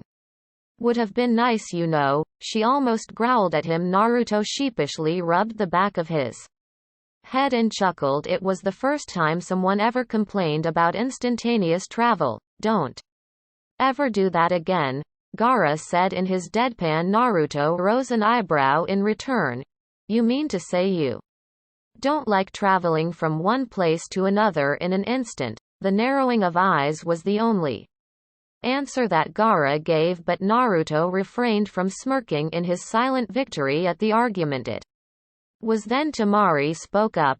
"Wait, where's Kankuro?" Naruto's eyes widened for a second before he disappeared in a flash, returning instantly with the aforementioned person. The puppet fighter turned and indignantly pointed a finger at Naruto. "You forgot about me." Naruto shrugged. "My bad." He then walked up to the gates and pressed his hand to let the seals recognize his chakra. The seals glowed, and the gate opened up, giving everyone a view of the house inside. Gaara was impassive as ever, but Kankuro was gaping in wonder at the house. Temari also gazed in awe at the residence, but hers was less than her idiotic brother. She had known that with Naruto being the head to two clans, wealth was never a problem for him. Naruto smirked at their reactions and gestured with his hands. "Shall we head inside?" They all went inside the gates, and this time Temari couldn't conceal a gasp. The compound was even more beautiful, with a small square pond in front of the house. The house in question was quite big, easily big enough to be called a mansion, and the garden with its healthy grass and flowers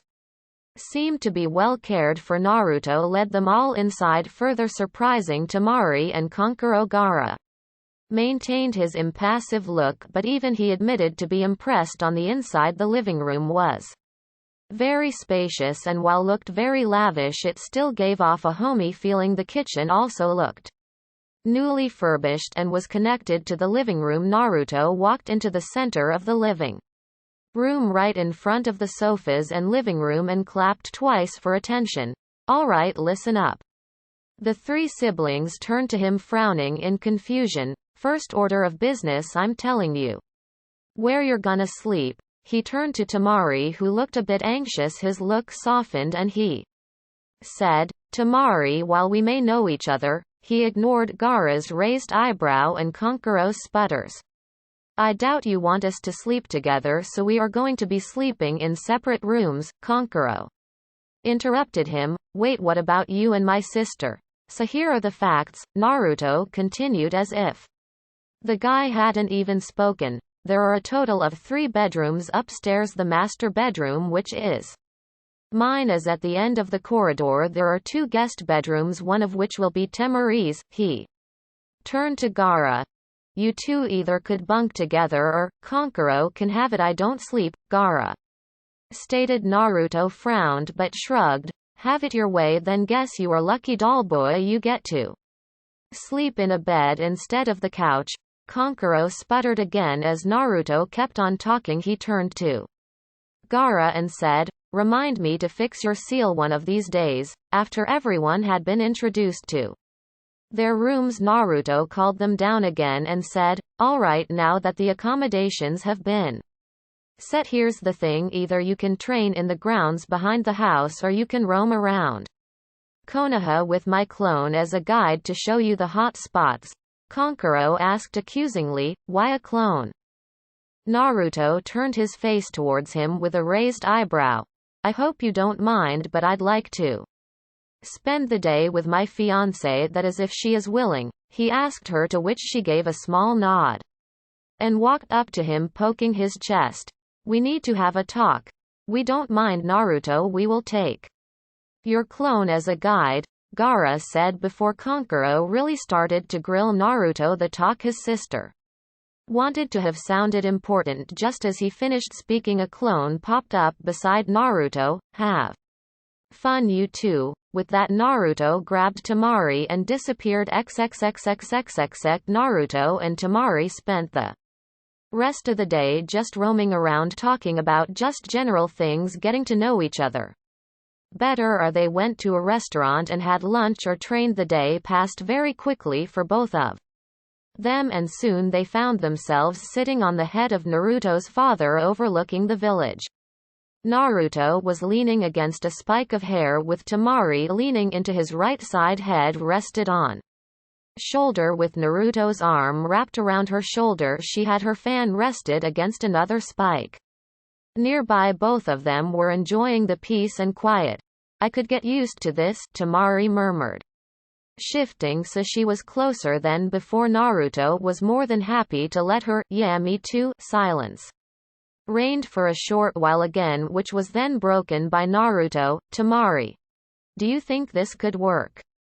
Temari lifted her head from Naruto's shoulder to look him in the eyes. She knew exactly what he was talking about, whether this marriage could work or not. She sighed. Naruto always seemed to go straight to the point without beating around the bush. Not that she had a problem with that, to be honest. Even I had this question on my mind ever since I was told about this, she told him, watching him nod in return. She began to blush as she spoke. I know that I liked you spending time in your company. I had developed these feelings for you that I had never felt before towards anyone. I like you, but I am unsure whether these feelings are enough to. She couldn't exactly find the words to express how she truly felt. Naruto just nodded. It's okay, I understand. Something like that is difficult to put into words. How about we talk this another way?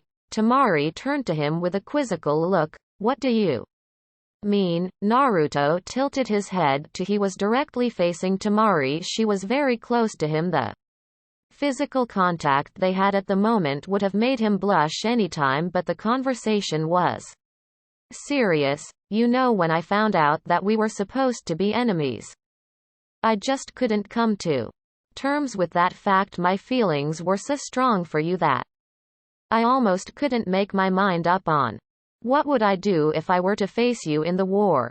Temari didn't say anything, just nodding him to continue, but her eyes were a bit blurrier than before. Naruto forced any hesitance back. He needed to get this out of his system.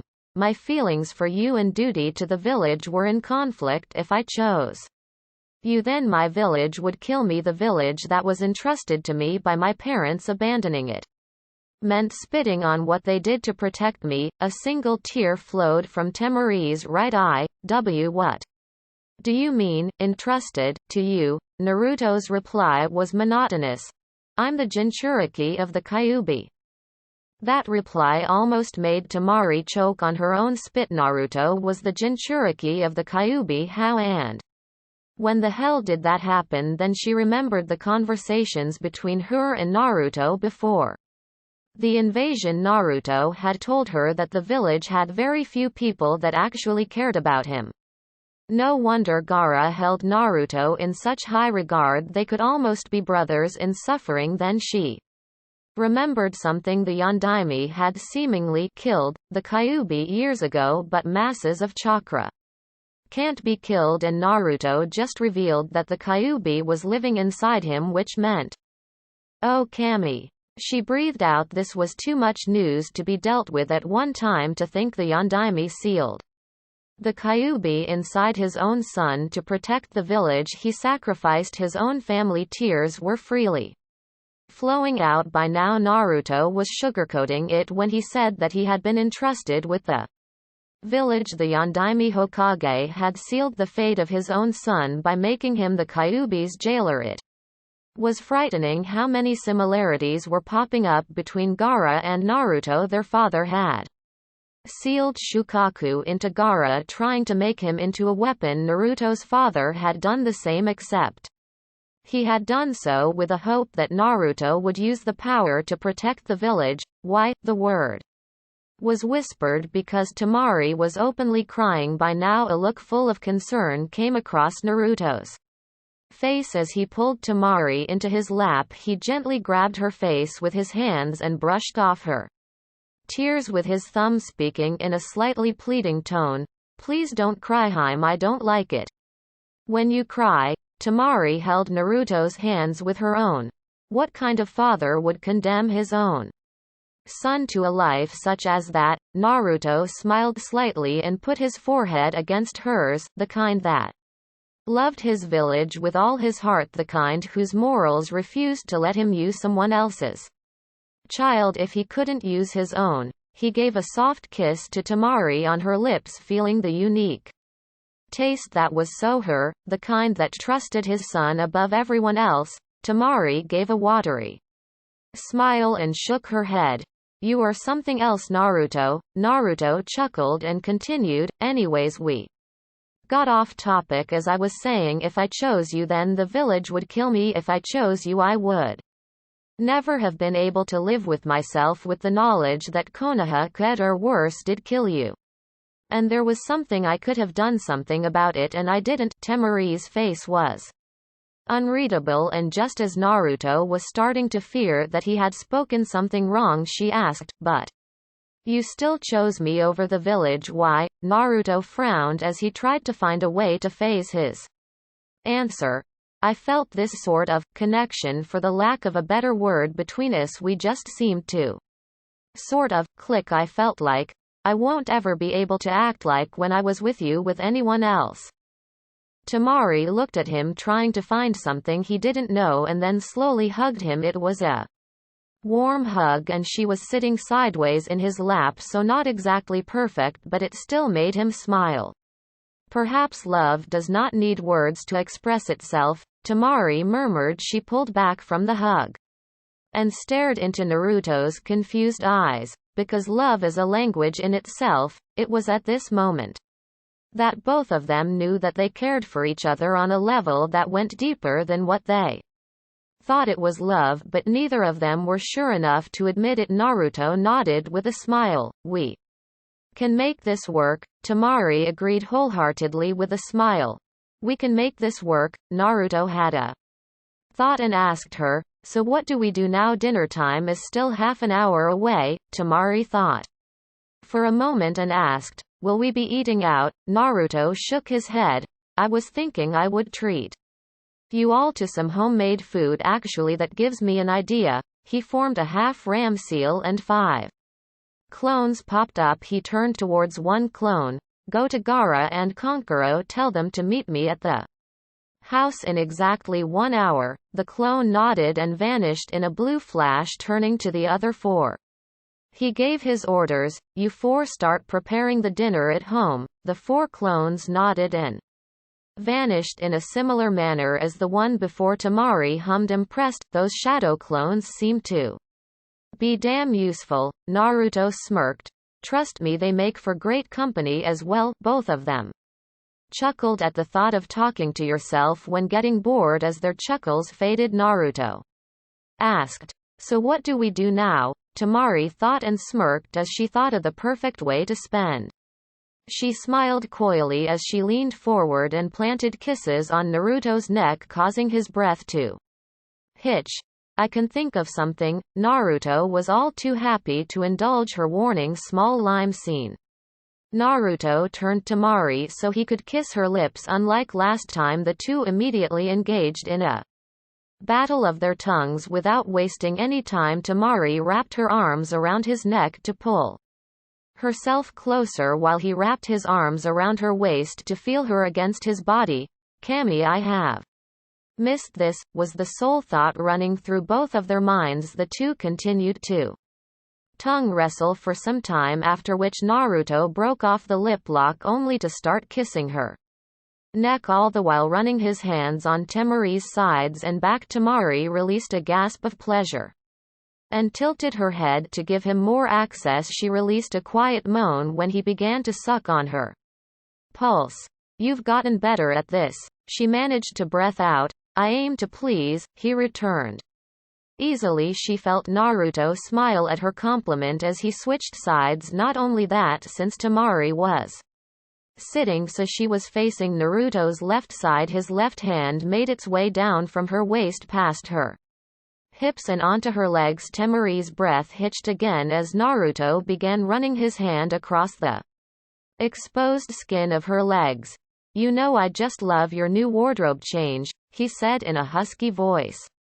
"Brings out your legs way better than the last one. Glad to know it was worth it," she said in the same tone of voice. "Wow, the hormones really were getting out here." Internally she was growling, only because the same effect won't come in the husky voice. She felt that Naruto had switched from submissive to dominating way too quickly. Well timed to turn the tables. She grabbed his face with her hands and once again engaged him in a battle of tongues, only this time she came out as the victor as she explored every inch of his mouth with her tongue. What she didn't know was that Naruto was only too happy to let her take control like that. It was then he found out a new thing about himself. He loved girls who had a dominating side to them. Of course, he preferred to be in control during this type of activity. He loved the way how Temari aggressively fought him for control. It really turned him on, such as now Temari felt something poking her right inner thigh. Her brain immediately told her what was poking, and she felt herself smirking against Naruto's lips. She broke off the kiss and smirked at him. Naruto was surprised when Temari decided to break the lip lock with him, but when he looked at her face, he had to call on almost all of his willpower to not immediately re-engage their lip lock. Her entire face was flushed, lips a little swollen from their tongue dueling, and that smirk was damn sexy. When she spoke, her voice had a sultry tone that he had never heard from her, but he really liked it. "Is that your kunai, or are you just happy to see me?" With a start, Naruto realized that his erection was poking Temari in her thigh through his clothes. Naruto always knew he was blessed, but times like he wished he had worn thicker clothing, but he refused to be embarrassed. It was his reputation at stake here. Apparently Naruto had been silent for longer than Temari liked.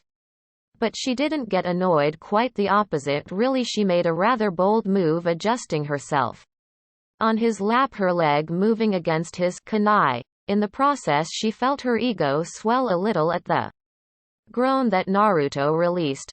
"Liked that, didn't you?" Naruto stared at her with half-lidded eyes. "You are evil." He was not about to let this go without a comeback. He used his right hand to pull her face closer, quickly latching on to her earlobe. The gasp she released was well worth, but he wasn't done yet. His left hand roamed her left inner thigh, stopping and lightly squeezing the bare skin right below her panties. He didn't allow her subsequent moan to distract him, however. His right hand brushed across her left breast, his thumb ghosting across the now erect nipple. Her moan was much more audible this time, and Naruto allowed himself a smirk as he sucked on the earlobe. He pulled back to see Temari's face and felt his pride swell. Temari's chest was heaving, and it was a sight that further aroused him, but he kept himself in check for the moment. Half-lidded eyes that contained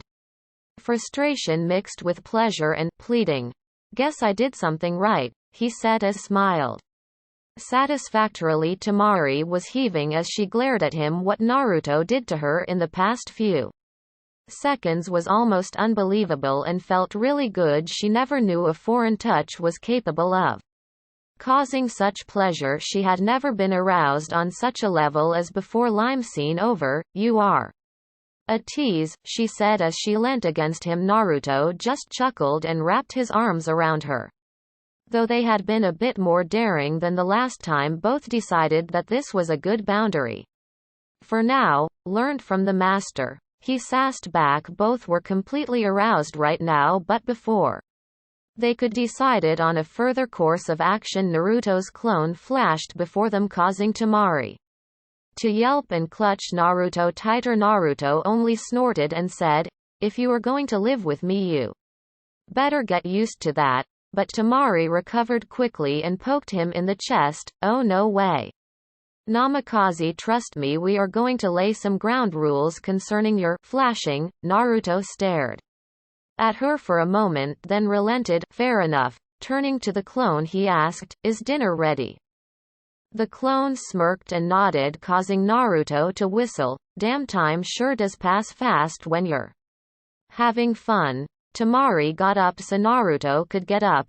"Get Gaara and Kankuro to the dining table, we'll follow." The clone nodded and flashed away. Naruto turned to Temari, who was watching him with a knowing smirk.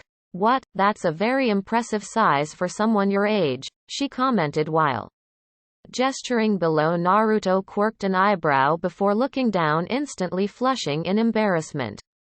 His package was clearly visible through the lower he was wearing, proudly standing tall to save some of his dignity. He asked in return, "And you would know how?" Temari shrugged. "They teach stuff like that to the kunoichi in Suna for the missions that are special." Naruto nodded. "Fair enough. Guess I'll have to settle for a cold shower then." He grabbed Temari and disappeared in a blue flash.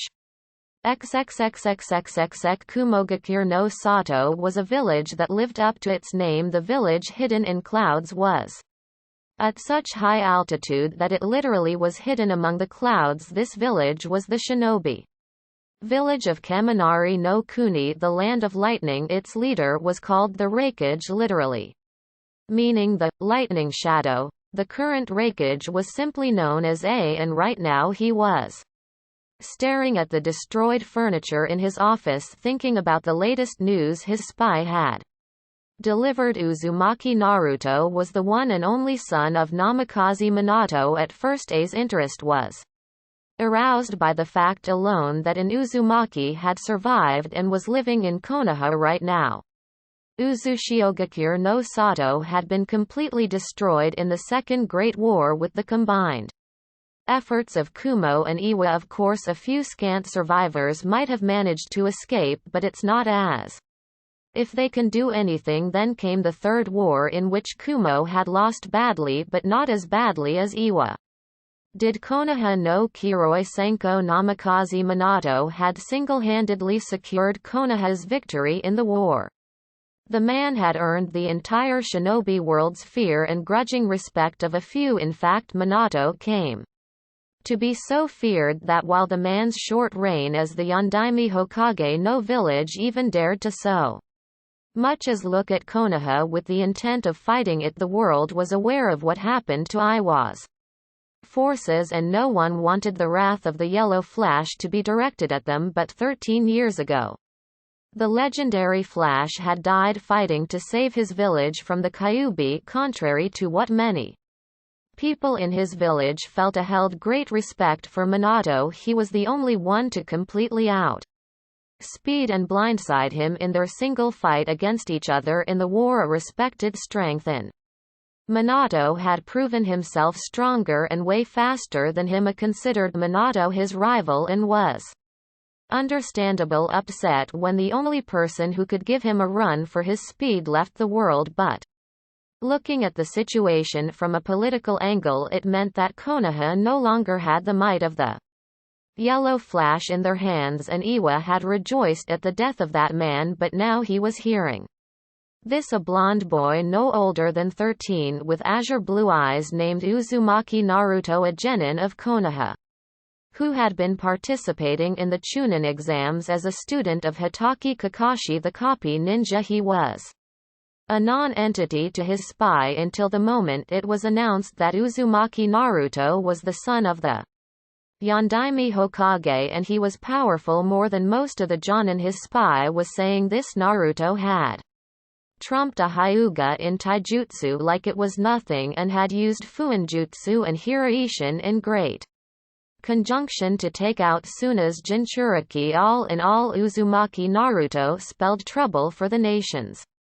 The boy was clearly powerful and coupled with the Hiraishin could match some of the world's greatest shinobi. If he was allowed to get even more powerful, the balance of power among the nations could dangerously tip in Konoha's favor, but even knowing this, he could not afford to go to war with Konoha. Even if his military was much larger than the other villages, much as he hated to admit, if Kumo had quantity then Konoha had quality. He sat down in his chair and thought. Right now the news was that Suna had decided to regain its alliance with the Leaf by using the old tradition of an arranged marriage. Sabaku no Temari, the daughter of the Yondaime Kazekage, had been set to marry Uzumaki Naruto. No doubt not only would the marriage cement their alliance, but the offspring of the two would no doubt be powerful, but he had to take into account the Leaf as well. For all its powerful shinobi, the Leaf was not a provocative village. They never made the first move in any of the great wars. For now he would keep the boy in check. It was all he could do right now. Iwagakure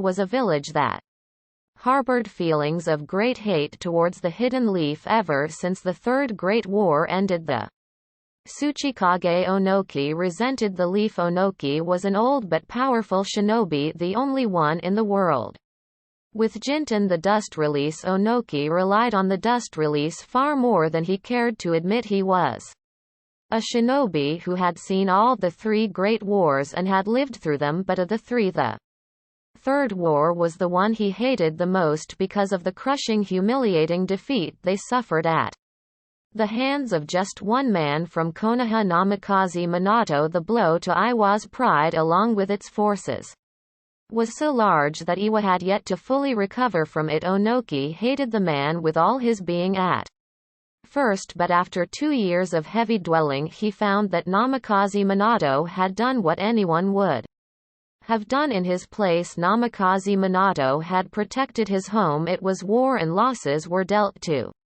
both the sides while Iwa suffered the heaviest. All the villages were fighting to survive. Konoha just happened to have a card that was better than theirs. Holding on to grudges like that did no one good. Namikaze Minato deserved his rest after what he did to protect his village, so Onoki did the wise thing. He let his irrational hatred go. Of course that could not be said for the whole village. Countless had lost their families due to the slaughter Namikaze had brought upon them. His own granddaughter was one such example. Kuretsuchi lost her mother in the war and had blamed it all on Namikaze. Onoki honestly was worried for her mental health. Blaming a man who was just doing his job was hardly fair after all. And now there was this news. His spy had delivered the news of utmost importance. Apparently the Yellow Flash had a child whose name was Uzumaki Naruto. At first Onoki couldn't quite believe the message. When he did, he had just collapsed onto his chair in disbelief. He had seen the power of Namikaze Minato and he was not interested in seeing that again. At first he would have happily given the order to assassinate the boy and his recently known fiancée to make sure that every trace of Namikaze Minato was wiped out from the face of the world, but now he was content to just keep his distance. He knew that Namikaze lived by a code: as long as you kept your distance and didn't harm his close ones, he was content to leave you alone as well. I look forward to see what you become, Namikaze Naruto. Unfortunately, he forgot to safely put the document and cut. I will release the next part in 2 to 3 days. Bye.